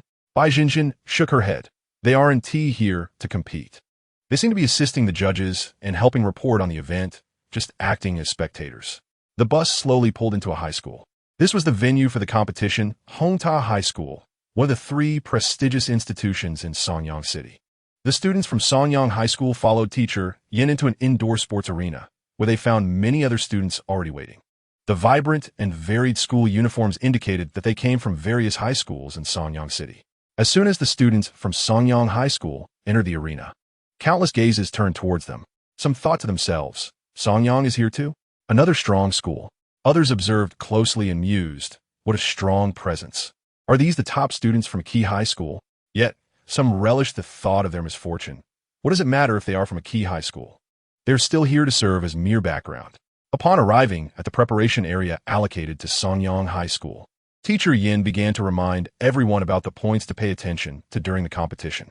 There would be 3 events today, and they should be mindful of mana distribution, remaining calm, and treating it as a regular practice. After Teacher Yin allowed everyone to take a break and use the restroom, Qianshen hurriedly rushed to check the list of participants. He pulled out his phone, comparing the names on the list while checking their scores. Bailong High School, Song Hailong, last monthly exam score 682. Ziyin High School, Le Mulan, last monthly exam score 678. The more he checked, the more he gasped in astonishment. They're all monsters. Meanwhile, Zhang Yu was pulling by Zhenjin to the restroom when he suddenly sensed a heavy pressure in the air. The spirit was in turmoil. It felt as though he had jumped from the shallow end into the deep end. The 2 individuals swiftly turned their heads, directing their gaze toward the source of the impending pressure. They soon beheld a procession of individuals clad in pristine white school uniforms, gradually making their entrance into the stadium. Each uniform bore a distinct numeral, ranging from 1 to 10. Zhang Yu, perplexed, wondered aloud what was transpiring. Has a Shirin arrived? Unbeknownst to him, these were the distinctive uniforms of Bailong Gaozhong, where each garment showcased a number that reflected the wearer's academic standing. Following each monthly examination, the digits displayed on their chests and backs would be updated to indicate their rankings. At that moment, the numbers 1 through 10 represented the top 10 students of their grade. However, Zhang Yu was acutely aware that the source of the unsettling energy emanated from the leader of this group, a towering figure, standing an impressive 2 meters and 50 centimeters, resembled a titan, with a mane of hair that soared skyward. Upon noticing the collective gaze fixed upon him, the giant broke into a broad smile, sheepishly touseling his wild hair, and remarked, I apologize, everyone. My newly acquired Tian Lingjian is a bit overwhelming. I shall endeavor to rein it in. With his low exclamation, the pressure in the air gradually subsided, returning to normalcy. Bai Zhenjin observed this scene with exasperation, remarking, showing off right from the start. What an insufferable display of wealth. Yet, contemplating the impending competition, she felt a wave of resignation wash over her, knowing she would likely be outmatched by these individuals. After several days of intensive tutoring and practice, Bai Zhenjin had come to a disheartening realization. Her innate talent for pure magical control paled in comparison to Zhang Yu's, and she was destined to play a minor role in this competition. Meanwhile, Qianshen scrutinized the uniforms of the Bailong Gaozhong students, and the scores he had just researched materialized in his mind. Upon correlating the digits on their uniforms, he focused on the giant, reflecting he must be Song Hailong, the leading figure of Bailong Gaozhong, a monstrous talent with a score of 682, possibly already a separate species in terms of ability. Yu gazed toward Song Hailong, raising an eyebrow. What a boastful fellow, arriving with a Tian Lingjian. His magical prowess should be difficult to control, I presume. Not long after the arrival of Bailong Gaozhong, a sudden rush of wind filled the stadium as a colossal flying vessel descended from the sky. Witnessing this spectacle, the multitude of impoverished students from ordinary high schools gasped, feeling an immediate wave of affluence wash over them. Subsequently, A group of students adorned in purple uniforms disembarked from the vessel. Among them, Zhang Yu recognized one, Lin Tianji, who had also participated in the art exhibition. Afterward, they exchanged contact information, and Zhang Yu frequently found himself in the top 3 of the daily step leaderboard alongside Lin Tianji. Lin Tianji appeared to spot Zhang Yu, waving amicably while seemingly conversing with a nearby girl, directing her attention toward Zhang Yu's position. The girl, exhibiting an icy demeanor, glanced in Zhang Yu's direction and offered a subtle nod. Zhang Yu mused himself. She appears to be a true ice queen, unlike the counterfeit beauty that is a Zhen. Qianshan likewise observed the team from Zi Yun Gaozhong, concurrently searching for pictures of Le Mulan online, ultimately fixating on the aloof girl beside Lin Tianji. This girl must be Le Mulan of Zi Yun Gaozhong, a highborn individual with a score of 678, regarding those scoring below 650 as mere vermin. After the arrival of Bailong Gaozhong and Zi Yun Gaozhong, the host team from Hong Ta Gaozhong finally made their entrance, albeit fashionably late. However, upon spotting the most conspicuous individual among them, Zhang Yu exclaimed in astonishment. "A monster?" Bai Zhenjin quickly jumped aside, pointing at Zhang Yu. Hey, mind your terminology. He is a Yuyi from Songyang City. This student, although dressed in uniform, bore a glossy red coat, a thick tail, and a round face, resembling a small panda. Zhang Yu regarded the panda-like student, immediately sensing a feeble aura emanating from him. Curiously, he inquired, but how did this little panda gain admission to Hong Ta Gaozhong? Surely, it cannot be merely due to an innocent smile? While the little panda did indeed possess a charmingly innocent grin, Zhang Yu was convinced that the individual must have some exceptional talent to gain entry into such a prestigious institution and participate in the competition. Bai Zhenjin shrugged.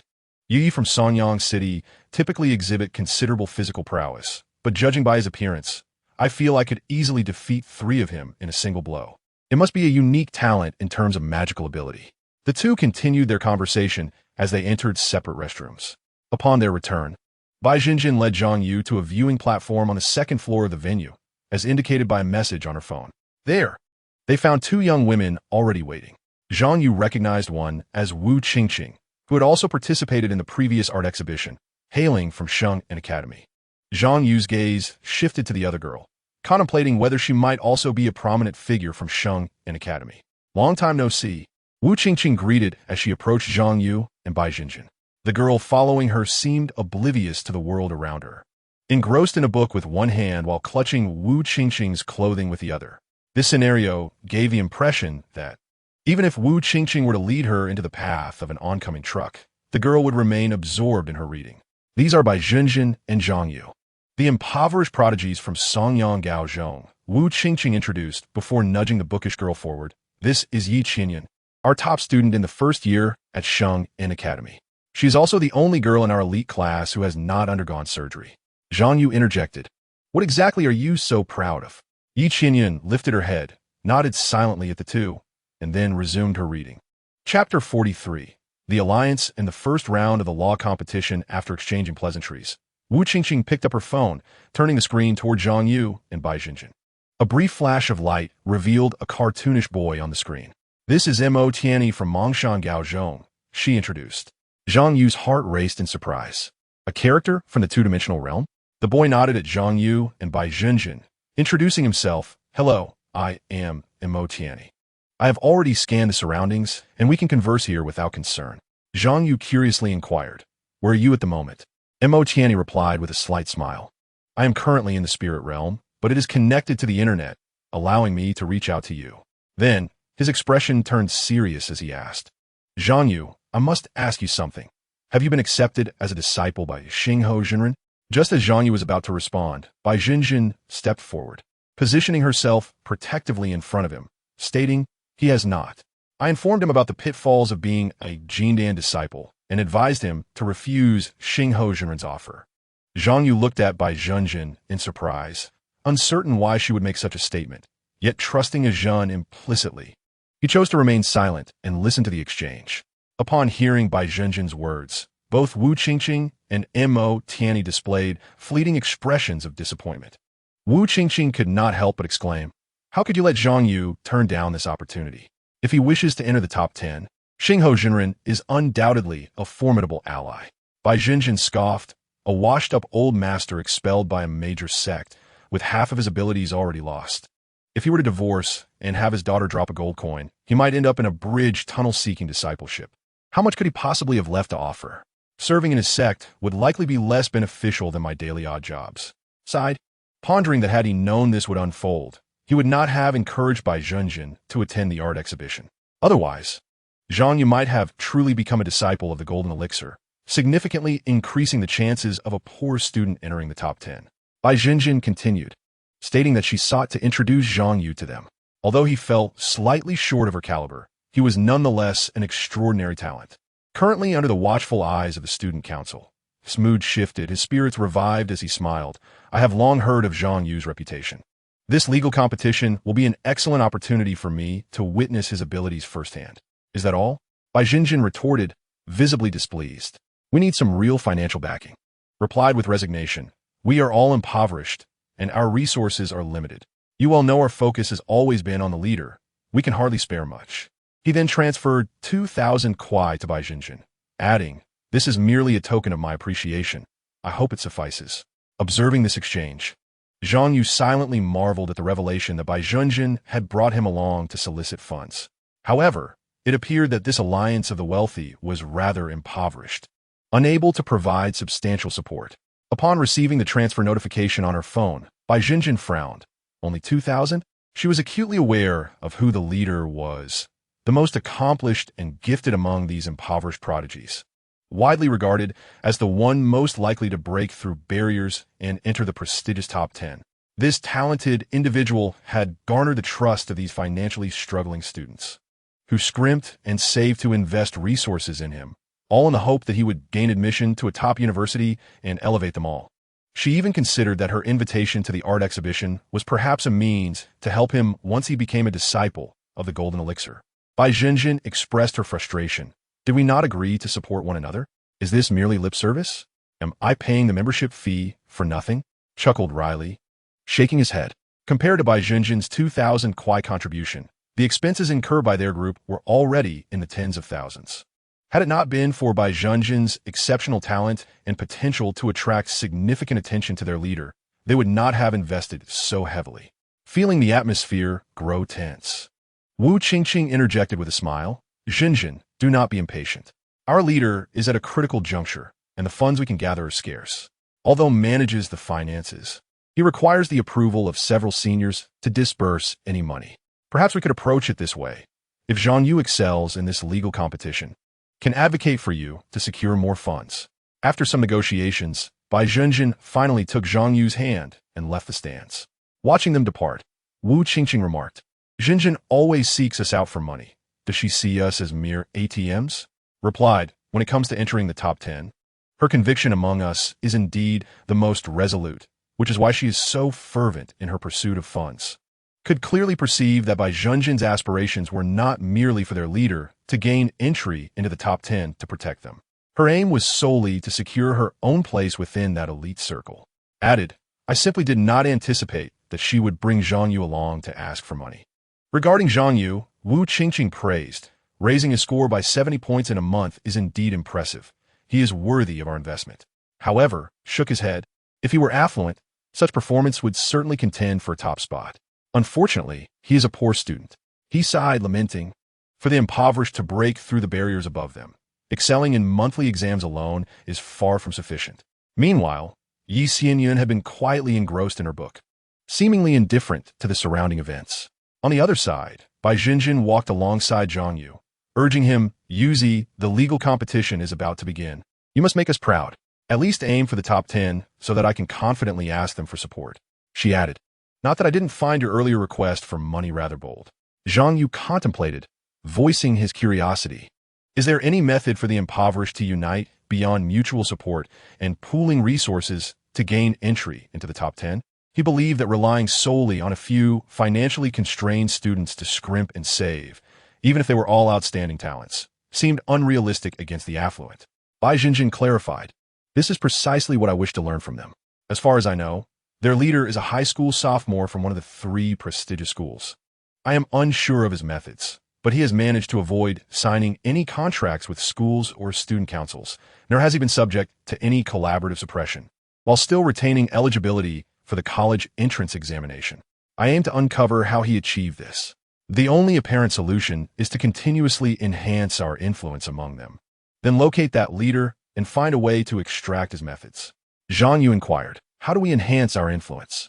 Bai Jinjin responded matter-of-factly, as students. The means to elevate our influence is straightforward, through examinations, competitions, and achieving results. This holds true for both the affluent and the impoverished. They will support those with superior achievements. For this legal competition, I am not particularly adept, so I look to you to see how far you can advance. Seeing Liang Qin waving at him with encouragement, Zhang Yu nodded in acknowledgement. What on earth? Following me all the way to Hongta High School, just to watch me compete? Brother, are you all right? With you here, I won't dare turn my back on you again. Liang Qin, observing Zhang Yu in the resting area, smiled faintly before pulling out his phone, opening the betting platform, and preparing to place a wager. Gambling, after all, was a popular pastime among the people of Sanyang City. The platform Liang Qin frequented was a significant one endorsed by the vice mayor, encompassing a wide array of betting options. At that moment, Liang Qin casually browsed the platform and discovered various high school competition events. He had taken leave to watch the competition, primarily to track Zhang Yu for a reward. However, upon noticing the legal competition, he felt an irresistible urge to place a bet. Simultaneously, Zhang Yu noticed a promotional flyer floating nearby. Participate in the competition, or better yet, bet on it. New users receive a 100 kwai red envelope. Zhang Yu felt a wave of disbelief. Was gambling advertisement truly being promoted so overtly at the venue? Everyone is betting. It seems I should refrain from getting swept up in this, he thought. Bai Jinjin, witnessing this scene, swiftly snatched the flyer and admonished Zhang Yu, Yuzi, this is not something to dabble in. Zhang Yu replied, I believe I have a decent chance of placing in the top 10. Perhaps a wager would be prudent. Bai Jinjin retorted, how much do you intend to bet? What if you lose? Zhang Yu asserted, the probability of winning is quite high. Bai Jinjin countered, if you win, the situation becomes even more precarious. Your perception of money will fundamentally shift. Having won, you will constantly desire to win again. As a native of Sanyang City, Bai Jinjin had witnessed the downfall of many due to such temptations. She continued, I fear you may become reliant on this, ultimately losing yourself. Yuzi, you must not engage. With a gentle flick of her palm, she crumpled the flyer into oblivion. Zhang Yu took a deep breath, channeling the Huang, Niu, Jinhuan heart technique to quell his tumultuous thoughts. You are right, Zhen. I have been greedy, and this is indeed not something I should pursue. He understood the reasoning, yet the immense financial pressure had momentarily ignited a fleeting desire within him. Moments later, accompanied by a melodious tune, the competition officially commenced. A series of drones, controlled by the soul cultivators, emerged to deliver the necessary props for this contest. As the spectators beheld the various items designated for the competition being arranged on the arena, gasps of astonishment rippled through the crowd. Flying swords. Are we to wield swords? Such a challenging test, right from the outset. Previous contests had never included flying swords. Oh no, I have never used a flying sword. The host approached a floating sword and announced, Jiotian sword light cold. A single sword shakes the Kuan Su. We express our gratitude to the incredibly proficient Jiotian flying sword for sponsoring this event. Astonishment washed over Zhang Yu as he silently cursed. How could they test the flying sword in a magical competition just because a manufacturer sponsored it? What audacity! Would they expect to test dual cultivation if Yihuan Sect sponsored them? Go ahead if you dare. As the dissatisfaction echoed through the arena, the host, unperturbed, completed the sponsorship announcement and began to elucidate the rules for the first round. The floating swords, manufactured by Jiotian Flying Sword, were civilian-grade magical swords. They claimed that no mastery of sword-wielding techniques was necessary, and there were no requirements for the Dao Heart level. One could control the sword solely through the manipulation of magical energy. The sheath of the sword resembled a remote control and magical energy transmitter, allowing control over the sword based on the frequency, type, and magnitude of the magical energy input. The objective of this round was for the participants to strike the signal plates soaring in the air with their flying swords. The faster and more accurately they struck, the higher the score. Each round, including the subsequent second and third rounds, had a total score of 100. determining the final rankings based on the cumulative scores from all 3 rounds. As the operational manual for the flying swords was distributed, the students were granted half an hour for study. Behind the team from Bai Long High School, a middle-aged man in sportswear smiled slightly and remarked, "So it's still a test of magical control? At least it's not too outrageous. I feared we would have to learn sword-wielding techniques on the spot." This man was Han Xingye, the competition coach of Bai Long High School. Unlike the teachers from Songyang High School, who served as competition advisors, Bai Long High School employed various specialized instructors for competitions. Upon hearing Han Xingye's words, Song Hailong, adjusting his towering hair, casually replied, "This is our first competition of the year, coach. Please help us identify any noteworthy opponents, especially assess the caliber of Zi Yun and Hong Ta in this cohort." Bai Long High School, Xi'an High School, and Hong Ta High School, the 3 most prestigious high schools in Songyang City, would likely be the rivals they would contend with over the next 3 years, many of whom should be present at this moment. Han Xingye, recognizing Song Hailong's exceptional performance as well as his affluent background, nodded in agreement. The scion of a prominent family in Songyang, Song Hailong was among the foremost heirs of the Song clan. Han Xingye deftly maneuvered his fingers across his talisman book, and with a surge of magical energy, he activated the Tian Yin talisman. This talisman summoned the deity of knowledge to evaluate the individuals in his line of sight. The evaluation aggregated comprehensive data, including bank savings, personal assets, academic performance, work efficacy, and familial connections, culminating in a general fuzzy assessment. For those seeking more detailed insights, a higher faith level and greater expenditure were required. Thus, the efficacy of the Tian Yin talisman was proportional to its detail and cost. As the talisman activated, golden particles of light converged into Han Xingye's eyes.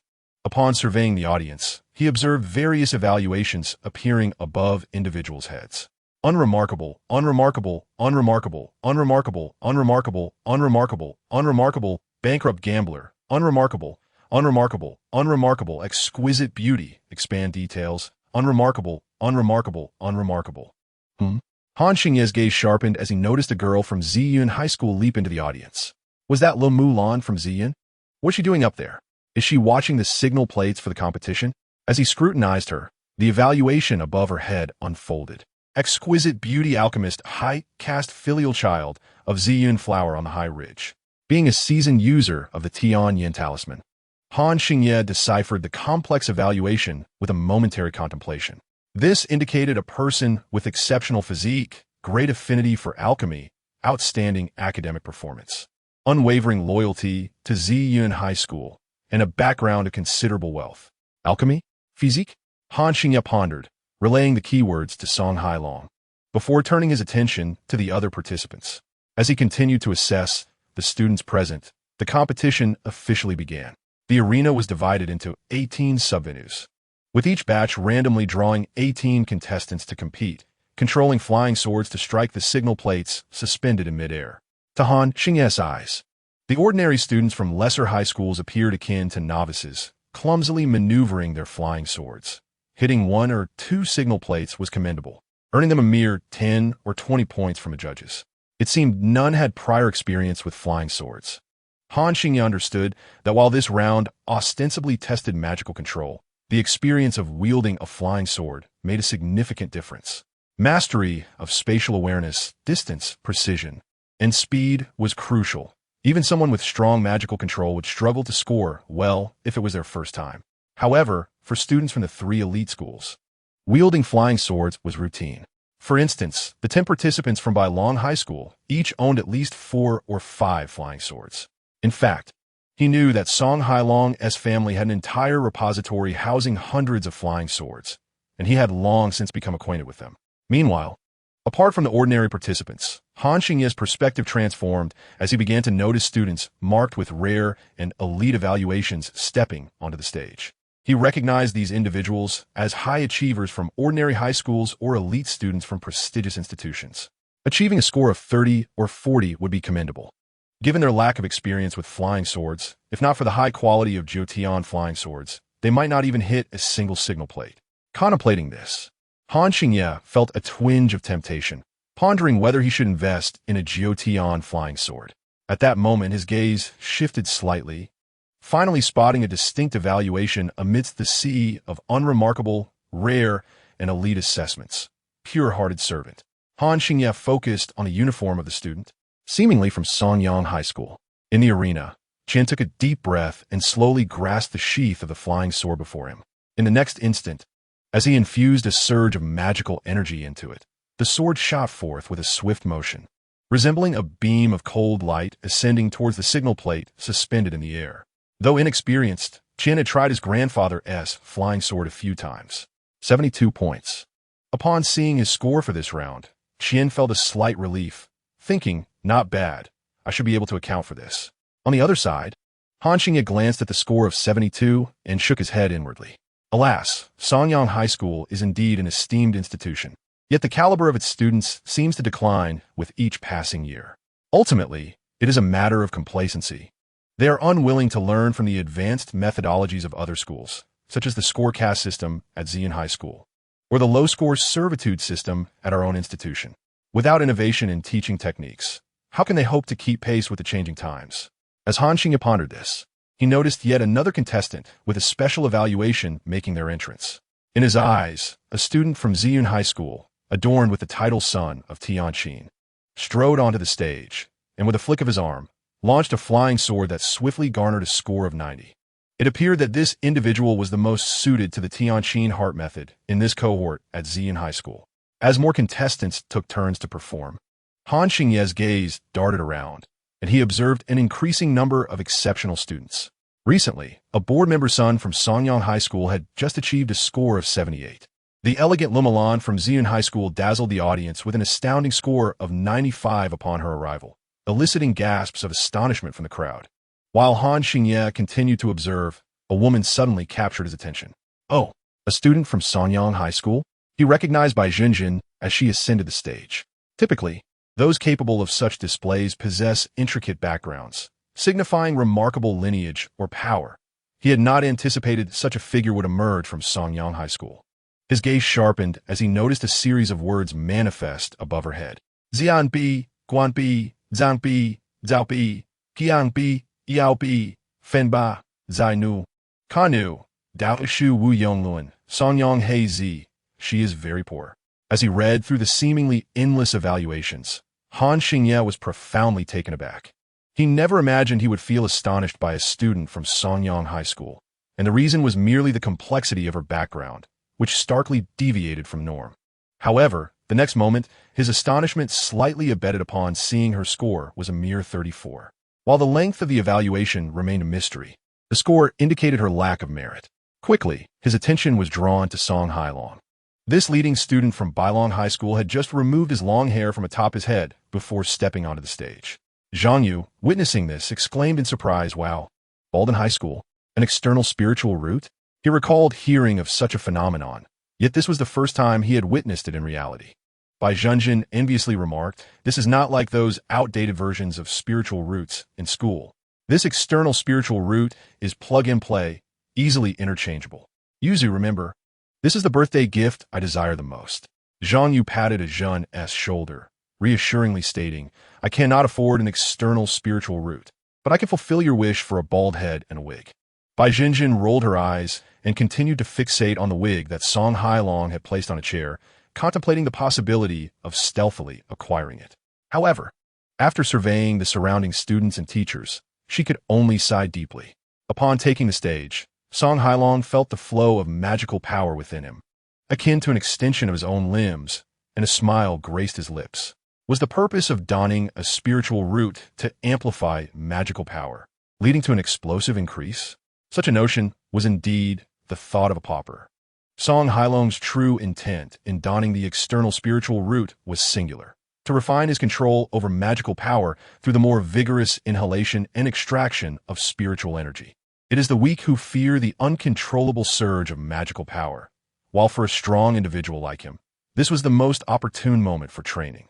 With one hand gripping the sword sheath and his magical energy flowing forth, he unleashed the flying sword, which shot out like a bolt of lightning. Below, Han Xingye watched proudly as a student manipulated the flying sword with the dexterity of a master, swiftly achieving a score of 100, thus setting a new record for the highest score of the day.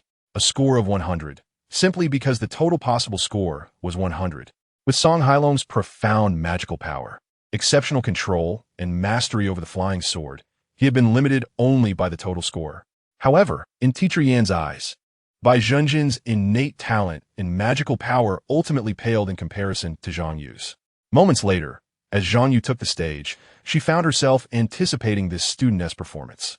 On the arena, Zhang Yu gently grasped the sword sheath, feeling the flying sword within begin to quiver as he infused it with magical energy. Moments prior, he had contemplated how to maximize his score. His current situation felt akin to having agile hands with no disabilities, only for someone to approach him and say, "Oh, strong finger control? Let me test you. Operate this excavator to open a bottle cap and see how adept your finger control truly is." What an unjust competition, skewed in favor of the wealthy. Zhang Yu silently grumbled. This flying sword felt akin to a drone or a time-traveling machine, even with exquisite control over magical power. If one had never operated such a device, mastery would be elusive. Thus, traditional flying swords were not an option. Chapter 45. Xian Medicine accompanied by the sharp, piercing sound of air friction reverberating through the venue. Zhang Yu raised his palm high, supporting the rapidly spinning flying sword reminiscent of a helicopter rotor. It is decided. Spiral shuriken. In the next moment, he released his magical energy, and the rotating flying sword soared upwards like a colossal disc, sweeping across the signal boards suspended in midair. As Han Xingye focused on the words appearing above Zhang Yu's head, he noticed a long string of evaluations. Ku Xiaoshi, sports specialty student, Sanyang City, extremely impoverished population. Dai Nu Kanu. Upon observing the evaluations through his Tianyin talisman, Han Xingye was shocked for the second time that day. Another student from Songyang High School? Were they recruiting talent this year? The preceding evaluation of Ku Xiaoshi, sports specialty student, was easily understandable, denoting diligence and excellence in sports. The latter three evaluations could be summarized in 2 words, impoverished. Yet, it was the final 3 question marks that truly astonished Han Xingye. Question marks? Were they concealing talismans? Disguised talismans? But how could a person of such poverty afford talismans? Moreover, Han Xingye had never seen anyone use concealment or disguised talismans in such a brazen manner, clearly revealing their intent to hide something. The arrogance of those 3 question marks was striking. Arrogance and poverty, 2 terms that should not coexist. Yet at this moment, Han Xingye sensed both emanating from Zhang Yu. Curiosity piqued. He turned his attention to Zhang Yu's performance. He then witnessed the flying sword, spinning like a disc, soaring skyward. Han Xingye's gaze sharpened as he observed the high-velocity, spinning sword creating whirlwinds, sweeping through the signal boards like a full moon gliding through the night sky. And a hint of astonishment crossed his face. He then chuckled softly, realizing, indeed, this method enhances the probability of hitting the signal boards.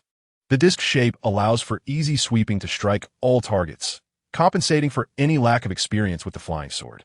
80 points. Seeing this score, Han Xingye nodded approvingly, only to notice many students voicing their dissatisfaction, starting to accuse Zhang Yu of cheating and violating the rules. Han Xingye cast a glance in their direction. Not worth mentioning. Rare. Not worth mentioning. Not worth mentioning. Not worth mentioning. Not worth mentioning. Not worth mentioning. Rare. Not worth mentioning. Not worth mentioning. Rare. Not worth mentioning. Observing the disgruntled students, Han Xingye smirked inwardly, thinking a bunch of fools.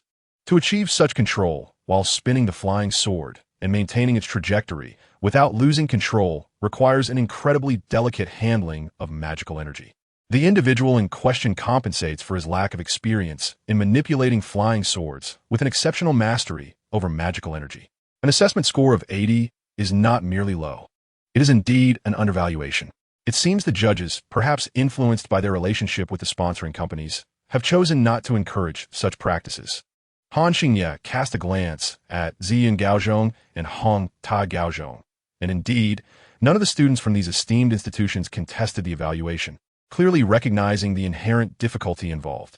As the subsequent matches unfolded, some began to attempt Zhang Yu's method, yet they all faltered, sending their flying swords careening off course. Fortunately, the presence of referees ensured that no harm was done. At this juncture, the previously dissenting students gradually came to realize that Zhang Yu's technique of spinning the flying sword was far from simple. It was evident that while the rapid rotation had not yet reached the limits of Zhang Yu's magical control cultivated through the 10th level Zhou Tianxi gathering method, it had already surpassed the design limits of the flying sword itself, which was never intended for such use.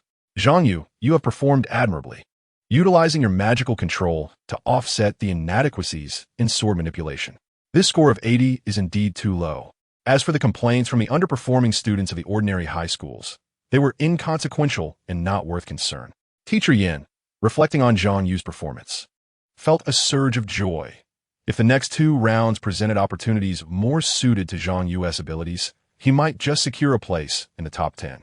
Only those ranked in the top 10 overall would receive monetary rewards and genuine standings, which would greatly enhance their prospects during university interviews, leading to a significant difference in how high schools regarded such achievements. The thought of Zhang Yu possibly breaking into the top 10 filled teacher Yin with elation, as it would undoubtedly increase her year-end bonus. She casually pointed to the student with the lowest score and said, "Bai Junjun, go fetch a bottle of water for Zhang Yu. Zhang, do not be anxious in the upcoming rounds. Just perform at your usual level." Bai Junjun's eyes widened in disbelief as she glanced at the smirking Zhang Yu, reluctantly rising to retrieve the water. "Wait, Ajun, let me take a picture." "Are you insane, Zhang Yu?" With a huff, Bai Junjun threw the water bottle at Zhang Yu's head and returned to her seat, grumbling to herself, "Had I known, I would have left before the competition began. What a ridiculous contest, merely a game for the wealthy. Zhang Yu, you had better secure a spot in the top 10. Or else." Not far off, Hidayo observed Zhang Yu's score with a flicker of surprise. How could his magical control be so formidable? Thankfully, he was still a pauper. Soon after, the first round concluded and the host returned, smiling broadly as he announced, "Good elixirs from Ziyun, wholeheartedly dedicated to all ages. One sip cures myriad ailments. We thank Ziyun Company for their sponsorship of this magical competition." He then proceeded to announce that all emergency medicine for the second round were also sponsored by Ziyun Company. As he spoke, the host began detailing the rules for the second round, which would test the contestants' ability to dispel specialized magical energies. The process entailed affixing detection patches on the participants, after which the judges would inject a specialized magical energy to see how swiftly the contestants could neutralize it. The shorter the time taken, the higher the score.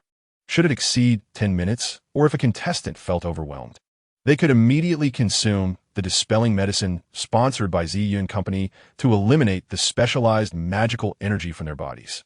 Moreover, Ziyun Company had set up temporary stalls around the venue, selling various medicines that contestants might require. The reason for Ziyun Company vending medicines here was due to an additional rule for this round. The consumption of drugs was permitted. Zhang Yu was taken aback. What on earth? Are you all still human?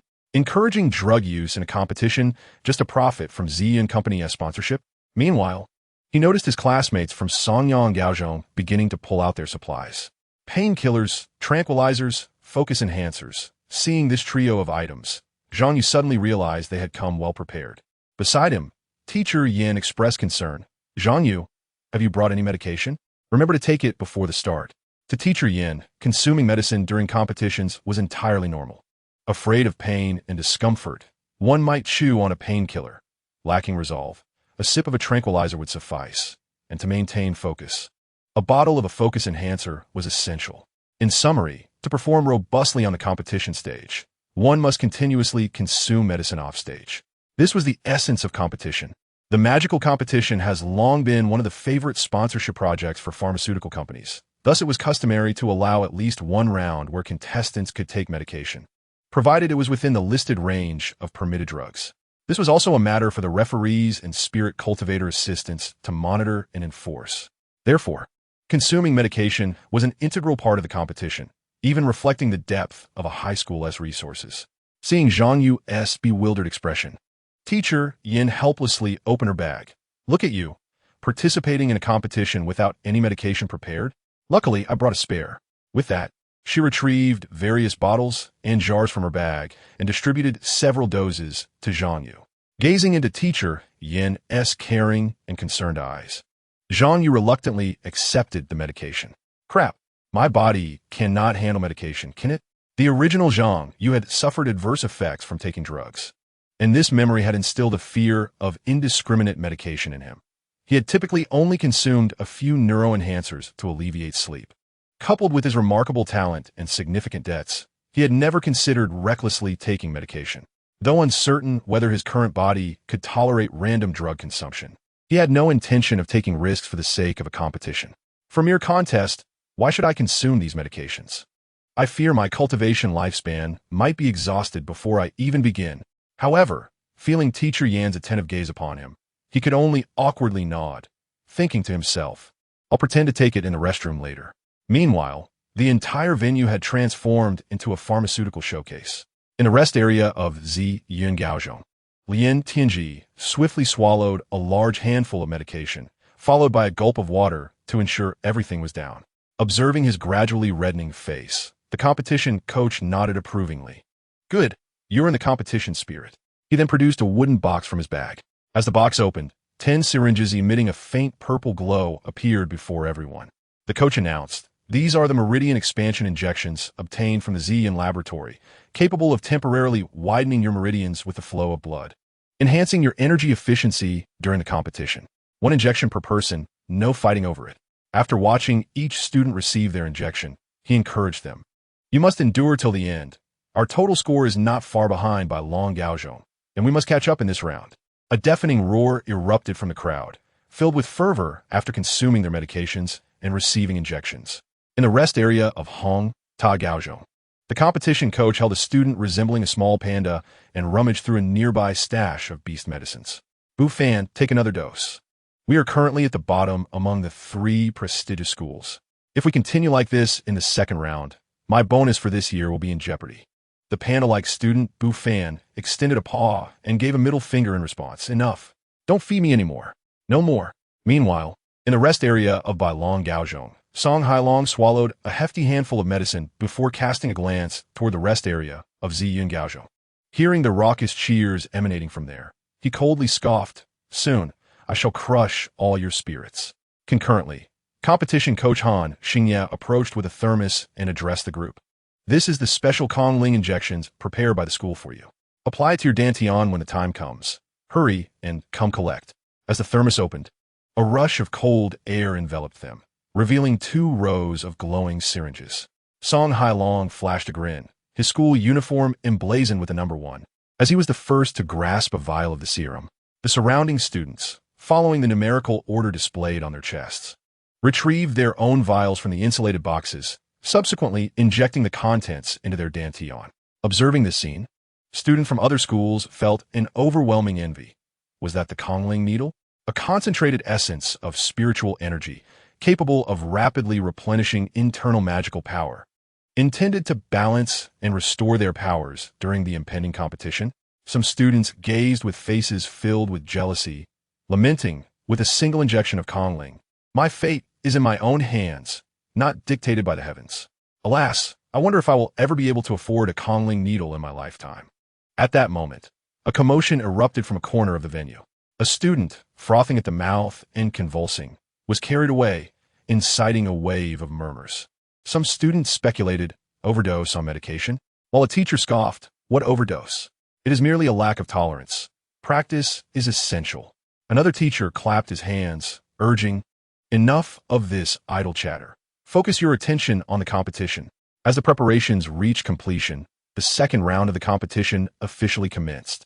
Chapter 46. The great mountain testing patches were affixed to the students' arms. The judges then gently pressed their fingers against the students' arms, slowly infusing them with a specialized magical energy. Concurrently, the panel on the monitoring patches displayed fluctuating numbers as the magical energy was injected, rising from 0.5 to 13, then 24, until it finally settled at 5. This indicated that the judge had infused a total of 5 units of specialized magical energy into the student's arm. Throughout this infusion process, the judge was exceedingly cautious, fearful of making a mistake that could result in grave consequences. Even injuring a student from an ordinary high school could lead to financial compensation, varying in amount based on the nature of the incident. If it involved a student under contract, the cost would be even greater.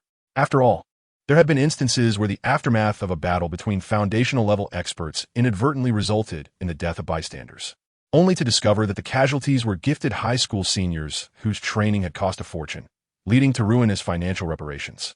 During those few seconds of energy infusion, the student's body tensed and their breathing intensified, clearly affected by the specialized magical energy. Even without actively manipulating this energy to attack, its mere presence within the body could inflict considerable damage. Fortunately, the student had taken pain medication. While discomfort lingered, it was not unbearable. As the infusion reached 5 units, the monitoring patch began timing, recording the duration required for the student to dispel the specialized magical energy. A shorter duration would obviously yield a higher score. Since each student's infusion time varied, rankings were determined by individual recorded durations rather than order of completion. Once the infusion ceased, the judge accepted a capsule handed to him by an assistant. He swallowed it and smiled at the camera before him, proclaiming, "For replenishing magical energy, choose Ziyun." This Ziyun Gathering Spirit capsule quickly restores magical power, allowing me to infuse another 50 students without issue. Thus, as the competition progressed, several judges sequentially infused specialized magical energy into the students' arms.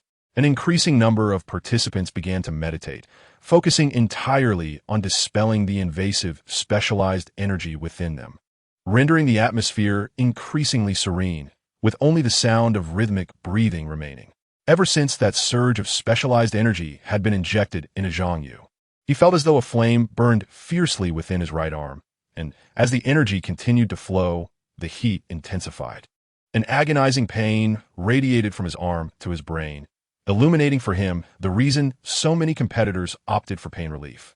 At that moment, he felt an overwhelming urge to punch the judge, Lao Deng, who continued to infuse him with the specialized energy. No wonder he had seen someone selling insurance earlier. This competition posed a significant risk of injury. Quickly invoking the Huang Niu Zhen Han Heart technique, Zhang Yu felt the unbearable pain begin to wane. He then directed the magical energy from his dantian towards his arm. The invasive energy was of a heating nature, requiring a counteracting cold energy to combat it. As the cooling energy coursed through him, a refreshing sensation washed over his body, akin to being doused with a bucket of ice water. When Zhang Yu's cooling energy clashed with the invasive heating energy, he sensed the searing heat within his arm begin to subside. However, his cooling energy was rapidly depleted, akin to attempting to extinguish a fire with a diminishing supply of water. Although the flames abated, the water was gone. Zhang Yu could only strive to convert more energy to quell the fire. Fortunately, his Zhou Tian Kai Chi method allowed for continuous replenishment of magical energy, while the Huang Niuzhen Han Heart technique stabilized his mental state, alongside his powerful control over magical energy to persistently convert it into cooling energy. Not long prior, while the judge had yet to arrive at Songyang High School, in the competition area for Bailong High School, Han Xingye glanced at Song Hailong, who was dispelling the specialized energy within him, before shifting his gaze to the large screen ahead, pondering, it should be soon, right? Inside Song Hailong, his magical energy surged like the mighty Yangtze River, relentlessly flowing toward the searing energy in his right arm. The Kongling needle continuously replenished his magical power, and coupled with his astonishing magical capacity, he could freely circulate his internal energy, even enveloping the entire mass of heating energy in an attempt to extinguish it in one breath. During the dispelling process, the various pains were nearly nullified by the medication, allowing Song Hailong to feel little discomfort, focusing solely on his task. With my magical prowess and control over energy, who could surpass me in speed? Just then, a cry for help echoed through the arena. A student groaned and collapsed to the ground, prompting immediate assistance from others who administered dispelling medication. It's nothing, just depleted magical energy. The dispelling medication has been administered. Moments later, another student let out a pained scream, collapsing while spitting blood. This was due to poor technique in dispelling the magical energy, causing the specialized energy to scatter throughout their body and inflict internal injuries. Han Xingye cast a glance toward the fallen student, dismissing the incident as trivial. He understood that soon, more ordinary high school students would succumb, either from insufficient magical power, inadequate control over their energy, or poor quality medication. One by one, they would be eliminated. He remained unimpressed, thinking, do you think that merely taking medication will bridge the gap? As everyone consumed medication, the disparity between ordinary high schools and the 3 prestigious institutions would only widen. As these thoughts crossed his mind, The large screen ahead suddenly flickered to reveal a name. Bailong High School, Song Hailong, 129. Witnessing this, Han Xingye smiled slightly. Oh, faster than during school. It seems the atmosphere here invigorates him even more. Following that, names began to appear one after another on the screen, quickly filling 10 rows. The screen displayed only the top 10 names. Soon, as more names began to solidify, the 2nd to 10th rows gradually ceased their fluctuations. The crowd stared in astonishment at the unchanging 10 names. And it did not take long for students to recognize a stark reality. All 10 individuals were students from Bailong High School. Although Bailing High School was not among the first group of contestants to be infused with mana, following Hill's ascent to the pinnacle, they too resolved their unique internal mana challenges, with 10 individuals directly dominating the leaderboard based on their respective completion times. Teacher YN gazed at the 10 immobile names on a large screen, feeling as though a mountain loomed before Ing High School. Alas, the 3 prestigious institutions indeed claimed this competition as their territory. Just then, the students ranked from 2nd to 9th suddenly shifted down by 1 position, indicating that a newcomer had surged into 2nd place. HNGT High School's Xiing BFN achieved an impressive score of 135, and the students from HNGT High School began to dissolve their unique internal mana as well. Shortly after Xiing BFN claimed the 2nd position, 2 more students from HNGT High School also infiltrated the top 10. HNXing turned his gaze towards HNGT High School, immediately spotting something conspicuous within the vision of the T New York N talisman. The protective zone medicine barrel received a favorable evaluation, and HNXing speculated that this creature likely originated from the YOY protective zone, while HNXing was uncertain about the high-speed mana. He understood the significance of the medicine barrel. Just how many drugs were administered to this creature? Were they covertly using monsters for pharmaceutical experiments? It was evident that the creature must harbor illicit substances. They ought to be reported. What? Our school is also conducting such experiments? On humans, no less? Well, never mind. Despite Xiing BFN's commendable performance bringing HNGT High School into the spotlight, they had not seized the 1st position, and at that moment, Bailing High School still maintained its dominant standing on the leaderboard. Yet moments later, the students in the top 9 positions all descended by 1 rank, as LMLN from ZYN High School suddenly ascended to 1st place. The atmosphere felt as if it had erupted with a resounding boom. ZYN High School, LMLN, 0025 seconds. An increasing number of students gasped in astonishment. They could hardly fathom that while they were laboring to resolve their unique mana, someone could accomplish it in a mere 25 seconds. Was this even human? Everyone envisioned that LMLN would undoubtedly receive a perfect score of 100 in the 2nd round. Yet this score seemed to restrict her. Otherwise, the gap between her and the others would have been even wider. This marked HNXing's 3rd shock of the day. He furrowed his brow at the words BNGJYG above LMLN's head, pondering that her rapid resolution of the unique mana must surely be connected to her exceptional physique. Not far away, Hil exhibited no ire. Instead, he erupted into hearty laughter directed at the ZYN High School's direction. How amusing. It appears that my greatest rival in the upcoming 3 years of high school will be this LMLN. A full minute later, the other students from ZYN High School finally resolved their unique mana, resulting in Lee NT New Jersey and another individual also making their way into the top 10.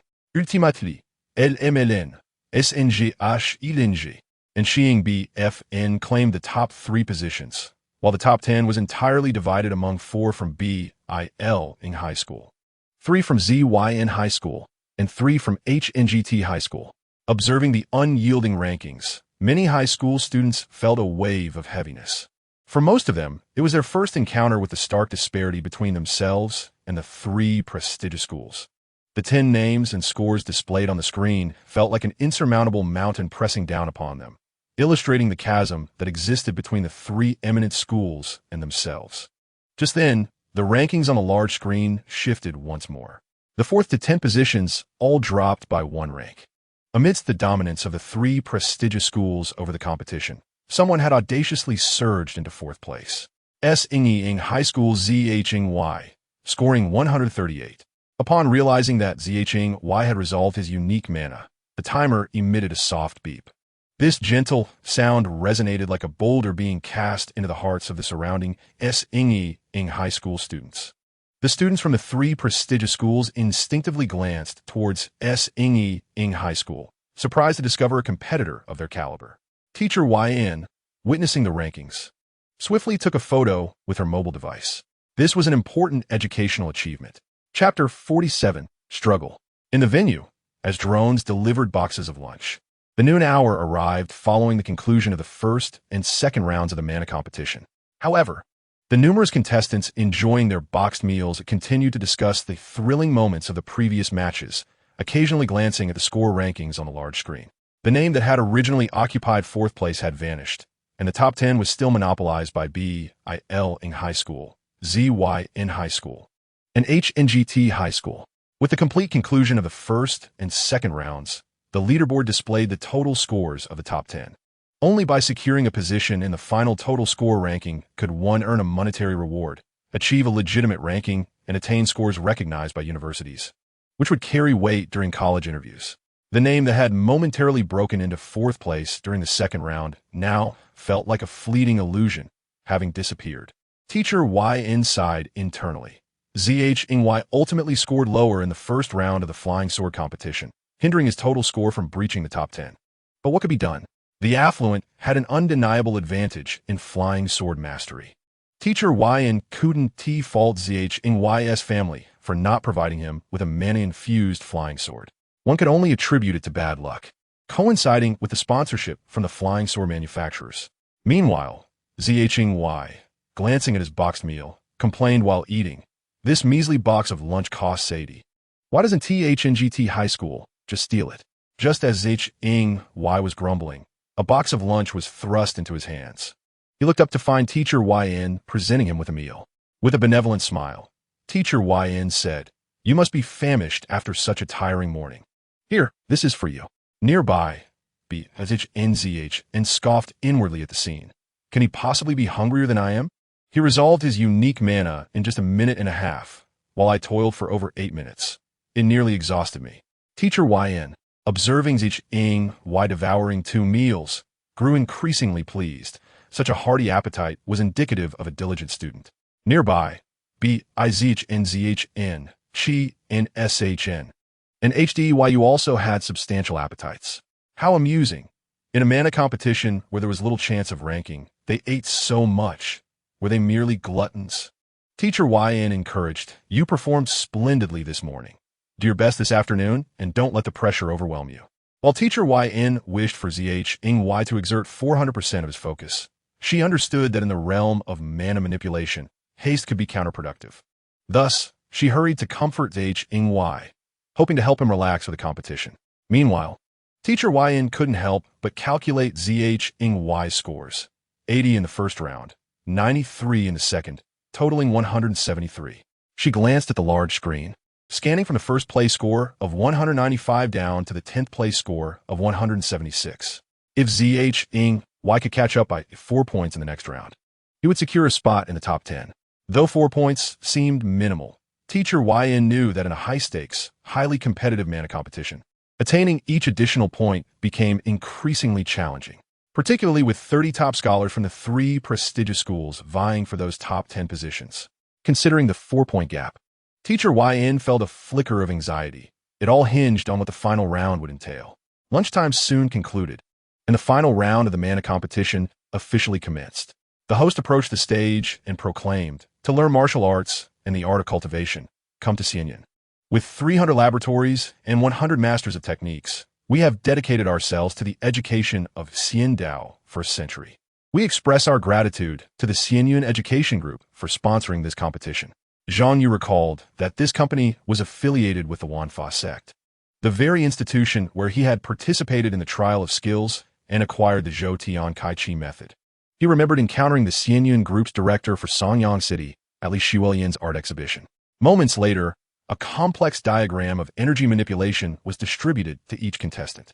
This would be the final challenge of the competition, requiring participants to convert their internal energy into specialized magical energy according to the diagram.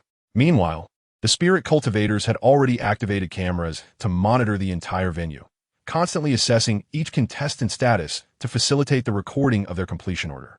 As the timer officially began, some students commenced their energy manipulation following the diagram's instructions. Jean furrowed his brow at the route depicted in the diagram. It appeared to be a type of specialized magical energy intended for combat. Although his mastery of the Zhou Tian Kai Chi method afforded him exceptional control over his energy, the route illustrated in the diagram was markedly different from the energy cycle of the Zhou Tian Kai Chi method. If the Zhou Tian Kai Chi method represented an internal cycle aimed at self-improvement, then the route on this diagram was an external application of energy for combat. He sensed that, in terms of complexity, this route was less intricate than the Zhou Tian Kai Chi method. However, both the energy pathway and the techniques embedded within were strikingly dissimilar to what Zhang Yu was accustomed to, particularly a technique involving shock refinement, which he had never encountered before. This competition was indeed beyond the expected scope. Glancing at the floating Yushu beside him, he noted that there were no changes. Was it not a single technique? He would have to attempt it forcefully. Zhang Yu summoned his internal energy and began to cautiously manipulate it according to the diagram. Meanwhile, at Xian High School, Lien Tianji observed Lum Mulan from a distance. Noticing her confident demeanor, he thought to himself, the esteemed first in our grade will undoubtedly achieve remarkable results. My only task is to not lag behind and elevate our school's overall score. Lum Mulan, gazing at the energy manipulation diagram, suddenly tilted her head. I believe I've encountered something similar before. Let me think. This should be the protective energy of martial arts. She began to channel her internal energy, adeptly transforming it into the specialized magical energy depicted in the diagram. The protective energy, derived from magical energy, was regarded as a specialized energy within the Xian Dao system established by the top 10 sections. Lu Mulan recalled that converting magical energy into protective energy required a step of energy shock, and the higher the quality of the protective energy, the more shocks were necessary. Each shock elevated the quality of the energy, but made it increasingly challenging to control. According to the diagram's instructions, it seemed that 7 shocks were required before proceeding along the indicated path. Suddenly, she furrowed her brow slightly, hearing various muffled groans and cries of pain from nearby students. She felt a disturbance. These were students who had been injured during the previous competition while resolving their magical energy issues, and their wounds had not yet healed, causing them to be affected as they began their manipulation. Did these ordinary high school students not have access to decent healing medications? Even if they could not afford the best, could they not at least obtain quality pain relief? Realizing this, Lu Mulan suddenly understood that these ordinary high school students might genuinely be unable to afford expensive painkillers. This was the voice of poverty disrupting her examination. However, she knew that the power of money could silence such voices. She reached out, donning a pair of soundproof headphones worth thousands, and, as the environment finally quieted, a smile crept onto her lips as she resumed her energy transformation. Meanwhile, at Bailong High School, Song Hailong focused intently on the energy manipulation diagram in his hands, his internal energy naturally flowing as if responding to his thoughts. Years of practice with his innate spiritual root had made manipulating energy second nature, and he was already well acquainted with similar challenges, allowing him to execute the movements with greater proficiency and speed. Boom! A surge of energy within his dantian erupted violently, then slowly coalesced back together. The first energy shock was complete. Simple, simple, simple. It was too easy. My parents possess the finest genes after meticulous selection. I have not slept since I was 5 years old. Now, at 18, I have consistently outperformed my peers in the Song family, achieving the highest scores and possessing the strongest physique. I'm the pride of the Song family. What gives these wastes in the competition the right to challenge me? In that moment, he was wholly focused, devoid of distractions, intent only on mastering the technique depicted in the diagram and triumphing over the top scholars from the other prestigious schools. At the same time, at Hongta High School, Xiong Bufan was hunched over the energy manipulation diagram, his eyes closed, his fluffy tail quivering as he seemed to reach a critical moment in his energy manipulation. Watching this scene, the competition coach thought Bufan and his peers had been administered enhancements since birth at the breeding base by the time they enter high school. His physique was already 10 times stronger than that of ordinary students, making him resilient to injury during energy manipulation. Since his enrollment, I have ensured he consistently trains his energy flow speed. He has practiced the protective energy technique numerous times. He is bound to be the first to master this energy manipulation diagram. Indeed, it would be wise for the principal to recruit more exceptional students from the monster lineage. One was hardly sufficient. I believe adding 4 more to the competition team would pose no issue. Those leaders insisting on a purely human team are simply too conservative. I have heard that an adjacent city has already established classes exclusively for monsters and their descendants. Zhang Yu had to acknowledge that, lacking relevant training and preparation, achieving a commendable rank in this challenge seemed increasingly difficult. Competition was not merely a test of talent and quality. It was also a contest of financial resources, influence, and foundation. How infuriating. Is my path in this competition destined to end here? Zhang Yu, will you succumb to the power of money? Not far away. Teacher Yin observed Zhang Yu's troubled expression and sighed inwardly. She then glanced at her fellow students from Songyang High School, noting their various states of distress, some drenched in sweat, others pale, or appearing as though they were in dire need of a restroom. Teacher Yin shook her head helplessly. The students of Songyang High School were already at a disadvantage compared to the elite scholars from the 3 prestigious institutions. After failing to achieve results in the magical competition for so long, the school had ceased further investment in this area. Without the school's support, the results in the competition had continued to decline, leading to even less investment, a vicious cycle. Teacher Yin understood that, without the school's robust backing, lacking relevant instruction and practice, the 2 parties were not even on the same starting line. Just then, a student suddenly raised their hand. I need to go to the restroom. Teacher Yin thought to herself, so you truly do need to relieve yourself. Go quickly. At that moment, Teacher Yin suddenly heard the sound of cracking bones nearby. Turning her head, she discovered that it was by Zhenzhen practicing her punches. Has she truly given up? This is a competition of magical prowess. Why are you boxing? Zhang Yu was also drawn to the sound of boxing, and upon glancing over, he sighed inwardly. Alas, Bai Zhenzhen has been driven to madness. Suddenly, Zhang Yu felt an inexplicable familiarity in Bai Zhenzhen's punches, as if they could be intertwined with something else. This set of martial arts seems to harmonize with the Yun Gong too. Observing the emergence of Wu Ji Yun Shou at level 0 in his Yushu, Zhang Yu wished he could lift Bai Zhenzhen and spin her around. Zhen, you are a sage, the savior of Songyang High School. The Yun Gong too illustrates the method of magical energy circulation, while Bai Zhenzhen's punches represent external martial arts techniques.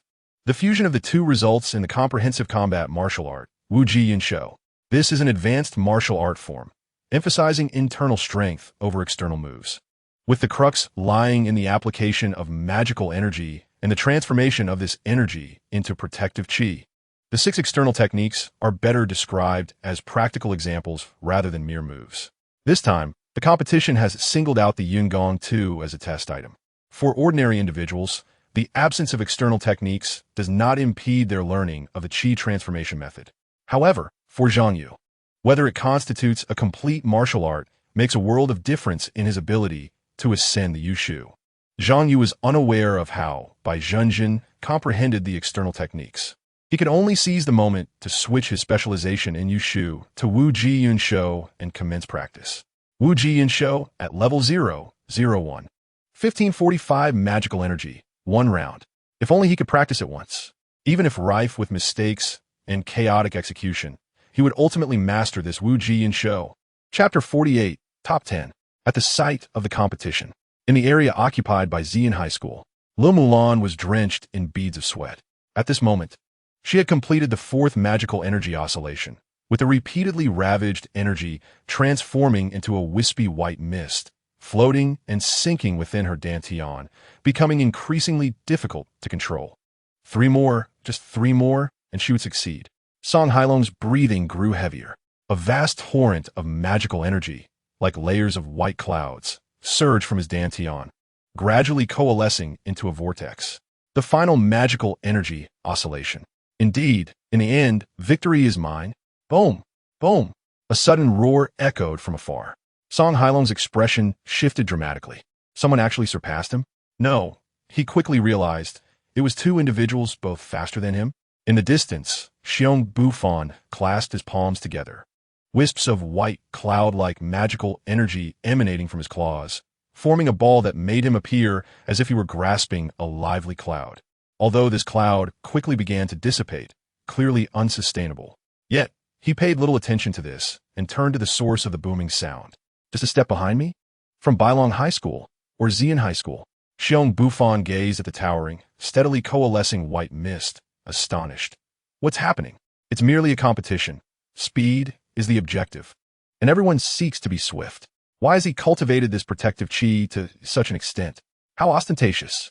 In the competition arena of Sanyang High School, Zhang Yu spread his palms, torrents of white energy gushing forth from his palms, soaring directly above his head like a column of white smoke, swiftly attracting the attention of an increasing number of spectators. After hastily practicing the Wu Ji Yin show, albeit without converting any chi, Zhang Yu felt he had grasped the essence of this martial art. With a thought, the energy flowed in accordance with his will, completing 7 oscillations in succession, transforming into vigorous protective chi that erupted from his palms, ultimately creating the scene before him. Watching this, Teacher Yin could not contain his excitement and clenched his fist, quickly pulling out his phone to capture Zhang Yu's performance in a flurry of snapshots. Teacher Yin mused, Zhang Yu's talent for controlling magical energy is astonishing. It seems the content of the previous magical energy examination failed to reflect this. Bai Zhenjin observed the scene with a sense of pride, comforting herself. The child has grown. Moments later, the results of the 3rd round of the competition emerged. Xiong Bufan from Hongta High School ranked first. Zhang Yu from Sanyang High School placed second. Song Hailong followed closely in third. Lu Mulan from Xian High School was relegated to fourth. As the 3rd round drew to a close, the overall scores of the students were announced in succession. Many students gazed at the final rankings, their expressions a medley of emotions. First place, Song Hailong from Bailong High School, total score 290. Second place, Lu Mulan from Ziyun High School, total score 287. Third place, Xiong Bufan from Hongta High School, total score 285. The 3 prestigious schools continued to dominate the top 3 rankings, creating a significant gap from the following competitors. However, at this moment, the majority of students' gazes were not fixed on the top 3, but rather on the 4th place. Fourth place, Zhang Yu from Sanyang High School, total score 273. Although Sanyang High School is also a key institution, its presence among the top 10, surrounded by the names of the 3 elite schools, felt remarkably out of place. It was as if a fissure had been forcibly torn through the previously impenetrable clouds. Fourth place. What is the prize? Zhang Yu contemplated the final rankings, unable to suppress a smile as he pondered the monetary reward for placing fourth. He was thoroughly satisfied with this position.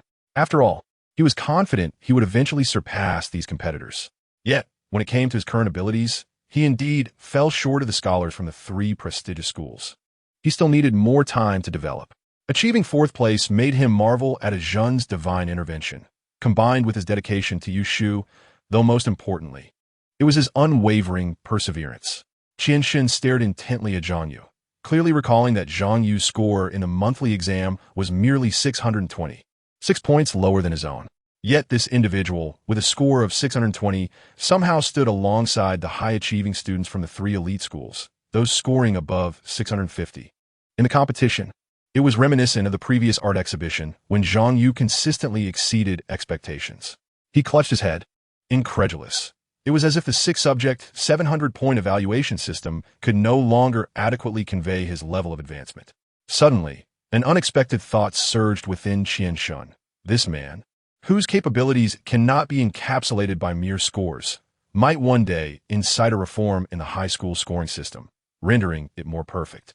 Meanwhile, Hideo glanced at Qianshan, who was muttering to himself, internally questioning, "What is this fool rambling about now?" Turning his gaze to Zhang Yu, he struggled to contain his tumultuous emotions. It was impossible to deny feelings of envy and jealousy, especially since all this transpired in front of the impoverished individual he despised most. Reflecting on this, Hideo felt a tinge of regret. After all, he was merely a poor wretch. Thankfully, he was just that, a poor wretch. In the resting area of Ziyun High School, the competition coach looked at Lu Mulan, Lien Tianji, and the others and suddenly spoke. "What do you think about recruiting Zhang Yu?" Clearly, This coach was inspired by Zhang Yu's performance and sought to recruit him. Lien Tianji remarked, "Though Zhang Yu lacks the lineage of our Ziyun High School, his performance is indeed commendable. I believe it would be beneficial to bring him on board." The term lack of lineage refers to a disparaging hierarchy prevalent within Ziyun High School, typically denoting backgrounds from Ziyun Nursery, Ziyun Kindergarten, Ziyun Primary School, and Ziyun Junior High. The more prestigious the educational institution one attended, from left to right, the purer the bloodline is considered.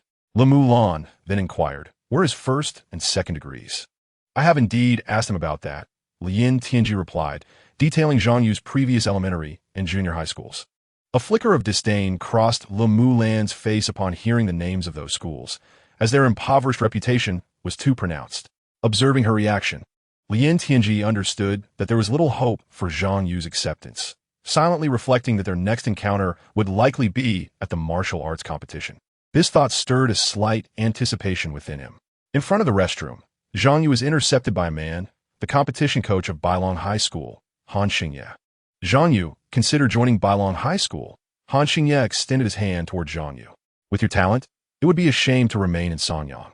Although you performed well in this competition, the future will only see you drifting further away from us." Han Xingye spoke candidly. While the most exceptional students from Sanyang are often absorbed by the three prestigious schools, over time, some inevitably remain in other key high schools or even ordinary ones. Han Xingye had witnessed several first-year students from other schools excel in magical competitions, yet he had never encountered second- or third-year students performing exceptionally well. "Join Bailong High School, and I will ensure you receive a contract with favorable terms," Han Xingye asserted. Zhang Yu suddenly asked, "If I go to Bailong High School, can I make it into the top 10? Han Xingye hesitated, caught off guard by the question. The truth was, it was impossible. Even if Zhang Yu attended Bailong High School, he would merely become part of their investment scheme. Far from the top 10. The intention behind recruiting Zhang Yu was to prevent him from participating in the remaining first-year competitions, as these achievements, related to college entrance exam scores and university interviews, were merely gilded projects for the affluent, not meant for the less fortunate. As for university prospects, he would undoubtedly attend a respectable institution, but would not be among the top 10. After all, Bailong High School's resources would surely surpass those of Sanyang High School, allowing Zhang Yu better development opportunities. However, the spots in the top 10 were never meant for those from humble backgrounds. At that moment, teacher Yin approached, positioning herself protectively in front of Zhang Yu, eyeing Han Xingye with suspicion. "What are you discussing with my student, Teacher Han?" For Teacher Yin, regardless of Zhang Yu's financial status, as long as he could achieve a ranking, it would reflect her teaching success. Han Xingye smiled wryly. They were both accustomed to accompanying students to competitions each year, and he knew Teacher Yin to some extent. Feeling somewhat awkward after being caught attempting to recruit her student, he said to Zhang Yu, "Regardless, is still better than remaining at Sanyang High School. Isn't it?" Teacher Yan's anger flared. "What do you mean by that? Don't think that just because you didn't articulate it, I can't deduce the derogatory terms you use for Sanyang High School." However, considering the disparity between her school and Bailong High School, she feared further irrefutable truths might emerge from Han Xingye's mouth, and had to interrupt. "All right. If you have matters to discuss, please communicate with me directly and refrain from disturbing our students."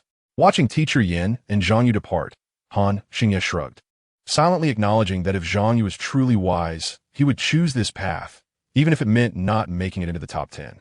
Did you see that? 4th place. Zhang Yu has achieved an impressive total score of 4th. The excitement from Bai Zhenjin reached Mo Tianyi, who sighed. "Zhenjin, you need not be so agitated. I can see it." Bai Zhenjin pressed on. "Then hurry and transfer the funds. Your leader wasn't he this remarkable even in first year, was he?" Mo Tianyi responded. "Of course, the leader has also secured competition rankings."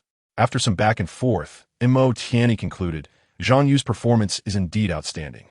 I acknowledge that I initially underestimated the amount I provided. I will discuss the situation with the leader and a few senior students to strive for additional investment." Bai Zhenjin was already aware and urged, "Make sure the funds are approved quickly." After severing the connection, Mo Tianyi gazed at Zhang Yu's 4th place standing on the screen, feeling a warmth in his previously cooled heart. Well done. To have broken through the pressure from so many wealthy individuals to achieve this ranking is impressive. Unfortunately, a tinge of regret swept through Mo Tianyi's heart. "If only this had happened 2 years earlier, I would have chosen you." Meanwhile, Bai Jinjin mused to herself. Has he ever achieved a ranking in martial arts competitions? I shall see which one it is. Chapter 49. Wu Jiyun showed Zhang Yu looked at his phone, which displayed an electronic agreement. The content was straightforward. It granted the top 10 finalists of the magical competition the rights to use Wu Jiyun show, with stipulations against dissemination or profit from its contents, among other clauses. Bai Jinjin stood beside Zhang Yu, tilting her head to examine the agreement, complaining, how stingy. Why is the Xianyan Group, such a large company, so miserly in their sponsorship? They only grant usage rights to the top 10? Shouldn't everyone receive a copy? Zhang Yu shook his head dismissively. If everyone received it, wouldn't that be unfair to the students who excelled in this competition? In my view, even 10 copies might be excessive. I feel that those ranking after 4th place likely do not grasp the examination's questions adequately. Bai Jinjin shot Zhang Yu a sidelong glance. Do you hear yourself? Unfair to high-achieving students? Those ranking after 4th lack comprehension of the exam questions? Is that even sensible? Have you forgotten how you criticized the modern Xian Dao education system a month ago? Where has that spirit gone? Bai Jinjin looked at Zhang Yu with disappointment, seeing him as a mere shell controlled by his scores. Haha, Zhan, the prize has arrived. Zhang Yu glanced at the payment notification on his phone, and his lips curled into a smile. The reward for 4th place in the magical competition amounted to 20,000 cash, significantly boosting his savings to over 63,000. Good boy, Bai Jinjin exclaimed. I knew you were one with roots, and you wouldn't forget your origins. Before long, various schools began to disperse. Zhang Yu and Bai Jinjin followed the crowd from Songyang High School out of the venue. Just then, a shadow descended from the top of the sports field. Zhang Yu's gaze sharpened. Is that a person? Someone fell? As Zhang Yu processed this, actions unfolded at the scene. Normally, the jumper might have met a fatal end upon impact. However, at that moment, a multitude of high school students, teachers, coaches, judges, and evaluators surrounded the area, especially many from Hongta High School. In the spirit of protecting the campus environment, everyone bore responsibility. As the figure plummeted from above, several waves of qi surged forth, forming cushions that safely caught the jumper. Liang Qin, initially resigned to death with closed eyes, was met not with the anticipated pain, but rather the sensation of landing on an extraordinarily warm bed. Upon opening his eyes, he found himself gently cradled by a mass of qi, being lowered to the ground. Why save me? Liang Qin gazed at the scene before him, devoid of any joy from being rescued. Just moments ago, during the viewing of the match, he continued to place bets, ultimately losing all his money. Even his father called, inquiring about the debt collection matters. As a gambler, he made the choice he had just made. The teacher who came to his rescue displayed no hint of joy, stating flatly, "This campus has designated areas where jumping from heights is prohibited. I have already reported your situation to the authorities, and a dedicated person will discuss the compensation matters with you."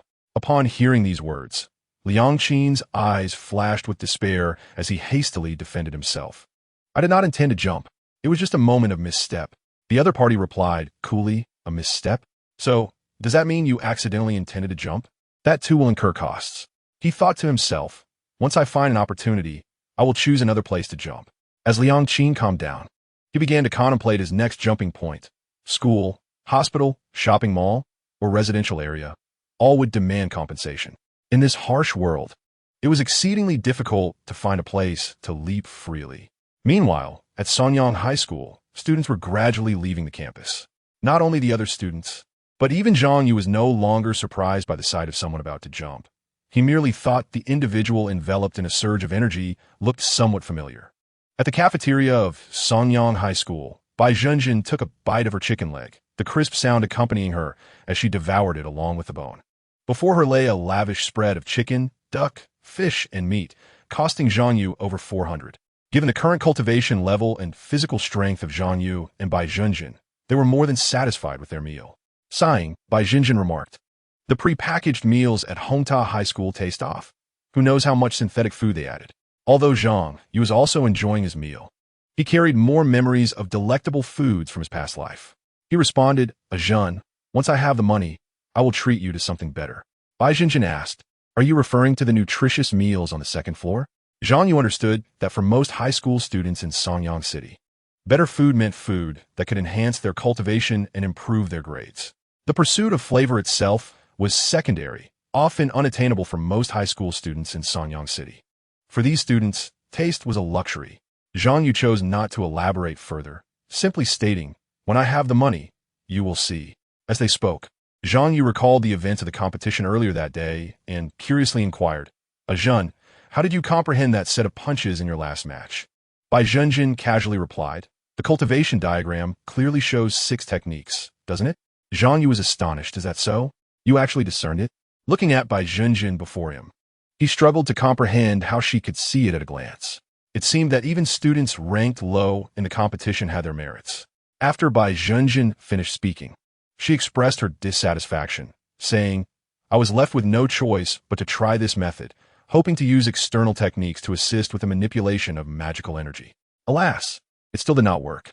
Reflecting on her struggles during the magical energy competition, Bai Zhenjin resolved to improve her control over her magic. Glancing at Zhang Yu, recalling how he shone during the competition, she felt a wave of discomfort wash over her. "Starting tomorrow, I will attend extra classes. I, Bai Zhenjin, shall not be inferior to anyone." Bai Zhenjin then asked, "Are you going to attend Teacher Yan's extra classes?" Before they were parting that day, Teacher Yan had approached Zhang Yu and Bai Zhenjin, informing them that they would be applying for funding to establish extra classes for magical energy competition based on their results. Zhang Yu nodded in agreement, saying, "Of course, I will participate." Although he had achieved a commendable 4th place in the competition, he had also recognized his limitations. Had it not been for the insights gained from Bai Zhenjin at the last moment, he doubted he would have ranked in the top 10. He aspired to become stronger in his control of magical energy, so that in future competitions, he would no longer rely on luck for victory. Furthermore, with the school's funding, there was a possibility that Teacher Yan's extra classes would include benefits such as flying swords and martial arts techniques, which excited Zhang Yu. Seeing Zhang Yu nod, Bai Zhenjin's lips curled into a smile. "All right then, we will go together to seek extra classes from Teacher Yan." Upon returning home, Zhang Yu did not engage in his usual practice of the arrogant ox, soul-settling technique to elevate his Dao heart. After all, his focus had shifted to the Wuji Cloud Hands martial art. Seizing the opportunity, he decided to further enhance the level of this technique. Thus, Zhang Yu made his way to the abandoned building once more. It was quiet and free from disturbances, allowing him to practice without restraint. Were it not for the rent already being paid at home and the absence of internet, electricity, or water in the abandoned building, he would have considered moving a bed there to enjoy the benefits of this free space. Entering a barren, gray lobby, Zhang Yu concentrated, and waves of magical energy surged from his dantian, reverberating 7 times, manifesting as billowing clouds emerging from his palms. Having already mastered the first level of Wuji Cloud Hands, he could channel his magical energy into martial arts energy at a speed and quality far surpassing any contestant from earlier that day. As he felt the cloud enveloping his hands, Zhang Yu mused, "Is this the Wuxian Cloud energy?" After signing the electronic agreement, Zhang Yu obtained the usage rights for Wuji Cloud Hands, along with an electronic manual. The true name of this martial arts energy was inscribed within the manual. Wuxian Cloud energy, resembling white clouds, capable of being both firm and flexible, adept at leveraging force against an opponent, and serving as a versatile martial arts energy for both offense and defense. Subsequently, Zhang Yu began practicing the 6 external techniques of Wuji Cloud Hands. He thrust a fist forward, the white Wuxian Cloud energy generating a surge of force akin to a colossal iron hammer, producing a whistling sound. This was a fierce technique of Wuji Cloud Hands, specifically designed for direct confrontation. Following that, Zhang Yu shifted his hands, the white Wuxian Cloud energy swirling around him in layers, embodying a soft elasticity. This was the defensive technique within Wuji Cloud Hands. The elastic Wuxian Cloud energy could not only deflect an opponent's force, but also rebound a portion of it. In this manner, Zhang Yu swiftly completed the practice of all 6 techniques, repeating the process once more. The limited number of techniques in Wuji Cloud Hands allowed Zhang Yu to practice 10 times in just over 10 minutes. Wuji Cloud Hands Level 1, 0-10 to Level 2, 0-20. As the technique ascended to Level 2, Zhang Yu felt as though he had undergone repeated practice in an instant.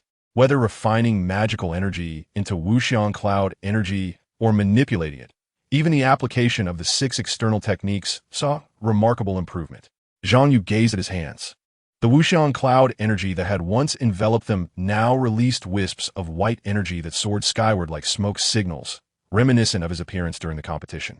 However, now that Wuji Cloud Hands had advanced to level 2, the wisps ascending had diminished significantly, reflecting his enhanced control over this energy. Chapter 50. Changes and Additions.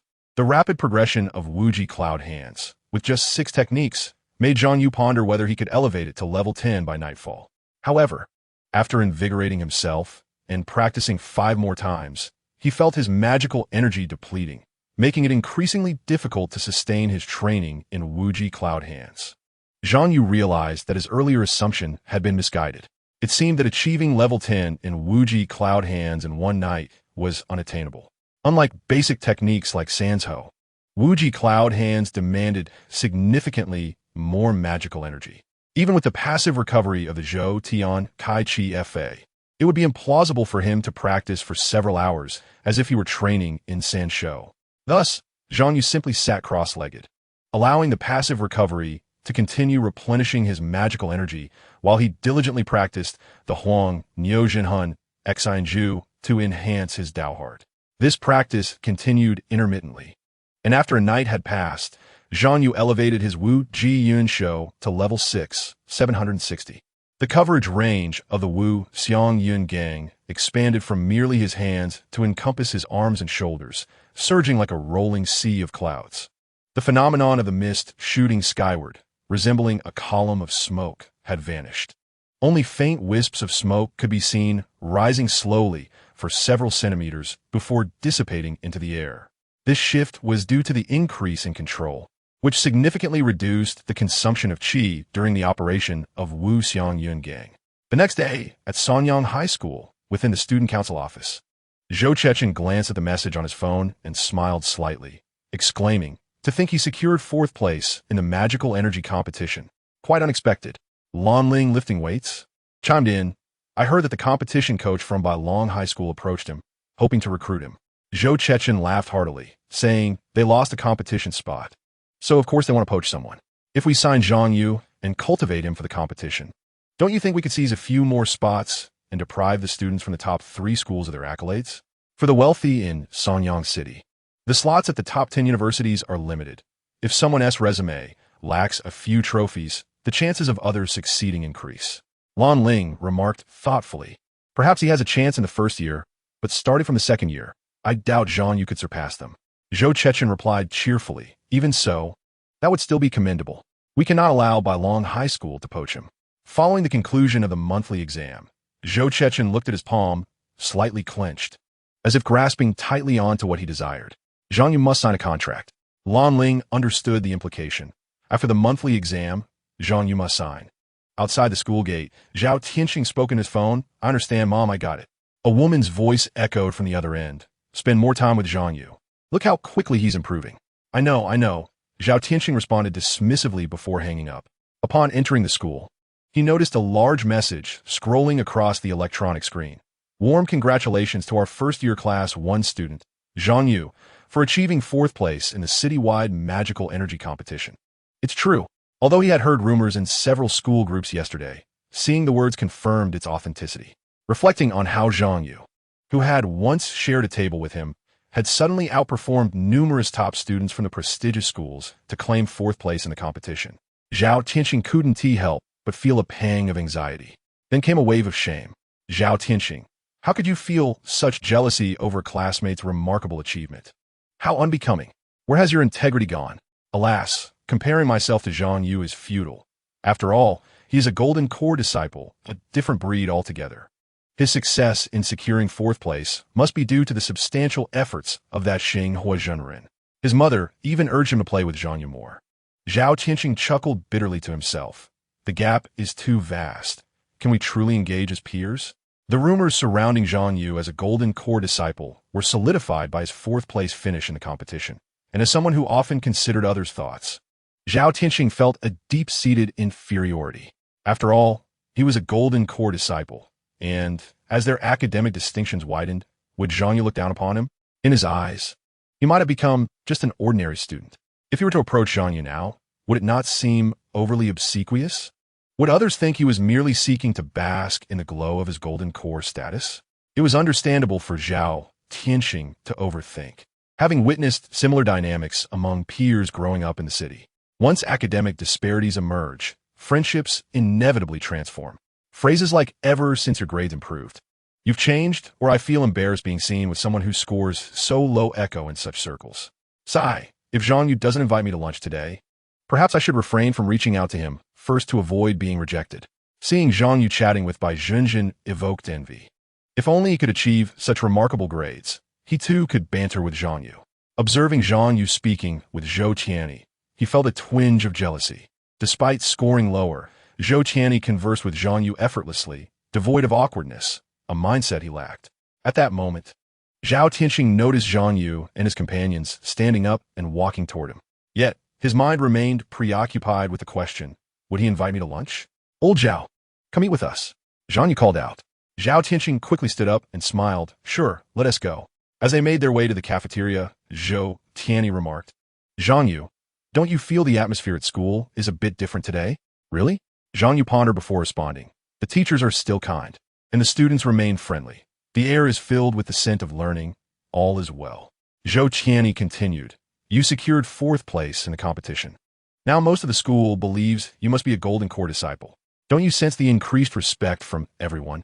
Beside them, Bai Junjin added nonchalantly, "Yes.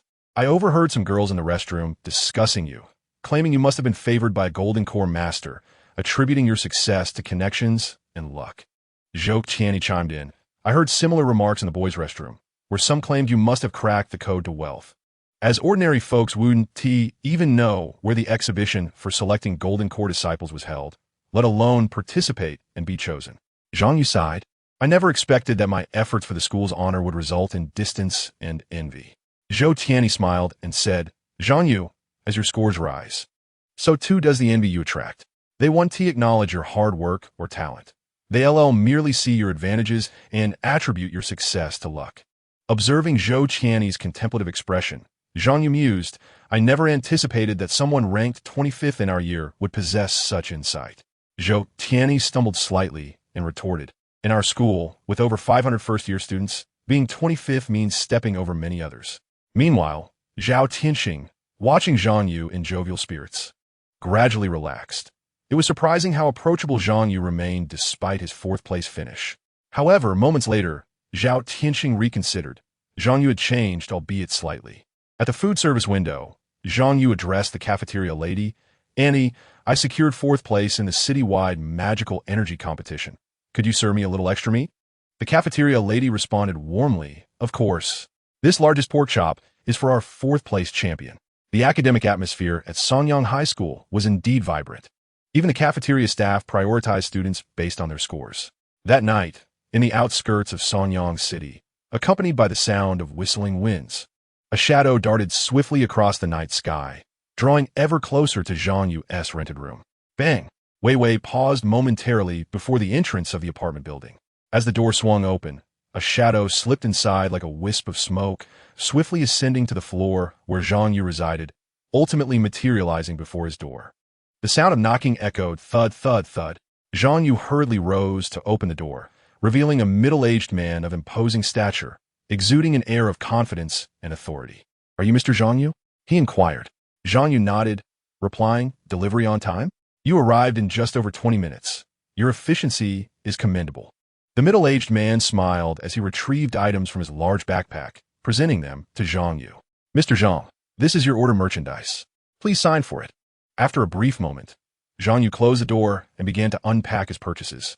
Through this recent magical competition, Zhang Yu had recognized the disparity between himself and the scholarly elite of prestigious institutions, igniting a fervent desire within him to enhance his capabilities. Currently, his magical prowess was cultivated through the Zhou Tian Kai Chi method, while he focused intently on fortifying his Tao heart. However, his physical strength remained stagnant, leaving him in a state of limbo. With the martial arts competition looming next month, where he would undoubtedly face off against affluent students from elite schools, Zhang Yu felt an increasing urgency to bolster his physical capabilities. Thus, after careful consideration, he procured a few items online. Chapter 51. Under currents, Zhang Yu gazed at the vest, shorts, wristbands, ankle weights, and the two large containers beside him. These were the weighted garments and the demon beast meat powder he had purchased. The weighted garments, durable training gear, were affordably priced and allowed him to train discreetly without attracting the attention of his classmates. They also provided the added advantage of being easily removed during combat, making them a classic piece of equipment on the path of immortality, truly worth trying. The weighted garments Zhang Yu bought weighed a total of 150 kilograms, enabling him to exercise his physique during daily activities. On the other hand, the demon beast meat powder served as a nutritional supplement, effectively replenishing his daily physical depletion and supporting his growth, ensuring he would develop taller, faster, and stronger. The total expenditure for these items amounted to over 4,000 yuan, reducing his savings to just over 59,000 yuan. Alas, he lamented, I am still too impoverished to afford anything beyond these meager implements. While selecting items on the shopping website, Zhang Yu had yearned for an external spiritual root known as the Baoshi Jin. It was said that once implanted, it would stimulate the body's metabolism daily, enhancing physical strength and absorbing all possible nutrients for bodily sustenance. According to advertisements, one could even grow stronger from consuming excrement daily. Unfortunately, its exorbitant price of 40 million yuan was beyond Zhang Yu's current means. He sighed, I shall wait for the next free rental period to try the school's muscle-enhancing spiritual route instead. Donning the weighted garments one by one, Zhang Yu felt his body grow heavier. Simple actions such as bending, walking, and lifting his arms now bore an added resistance, making movement considerably more arduous. Before he could take more than a few steps, a voice from below shouted, What are you doing dismantling the building at this hour? Realizing that his clumsy movements while clad in the weighted garments had drawn attention, Zhang Yu proceeded towards the unfinished building. As he walked, it felt as though he were encumbered by numerous shackles, his body communicating various discomforts. However, upon invoking the Huang, Niu, Zhanhun, Ecstasy, and focusing on his aspirations to enhance his physical strength, these discomforts were temporarily suppressed, replaced by a sense of satisfaction from the exercise his body was undergoing. Indeed, the Huang Niu Zhanhun Ecstasy proved effective in this regard. Zhang Yu's next objective was to maintain the practice of the Huang Niu Zhanhun Ecstasy consistently, resisting the discomfort of the weighted garments while simultaneously elevating his Tao heart level through mental discipline. He envisioned a scenario where he could train both his Tao heart and physical body continuously over a 24-hour period. If he could achieve this, he would enhance the efficiency of progressing his Tao heart level while fortifying his physical strength simultaneously. Reflecting on his voluntary decision to impose such a rigorous regimen upon himself without external pressure, Zhang Yu couldn't help but smile ruefully. He mused, there's no other choice. Those wealthy students from the 3 prestigious schools are utterly ridiculous. To survive and gain admission to one of the top 10 universities and subsequently enter a major sect, one must relentlessly strive. Once again within the unfinished building, Zhang Yu sat cross-legged on the ground, diligently maintaining the state of the Huang Niu Zhanhun Ecstasy while allowing his body to rest. Theoretically, as long as a practitioner perseveres, the mental discipline can be sustained indefinitely. It is akin to simultaneously listening to a novel while playing a video game, representing a form of multitasking. However, mental fatigue, external stimuli, and distractions could easily disrupt the maintenance of this mental state. Engaging in complex tasks such as examinations or combat strategy would further complicate the preservation of the mental discipline. Although his Daohar instructor had claimed that theoretically, the mental discipline could be perpetually maintained and that a powerful practitioner could sustain it as long as their awareness remained clear, Zhang Yu had never managed to achieve this feat, however, since recently advancing the Huang Niu Zhanhun Ecstasy to level 10 and reaching Dao Heart level 2. He found it increasingly easier to maintain the mental discipline. If maintaining the mental discipline previously felt like solving a myriad of mathematical problems in his mind, he now felt as though he were simply counting from 1 to 1,000, a significantly simpler task. I should now be capable of engaging in a variety of more complex practices while maintaining the mental discipline. Thus, Zhang Yu embarked on his current endeavor, striving to sustain the operation of the Huang Niu Zhanhun Ecstasy under various circumstances. He felt as if he had half his intellect and half his muscle diminished, forcing him to relearn a multitude of actions from scratch. On the following evening, Zhang Yu returned to the unfinished building, attempting to maintain the mental discipline while engaging in simple warm-up exercises. By the third day, having grown increasingly accustomed to the practice, he began to maintain the mental discipline while wearing the weighted garments and practicing Wu Ji and Shou. The sixth level of Wu Ji and Shou played out in his mind as if he had rehearsed it thousands of times. Each movement flowed naturally without excessive contemplation. At that moment, while sustaining the mental discipline's visualization, his body continued to practice the techniques of Wu Ji and Shou under the pressure of the weighted garments. The internal magical energy surged forth with great vigor, transforming into wisps of formless cloud energy that erupted forth.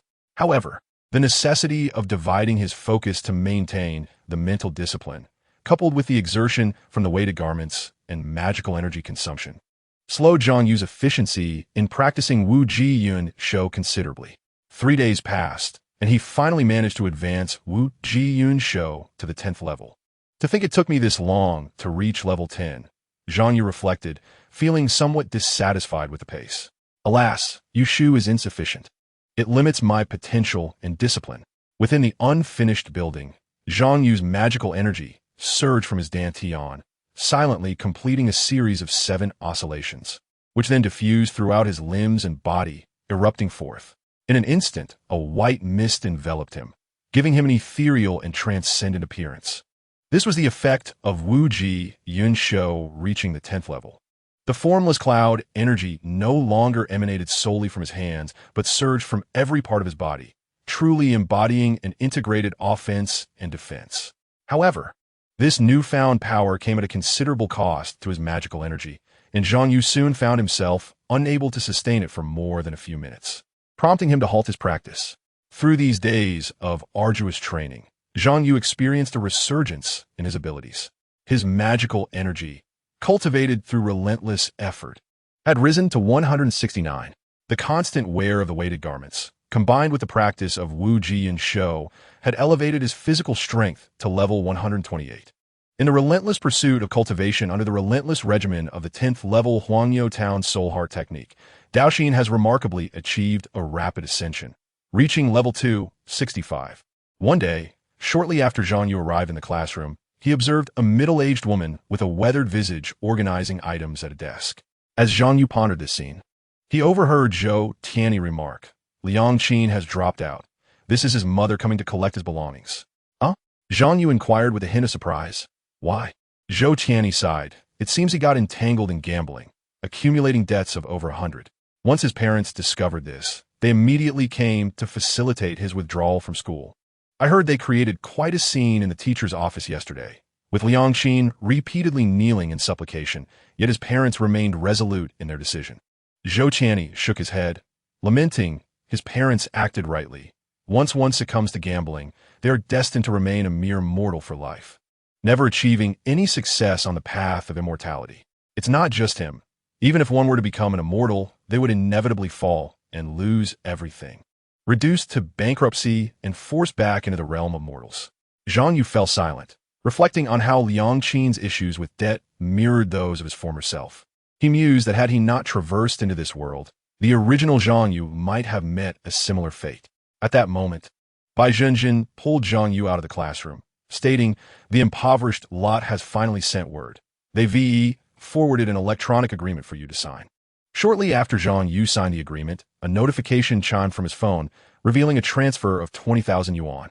Both Zhang Yu and Bai Zhenjin were momentarily stunned by the sum. Bai Zhenjin exclaimed, "These miserly individuals managed to transfer 20,000 all at once. They must truly value you. Transfer 8,000 to my account. I have my reasons." Zhang Yu, without questioning her motives, complied, reminding her, "What have you been occupied with lately? You vanish the moment school ends." Bai Zhenjin smiled faintly. "I'm merely strategizing on how to secure a spot in the top 10. Since they regard us so highly, we should leverage their support to alleviate some pressure." She continued, seemingly recalling something important. "After the monthly exam next week, Zhou Chechen will likely return to persuade us to sign a contract. If we refuse the student council again, they will undoubtedly escalate their pressure, especially since you secured 4th place in the legal competition. They will certainly attempt to coerce you into signing. Can you withstand that?" Zhang Yu felt uncertain, but, meeting Bai Zhenjin's concerned gaze, He laughed heartily. I can definitely withstand it. Just don't give up halfway. In his mind, Zhang Yu grappled with the pressure of the ritual, acknowledging that he faced either the risk of being overwhelmed by it or the opportunity to enter the top 10, leaving him with no real choice. Bai Jinjin placed a reassuring hand on his shoulder, advising, when you refuse, you can always mention Xian High School or Bailong High School, claiming they're courting you, and continue to negotiate with the student council to buy time. Remember, you must not let them discern your true ambition to enter the top 10. Observing Zhang Yu hastily depart, Bai Jinjin sensed his urgency. Recently, Yuzi had been diligently applying himself. He must be feeling a sense of urgency as well. Nevertheless, I am close to locating that individual. Truly, I excel, even though Yuzi performed slightly better than I did in the legal competition. To secure a spot in the top 10, it is clear that I must guide him. In the quiet confines of the rented room, Zhang Yu, empowered by the augmented spiritual root, felt each breath he took imbued with vitality as the spiritual energy he absorbed from the root reverberated back into him, enhancing his vigor. This invigorating energy, a gift from the enhanced spiritual root, allowed his physical form to surge with an unquenchable hunger for nourishment. As this augmentation continued to bolster him, he experienced a remarkable increase in the intensity of his physical training over the next 6 to 12 hours. The voice of Wei Xian echoed through the intercom. Zhang, would you like to extend your training? Zhang Yu exhaled slowly, contemplating before responding, add an hour. In the training hall, martial arts instructor Lei Jun was providing supplementary lessons to Zhang Yu and Bai Jinjin in preparation for the upcoming martial arts competition. Zhang Yu unleashed the Wuji cloud hands, channeling a torrent of martial energy. Yet, Bai Jinjin, with her fingers poised like a sword, unleashed a flurry of strikes at the most vulnerable points of his energy, effortlessly dispersing the oncoming force. Instructor Lei Jun admonished, Zhang Yu, the essence of Wuji cloud hands lies in its adaptability. Do not rely solely on brute force. Zhang Yu, unwilling to lean on sheer strength, recognized that Bai Jinjin's combat experience far surpassed his own. Had it not been for his instinctive reliance on martial energy to counter her, he would have been thoroughly dominated. How could Bai Jinjin be so formidable, despite not exerting his full strength, even employing level 1 Wuji cloud hands? He found himself completely overpowered by her foundational techniques, causing him to suspect she possessed some hidden advantage. Days passed as Zhang Yu immersed himself in study, cultivation, and supplementary lessons. Before long, another week had elapsed, and the momentous day of the monthly examination for Songyang High School had arrived. Teachers, students, the student council, and various individuals, known and unknown to Zhang Yu, began to shift their gaze toward him and Bai Jinjin. In the dilapidated building, Zhang Yu, clad in a weighted suit, unleashed a powerful punch that reverberated through the concrete, creating a resounding bang. Sweating profusely, he pressed on, executing the 36 movements of physical training tirelessly. His body radiated heat, releasing wisps of steam into the cold night air. Since mastering the Huangyo Town Soul Heart technique while simultaneously practicing Wuji cloud hands to level 10 a week prior, Zhang Yu had begun to challenge himself with the more demanding task of mastering the 36 movements at level 10. Initially, this endeavor proved exceedingly challenging, both physically and mentally. Yet, as long as he maintained his focus, the Huangyo Town Soul Heart technique consistently brought him a sense of joy and fulfillment born from anticipation. What are the moments when he faltered? The power of the ritual would guide him back to the correct path, ensuring he maintained his meditative state. At this moment, feeling a lapse in concentration, the mental image in his mind began to blur, signaling that the ritual would soon demand his attention. Please adhere to the ritual's covenant. Diligently pursue your aspirations and refrain from procrastination, it urged. Zhang Yu hastily refocused, striving to sustain the Huangyo Town Soul Heart technique, watching as the clarity in his mental image gradually returned. Damn it, he muttered. Though the chill had dissipated, he could not suppress his frustration. Just then, his phone rang out in the darkness of the abandoned building. The sound was like a celestial melody to Zhang Yu. Thankfully, this somewhat inept ritual possessed a modicum of discernment, allowing him to take a call and catch a brief respite. Upon answering, he discovered a message from Zhou Chechen, the vice president of the student council. Zhang Yu, have you given any thought? Zhang Yu glanced at the time. A message from the student council sent at 4 in the morning. This aligns with the normal schedule of us Songyang students. I wish to devote my full efforts to preparing for the monthly exam. We could discuss the contract afterward, Zhang Yu replied. Zhou Chechen chuckled. No worries. We'll wait until the exam concludes the talk. I've prepared a contract that you will undoubtedly find satisfactory, and I look forward to the day we finalize our agreement. Although Zhang Yu understood that Zhou Chechen likely spoke similarly to all prospective signatories, he could not deny the comfort it brought him to receive such attention over the past month. Regrettably, it is ultimately impossible for there to be any absence of ulterior motives. The mere desire to bask in the warmth of my pure friendship is insufficient. The thought of having to continue this facade with the other person leaves Zhang Yu feeling somewhat uneasy. He wonders if, after this month's examination, should he refuse him once more, whether this individual will show a change in demeanor. Zhang Yu lifts his gaze toward his personal ledger. Dao Xian level 2, 93. Magic power 187, physical strength level 133. After enduring rigorous training over the past few days, his abilities have made considerable advancements. Particularly, he is drawing ever closer to reaching Dao Xian level 3, and his magical prowess has already placed him at the pinnacle among the first-year students at Songyang High School, surpassing even Bai Jinjin. However, his physical strength, having stagnated for more than half a month due to a lack of training, has recently dropped to the 7th or 8th position. Nevertheless, Zhang Yu estimates that if he continues to diligently train in his current state, it won't be long before his physical strength will also attain a leading position at Songyang High School. Yet, despite these improvements, he remains acutely aware of the considerable distance that separates him from qualifying for one of the top 10 prestigious universities. With this in mind, he takes a deep breath and immerses himself once again in arduous training. On the day of the monthly examination, a tense atmosphere envelopes the high school campus. However, for Zhang Yu and Bai Jinjin, the monthly exam itself does not warrant excessive concern. After completing the theoretical examination smoothly in the morning, Zhang Yu, having had lunch and engaged in afternoon practice, arrives at the examination room for the Dao Technique test, drenched in sweat as he finishes the questions. Subsequently, he faces the final examination of the day, martial arts combat. This time, his opponent is Qian Shun. At this moment, Qian Shun regards Zhang Yu with a complex expression. Although they had competed last month, Zhang Yu had scored 6 points lower than Qian Shun, yet had outperformed him by several dozen points in the magical competition. Thus, while Zhang Yu's score may be lower, it seems improbable, rendering him a figure of intrigue and caution in Qian Shun's eyes. The first competitor who, despite a lower score, instills such wariness in him. Observing Qian Shun's cautious demeanor, Zhang Yu smiles slightly and declares, "Here I come." In the next instant, he swiftly closes the distance to Qian Shun. Despite Qian Shun's vigilance, after a brief exchange of over 10 moves, he gradually finds himself at a disadvantage.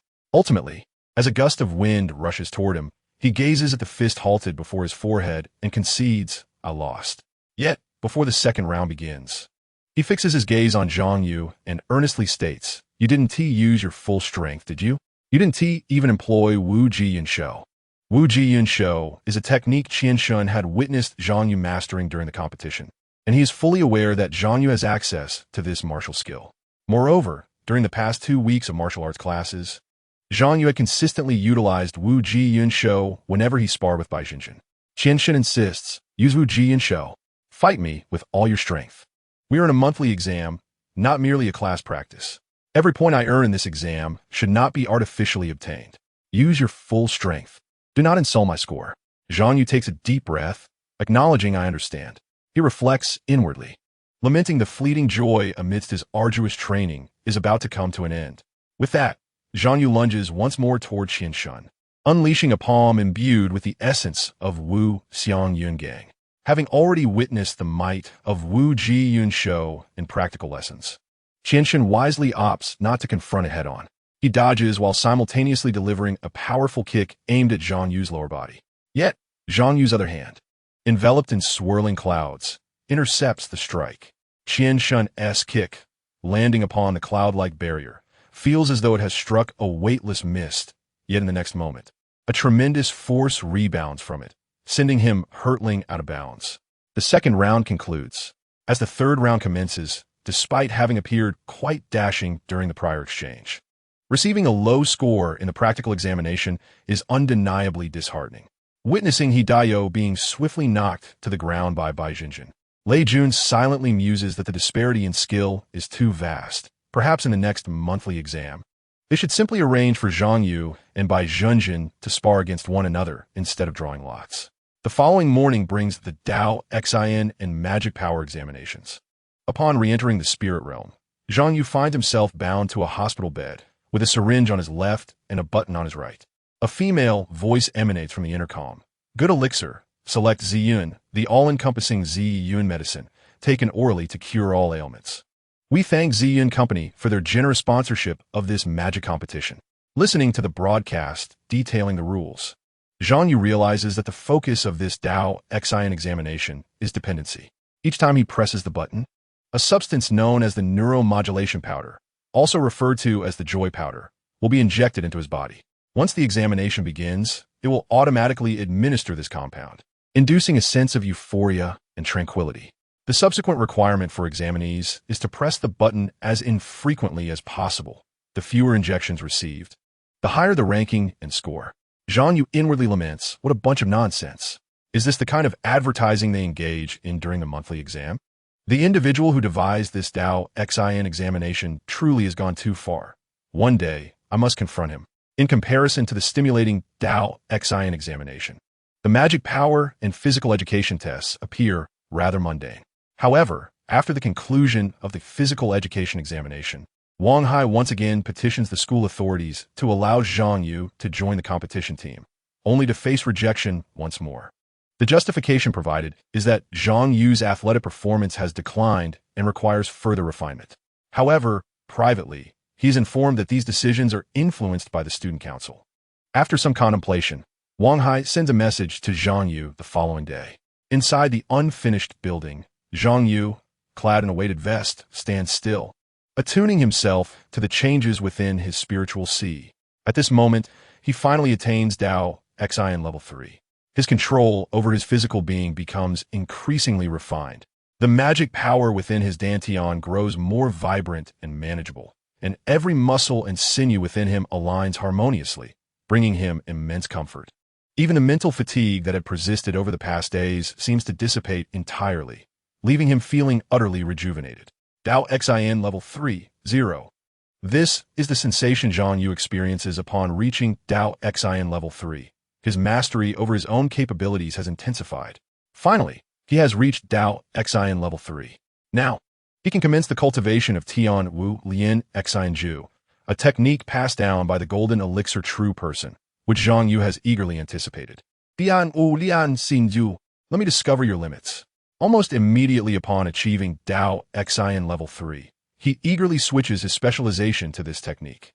Tian Wu Lian Xin Ju encompasses 9 martial arts forms: fists, palms, legs, fingers, claws, knives, swords, spears, and staves. These 9 forms include combat techniques and physical refinement methods.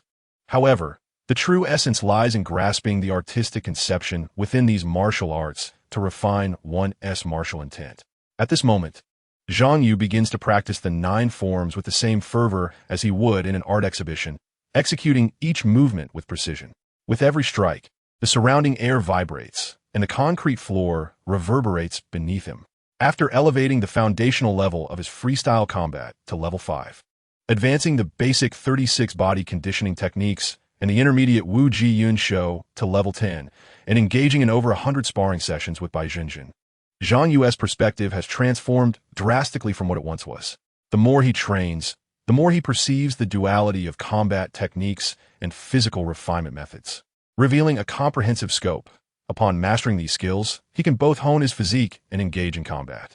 However, the process is somewhat time-consuming. Tian Wu Lian Xin Ju, level 1, 0-10. After completing the 9 martial arts forms while wearing the weighted vest, Zhang Yu spends nearly 14 minutes engaged in this rigorous practice. Realizing this, Zhang Yu felt a subtle pang of discomfort in his liver. He understood that this set of martial arts was indeed fruitful for his practice. Just as Zhang Yu completed another round of the Tianwu Lianxin Ju, a multitude of images depicting his cultivation journey surged through his mind. These were moments of profound comprehension of the 9 sets of martial arts, where he grasped their essence and contemplated their qualities. In the next instant, 9 distinct thoughts simultaneously emerged in his consciousness. the murderous intent capable of shattering legions, the unwavering resolve of one who would not regret facing death, and the indomitable spirit of relentless pursuit. All these notions seem to have undergone a rigorous tempering within his mind, ultimately converging into a singular silhouette. This was the martial intent crystallized in his sea of consciousness after Zhang Yu reached the first level of the Tianwu Lianxin Ju. The outline bore a resemblance to Zhang Yu, yet the features remained indistinct, emanating an aura of defiance against the heavens and earth. As Zhang Yu's thoughts stirred, the Tianwu intent in his consciousness activated, executing the 9 sets of martial arts of the Tianwu Lianxin Ju with precise movements under his mental guidance. Concurrently, an unprecedented force surged within him. In that moment, Zhang Yu felt as though he had transformed into a battle god, ready to obliterate anything in his path with sheer violence. Veins of blood appeared in his eyes, and his vitality and magical energy began to accelerate slightly. Zhang Yu sensed his physical condition gradually aligning itself for combat. Exhaling deeply, he paused the operation of the Tianwu Lianxin Ju, pondering internally. Is this Tianwu intent truly so ferocious? The corresponding mindset must be one of battle fanatic, I suppose. That Xingho Jinren, an old veteran expelled from a major sect, managed to create such a martial arts mindset? Could it be that he was ousted for brawling with his superiors? Zhang Yu mused that it felt akin to discovering a greasy middle-aged man, dismissed from his job, was in fact a combat enthusiast. Logically, this should not be the case. After all, in Kung Fu, engaging in combat could lead to financial liabilities for harming bystanders or destroying property. The greater the destructive power, the higher the costs incurred. Fighting in unclaimed lands in the wilderness? Zhang Yu's memory failed to recall any territory that had not been acquired by companies, at least not around Sanyang City. A strong individual frequently engaging in battles would incur expenses to prevent law enforcement from intervening if victorious, and if defeated, would need to spend even more for a swift arrival of the authorities. Medical treatment for injuries costs money, and insurance must be purchased to mitigate risks even when unscathed.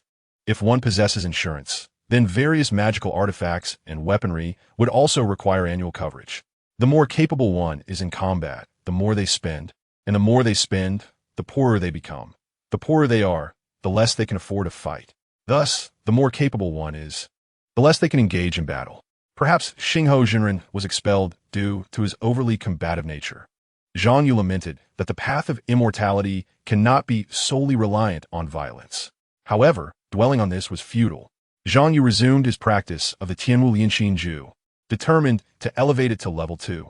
The cultivation of the Tianwu Lianxin Ju required the external physical body and the internal Tianwu intent to gradually synchronize, executing the 9 sets of martial arts together. Merely channeling the martial intent within the sea of consciousness would only activate the effects of this mindset. As the Tianwu intent took effect again, Zhang Yu felt a deeper understanding of its power. At this moment, Zhang Yu was devoid of the effects of the Huangyo Zhenhuan Ju, only experiencing the potency of the Tianwu Lianxin Ju. Without the influence of the Huangyo Zhenhuan Ju, Zhang Yu's capacity for endurance should have significantly diminished. Yet, under the state of the Tianwu Lianxin Ju, he felt an overwhelming fighting spirit surging within him, unafraid of anything, unwilling to retreat. Whether faced with formidable foes or daunting hardships, he felt he could shatter them all with a single punch. Even the difficulties of training were overshadowed by this spirit, making him feel invigorated even in the absence of the Huangyo Zhenhuan Ju. How invigorating! How passionate! Sensing the subtle acceleration of his vitality coursing through him, Zhang Yu recognized that the Tianwu intent not only enhanced his combat capabilities, but also stimulated his cultivation. In the blink of an eye, over 2 hours passed. Zhang Yu, enveloped in warmth and vitality, had practiced this martial art a total of 10 times. The Tianwu Lianxin Ju progressed from level 1, 0-10, to level 2, 0-20. In an instant, Zhang Yu felt as though his thoughts transcended day and night, deeply immersed in the intent of the Tianwu Lianxin Ju through repeated practice. Simultaneously, the silhouette formed by the Tianwu intent in his sea of consciousness grew increasingly distinct, with his facial features faintly resembling Zhang Yu's own. Before long, a night had passed. After intermittent breaks, Zhang Yu successfully elevated the Tianwu Lianxin Ju to level 3, 1230. Shortly thereafter, he received a call from Wang Hai, informing him that due to his involvement with the student council, He had not been selected for the school's athletic competition team. Not long after, he received another invitation from a student council to discuss contractual matters. At Sonyang High School, in the student council office, a cold snort reverberated, causing the temperature in the office to plummet, making the robust Lan Ling shiver involuntarily. Yet in the next moment, the temperature returned to normal, as if everything had been an illusion. However, Lan Ling understood that this was no mere illusion. It was a sign of Zhou Chechen's deteriorating mood. Just moments ago, both Zhang Yu and Bai Zhenjin had consecutively declined the student council's invitation to sign a contract, citing that 3 prestigious schools could offer a higher price. Lan Ling slowly set down the dumbbells in his hands and turned to the Vice President Zhou Chechen, inquiring, "What shall we do, President?" Zhou Chechen muttered, "Have I not given them enough face? Have I not offered them the best conditions I could? I fail to comprehend why they refuse to agree to such a mutually beneficial arrangement for both parties and the school." Lan Ling suggested, "Perhaps the 4th place in the magical competition has inflated Zhang Yu's ambitions, prompting Bai Zhenjin to also seek a price increase." Zhou Chechen sighed. "Does he believe we want to let him go? Do the 3 prestigious schools really want to sign them? Do they even think they're worth that price? These paupers, if you're too harsh with them, they will resent and scold you, leading to poor performance. If you give them even a little leeway, they will become arrogant and think of things they shouldn't, ultimately making the situation quite ugly." As he spoke, he waved his hand helplessly. "How to proceed is up to you.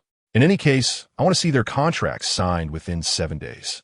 In the classroom of the first-year demonstration class, Zhang Yu was sustaining the Huangyo Jinhuanju while simultaneously continuing his studies. Ever since he began practicing the Tianwu Lianxinju, Zhang Yu had taken to alternating between the 2 mindsets. During the cultivation of this martial arts mindset, he practiced external techniques while naturally maintaining the state of the Tianwu Lianxinju.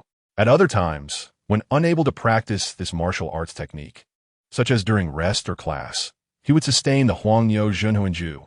In this process, Zhang Yu encountered a mental conflict, which subsequently affected the efficiency of both mindsets. One urged for constant battle and destruction, while the other advocated for diligent perseverance and quiet accumulation. The constant back and forth was quite taxing. He couldn't help but scratch his head, drawing parallels between the ideological conflict of these 2 mindsets and the contractual choices before him. While one could select thoughts, it seemed there was no option for relentless battle in reality. Just then, his phone vibrated with a message from teacher Yin regarding the magical studies class. "Zhang Yu, have you offended the student council? The payment for the tutoring has been refunded to you, and you will not be able to participate in the upcoming law competition for the time being.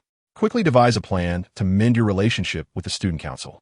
Upon receiving this message, Zhang Yu's gaze sharpened, realizing that the student council was exerting pressure once more. Suddenly, he heard Bai Zhenjin's voice beside him. "I was kicked out by Lao Yan. Have you also been removed from the law team?" After Zhang Yu nodded, Bai Zhenjin exclaimed angrily, "Those scoundrels from the student council are likely to incessantly target us from here on out. Can you endure this?" Zhang Yu replied, "I can endure. But how long can this go on?" Bai Zhenjin asserted, "Until our strength is formidable enough, until we master the methods to gain admission to top-tier universities. Throughout this process, the pressure from a student council will undoubtedly escalate." She cradled her head, a grimace on her face as she lamented, "We will be continuously suppressed and isolated. They may seize opportunities during practical classes to have teachers or upperclassmen assault us, torment us in the spiritual realm during Tao Heart classes, and bribe teachers to assign us low grades, stripping away our various benefits and opportunities. Their lackeys will emerge one after another, employing underhanded tactics such as gluing chairs, pouring cold water in restrooms, and stealing homework, among other despicable acts." Her eyes seemed to foresee an exceedingly dark high school experience. "We will gradually become the most despised in school, sinking to the bottom of the food chain, repeatedly humiliated by the wealthy, eventually becoming individuals no one wishes to share a meal with." She suddenly grasped her head and sighed. "Alas, this situation will not improve in the slightest. It will only escalate until we graduate from senior year, gain university admission, or kneel and surrender, signing a contract of servitude." Zhang Yu rolled his eyes and asked, "How do you know so much?" Bai Zhenjin replied, "A senior told me before she committed suicide." Turning her gaze to Zhang Yu, she added, "If you can't hold on, you might as well sell yourself for a good price now and sign early." Zhang Yu scoffed, "A 1T sign. I aim for the top 10. I'd rather die than sign. Observing Zhang Yu's resolute demeanor, Bai Zhenjin chuckled, then let us endure together. But rest assured, waiting idly is not my style. I am about to find the leader of the Poor Alliance. I must discover a way to gain university admission without signing a contract. Chapter 54. Zhang Yu's choice at dawn. By 6 a.m., Zhao Tianxing was nearing the school. He arrived much earlier than usual. For today, the school was to announce the monthly examination results. Since last night, Zhao Tianxing had been unable to concentrate on studying or cultivating. So he decided to come to school early, eager to see the scores at first light. The Taoist exam had been rather difficult, and he was uncertain if he would even score 60. Sighing, he thought, the Tao Heart exam is also quite challenging. I pressed the happiness button 23 times. I wonder how many points that will yield. Unlike Zhang Yu and Bai Zhenjin, who were indifferent about their scores after exams, Zhao Tianxing was the type to seek out others to compare results. If others' answers matched his, he felt a thrill. If they differed, he would often inquire further. For this Tao Heart exam, he intended to ask others how many times they pressed the buttons and injected the happiness solution. Hearing that others pressed more than he did would lead him to comfort himself outwardly while feeling joy internally. Conversely, if he discovered others pressed less, he would feign indifference while feeling a heavy heart. At that moment, as he approached the school gate, he noticed a significant gathering of students, all similarly early to learn their results. Among them were those who felt they had improved and were eager to know their rankings. Those worried about declining grades, fearing class reassignment, and pure score enthusiasts just wanting to know their results. Zhao Tianxing spotted Qian Shun at the forefront, practicing while waiting, knowing he always arrived first when the monthly exam results were announced. Glancing at the still-closed school gate, Zhao Tianxing found a corner to sit down and began reviewing his notes. After a few minutes, the gates of Songyang High School creaked open. The students waiting at the entrance surged forward like sardines in a net, rushing into the school. When Zhao Tianxing arrived at the classroom door, he saw Qian Shun already standing there. Qian Shun was fixated on the results posted on the door, and Zhao Tianxing breathed a sigh of relief. Although his overall score had dropped due to the practical exam, at least Zhang Yu's score aligned with his abilities, and the evaluation system at Songyang High School had temporarily become irrelevant. On the other side, Zhao Tianxing glanced at the students around him, pondering. Haven't Zhang Yu and Bai Zhenjin arrived yet? Well, given their prowess, they probably already know the outcome. The thought filled him with envy. How wonderful it would be to possess such confidence in not needing to rush for results. Zhao Tianxing quickly approached and began searching for his name on the list. First place, Zhang Yu, 653 points. Second place, Bai Zhenjin, 652 points. Upon seeing their rankings, Zhao Tianxing couldn't help but sigh inwardly. Aside from Taoism, their scores in all other subjects must be near perfect. Of course, Zhao Tianxing knew this did not mean they could relax, as the difficulty of the monthly exams and assessment criteria would only increase over time, requiring students to continually improve to maintain their scores. Many students in the second and third years experienced declining grades because their growth did not keep pace with the rising standards. However, Zhao Tianxing believed that given Zhang Yu and Bai Zhenjin's talents, sustaining their scores should not pose a problem. Reflecting on this, he felt envious once more. How I wish I had their gifts. Continuing down the list, he finally found his name, and his heart lifted with joy. 8th place, Zhao Tianxing, 594 points. Soon after, Zhang Yu and Bai Zhenjin entered the classroom one after the other. Zhao Tianxing noticed they merely glanced at the monthly exam rankings, seemingly unconcerned. Witnessing this, he thought how impressive they appeared, while he had spent the previous night fretting and rushed to see the results early in the morning. Alas, I am so pathetic. Yet as time passed, Zhao Tianxing observed that Zhang Yu and Bai Zhenjin seemed troubled. He couldn't fathom what worries could plague the top two students. Just then, a shadow darted past the window. A loud crash echoed from the first floor. Another student had collapsed. Later that day, after school, when Zhang Yu returned to the quiet room at school, intending to utilize his free rental privilege for spiritual roots this week, he found Wei Xin swiping Zhang Yu's student card and then puzzledly stating, why isn't it working? Zhang Yu, please hold on, let me inquire. Zhang Yu casually took back his student card and replied, no need to ask. I must have made a mistake. Even without inquiry, Zhang Yu knew this was undoubtedly the work of the student council. The message was from Lei Jun, the teacher guiding him in martial arts practice. The school believes your physical strength needs further honing and intends to have you take a year to solidify your foundation before participating in the martial arts competition next year. Zhang Yu exhaled silently. The student council was clearly intent on eliminating all his opportunities to compete, severing this path for him. There exist similar benefits, such as the free rental of spiritual roots, yet the other party will gradually diminish these privileges one by one. I'm still too weak. While waiting for a bus in front of the station, he seized the moment to practice the Tianwu Lianxin Ju martial arts, but the more he practiced, the more awkward it became. He acutely felt that his mindset was not aligned with the combative spirit required by this martial art. Zhang Yu felt as though a conflagration smoldered within him, with no outlet for release. As he walked through the alley leading to his apartment, Zhang Yu pondered, what if I sought out Li Shuelian? Given my current level in Tianwu Lianxin Ju, would Xingho Zhenren be inclined to take me as a disciple? Could I create more negotiating space by bringing Xingho Zhenren into the fold? However, the thought that Xingho Zhenren might merely be another person wanting him to sign a contract of servitude made Zhang Yu sigh again. He looked up at the sky, feeling as if the entire Sanyang city resembled a vast dining table, with he and Bai Zhenjin akin to two dishes laid out upon it, being selected by affluent patrons. Should I flee, escape to another city, work odd jobs while training, and develop for over a decade before emerging? But what about a Zhen? Would she be willing to escape? Alas, this absurd ritual even forces me to take university entrance exams, which might not be permitted.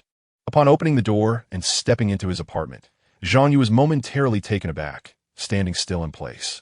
There sat a tall girl in a white long high school uniform on his chair. Her long hair was tied back in a ponytail, and her fair hands gently caressed the long sword sheath resting on her lap. Zhang Yu struggled to utter, "Sister?" The girl before him, a student of Bailong High School, was none other than Zhang Yu's elder sister, Zhang Piampian. However, he had not anticipated that she would be a student at Bailong High School, a fact completely absent from his original memories.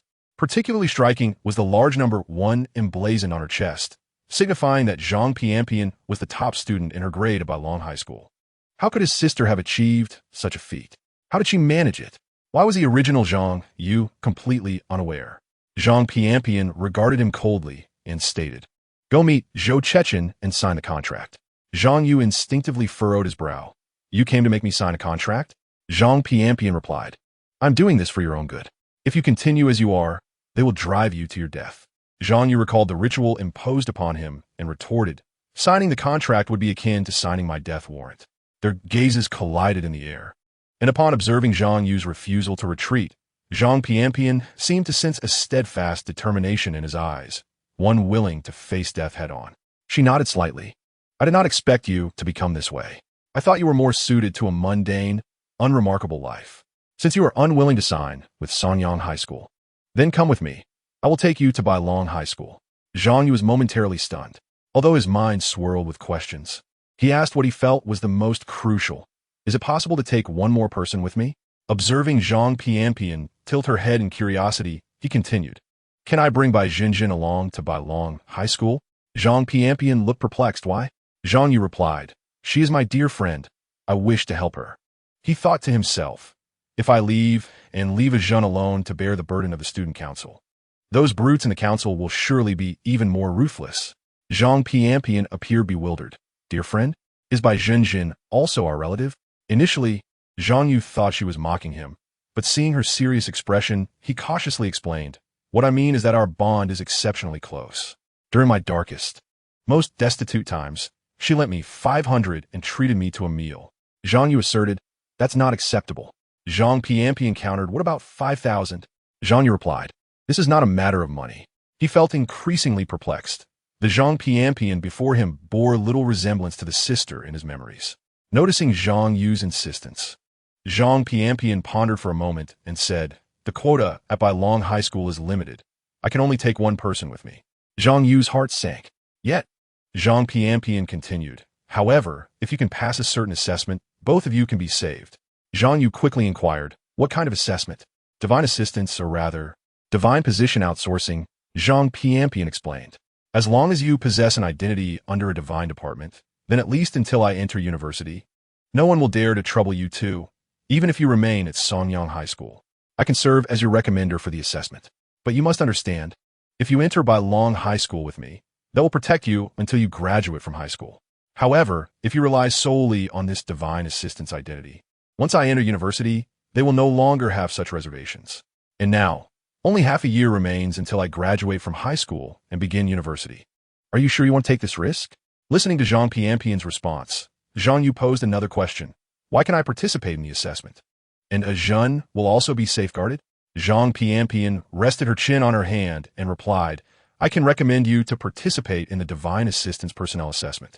Once you become part of the Divine Assistance team, you can bring one intern of your own. Jean Yu understood. It was akin to hiring temporary workers and outsourcing interns. Jean Piampien continued, once you become an auxiliary member of the 8 departments of Zhongshan, I will take you to Sanyang High School to negotiate with the student council and provide support for you. Therefore, for the next 6 months, as long as I remain in Sanyang City and do not go to university, they should not trouble you too. Negotiating with Sanyang High School? Supporting us? What is your identity? What scores do you need? How much money do you possess? Can you truly provide support? Seemingly perceiving Zhang Yu's doubts and concerns, Jean Piampien said little more, merely stating, I am currently the top student in by long high school senior year and the strongest high school student in Sanyang City. The strongest high school student in Sanyang City. Had the previous Zhang Yu heard such words, he would have merely thought, oh, impressive, quite remarkable. Yet now, upon hearing Jean Piampien's declaration, he perceived his sister as radiating a blinding light. Anyone who has attended high school in Sanyang City knows the weight these words carry. It is undoubtedly a title earned through a series of soul-selling, self-destructive training sessions, shedding buckets of blood and tears, and treading upon the corpses of countless high school students. Consequently, Zhang Yu inquired, what exactly does this divine assistance work entail? Work? Jean Piampien tilted her head. You need not concern yourself with specific duties. Once you have this identity, you will receive a monthly stipend. Zhang Yu comprehended. This was tantamount to receiving a salary for doing nothing. Had such good fortune finally come his way? Zhang Yu quickly asked, what exactly will the assessment entail? Jean Piampien shook her head. The specifics of the assessment are randomly generated. I do not know. However, according to my understanding of divine assistance, a higher Tao heart and stronger willpower are preferable. A Tao heart and willpower? Zhang Yu nodded slightly. Is the examination site in the spiritual realm? Indeed, Jean Piampien affirmed, rising to her feet and walking towards the exit. The examination will take place in the spiritual realm. I will send you the online registration link for the assessment shortly. If you register today, you should be able to participate in the assessment tomorrow. Remember to ask the school for a day off. Moreover, I will send someone shortly to lend you a Lingjia Mianzhao for the examination. As Zhang Piampien spoke, she had already reached the doorway. Lastly, remember not to disclose our sibling relationship to anyone. If anyone inquires, simply say that I admire your talent. Watching Zhang Piampien's retreating figure, Zhang Yu contemplated and first sent a message to Su Haifeng, requesting a leave of absence. He then set his phone aside, disregarding whether the request was approved, and began to ponder his preparations for the upcoming event. Tao heart. Will? The examination is in the Lingjia? Zhang Yu resolved to trust Zhang Piampien's words and began to reflect in accordance with her guidance. To enhance his Tao heart and will, the Tianwu Yinxinju would undoubtedly prove most beneficial. Tonight, he intended to further cultivate this technique. However, recognizing the significance of this matter, which pertained to his and Bai Jinjin's future, Zhang Yu decided to intensify his efforts, determined to push the boundaries of his practice. He picked up his phone and contacted Wang Hai. Teacher Wang, I would like to purchase some medicine. Wang Hai, upon hearing this, was filled with joy, nearly bursting into laughter. Finally, the body refinement prodigy and Jin Dan disciple from his class was willing to buy medicine from him. In that moment, Wang Hai felt a sense of comfort akin to encountering a wayward student finding their path. After a moment of thought, he inquired, what kind of medicine do you need? Zhang Yu replied, a medicine that allows me to practice martial arts all night without rest. The side effects and potential harm to the body must be minimized. The quality should be excellent, and I don't mind paying a premium. I only need it for tonight, so a small quantity will suffice. Zhang Yu considered that although the original body had previously overdosed, he had since strengthened his physique through recovery. Now, in pursuit of the assessment tomorrow, taking a dose of medicine should not pose a significant problem. Meanwhile, Wang Hai, as a seasoned seller of pharmaceuticals who both prepares and sells them, had an intimate understanding of his stock, although he felt a twinge of regret at Zhang Yu's mention of only for one night. It also fueled his desire to showcase the benefits of using medicine, encouraging Zhang Yu to return for future purchases. Please hold on. Wang Hai promptly began to devise a suitable list of medications tailored to Zhang Yu's physical capabilities, ultimately compiling a list that included painkillers, focus enhancers, stimulants, and energy injections. He sent the list to Zhang Yu, adding, "All of these are top-quality products, with the minimal side effects you requested. If you choose to purchase them, I can offer you a 10% discount." Upon viewing the total price of 5,800, Zhang Yu couldn't help but exclaim inwardly, "Such high-quality medicine does not come cheap. Fortunately, I only need it for one night." After deducting the amount, he found himself left with just over 39,000. Alas, how impoverished he felt. Zhang Yu transferred the funds to Wang Hai and awaited the delivery. Given the efficiency of Sanyang City's courier service, he anticipated receiving the package within an hour. At that moment, he received a message from Zhang Pianpian, who sent the link for the assessment application. The Sanyang City Inspection Department's Divine Assistant Recruitment. The Inspection Department is one of the 8 Divine offices. Zhang Yu noted the listed recruitment requirements, job responsibilities, and compensation. He found that he met all the requirements. The job content described patrol inspections and maintaining public order, but it was rather vague, leaving Zhang Yu uncertain about the specifics. As for the compensation, it stipulated a weekly work duration of 18 hours, with a monthly salary of 1,000 yuan, less than 14 yuan per hour. Could such a position truly provide him with a FAAD before the student council? The hourly wage exuded a sense of poverty and insignificance. Fearing that Zhang Pianpian had sent him the wrong link, he couldn't resist messaging her with his concerns. Although the monthly salary was indeed low, there were certain hidden benefits not mentioned in the recruitment notice. For instance, upon employment, one would receive a free work-related talisman, and after becoming a divine assistant, discounts would be available for talisman studies. Upon reading this, Zhang Yu's eyes brightened, and he pondered the implications. If these benefits were added, the position indeed appeared extraordinary. He thus submitted his application on the website, listing Zhang Pianpian as his recommender. Shortly thereafter, Zhang Yu received notification that he was scheduled for the assessment at 9 a.m. the following day. After completing these tasks, Zhang Yu couldn't help but reflect on the channels, job opportunities, identities, and information that Zhang Pianpian had shared with him today, knowledge that the previous version of him had been entirely oblivious to.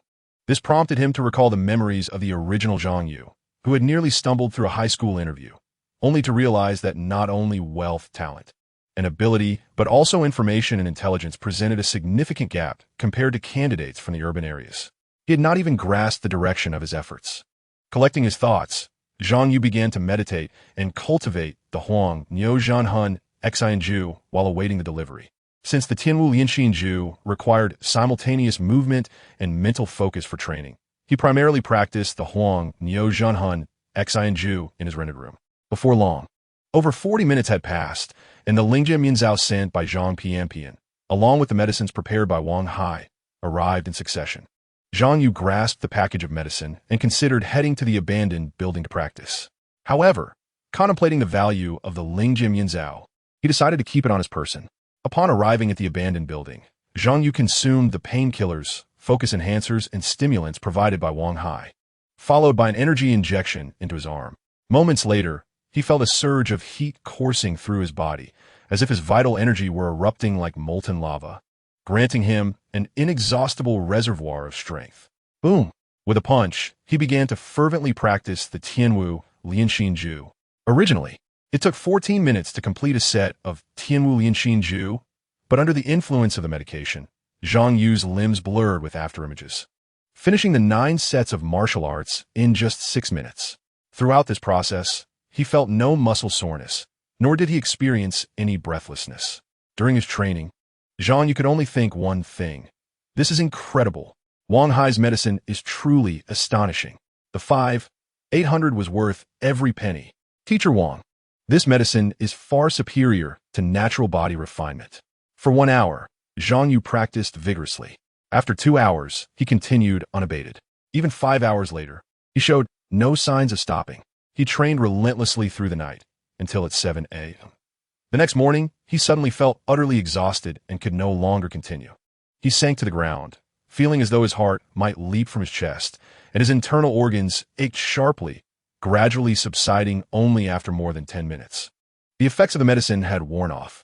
Reflecting on the pain he had just experienced, Zhang Yu silently resolved, "This intensity is too much. My internal organs have yet to fully recover. Clearly, this medicine should not be overused."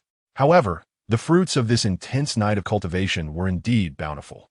Not only had his physical strength increased from 133 to 135, but his Dao heart also rose to level 3, 5, and most importantly, the Tianwu Lianxin Ju advanced to level 6, 360. At this moment, when Zhang Yu once again invoked the Tianwu consciousness, he felt all fear and hesitation dissipate. And regardless of the perilous path ahead, he resolved to forge ahead, determined to carve a path with his own hands.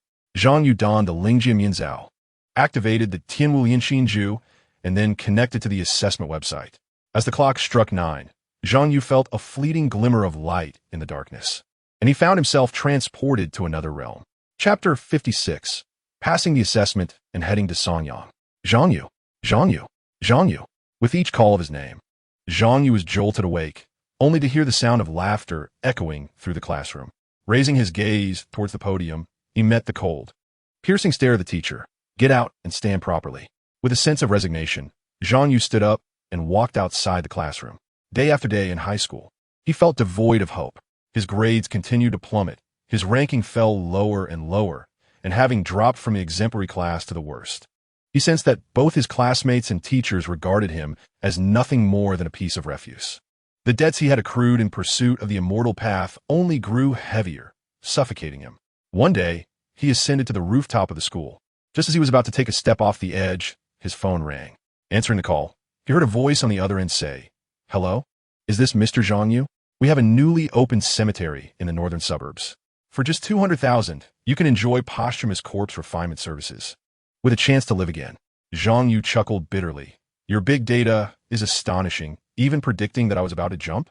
Too bad you didn't foresee that I'm penniless and can't afford your cemetery." The voice continued, "If you're without funds, wouldn't you like to turn your fortunes around? Our company has a plan for that, and I can send you the details if you're interested." Zhang Yu hung up the phone and gazed down into the abyss-like darkness beneath him. "Turn my fortunes around." After a moment of silence, he ultimately reopened his phone and looked at the website the caller had sent. On the screen, a bear plush toy spoke, "Make a wish to the divine. As long as you perform the ritual, all your wishes can be fulfilled in 5 minutes. Completely free, no strings attached, and no additional fees." With this spectacle, Zhang Yu felt something stir within him, a painful memory flitting through his mind, yet he could not grasp it. It was a sense of relentless coercion, a constant torment, an anger born of being forced to endure suffering. Before those painful memories could fully emerge, his emotions and instincts reacted. "Damn it!" Zhang Yu roared, hurling his phone away, then raised his middle finger. "Ha! You think you could deceive me? Try again in your next life." In an instant, he found himself awakening once more in the classroom. Yet the memories and emotions tied to the dark deity intensified, gradually leading him to recall something important. "I remember now, I was participating in an assessment for divine assistance. This assessment seems to be related to the dark deity." Zhang Yu felt he had grasped the essence of this evaluation and resolved to perform well. Sun Jiai felt a surge of pride within him, for he was no mere mortal, but a deity. Although he was merely one of the 480 million minor gods in the patrolling department, he held the authority to evaluate humans. Even though he was only assessing outsourced positions with a meager hourly wage of 14 yuan, he had always approached his duties with diligence and seriousness. This is what it means to be a god. In this moment, before Sun Jiai were a series of illuminated screens, each displaying one assessment after another. These were the instinctive reaction tests of applicants in the spiritual realm, facing the temptations of the dark deity. The key to passing the assessment for outsourced workers in the patrolling department lay in resisting these dark temptations. What does it mean for this candidate from Taitian City to list their family's wealth and background in their resume? So what if their worth exceeds 100 million? If they can't pass, they can't pass. Do they think I will show favoritism because of their family background? Sun Jiai scoffed, dismissing the idea. Observing the hesitation of the applicant in the illusion, he decisively opted to reject them.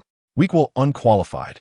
Sun Jiai, being a proud deity, found even greater satisfaction in rejecting candidates with superior backgrounds, reveling in his sense of duty. His thoughts shifted to the next candidate from Hongan City. This individual's resume was filled with accolades from their first and second years of high school, boasting titles such as top student and frequent competitor. Oomph. Do they think that a glossy resume will earn my leniency? I am not one of those shallow individuals who judge by mere scores. Even if they are truly a talented student, if they fall into my hands, I will declare them unqualified. The prolonged decision to reject them only underscored their weak will. They could not be allowed to pass. As he turned his attention again, the next set of materials presented before Sun Jiayi was that of Zhang Yu. Discarding the phone decisively on the rooftop, not bad. As the difficulty increased, he wondered how Zhang Yu would fare. When a beautiful admirer urged Zhang Yu to wish upon the dark deity, he kicked her aside and fled. When pursued by enemies, with the dark deity tempting him for salvation, Zhang Yu dismissed it, tossing the dark deity doll toward his foes while shouting, "Great item. Wish for anything with this." Even when a gigantic tattered doll threatened him, demanding a contract, Zhang Yu called the authorities while still attempting to fight the dark deity when they arrived. However, Sun Jiayi had ceased to observe Zhang Yu's spirited performance, for he had received a message. Upon seeing Zhang Pianpian's name and her title as acting vice captain of the Sanyang City Patrol Team, he furrowed his brows. What business does this colleague have? Zhang Pianpian began. There is a candidate named Zhang Yu, and I hope. Sun Jiayi raised his hand to refuse, but noticed she had activated a talisman, casting a spell directly at him. You dare to breach the spiritual realm and cast a spell on a distinguished minor deity like me? Such audacity! Yet upon seeing the specific spell she had invoked, he relaxed. A favorability talisman. The favorability talisman, a spell capable of rapidly increasing a deity's favor. Its principle of operation required neither the deity's name nor any personal details. Simply activating the talisman during contact would directly transfer funds into the deity's account while concealing the transaction record. Recognizing the power of this talisman, Sun Jiayi's previously stern countenance softened. Who would have thought that this mere mortal from the lower realm understood talismans so well, even mastering the favorability talisman? Seeing the changes in his account balance, a smile graced his face as he mused. A high school student showing such reverence for the divine demonstrates a steadfast faith. What request do you have for me? Zhang Pianpian was not surprised. Based on her 2 years of experience with talismans, she understood that faith levels could be enhanced through contributions. Learning spells required contributions, and seeking guidance from true deities also required contributions. Thus, talismans were a form of contribution. However, contributing to the divine also required finesse. The methods of contribution, whether through talisman donations, private transfers, public transfers, or favorability talismans, were vastly different, reflecting the varying levels of mastery in spellcasting. Zhang Pianpian stated, I kindly request that this esteemed deity lower the difficulty of Zhang Yu's assessment. Sun Jiayi nonchalantly replied, Oh please, a job that pays 14 yuan an hour. How difficult could the assessment be? In the illusion, Zhang Yu found himself in a white room, filled with confusion. In the center floated a line of text. The dark deity tempts you. Will you accept? Below were the options, yes and no. Isn't this a trick question? After contemplating for a full 10 minutes and failing to discern where the trap lay, Zhang Yu, with a countenance of anxiety, chose to abstain. In the next moment, a notification indicating his successful completion of the assessment appeared before him. Bewildered, Zhang Yu exited the spirit realm, still grappling with the incomprehensible events that had transpired. At that instant, his phone rang. Upon answering, he heard the voice of Zhang Pianpian. You must have passed your exam, right? Immediately, Zhang Yu voiced the questions that plagued his mind. Zhang Pianpian explained, Oh, I transferred a sum to the duty officer, a minor deity, to ease the difficulty of your assessment. A minor adjustment? Zhang Yu exclaimed in disbelief. Is this what deities are like? You can simply buy them off? Zhang Pianpian responded. How could that be? Just as Zhang Yu began to breathe a sigh of relief, she continued, Paying only increases the possibility of influencing a deity. The specifics depend on the amount and manner of expenditure, which relates to the level of talismanic skill. Zhang Yu retorted, But this is a deity. In Kung Su, deities do indeed operate on a monetary basis. Zhang Pianpian matter-of-factly stated, Without money, how would the 8 departments of deities manage Kung Su? How could they govern the world? Zhang Yu was once again left speechless, his understanding of Kung Su deepening. Recalling her earlier words, he inquired, Did you not say this assessment tests one's Tao, heart, and will? Zhang Piampian replied nonchalantly, yes, indeed. You must possess sufficient resolve and willpower to persist while I sought out the duty officer responsible for your assessment in the spirit realm and transferred funds to their account using talismans. She added, all right, I have brought your work badge and talismanic book. Let us meet at the entrance of your high school. It is time to engage with the student council of Sonyang High. Thus, Zhang Yu hurriedly boarded a bus, weary from his endeavors, and after an hour and a half, arrived at the school station, where he spotted Zhang Piampian at the intersection. She handed him a black and white object resembling a handbook. This is your talismanic book, granting you one free use of a talisman each day, along with discounts on learning the talismans of the inspection department, she explained, gesturing to the peculiar symbols on the book. The book bears the emblem of the inspection department. You may display it when in trouble. Zhang Yu gingerly cradled it, contemplating, so this is the talismanic book? The least expensive ones cost nearly 100,000, don't they? The talismanic book is crucial for learning talismans, which are directly linked to one's performance in high school Tao arts. Zhang Yu had heard tales of students resorting to mortgaging their organs to purchase such books. To his astonishment, they truly distribute these upon entry. The inspection department must possess considerable wealth. Wouldn't Zhang kneel before me upon seeing this, begging for a chance to play with it? Chapter 57. Senior at Sonyang High School, students from class 1 the first year gradually enter the training hall, preparing for today's martial arts practical lesson. Bai Jinjin pondered, what is Yuzi up to? I cannot reach him. Is he on sick leave? What sick leave does a high school student have? Has he reached his limit? Just as Bai Jinjin's thoughts wandered, she noticed that aside from the martial arts instructor Lei Jun, a throng of students had gathered in the training room. Fixating on the tallest figure behind Lei Jun, her gaze sharpened. Is that a wooden board person? Upon observing the students surrounding this wooden board person, Lan Ling, Bai Jinjin immediately recognized them as second-year students. Having an additional year of cultivation experience, these second-year students appeared considerably more robust, their secondary sexual characteristics almost fully developed, with their arms dotted with numerous injection marks. These signs of rigorous training underscored the strength and diligence of the second-year students.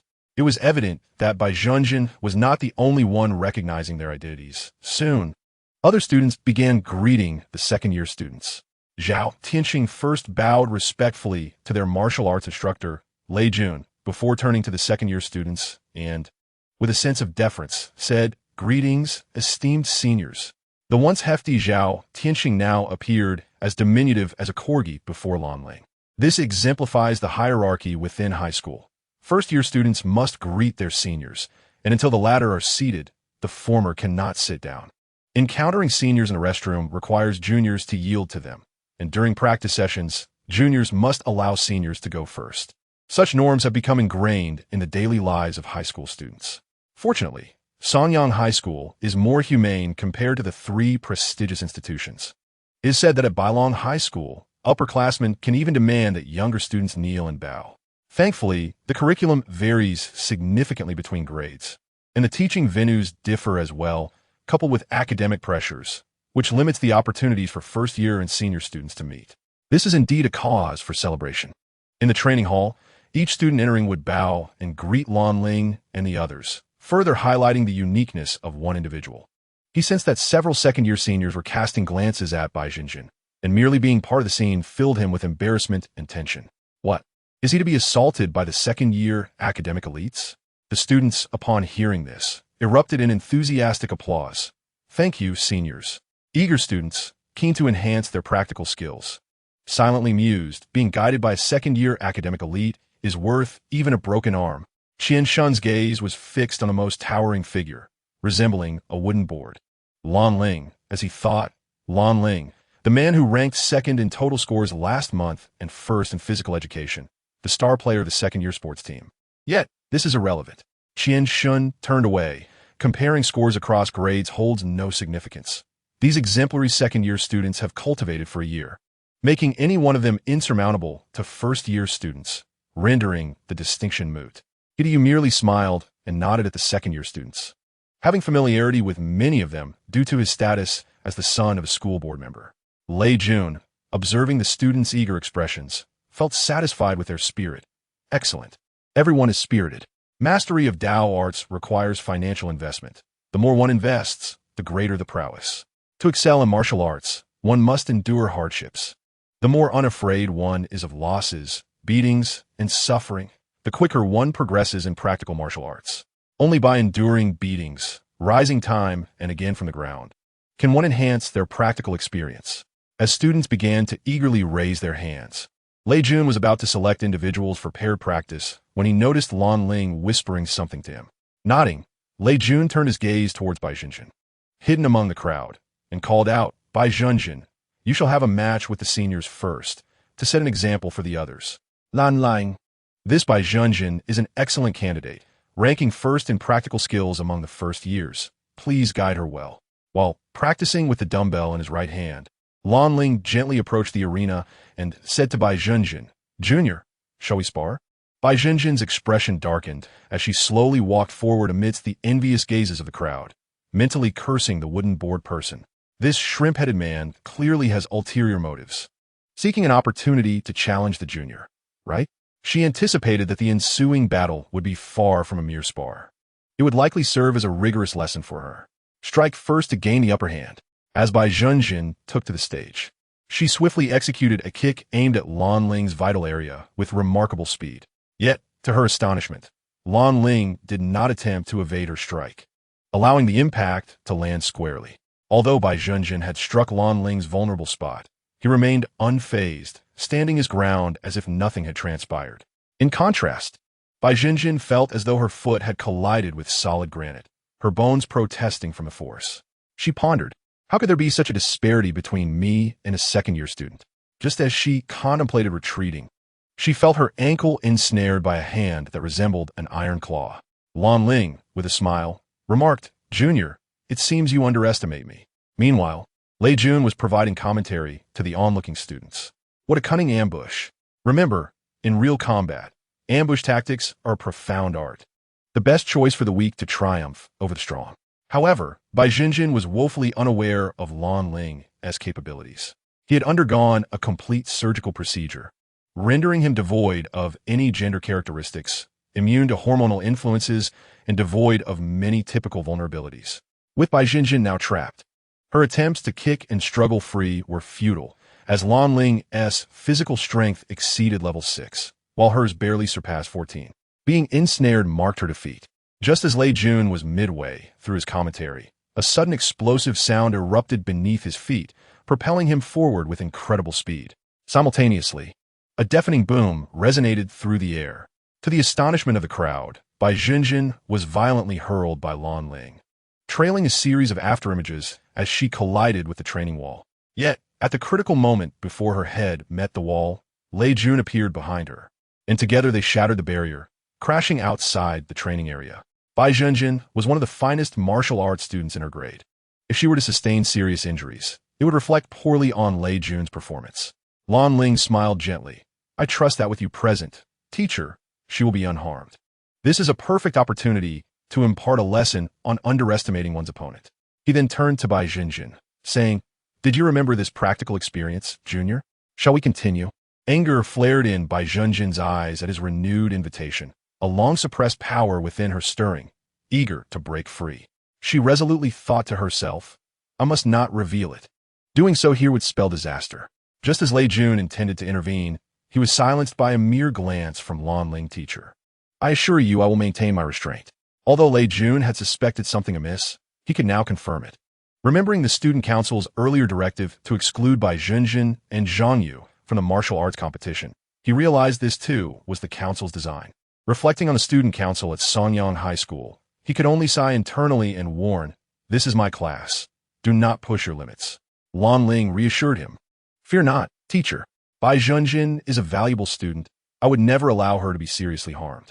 At that moment, the surrounding first-year students sensed the shift in atmosphere, but remained oblivious to the underlying issue.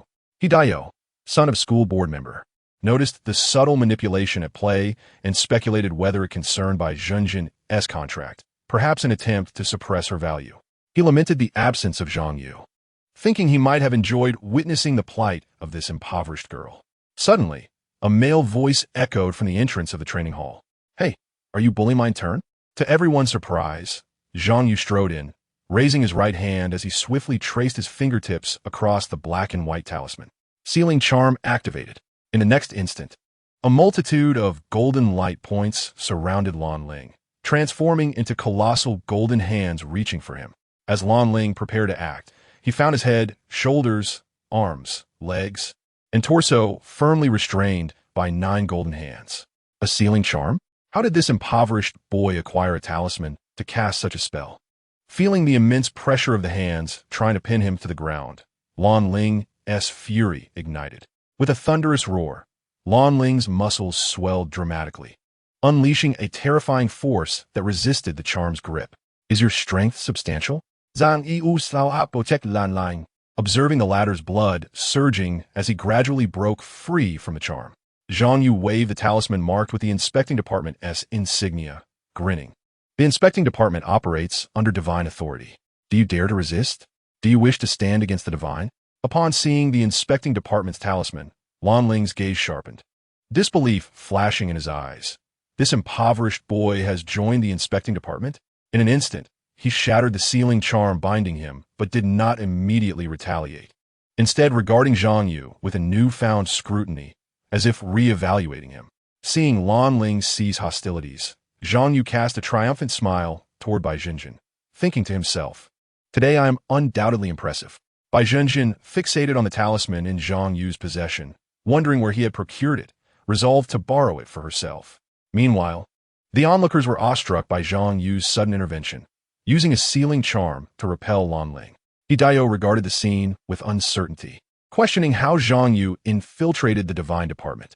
Zhao Tianxing felt both anxious and fearful, pondering whether Zhang Yu had acquired a talisman through dubious means. Yet, he quickly chastised himself for focusing on trivial matters. What truly mattered was the conflict between Zhang Yu, Bai Zhenjin, and the second-year students. Despite his concerns, Zhao Tianxing couldn't help but feel a twinge of envy at Zhang Yu's boldness. Qian Shun, fixated on the talisman, was astonished, realizing Zhang Yu's score in the talisman examination would undoubtedly rise. Just as Zhang Yu and Lan Ling locked eyes, the atmosphere grew increasingly tense, and the temperature in the training hall began to plummet. The previously vigorous Lan Ling was now shrouded in a cloud of white mist due to the sudden chill. Glaring at Zhang Yu with a disdainful snort, Lan Ling began to retreat, turning his attention toward the entrance. "President." The crowd followed his gaze. As footsteps echoed, Zhou Chechen approached, stepping gracefully upon the frost-laden ground. The vice president of the student council. Zhou Chechen had spoken as a student representative at the opening ceremony and frequently appeared on the big screen and announcements due to his exceptional achievements. He was the epitome of a student leader, and his mere presence silenced the entire assembly. Hidayo was the first to react, bowing respectfully, "Greetings, senior." This seemed to trigger a chain reaction, as nearly all first-year students bowed in unison, echoing, "Greetings, senior." The second-year students followed suit, bowing and proclaiming, "Greetings, president." Although he held the title of vice president, the day-to-day affairs of the student council had effectively fallen to Zhou Chechen, as the president was preoccupied with preparations for the college entrance examinations. In terms of strength, achievements, wealth, and authority, he was the undisputed king of the school. Zhang Yu and Bai Zhenjin regarded Zhou Chechen as though he were a monarch receiving the homage of his subjects, standing as the only two in the assembly who did not bow their heads. Zhou Chechen did not address Zhang Yu or Bai Zhenjin first. Instead, he directed his gaze toward the second-year students, his presence growing ever more imposing as frost enveloped the air. "Xuan Yupeng, you were the top scorer and the best in practical combat during your first year of high school. What are your thoughts on the recent match between Bai Zhenjin and Lan Ling?" From behind a group of second-year students, a relatively smaller second-year student stepped forward, under the gaze of the crowd. His hand seemed unsure of where to rest, occasionally tugging at his hair or scratching his ear, his eyes reflecting a profound fear as he looked at Zhou Chechen. He cautiously remarked, underestimating the enemy, being arrogant, failing to recognize the disparity between us. Observing Xuan Yoping's timid demeanor, Zhang Yu and Bai Zhenjin felt as though they were witnessing a dog wagging its tail in submission before Zhou Chechen. The once spirited Xuan Yupeng, who had held the title of top scorer in his first year, now appeared completely diminished. Zhou Chechen lightly nodded and commented, "I believe that this year's first-year students in practical combat are not as clever as you were in your time." Shuang Yupeng hurriedly waved his hands, saying, "You flatter me, President." Zhou Chechen then turned his gaze towards the first-year students and asked nonchalantly, "Have you expressed your gratitude to the senior for his guidance?" The first-year students immediately bowed and responded, "Thank you for your guidance, senior." In that brief moment, Zhou Chechen seemed to become the center of attention, with all students captivated by his every gesture, word, and glance. Only at this moment did Zhou Chechen finally direct his gaze towards Zhang Yu and Bai Zhenjin, stating calmly, "Zhang Yu, Bai Zhenjin, the sparring with Lan Ling was normal teaching practice. Why did you resort to using the binding talisman against the senior?" As he spoke, he slowly raised his palm, revealing a chilling blue aura that caused the temperature around them to plummet once again. Zhou Chechen continued, "Whether it's using a binding talisman in school or this disrespectful behavior toward the senior, as the vice president of the student council of Sanyang High School, I cannot tolerate it." Zhang Yu's gaze shifted, and he picked up the talisman book, saying, "Zhou Chechen, are you going to attack the divine assistant of the inspection department?" Zhou Chechen's eyelids lowered slightly, and a subtle smile appeared at the corners of his mouth. In his eyes, the heavenly eye talisman had already revealed Zhang Yu's evaluation. An outsourced employee of the Sanyang City inspection team, a mere trivial position, dares to act recklessly at Sanyang High School? Just as the chill in Zhou Chechen's palm was about to explode, a warm breeze suddenly swept in from all directions, dispersing the cold in the training ground and restoring the temperature to normal. Zhang Piampian and another man entered the training ground from outside. "Are you going to attack my temporary worker?" Zhou Chechen turned sharply, and upon seeing Zhang Piampian's face, his gaze froze. "Zhang Piampian? What's she doing here? Is she here to support Zhang Yu?" "Zhang Piampian? Zhang Yu? Are they relatives?" However, Zhou Chechen recalled that he had checked Zhang Yu's information, and Zhang Yu did not seem to have such a formidable relative. If Zhang Yu truly had such a powerful protector, how could Zhou Chechen easily deal with him? Zhou Chechen pondered. Or has Zhang Yu found a more lucrative master and now serves as Zhang Piampian's subordinate? As he observed the lingering chill in Zhou Chechen's hand, Zhang Piampian continued to stride towards the center of the arena. Did you not hear what I said? Or do you wish to be my enemy?" As she spoke, Zhang Piampian gently lifted her right index finger, and the talisman book naturally floated to her fingertip. In the next moment, her fingertip swiftly traced over the talisman book. Bai Zhenjin watched in astonishment, her gaze sweeping over Zhang Piampian's school uniform. Bailong High School? What is she planning? Is she going to confront Zhou Chechen? Zhang Yu was equally startled. Is she going to strike immediately? What talisman will she use? Could it be the binding talisman as well? As everyone watched with bated breath, Zhang Piampian completed the talisman drawing, and a wave of magical energy surged forth. The pressure talisman activates. Suddenly, 2 lines of text appeared above Zhang Piampian's head. The first line read, "Bailong High School, Senior Year, Monthly Exam Total Score, 699 points." Upon seeing this score, the students' eyes widened in shock, plunging them into deep astonishment. A score of 699 in the senior year monthly exam? Qian Shun thought wildly. This is divine, the future god of college entrance examinations. Before the crowd could recover from their amazement at this score, the second line of text began to manifest above Zhang Piampian's head. Bank balance, 2. Initially, it was just a 2, but soon a 5 jumped out behind it. Thus, with each passing second, another digit appeared above. 25,000, 250,000, 500,000. When the figure reached 25 million, the students present felt their breathing quicken. At this moment, they gradually understood the nature of Zhang Piampian's talisman. The pressure talisman, which summons divine power to reveal scores and bank balances, serves to intimidate others. When the number reached 250 million, the crowd felt a surge of blood rising within them. As the number finally settled at 5 billion, combined with the previous score of 699, the students felt an overwhelming pressure descend upon them, akin to a mountain pressing down on their chests. This was merely the bank balance. Contemplating the assets this figure represented and the celestial power it denoted stirred their hearts. Even Idayo couldn't help but shudder at the sight of this number. Just the bank balance alone amounts to 5 billion? What level of wealth does this woman possess? Unable to resist, he took out his talisman book and activated the heavenly eye talisman to explore her background. Yet, he could only see 5 large characters above her head. "You are not worthy to know. The other side concealed her foundation with a talisman, rendering him unable to investigate further. Upon seeing these 5 characters, Hidayo staggered, his face turning pale as if struck by lightning. Confronted with an insurmountable chasm between himself and Zhang Pianpian that he could never cross. Zhao Tianxing stared intently at the string of numbers above Zhang Pianpian's head, counting repeatedly. But each time he felt he miscounted halfway. When he finally confirmed it was 5 billion, he couldn't help but gasp in shock. So wealthy. Truly so wealthy. The pressure of the rich is indeed formidable. In that moment, Zhao Tianxing felt a sense of inferiority, believing he was unworthy to stand in the same room as her. Zhang Yu was equally astonished.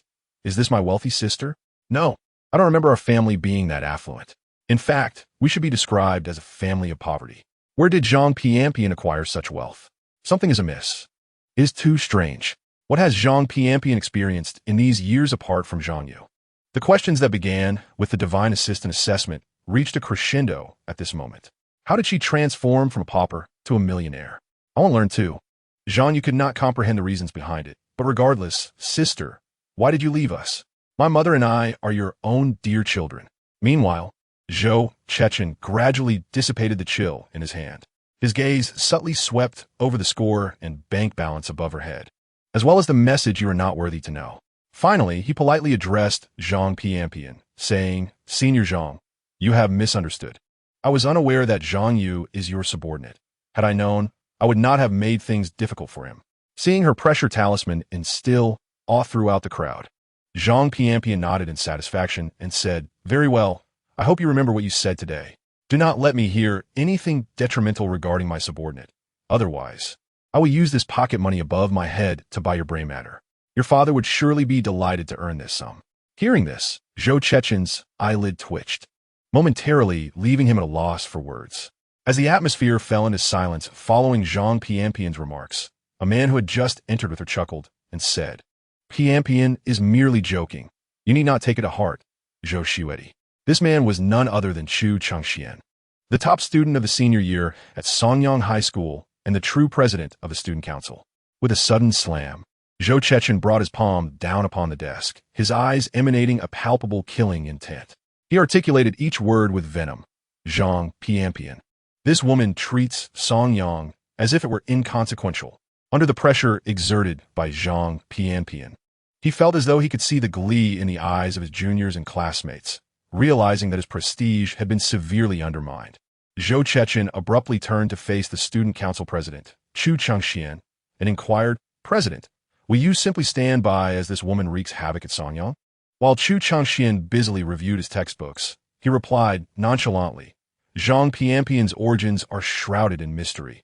Her wealth is enigmatic, and she exhibits erratic behavior. Why provoke her? In just over 6 months, she will enter university, and at that time, the upperclassmen will naturally deal with her.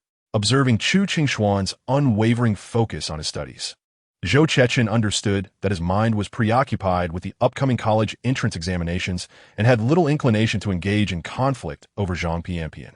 However, upon hearing Chu Qingxuan's words, a glint of cold light flashed in Zhou Chechen's eyes. 6 months, is it? Then I shall wait for that duration to deal with Zhang Yu and Bai Zhenjin. Yet in his eyes, both Zhang Yu and Bai Zhenjin were merely desiccated bones sheltered by Zhang Pianpian, awaiting the moment when he could unleash his wrath upon them. At this moment, his true target remained Zhang Pianpian. With an overwhelming sense of hatred and humiliation, he thought, in 10 years at university, the gap between us will not be as pronounced as it is in high school. Zhang Pianpian, I fervently wish for you to endure until I can catch up with you at university. Outside Songyang High School, within a private room of a tea house, Zhang Pianpian surveyed her surroundings and stated, There is nothing to worry about here. We can speak freely for the time being. I have some matters to discuss with you. Cease! Zhang Yu exclaimed excitedly, grasping Zhang Pianpian's hand. You truly are my biological sister.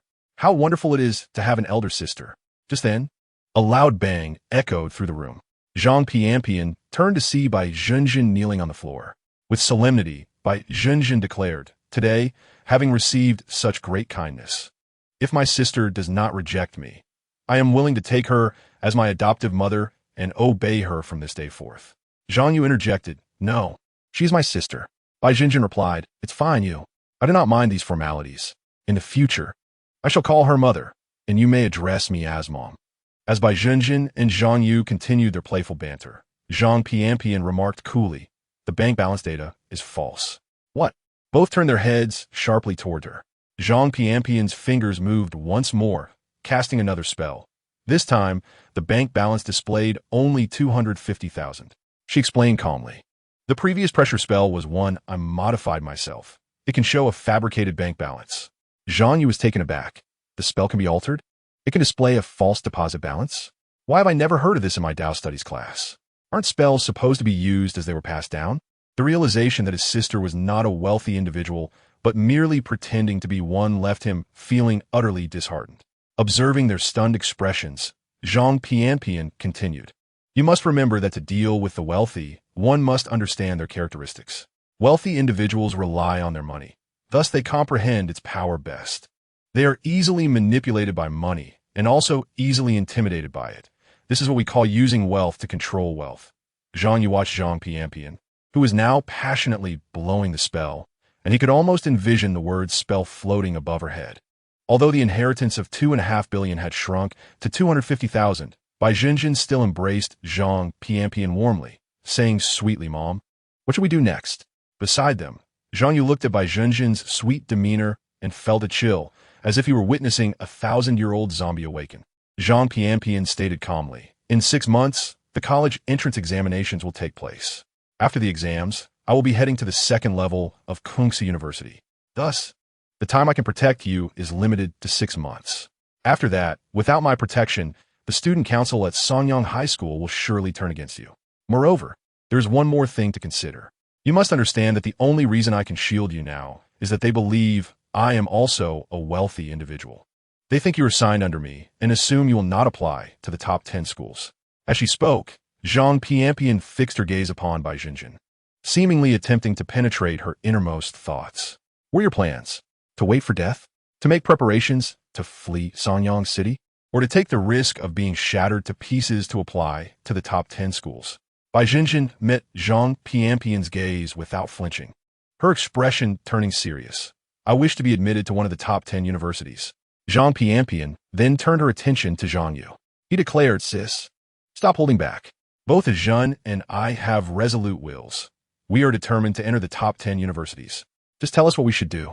Zhang Pianpian nodded slightly and continued, "Your abilities are currently insufficient." Upon seeing their expressions of disbelief, she added, "To aspire to enter the top 10 as impoverished students, your current strengths fall far short, let alone overcoming the barriers set by the wealthy. First, you must become the strongest first-year students at Sanyang High School. Once you both secure the top 2 positions in all upcoming first-year competitions, I will then reveal to you the path forward." Zhang Yu and Bai Junjin were both taken aback by her words. All remaining first-year competitions?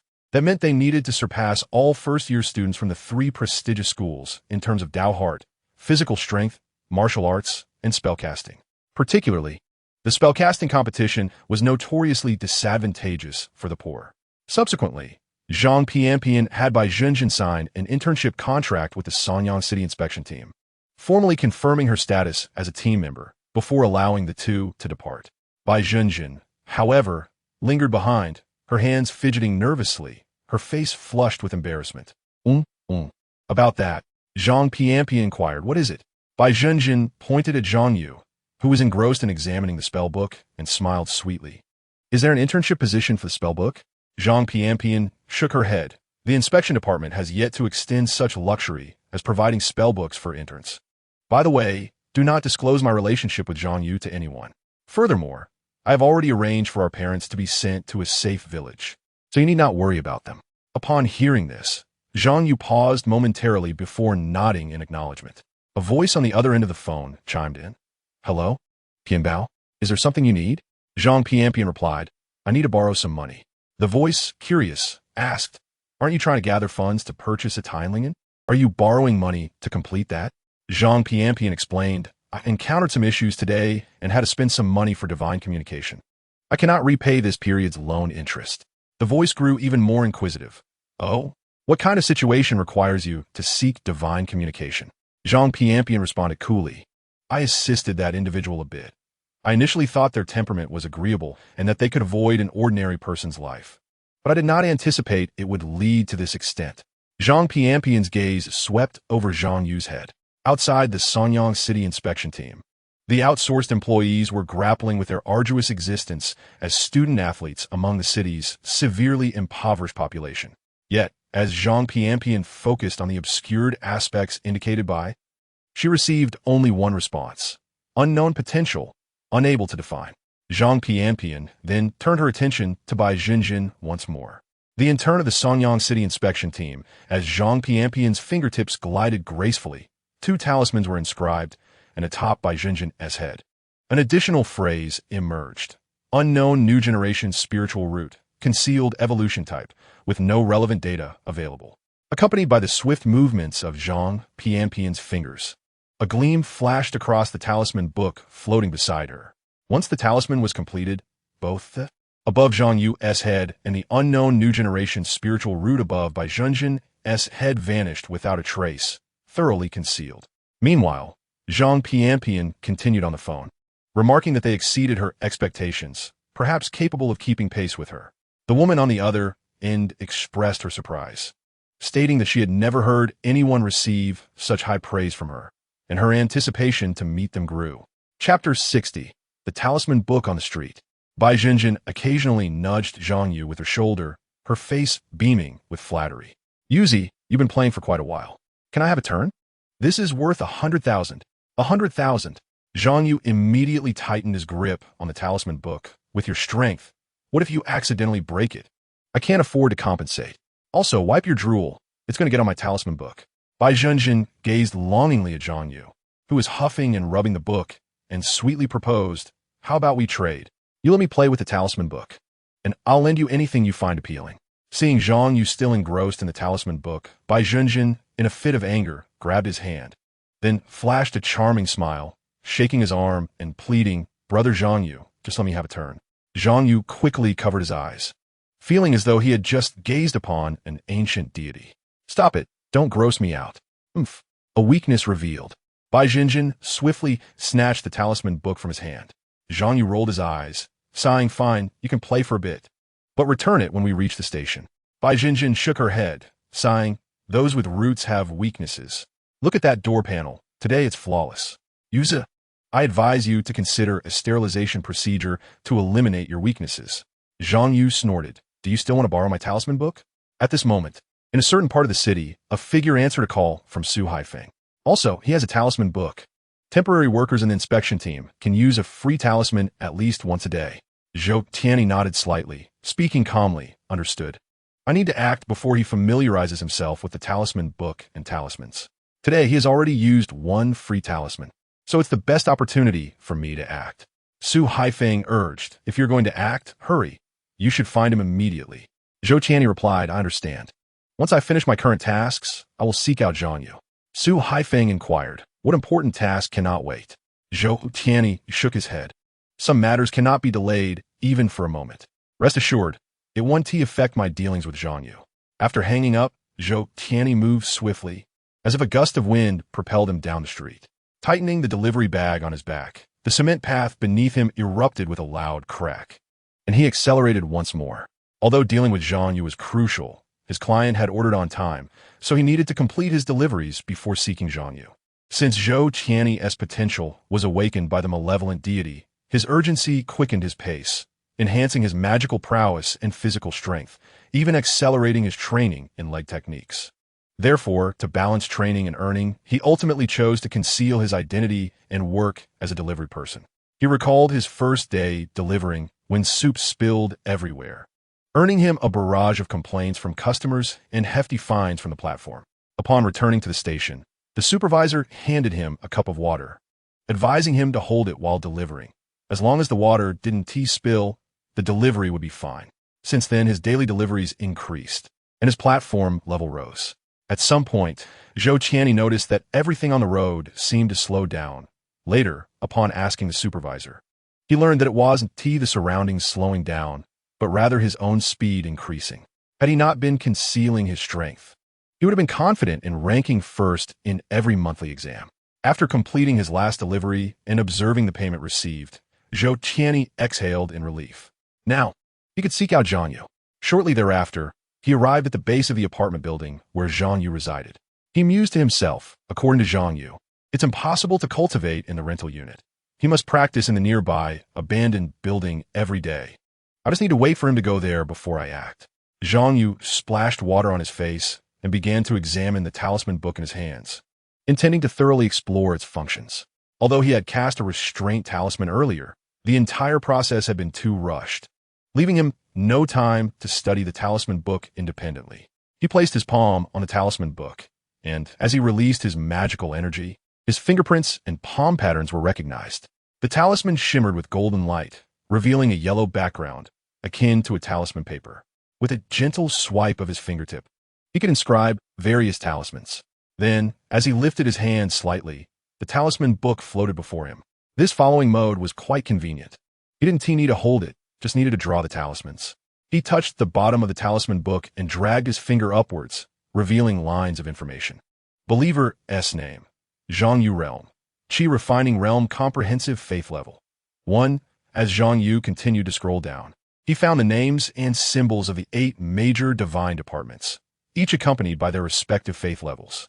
Since Zhang Yu had never elevated his faith level, all 8 departments reflected the default level of 1 that came with the talisman book. Clicking on the top entry, the Department of All People, the scene shifted to reveal a divine temple in the spiritual realm. Behind layers of red walls and golden tiles, celestial dragons soared and phoenixes spiraled. A divine being radiating 5-colored light stood within the hall, performing a hand gesture, exuding an aura of compassion, with eyes gently closed, seemingly pained by the suffering of the world.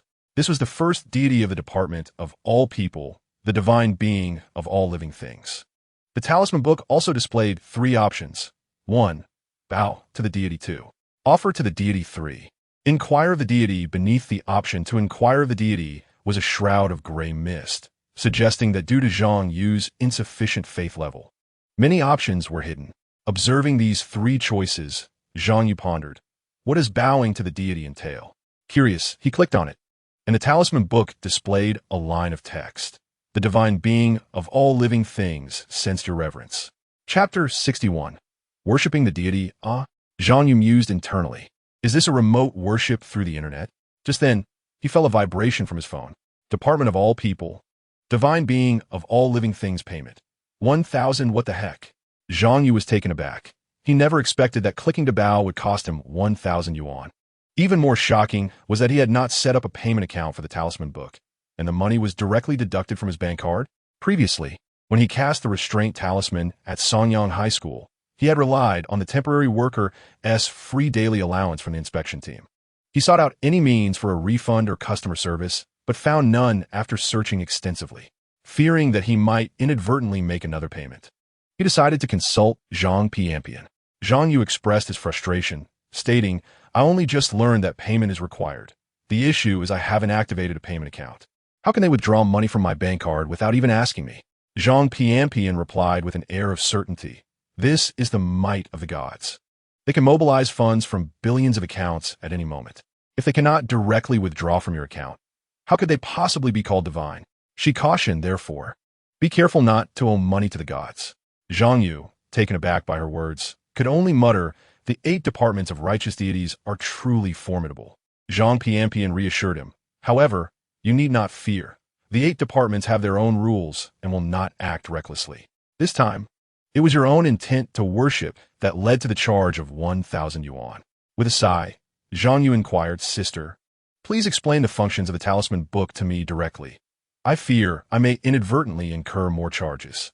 Zhang Piampian explained. Daily worship of the deities is the most fundamental practice for elevating your faith level. The longer you persist in your daily worship, the greater the enhancement to your faith level with each act of devotion. However, if you miss a day, you must start all over again. For those with high faith levels or adept in talisman practices, daily worship is essential. Zhang Yu comprehended that this was akin to a daily sign-in, albeit with a minimum cost of 1,000 yuan each time. Zhang Piampian continued, worship can take various forms, including lighting incense, offering merit banners, and setting up altars, among others. The more expensive the offerings, the more effective they are in enhancing your faith level, and they can also amplify the power of talismans and grant additional privileges. She advised him to explore the worship options without concern for immediate charges. Having been startled by the prior 1,000 yuan deduction, Zhang Yu cautiously clicked on the worship options. He was presented with a price list for offerings such as incense, merit banners, altars, and chanting, with prices ranging from hundreds to thousands. After perusing the descriptions, he suddenly realized that these seemed to be forms of remote worship, with monetary offerings impacting the Divine Realm's temple. Could these be mere virtual items? Zhang Yu finally understood how the 8 departments of righteous deities accumulated wealth. These deities were indeed profiting effortlessly. Zhang Pianpian elaborated, asking the deities for guidance, as implied, pertains to inquiring about talisman practices. The costs here are quite high, and given your low faith level, it is unnecessary to invest in this area at present. The options obscured by mist require a higher faith level to access, so do not overthink it. After disconnecting from Zhang Pianpian, Zhang Yu looked at the talisman book before him, filled with bitterness. The intricacies of talismans were daunting. How much would it cost to secure first place in a high-level talisman competition? As Zhang Yu pondered these matters, the countdown for the ritual in his mind began to ring loudly, urging him to cease his reverie and diligently practice. Thus, he momentarily set aside his thoughts on this topic, poured some demon beast meat powder into a cup, drank it, and headed to the abandoned building to commence his training. Regardless, the talisman competition was still months away. The imminent challenge was the martial arts competition. Thinking of martial arts invigorated Zhang Yu with confidence. I am currently at level 5 in freehand combat, level 10 in Wuji cloud hands, and level 6 in the Tianwu heart refining technique. If I unleash my full potential in the practical competition, my advantages will be substantial. However, he silently noted, these trump cards must be concealed, especially the level 10 Wuji cloud hands, which I only acquired during the competition. If I reveal such a high-level technique in a martial arts competition over a month away, I fear it would attract too much attention, and even Zhang Pianpian would be unable to protect me. In the martial arts competition, I must hide my higher-level techniques. Thus, I should focus on enhancing my foundational qualities. Arriving at the abandoned building, Zhang Yu resumed practicing the Tianwu heart refining technique. As a martial intent surged within his consciousness, he executed the 9 sets of martial arts prescribed by the Tianwu heart refining technique both internally and externally. Under the influence of the Tianwu heart refining technique, Zhang Yu felt his blood boil with exhilaration. A sense of being compelled to train fervently surged within him. While Zhang Yu was wholeheartedly immersed in his rigorous training of the Tianwu heart refining technique, a figure in the shadows of the building's staircase watched him intently. Zhou Qianni thought to himself, I cannot allow Zhang Yu any time to utilize the talisman book. I must wait until he is at his weakest and then strike decisively. After roughly 2 hours of waiting, Zhou Qianni observed Zhang Yu's movements gradually slowing down, and he focused intently, preparing to unleash his power. In a swift motion, just as Zhang Yu turned his back, Zhou Qianni charged like a gale, employing the 5th level of the gale leg technique to its fullest as he aimed to kick at Zhang Yu's back. As he closed within 3 meters of Zhang Yu, who had yet to fully turn around, a glint of determination flashed in Zhou Qianni's eyes. He believed that if his kick connected with Zhang Yu, it would be sufficient to knock him down. Zhou Qianni had already envisioned the follow-up moves to incapacitate Zhang Yu completely. However, the next moment, a surge of white mist-like energy erupted from Zhang Yu's back. With a loud thud, Zhou Qianni was taken aback, feeling as if his kick had struck cotton, devoid of any impact. Yet in the following instant, an overwhelming force rebounded fiercely from the white energy, crashing down on his foot. Inside the abandoned building, Zhou Qianni, after patiently waiting for over 2 hours, believed he had finally seized an opportunity to ambush Zhang Yu. But in the blink of an eye, he was caught off guard by the energy surging from Zhang Yu's back. Originally, with one leg lifted to deliver the kick, he found himself unbalanced and was sent flying backward. What? Zhang Yu has only been practicing the Wuji cloud hands for less than a month. How can he release energy from his back? Zhou Qianni's astonishment surged uncontrollably as he felt the immense power emanating from the energy. Just as he tumbled to the ground and lifted his head, a menacing figure was already charging toward him, appearing right before his eyes. Previously observing Zhang Yu from a distance, Zhou Qianni had perceived him as imposing. Now, in close proximity, he truly felt the weight of that presence. The violent killing intent and boundless fighting spirit emanated from Zhang Yu, who, under the influence of the Tianwu heart refining technique, resembled a vengeful spirit in pursuit. An instinctual urge to flee welled up within Zhou Qianni. However, as Zhou Qianni instinctively stepped back, Zhang Yu had already unleashed his full strength. Facing the masked figure attempting to ambush him, Zhang Yu, under the influence of the Tianwu martial intent, had completely entered a combat state. Fight, fight, fight! Crush all enemies to dust. With the full force of the 10th level Wuji cloud hands, Zhang Yu struck out with a palm, unleashing a torrent of energy from his dantian that surged forth, oscillating 7 times in an instant, transforming into a torrent of formless cloud energy. Understanding that his life was at stake, Zhou Qianni braced himself and, with a roar, summoned all his strength to retaliate with a powerful kick. The impact resounded, and the cement wall was blasted open with a resounding crash. Ultimately, Zhou Qianni collapsed to the ground amidst a heap of shattered cement and brick walls. He attempted to struggle to his feet, but the moment he exerted himself, a wave of excruciating pain coursed through his body. He was uncertain how many bones and muscles had been fractured, and so he fell back to the ground once more. Zhang Yu slowly approached him, still immersed in the Tianwu Lianxin Ju, emanating an aura of fierce malevolence. Glaring coldly at the masked Zhou Qianni, he inquired, "Who are you? Why did you attempt to assault me?"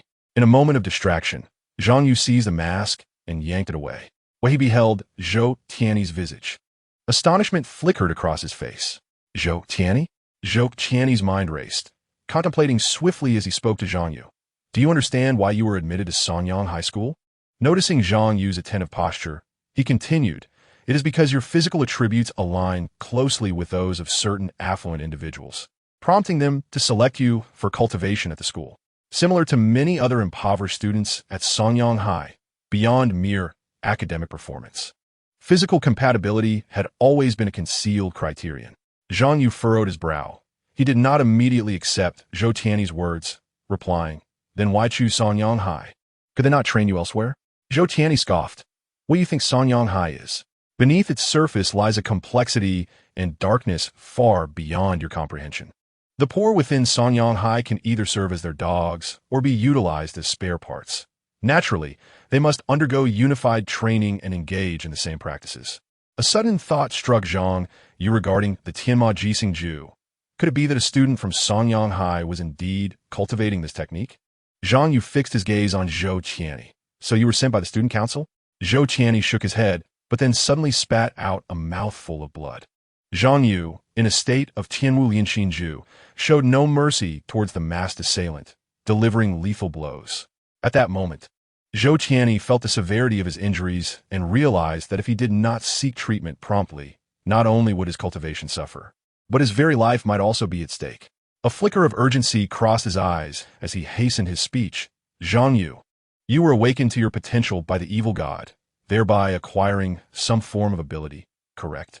Zhou Qianni continued, "Do not be so quick to deny it."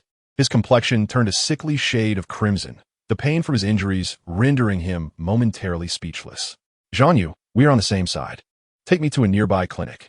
Observing Zhang Yu's unmoving demeanor and feeling his life force waning, Zhou Qianni's urgency intensified until he involuntarily exclaimed, "I too have an evil god behind me, and that entity is extremely interested in you."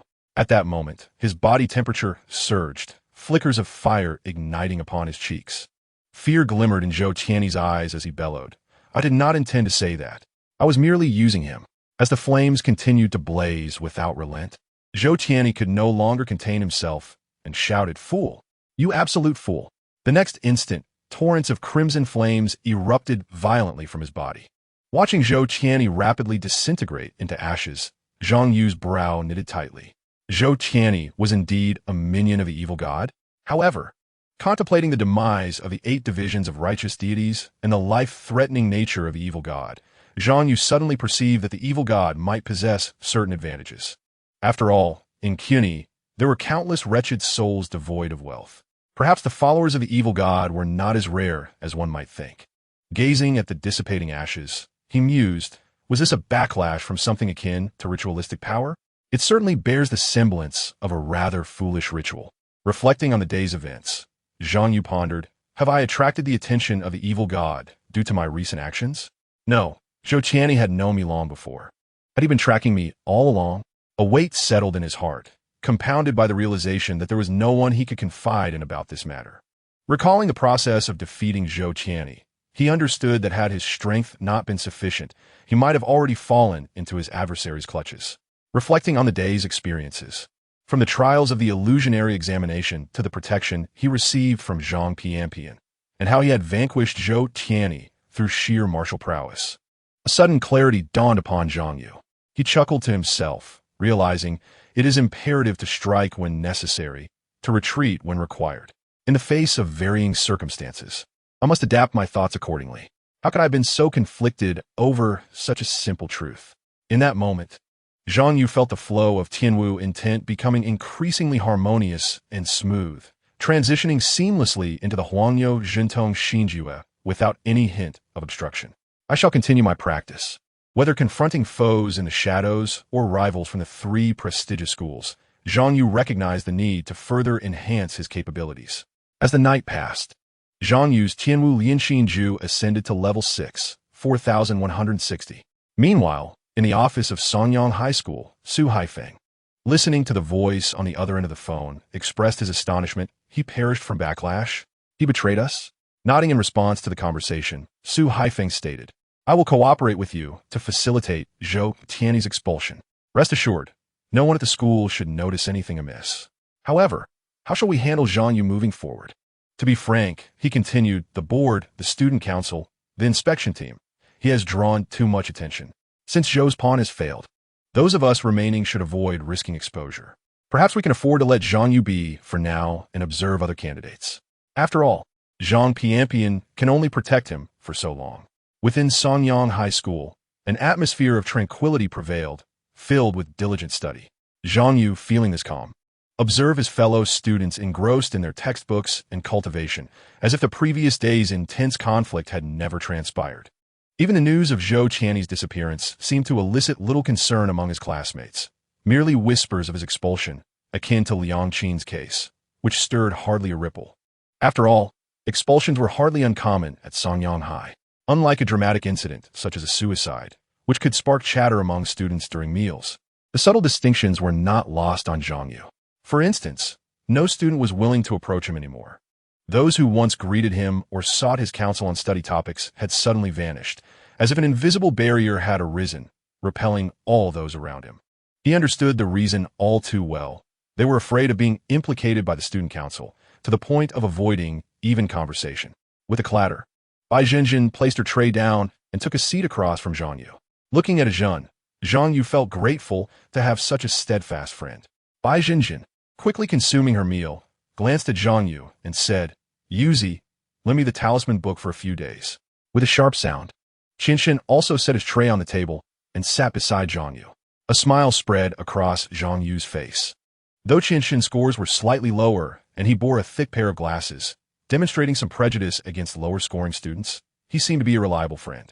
Qinshin devoured several bites of food before abruptly asking, that Zhang Pianpian, who scored 699.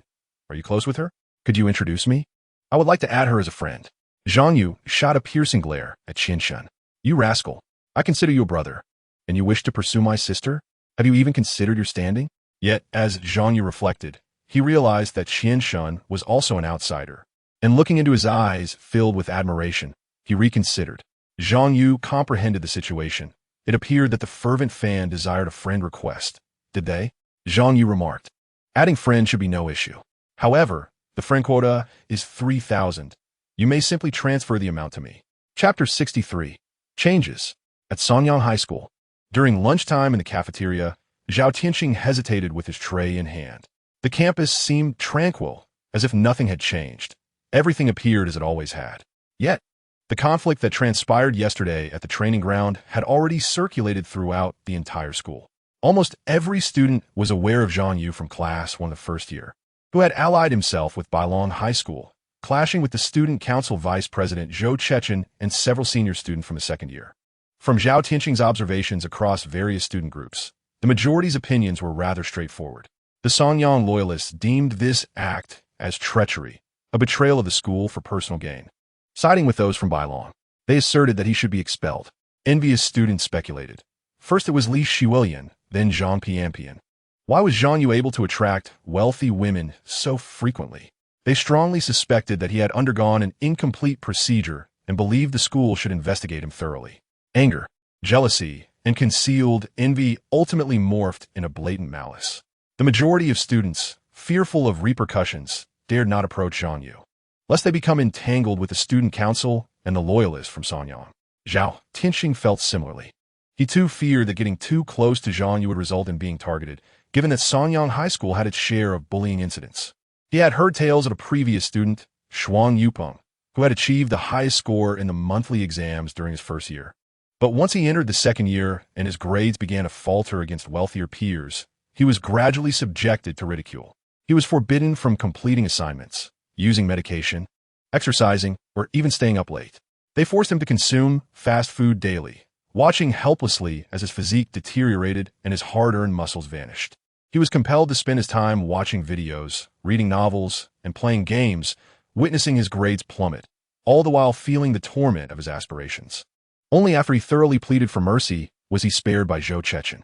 Merely contemplating this ordeal made Zhao Tianxing feel breathless.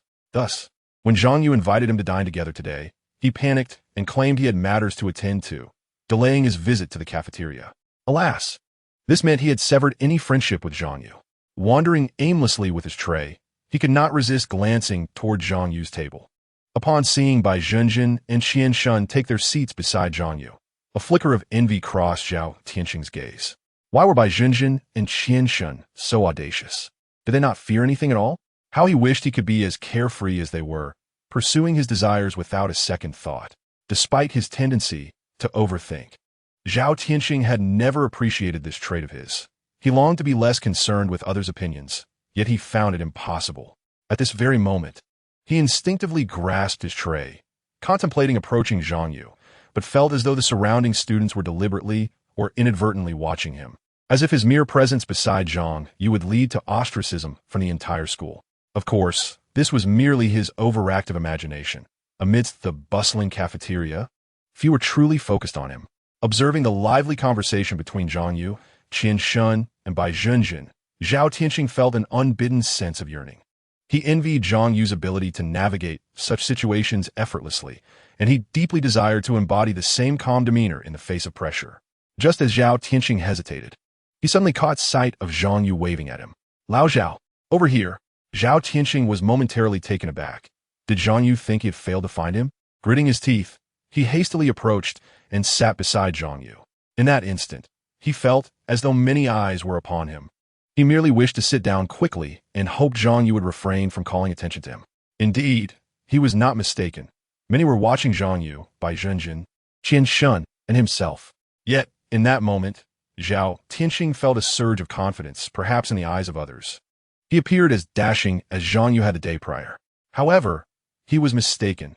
To the majority of students, he resembled a clown, now branded with the same untouchable label. Zhang Yu had just sent a message to Zhang Pianpian. "Sister, I have a studious classmate who wishes to add you as a friend." Zhang Pianpian replied, "What is their score?" Zhang Yu responded, "The highest was over 620. Zhang Pianpian remarked, "That's too low. I want to add them." Zhang Yu thought to himself, "My sister certainly harbors a severe bias against scores." He recalled a time when Zhang Pianpian had called him, back when his score was barely 600. He must have seemed like a mere waste in her eyes, explaining her bluntness. However, considering the environment at Bailong High School, Zhang Yu mused that it was quite reasonable for the top student there to be selective. Glancing at Qian Shun, who looked eagerly expectant, Zhang Yu sheepishly relayed, "I told her you scored over 620, but she thinks that's too low." Qian Shun momentarily appeared taken aback, then blushed deeply, reminding Zhang Yu not to forget the 6 points on his score.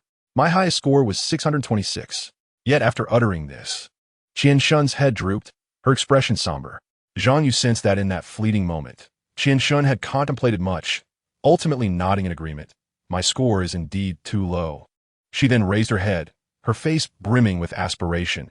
"No wonder you are a 699. Even your standards for friends are so refined. Please tell her I will strive to improve my grades and earn the privilege of adding her.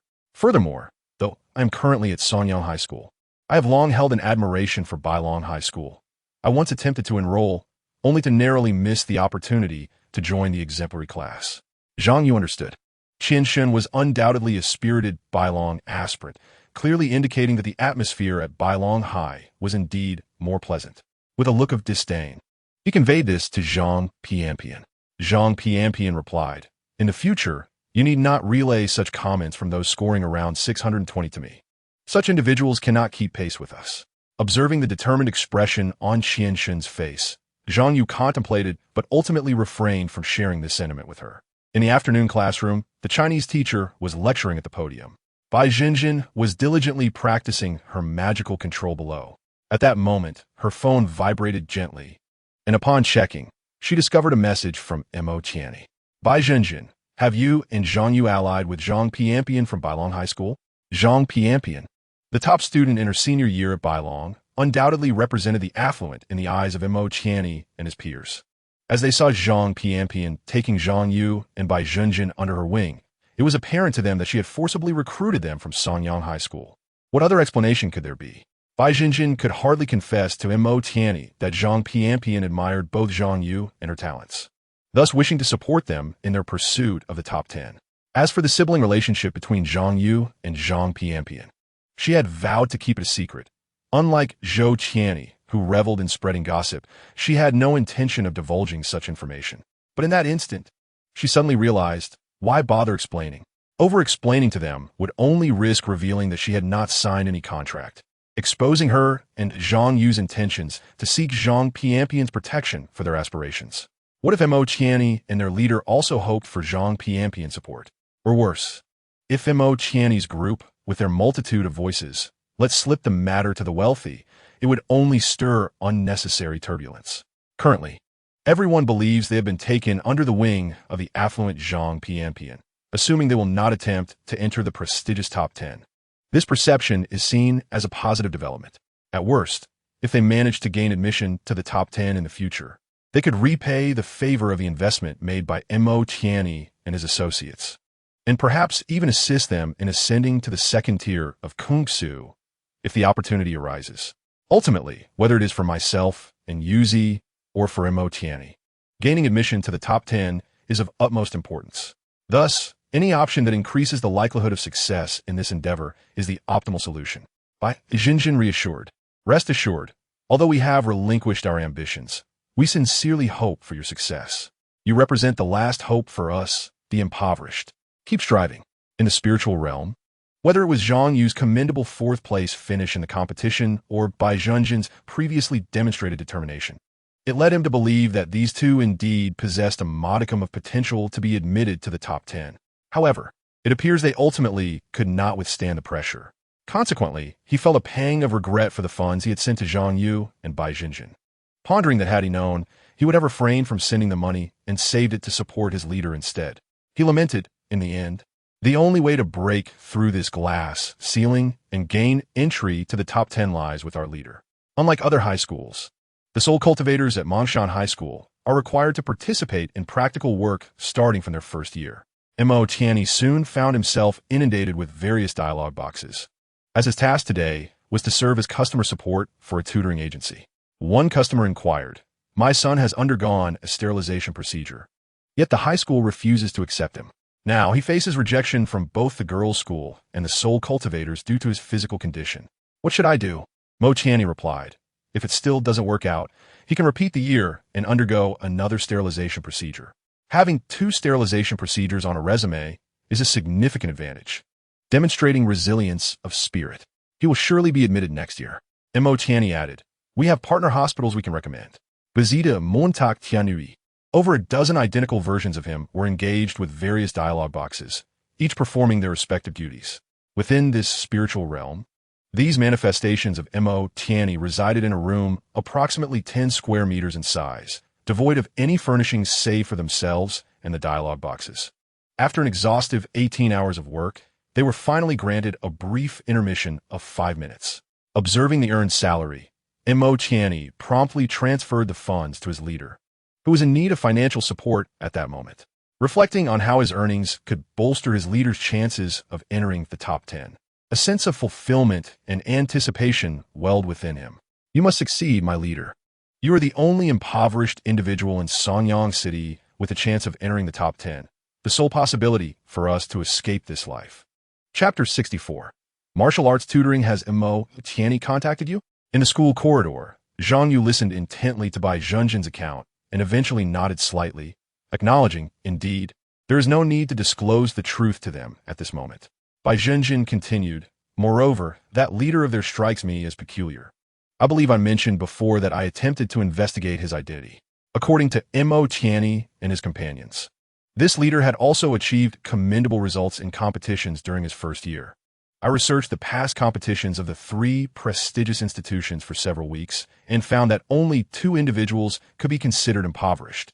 However, to my knowledge, both of these individuals have already signed contracts with Bailong High School, eliminating any possibility of them entering the top 10. Zhang Yu remarked, so, does this mean Mo Tianyi and his group have been deceived? Bai Zhenjin shook her head, an expression of perplexity on her face, according to Mo Tianyi's assertions. This leader supposedly signed a contract under the witness of the divine, being Tianyue, which guarantees admission to the top 10 and entails bringing them along to the second tier once capable. In summary, I find the situation difficult to comprehend. As the two conversed, they arrived at the training ground. There, their martial arts instructor, Lei Jun, had been awaiting their arrival to participate in martial arts competition tutoring. Following Zhang Pianpian's visit to Songyang High School yesterday, the two were once again permitted to partake in the martial arts competition, and supplementary lessons had resumed.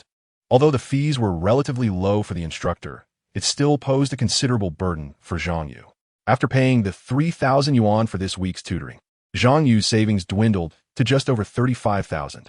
At that moment, Lei Jun, clad in a tank top emblazoned with the phrase "martial arts is great utility," was diligently warming up. Aside from Zhang Yu and Bai Zhenjin, no other students were present, as only they were participating in the first-year martial arts competition.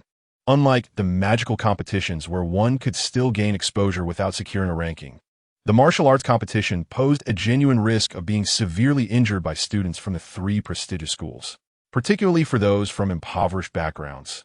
It was a real threat of financial ruin at the hands of their wealthier counterparts.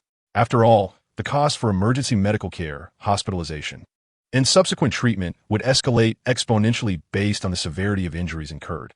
Thus, in light of their perceived lack of hope for ranking, students, rich or poor, had largely opted to refrain from entering the martial arts competition. At this moment, upon seeing Zhang Yu and Bai Zhenjin's arrival, Lei Jun greeted them, stating, "I have already registered both of you." He then sent them a link. "You should purchase insurance today." Zhang Yu and Bai Zhenjin understood the importance of practical measures, recognizing that the first priority was to secure insurance. However, upon reviewing the pricing options, they both opted for the most economical plan. It was not that they could not afford the premium insurance, but rather that the basic plan offered superior value. Given the choice, Zhang Yu and Bai Zhenjin prefer to allocate their funds towards enhancing their abilities to achieve a higher ranking in the competition. Lei Jun cautioned, "This insurance will only cover medical expenses up to 100,000. Should you sustain severe injuries, you will need to cover the costs out of pocket." Zhang Yu wholeheartedly agreed, realizing that the reward for first place in the martial arts competition was merely 50,000 yuan and access to an expert-level martial art. It would be unwise to incur extensive medical expenses for the sake of securing first place. Meanwhile, Lei Jun sighed, "You are fortunate in some respects. In my time, we were allowed to use weapons in competitions. Despite the presence of referees, every year, students either lost their lives in the arena or accrued immense debts, leading to their withdrawal. Eventually, one year saw only 7 participants, prompting the authorities to amend the rules, prohibiting weaponry. Now, martial arts competitions are conducted unarmed, and you must consider whether you can afford post-competition medical expenses." Enough of that, he concluded. "Purchase your insurance and begin warming up." After the two completed their warm-up routine, Lei Jun beckoned. "The 3 prestigious schools possess celestial techniques that we cannot rival, with funding beyond your imagination. Techniques such as cultivating spiritual roots, the latest pharmaceuticals from laboratories, and even enhancement surgeries are commonplace for them. I have gathered data on the top competitors from those institutions participating in the martial arts competition. Their physical strength averages above level 2, and their magical power exceeds 25. Coupled with the potential use of enhancements during the competition, their statistics undoubtedly surpass yours. They possess greater strength, swifter speed, and more abundant magical energy." Continuing, Lei Yun emphasized. However, in practical combat, victory does not solely favor those with superior statistics. Otherwise, there would be no need for practical examinations. Therefore, in the time ahead, you must acclimatize yourselves to battling opponents stronger than you and learn to minimize the risk of injury. As he spoke, a formidable aura emanated from Lei Jun, enveloping Zhang Yu and Bai Junjin in its presence. In order to provide you both with more practical training time, starting today, you shall train together. I will strive to maintain a physical strength and speed of level 2 with a mana level of 25 units to engage in combat with you.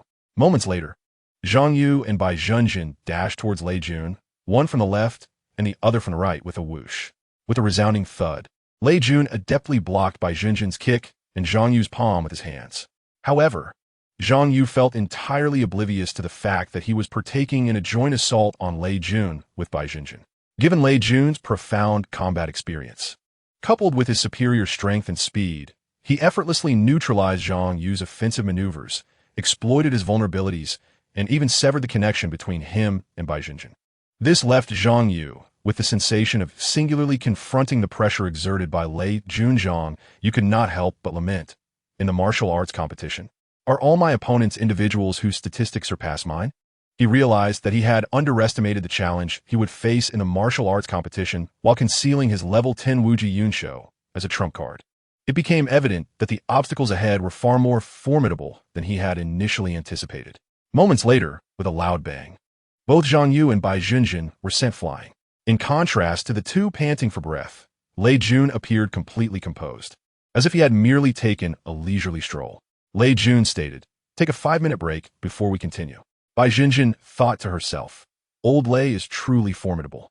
Every move I make is seen through. How many martial arts techniques does he actually know?" Zhang Yu mused. Old Lei seems to possess a level 10 Dao heart, a mana of 100 points, a physical strength also at level 10, and has cultivated at least a dozen martial arts to level 10, achieving the peak of the Qi refinement stage. Yet, why has he not established his foundation? Curious, he posed a question. "Teacher Lei, you are still at the Qi refinement stage and have not established your foundation?" Upon hearing this, Lei Jun's expression darkened. Establishing a foundation is not as simple as it appears. Observing the inquisitive gazes of the two, Lei Jun sighed and casually remarked, "To establish a foundation, one must pass the qualification exam for foundation establishment. For the Golden Core, there's a qualification exam as well. And the same goes for the nascent soul. How can one expect to achieve a breakthrough in realms at will? Establishing a foundation without a certificate is deemed illegal and will be punished severely by the 8 departments of deities and the 10 great sects. They regulate this matter stringently. One can only take the foundation establishment qualification exam after entering university. If one has not obtained the foundation establishment qualification before graduating from university, there will be no opportunities in this lifetime." Reflecting on his own university days, a hint of gloom crossed Lei Jun's eyes. He recalled the years he spent preparing for the foundation establishment certificate, coinciding with a significant reduction in the number of candidates accepted for the qualification.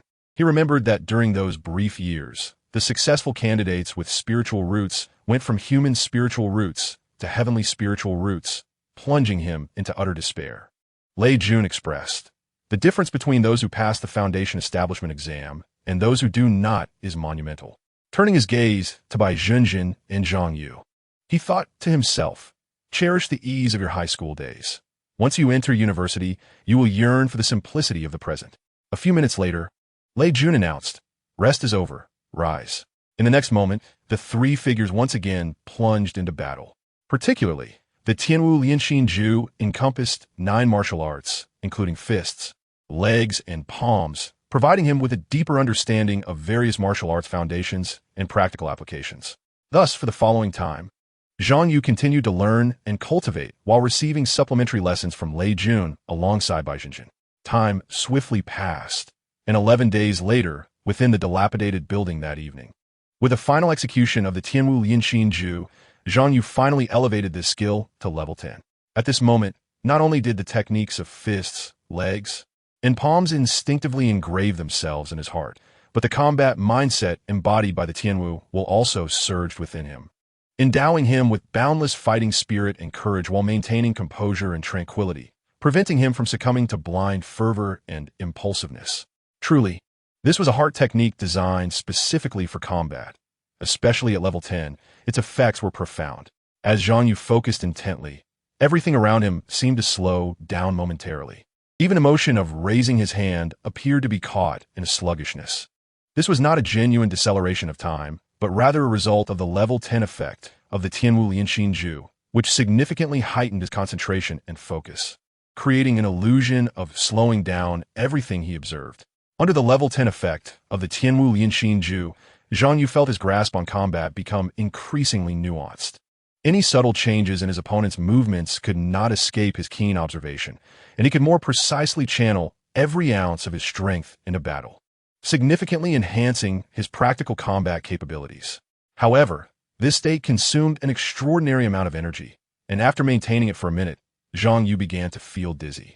This state of complete concentration should be reserved for critical moments in battle and not be squandered casually. The level 10 Tianwu Lianxin Ju granted Zhang Yu greater confidence in a martial arts competition.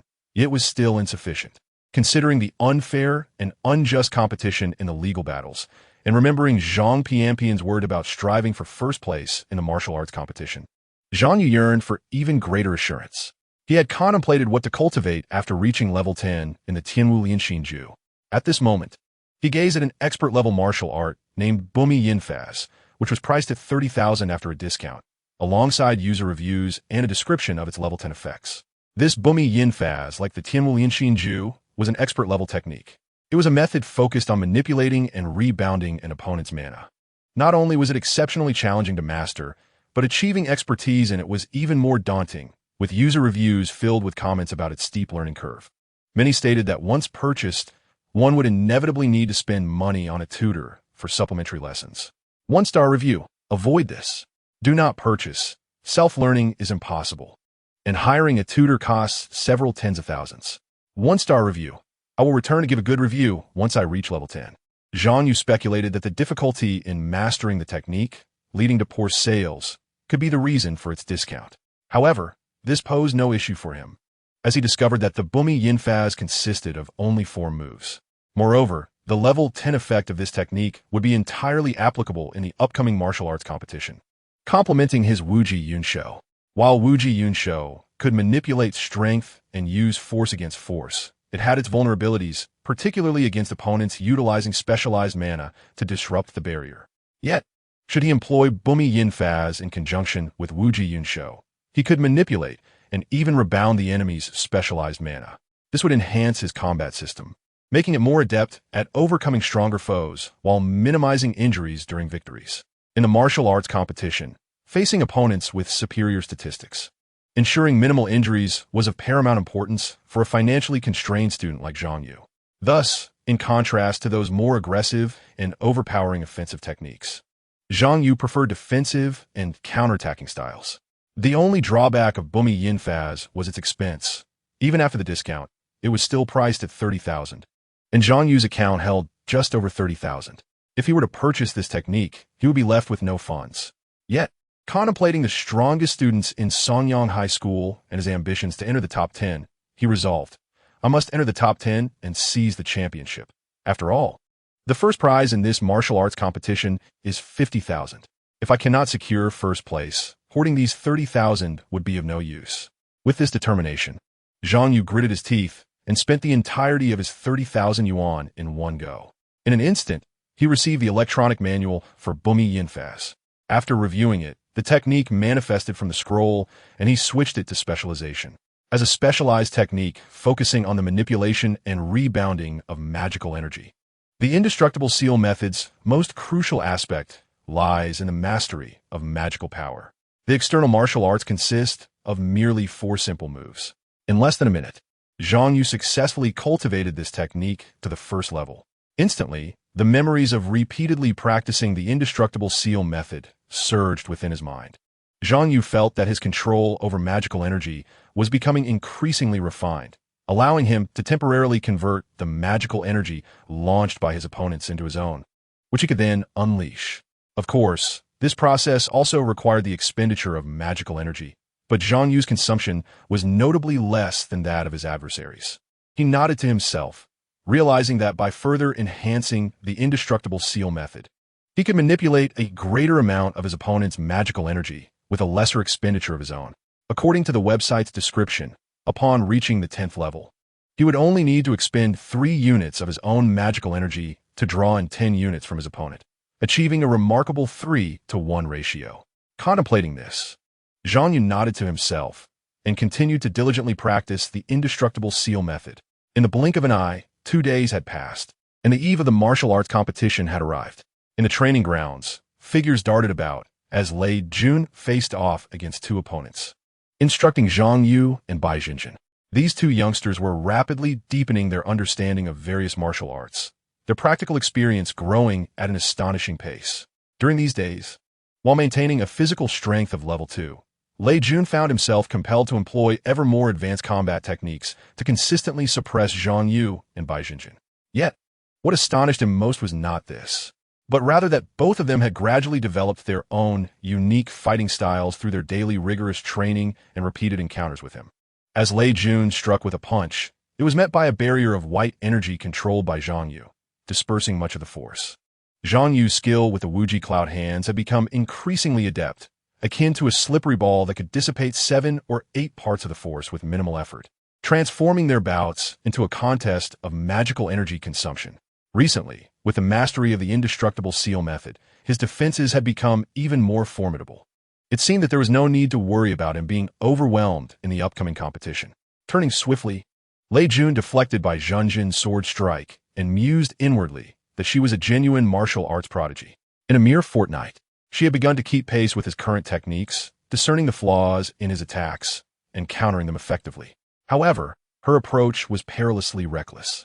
With a resounding crash, as Lei Jun intensified his exertion, a wave of magical energy surged forth, sending both opponents flying. The supplementary training session had concluded. In preparation for tomorrow's competition, he reminded them to prioritize their safety above all else, urging them not to overexert themselves or push beyond their limits. Lei Jun reflected that there was still a chance for a top 10 finish. Bai Jinjin expressed her surprise, wondering if there was indeed an opportunity for such a ranking. At midnight, they were to gather at the entrance of Bailong Gaozhong. The martial art competition was to be held there. Zhang Yu was momentarily taken aback by the late hour. Lei Jun explained matter-of-factly that classes at Bailong Gaozhong were conducted during the day, necessitating the evening schedule. Zhang Yu could only remark on Bailong Gaozhong's unwavering commitment to unconventional arrangements. When he inquired about transportation, Lei Jun replied that they should take the subway themselves. With only the 2 of them participating in the martial arts competition, there was no expectation for the school to provide transportation. Zhang Yu could only concede that this was typical of Songyang Gaozhong, mirroring Bailong Gaozhong's lack of disappointment in him. As Lei Jun watched the pair depart, he sighed inwardly, contemplating how, had they been born into affluent families, they might have had a shot at the top 10. That night, after diligently practicing for 2 additional hours, Zhang Yu finally elevated the indestructible seal method to the 10th level. His body trembled violently as he sensed his meridians had been refined through rigorous training, becoming significantly more resilient and capable of accommodating various types of specialized magical energy. Simultaneously, the knowledge of energy manipulation and rebound coalesced in his mind, culminating in a profound realization. In this moment, as he executed the indestructible seal once more, Zhang Yu felt confident in his ability to directly convert his opponent's magical energy to replenish his own losses. This meant that upon reaching the 10th level, he could grow stronger with each battle, utilizing the energy from his adversaries to restore his own. Naturally, this absorption had its limits. Within a single fight, he could replenish a maximum of 30 units of energy, beyond which his current meridians would be unable to sustain. Reflecting on this, Zhang Yu turned his gaze to his status panel. After 2 weeks of rigorous training, his fundamental statistics had seen significant improvement. Zhang Yu's Dao Heart was at level 3, 53, with magical energy at 218 and physical strength at level 151. He sighed, lamenting that if only he had begun practicing the Zhou Tianqi gathering technique a month or 2 earlier, he could have further enhanced his physical strength. Upon returning home and taking a quick shower, Zhang Yu hurried to catch the bus en route to Bailong Gaozhong. At 11:31 p.m., as he exited the subway station, he beheld a towering building approximately 30 stories high, which he recognized as by Gaozhong. However, he had no time to admire it, for he was exceedingly hungry. Where was Jean? He needed to borrow some money for dinner. It would be impossible to compete on an empty stomach. As for his own funds, they had long since been exhausted, primarily due to the costs associated with the indestructible seal method, which had drained 30,000 yuan from his account. The remaining few coins had been spent on meals and medicine in the intervening days. Just as Zhang Yu anxiously scanned his surroundings, a hand suddenly clapped onto his shoulder. Turning around, he was delighted to see Bai Zhenjin. "Zhen, hurry," he exclaimed. "Lend me some money." Bai Zhenjin, clutching her stomach, weakly replied, "I have no money for dinner. I'm feeling faint." Zhang Yu was astonished. "You too? You've run out of money?" Bai Zhenjin gazed at him in disbelief. "You spent all your money too? What is your spending philosophy that you can't even afford dinner?"